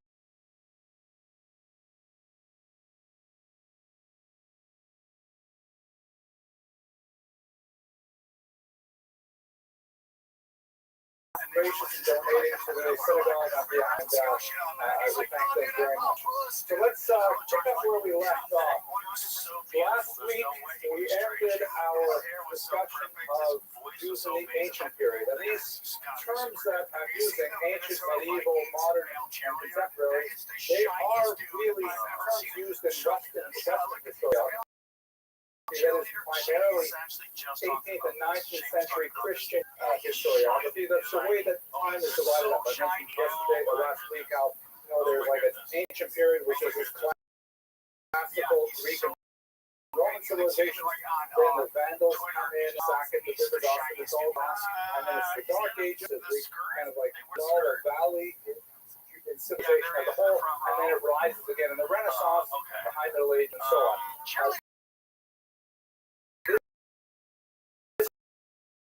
is not necessarily a periodization we use for Jewish history because, when he had tremendous intellect achievements, so it doesn't necessarily correspond to Jewish history. People were working with these terms that years.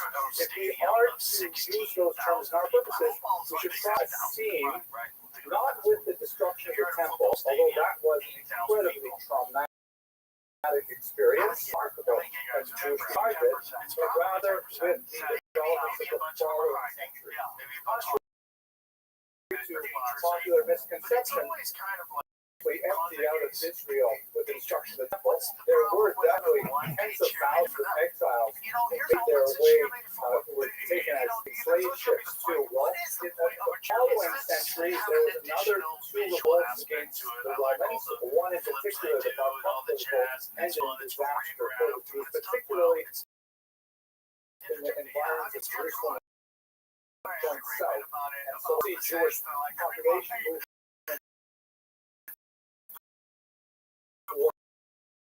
north was extremely important for this period of time. And that's when you begin to see major religious Jews be able to stay together as a people. And what we'll discuss today are two primary innovations, two extreme examples of resourcefulness that really made it possible for Jewish and through the Middle Ages. The challenges of the Middle Ages will be what we're going to basically follow the story of those two innovations. This map shows you roughly where the major centers of Jewish population were at the time. Major centers still in Israel, particularly in the northern part of Galilee, and also in Congo and Babylon. Then significant centers in Egypt and in Rome, and then smaller centers all are significant populations of Jews. With the end of the Bar Kokhba revolt, Hadrian, an emperor who may have been initially more possibly inclined toward the Jews, decides to crack down with tremendous brutality. And it is in the Hadrianic period, most likely after the Bar Kokhba revolt, that you have this period of martyrdom of Jewish history that remains in our liturgy to this day. The Eder Ezra that we read on the high holidays, the Asara Mouth, the 10 martyrs of the state are described during this period more or less for Hadrian, and it looks like the Jewish people are really going to fall apart.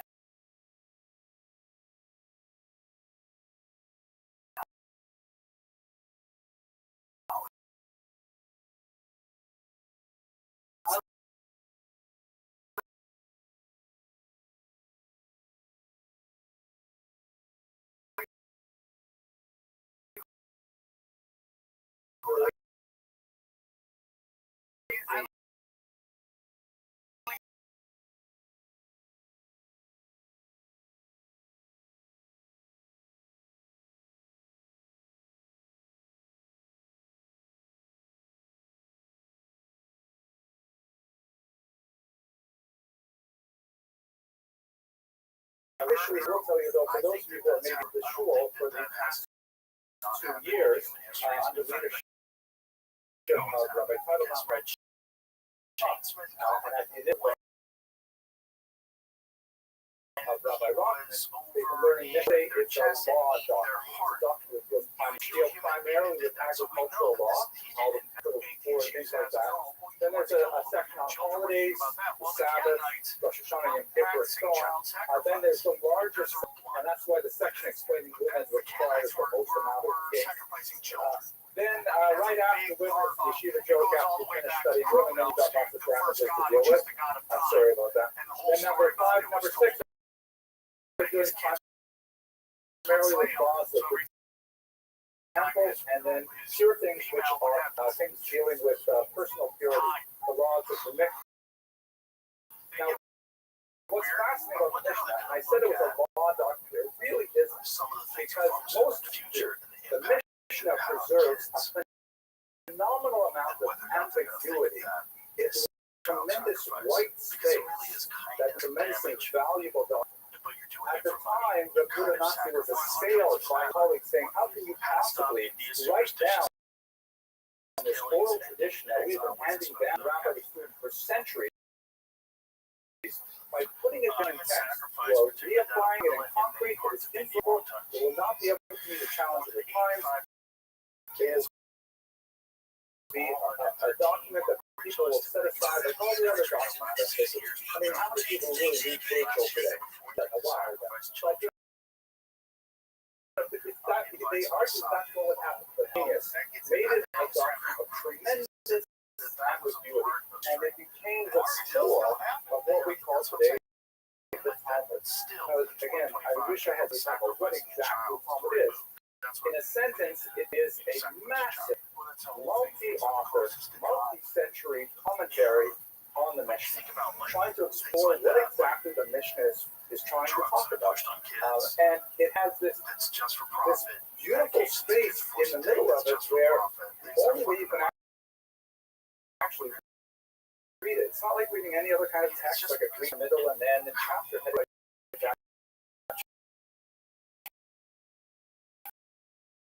It's a wide open conversation with really two facts, which is why it is so long. All kinds of things. So the studying the Talmud has really become the core of the Jewish identity, especially Jewish intellectual. Because it allows for the yeshiva, sitting in yeshiva and arguing about the meaning of the text, is really goes to the very center of the Jewish example or photograph of the Medrash, where it's always studied, of course, at least in pairs with a kavusa.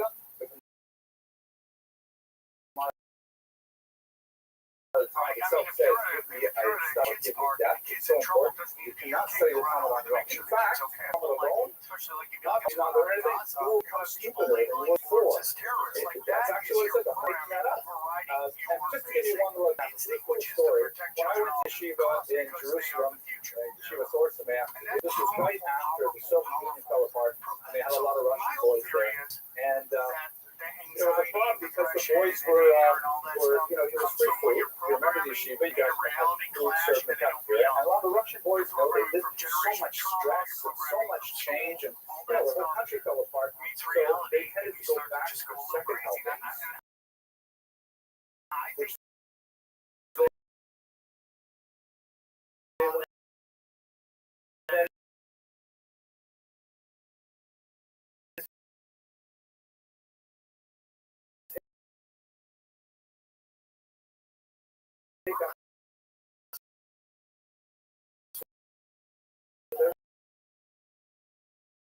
just the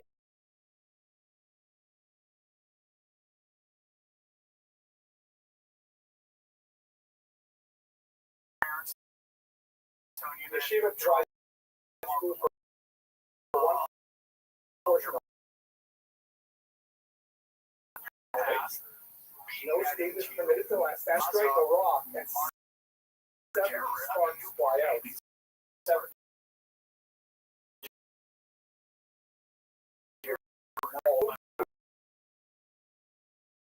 There used to be a lot of the seminary yeshiva boys would come to the Law 101 class, and it was a big, thanks auditorium, 250 students, lecture, the professor of the class would say, okay, if there are any boys from local rabbinical seminary, please come downstairs, I'd like to speak with you after class. And then 6 or 7 of them come down, and we would say to them, listen, you leave me alone, and I'll leave you alone. Now, there were actually 2 Talmuds written at the time. Talmud, again, is basically a commentary on the Mishnah, a long, extended discussion of the Mishnah, very personality oriented. The one that is a little bit of a misnomer, because it was not written in Jewish, it was mostly written in Caesarea and in the Galileo of Caesarea, a town that was essentially by Herod, or the Romans. And so this Talmud is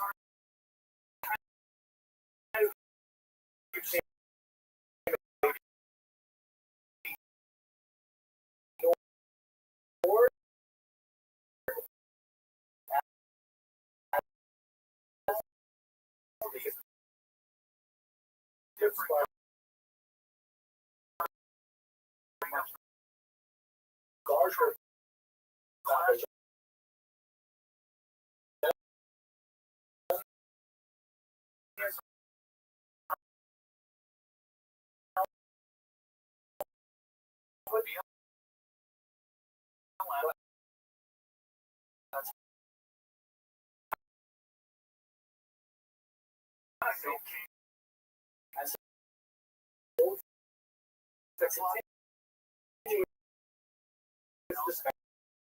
Discussion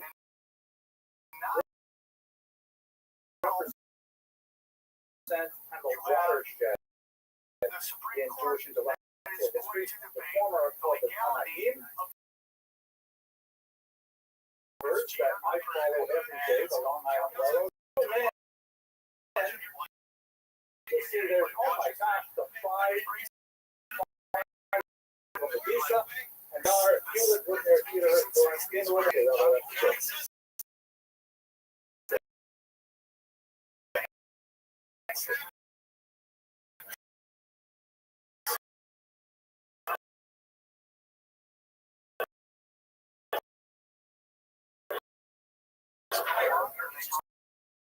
So,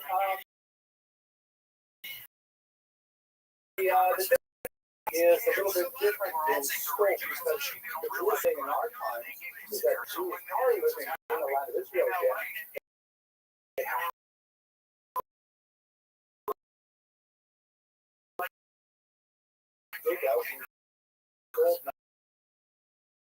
Studied literally centuries and rewrite commentaries on them that had never been authored. Like new Rothschild, new Tosfos, absolutely brilliant. The only program, which I'm sure many of you are familiar with, is a very popular program started in 1923 and has revolutionized how to study. This is an idea that every single day, and over 7.5 years, we will finish the entire Talmud. It's primarily the Babylonian Talmud that is studied. This is a little push here for a project I'm involved with, very excited, called All-Dot, which is a taking all of the knowledge we have about the Talmud, about Daf Yomi, and putting it onto an app. Actually, an amazing app called All-Dot, meaning the entire Daf, everything you want in there. It's led by this man here, Rabbi Rothschild. We're going to be releasing it in January, God willing, with the new site for Daf Yomi. And it also features not only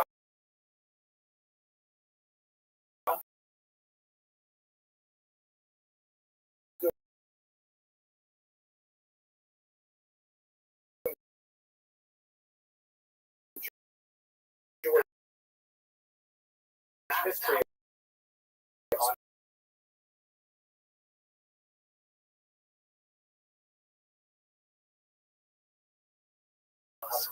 mini classes. We also have a very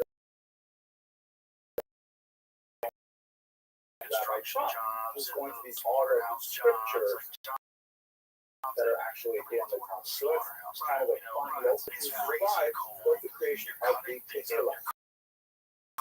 The word Tehillah is derived from the verb tahal, or tahal, to congregate. You may have heard the phrase Tehillah Kadosha. It actually was a definitive structure of the Jewish community in diaspora that allowed the Jews to survive and even flourish in often hostile conditions. Minor differences in geography, Sephardic Yiddish tend to use slightly different terms, they might have slightly different structure, but for the most part, I'm going to show you a generic view, and you'll probably know that it looks quite familiar to you. So if you look at a typical structure of the view, at the very top you have two people. You have someone called a parnas, and the word is actually related to the word bread in English, and that's basically the head of the class is the rabbi.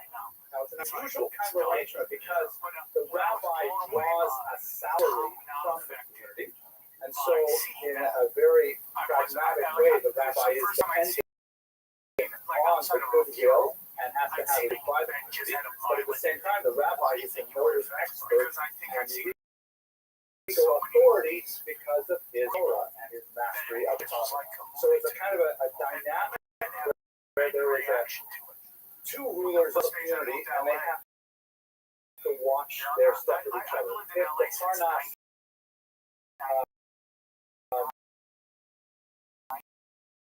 you know, to get rid of a rabbi that's popular, the Parnas would be rabbi. Below them are the so-called Survey Hafir. That's more of a Ashkenazi term, which is basically the Jewish community had a board of directors, complete people of the city, and they would essentially appoint from their ranks the president. Usually on a rotating basis, and was quasi-democratic. Women generally did not have the vote. Women generally would not sit on the Survey Hafir, and also non-property individuals did not sit on the Survey Hafir. This was kind of like an honor, but it was people who had means were expected to serve the community in this leadership function. Alongside that, beside them, the Beit Din was beside the Surveyor. The Beit Din is, of course, the court, because the rabbi cannot rule on his own, particularly if certain matters involving financial considerations. They would have a court that would be assembled of three. And here, they made regulations of Jewish communities is a pushback on sumptuary legislation. Sumptuary legislation refers to literally how the party would grow.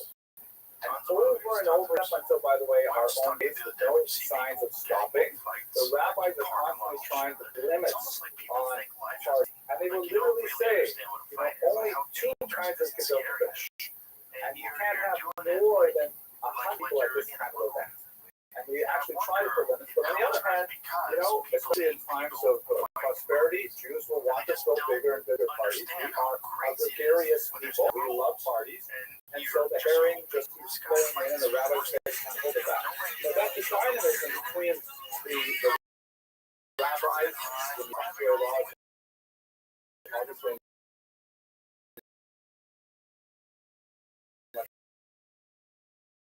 Other more serious examples as well. And today we have a rabbi, we have that term, who basically chooses who runs what part of the service, who calls up, reads from the Torah, who leads the services, all kinds of things like that. It's, you know, it doesn't seem to be an extremely high status in a lot of ways. It certainly gets not too much credit and a lot of activation for doing it. But in the times of Hill, the Bible were literally the enforcers from Moscow behind the decision they take in to the idea. As we shall see, for example, the grader would assess your taxes to the community. And if you didn't pay, then you would have these Jewish muscular men come to your home and take it from you. They were literally collectors. They were tax collectors. They were also enforce unpopular legislation like you to give a divorce bill to your estranged wife. If you didn't do that, then you would be literally beat up. And corporal punishment was one of the courts they used. So the Rabbis were quite feared by the community that they lived in. We'll get back to that. Below that, we have people like Tefillah, which basically means committees. These are associations that literally would come in with friend or colleague. And these would be where the guts of the community was. You had a whole slew of people to deal with every possible social need and desire. This is the sick, but on this practice, virtually every possible communal need was man. I should say man, because actually we're at the poverty level with university male. The bottom level tended to be dominated by female leadership. They got things done in the community. And below that, you have the male membership.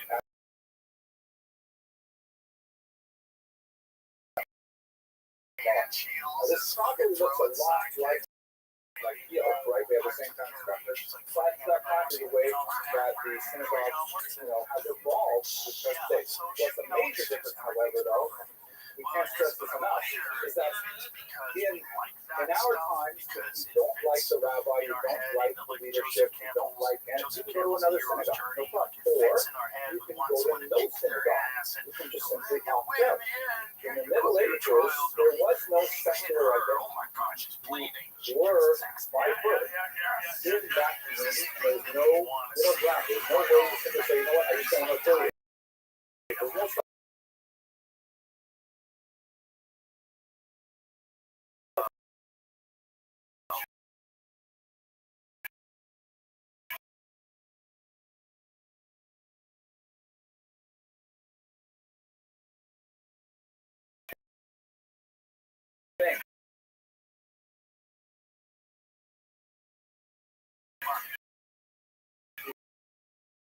The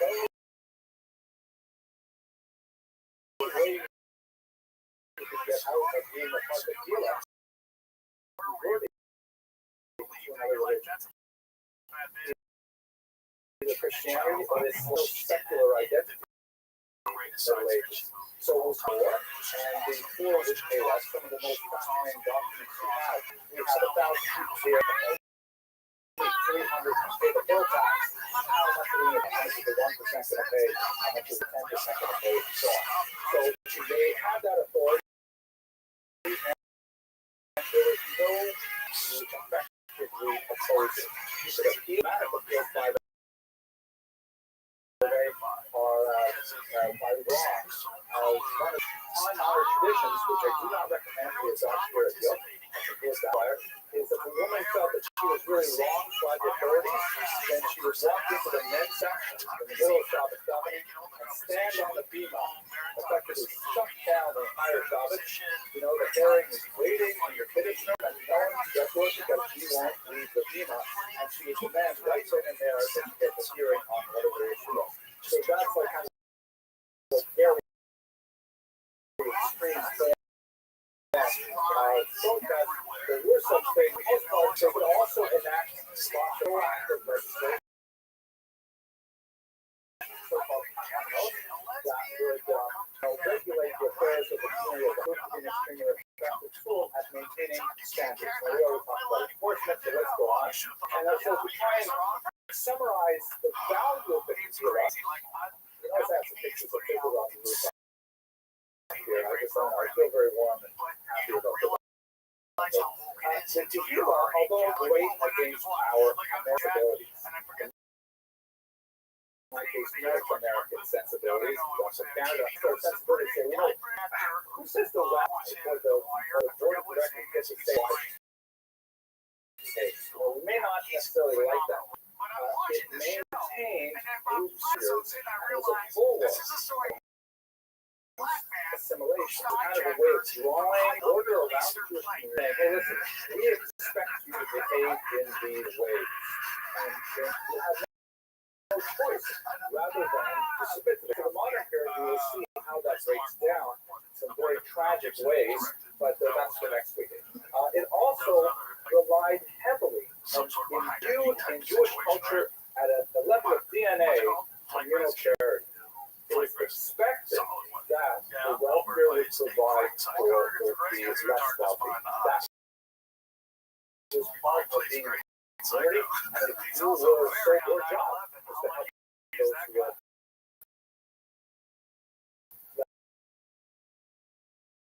less well supported. Thing that happened a little bit in our period for discussion. It's relevant for our discussion. When all our low from the Black Sea to the Baltic Sea found themselves within the Polish Lithuanian Commonwealth, which in the 15th century the largest Europe was a result of the dynastic. And all the people said, you know what? Why don't we standardize ourselves? Why don't we meet twice a year and make sure that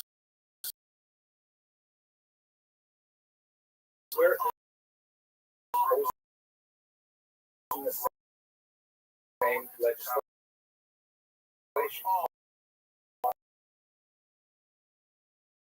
No formal hospital,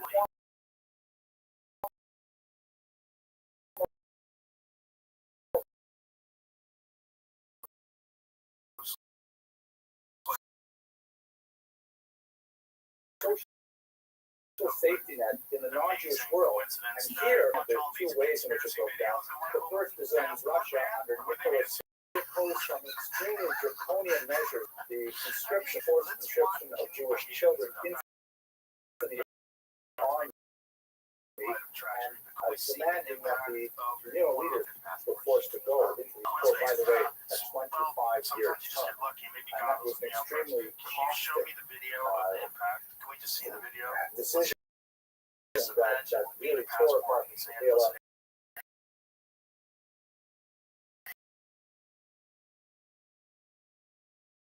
We'll discuss it next week. There's a lot of really crushed it out of existence in Russia, leaving only a little bit behind to defense taxation for the within the Jews.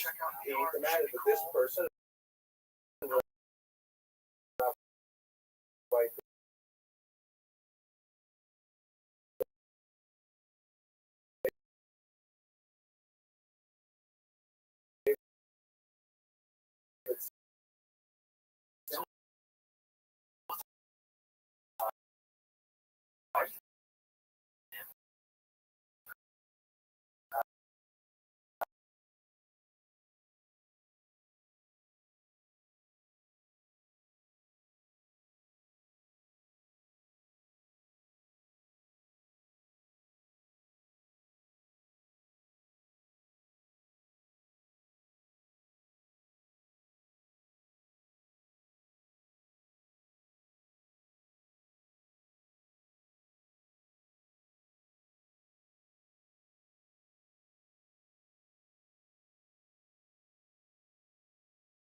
during the Middle Ages, it was an extremely powerful, useful device for the Jews to maintain their one of two civilizations, either under Islam or under Christianity.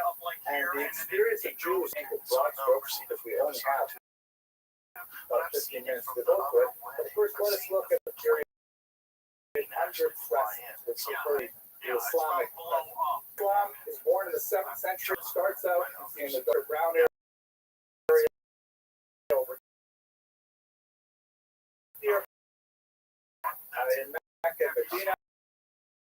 And it spreads amazing rapidity throughout the entire Mediterranean basin. Also eastward through Persia into Afghanistan, where we will have Pakistan and so on, and out to the west, all the way across places. They crossed into Spain, and for several hundred years, Spain is actually Muslim. They are stopped Christianity. There were punctuations of violence.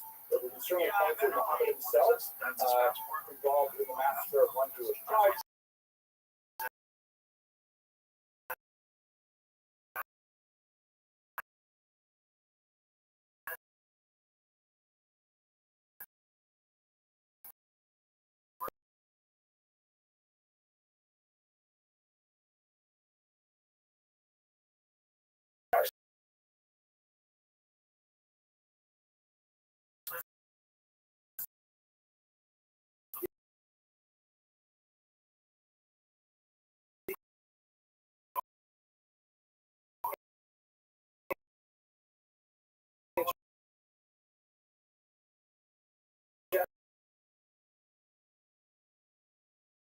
Generalization.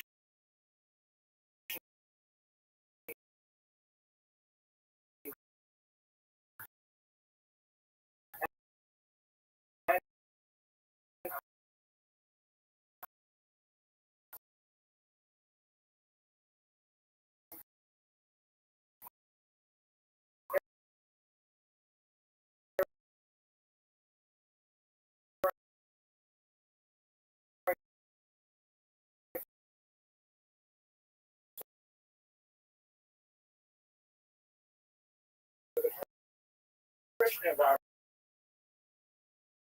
we say orthodox, which means like one doctrine, but really it's like it's not So then seem you to get into care debate that like much one what called you Spire, think. Lowen Strauss.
And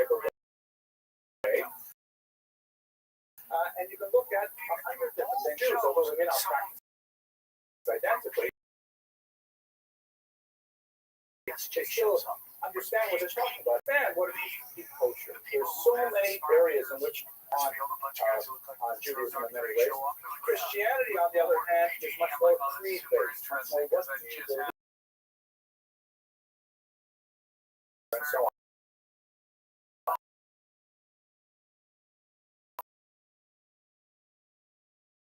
And simply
that we made this clear and put this under clear as one of the beliefs or the leaders of the Muslim world. And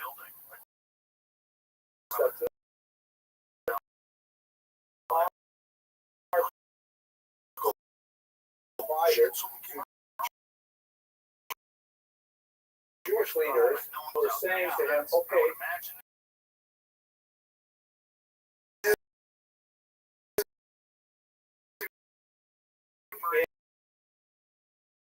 and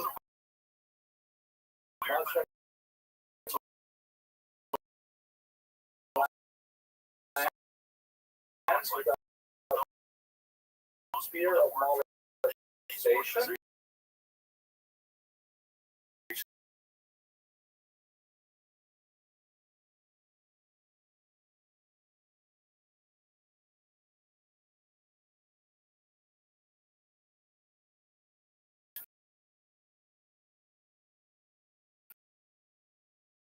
And they practiced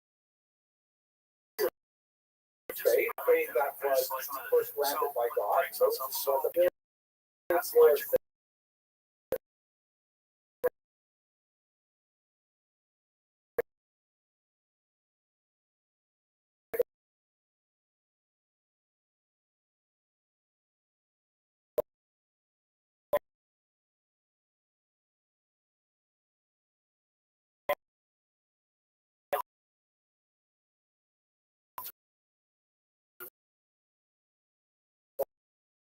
larger Its utility than equipment issues have caused may fires in not some wear.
That's when Jews become very nervous and they tend to lead to assimilation.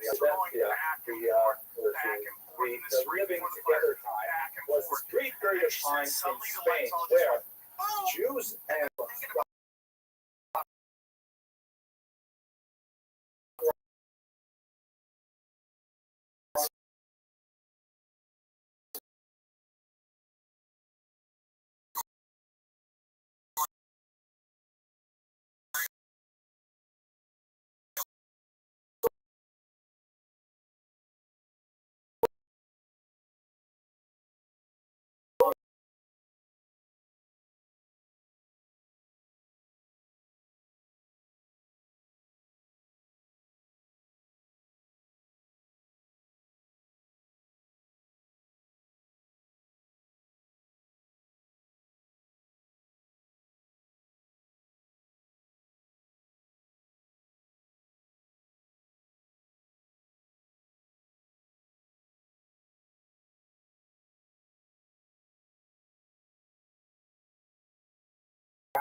Alhambra, by the way, which was the palace of a Jew. They used to coach people on how to lose weight. He rose to tremendous fame, like my father would say, two sets on to the next show.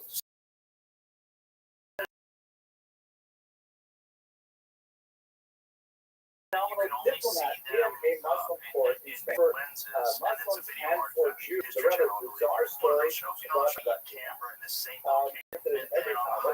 Really, in most cultures, in fact, most Jewish cultures, we find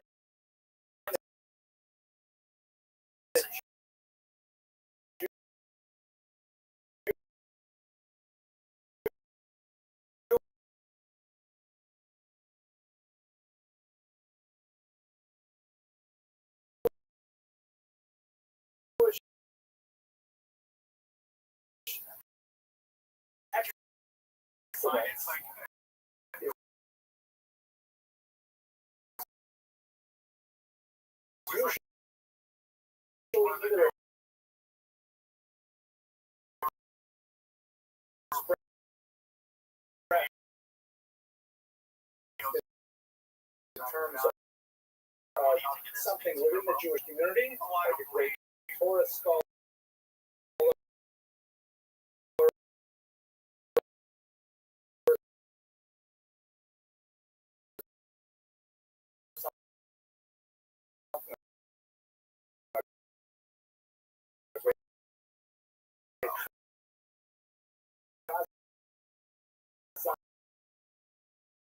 Something like that. Or it's expressed in a secular term. Some guy who was a Rosh Yeshiva in Lakewood who was also the general of poetry. And all of a sudden, particularly by manipulating how you count the value of a straw vowel, you can make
Here's one.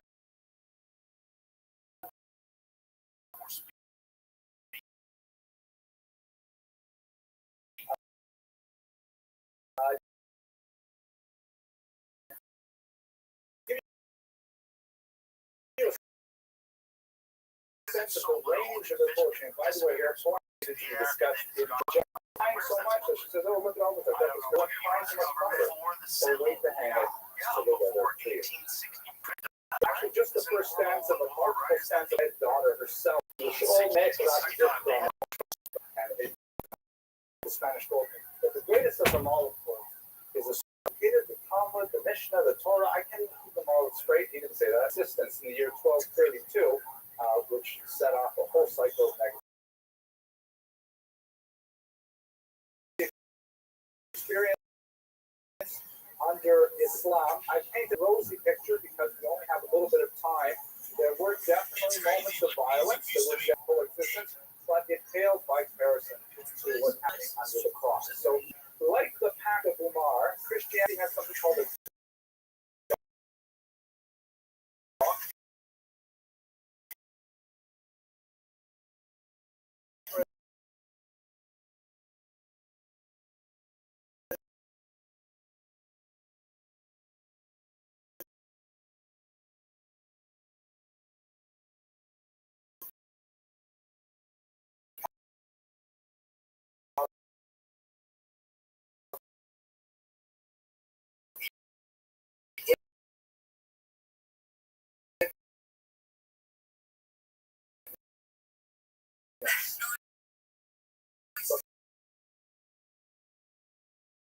because Christianity is so much closer,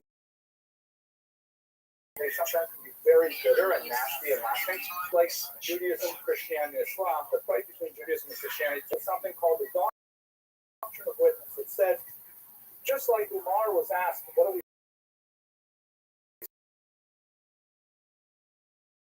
supposed to do? What are the rights and privileges of Jews? He said, to the Jewish people now. Christianity is now the state religion. The Roman Jews are now the minority. We have them. What should we do with them? He said, first of all, slay them not. We should not kill them all. With Baruch Hashem, we have to thank St. Augustine for that. He said there is a place in Christian society for Jews. What is that place? Or has to say, man, we should have gone with the VA. I mean, we should have gone with the first one. Now we can really confirm that, yes, this is in fact the Messiah. That's the witness testifying that Jews are. So what that meant, should be allowed to practice under Islam with the Pact, but they should not be destroyed. Forced baptism was technically was contrary to church practice. Now that meant there was that though, because what happens if? Well, there's another aspect of witness I should mention, that even before the second coming, Jews are supposed to witness in their abject and depressed state that this is what happens to people who reject the Messiah. Right? As long as we are hoping and sad,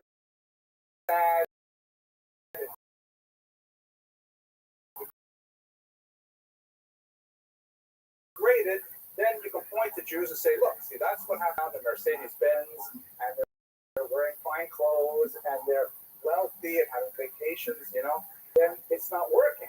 And so therefore, one of the ambiguities that was present in the Doctrine and Witnesses, there was a forced humiliation of Jews in all kinds of different contexts. Sometimes it was like the head of the Jewish community would have to present himself on Easter to the mayor of the town for a ritual slap in the face. Sometimes it was forced sermons. But perhaps the most common element was in the Fourth Lateral Council of 1215, Jews were required to wear a humiliating distinguishing badge.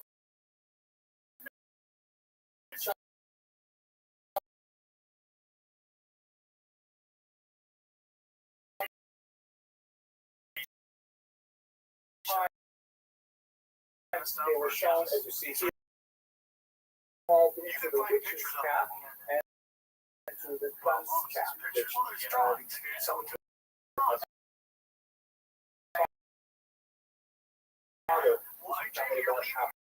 goes back to this Jewish hat that Jews to the humiliation. Usually yellow, sometimes red. There are variations. There are ways that it is. Sometimes it's more lenient. You can put your way out. But just an example of the humiliation. A lot of it has to do with economics. Because there's a strange loophole law of Rothschild, which says that Christians, other Christians, are charged interest.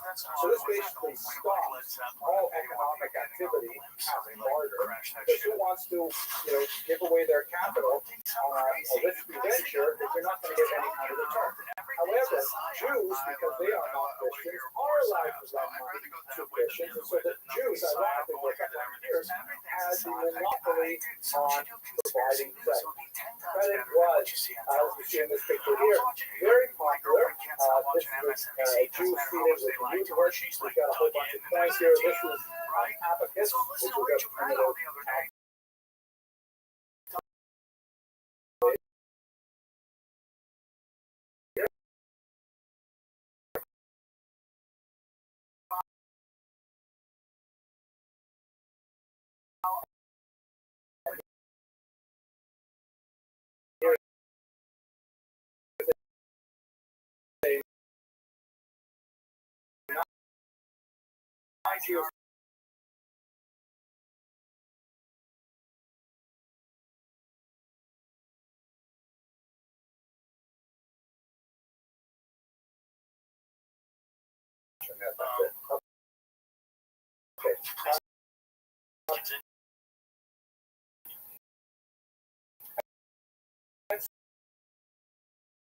So there was there's this widespread thing that came out they couldn't own land. In reality, most for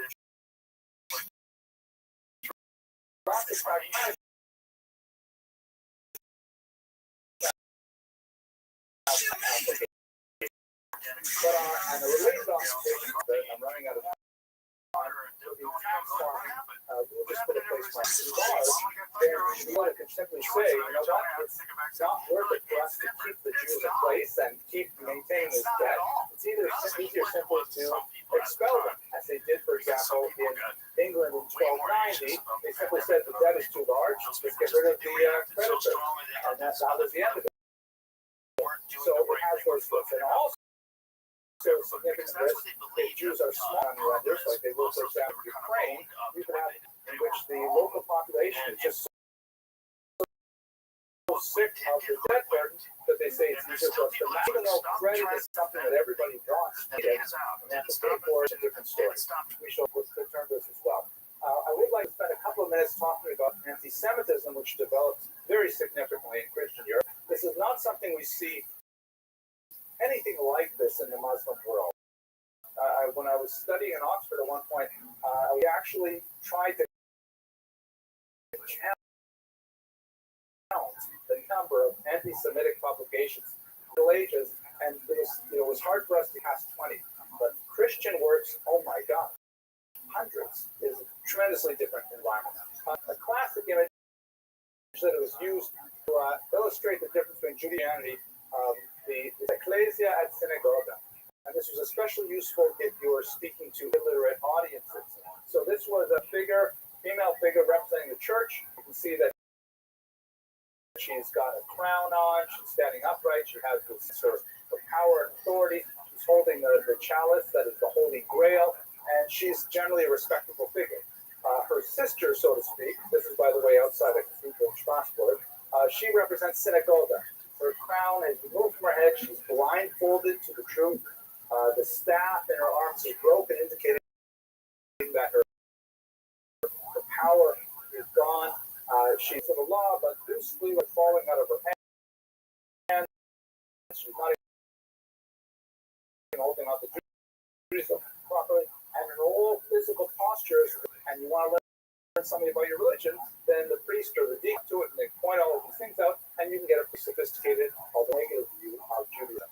This image of the chief church of synagogue, there are literally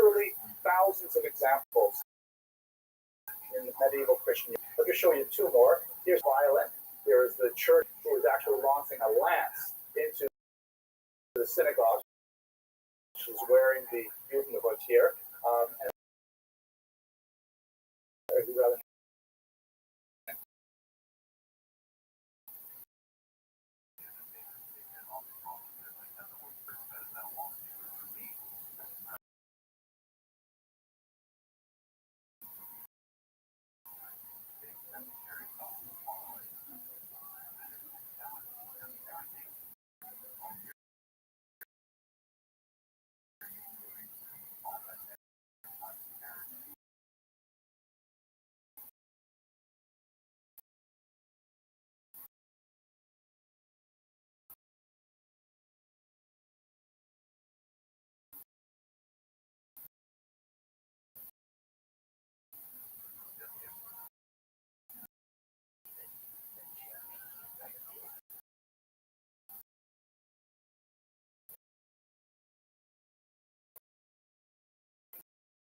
I'm Rabbi Rothschild. How are you?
Excellent.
Very well.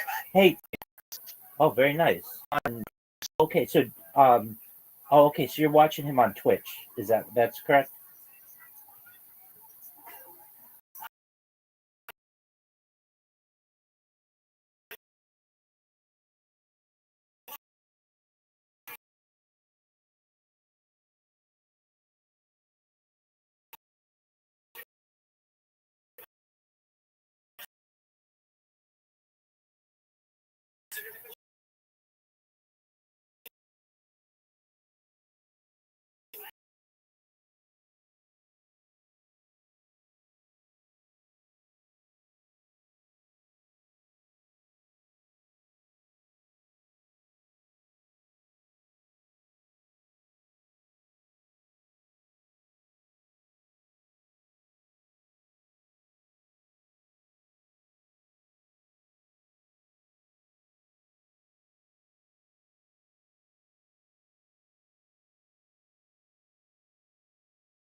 Michael, where'd you come from? Where'd you go?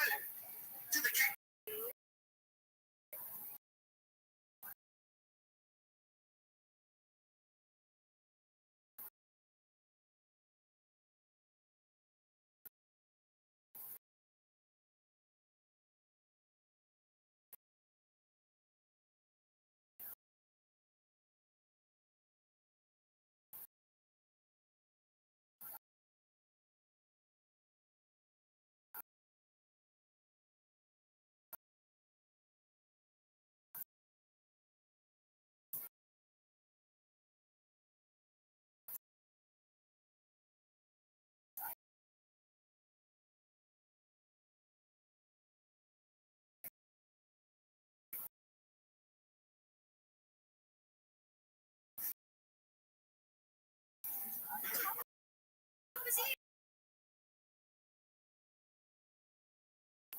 Shout out to the lady and the dude.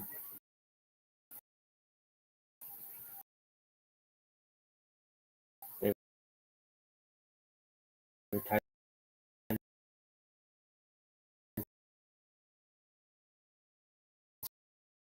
Foot.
favorites from this good. This is a stained glass upright stack over the lava, holding on to the things from heaven, towards the top of her skull, knocking off her crown. It's hard to imagine a more negative statement of another.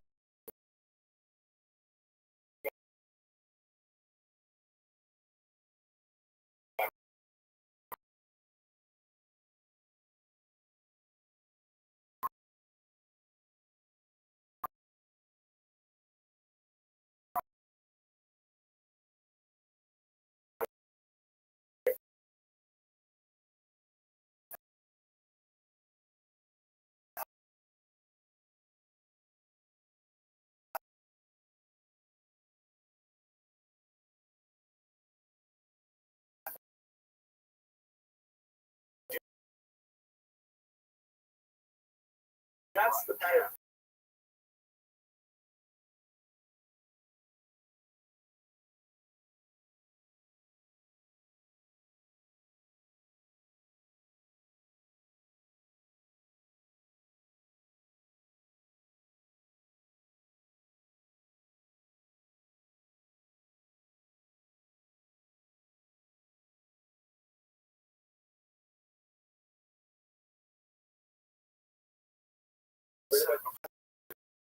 I'm a trend in 1479, a child who was, unfortunately, we have to get to the Spanish Inquisition. But a similar thing was the desecration of the host.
Torture.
And this is referring to a host of. Okay.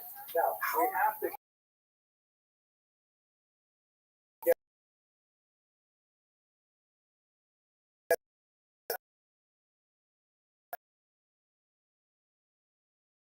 to the Spanish Inquisition. I hope you will forgive me if I go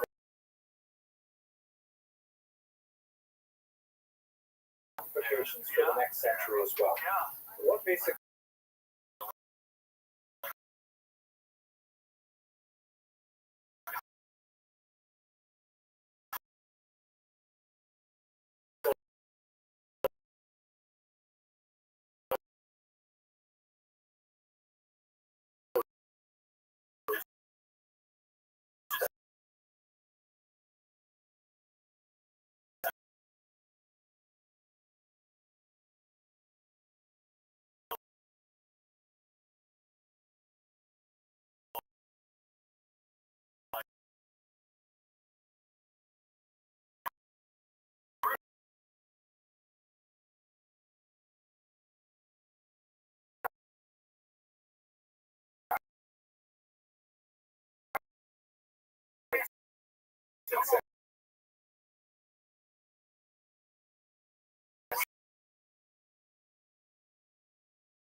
Surely under St. Augustine, this is prohibited behavior, but nevertheless, I wasn't entirely sure what to do with them either. But here's the trick. They ended up having tremendous social mobility.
positions of authority. And we see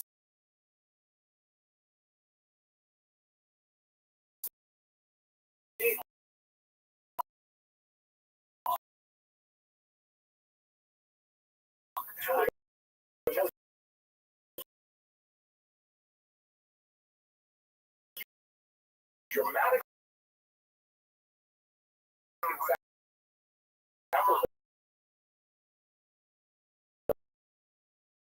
of it.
Not an especially large amount. Half of this, we'll just go for a second. You see that the most natural route we just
fled Spanish, because, for example,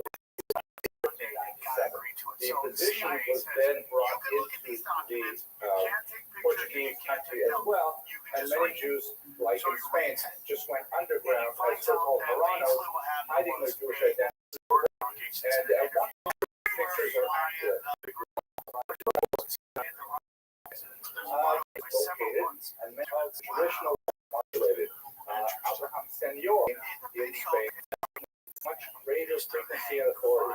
Rabbbi notes also a story is very tragic, situating Judaism under these incredibly difficult circumstances. We have a lot of documentation of women, particularly which taken before the Inquisition, who describe that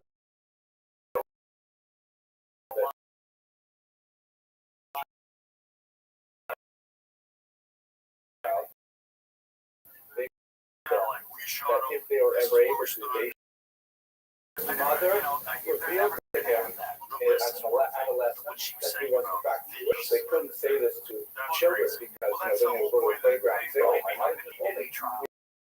He actually liked the birth tradition afterwards, and that was the Inquisition.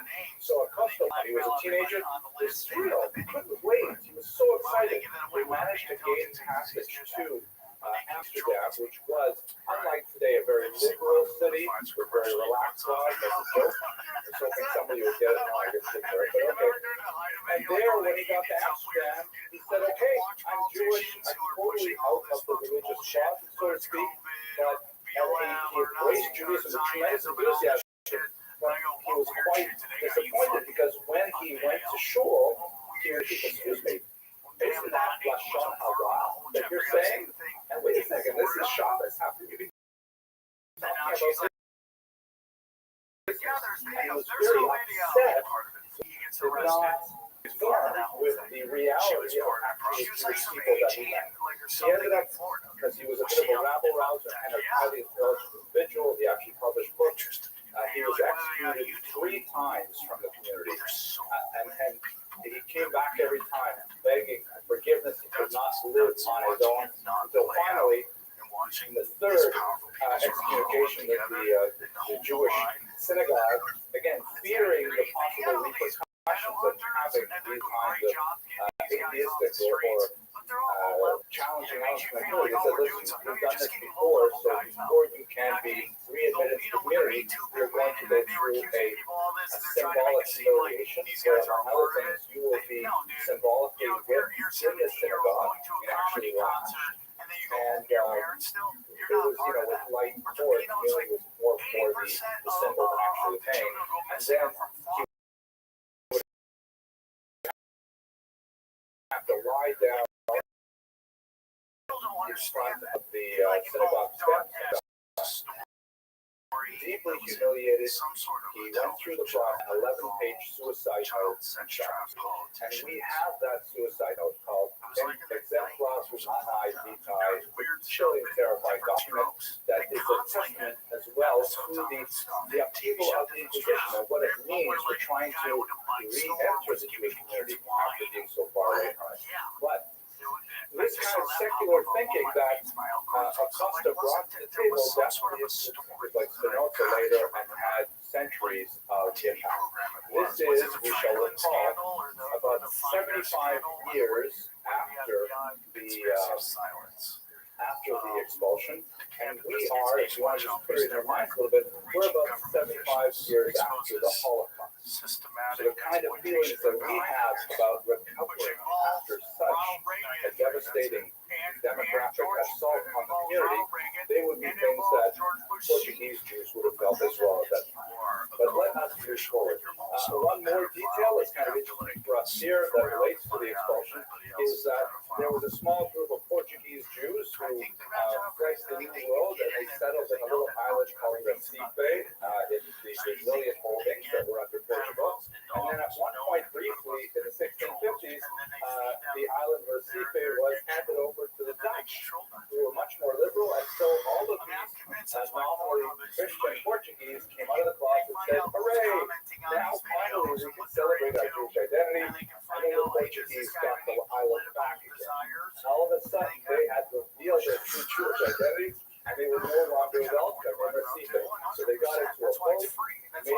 to another Dutch territory to New Amsterdam, and they landed in Manhattan Island, and that's how we got the first Jews here in New York. You can see there's a straight line drawn straight to us, and in fact, there's us right now.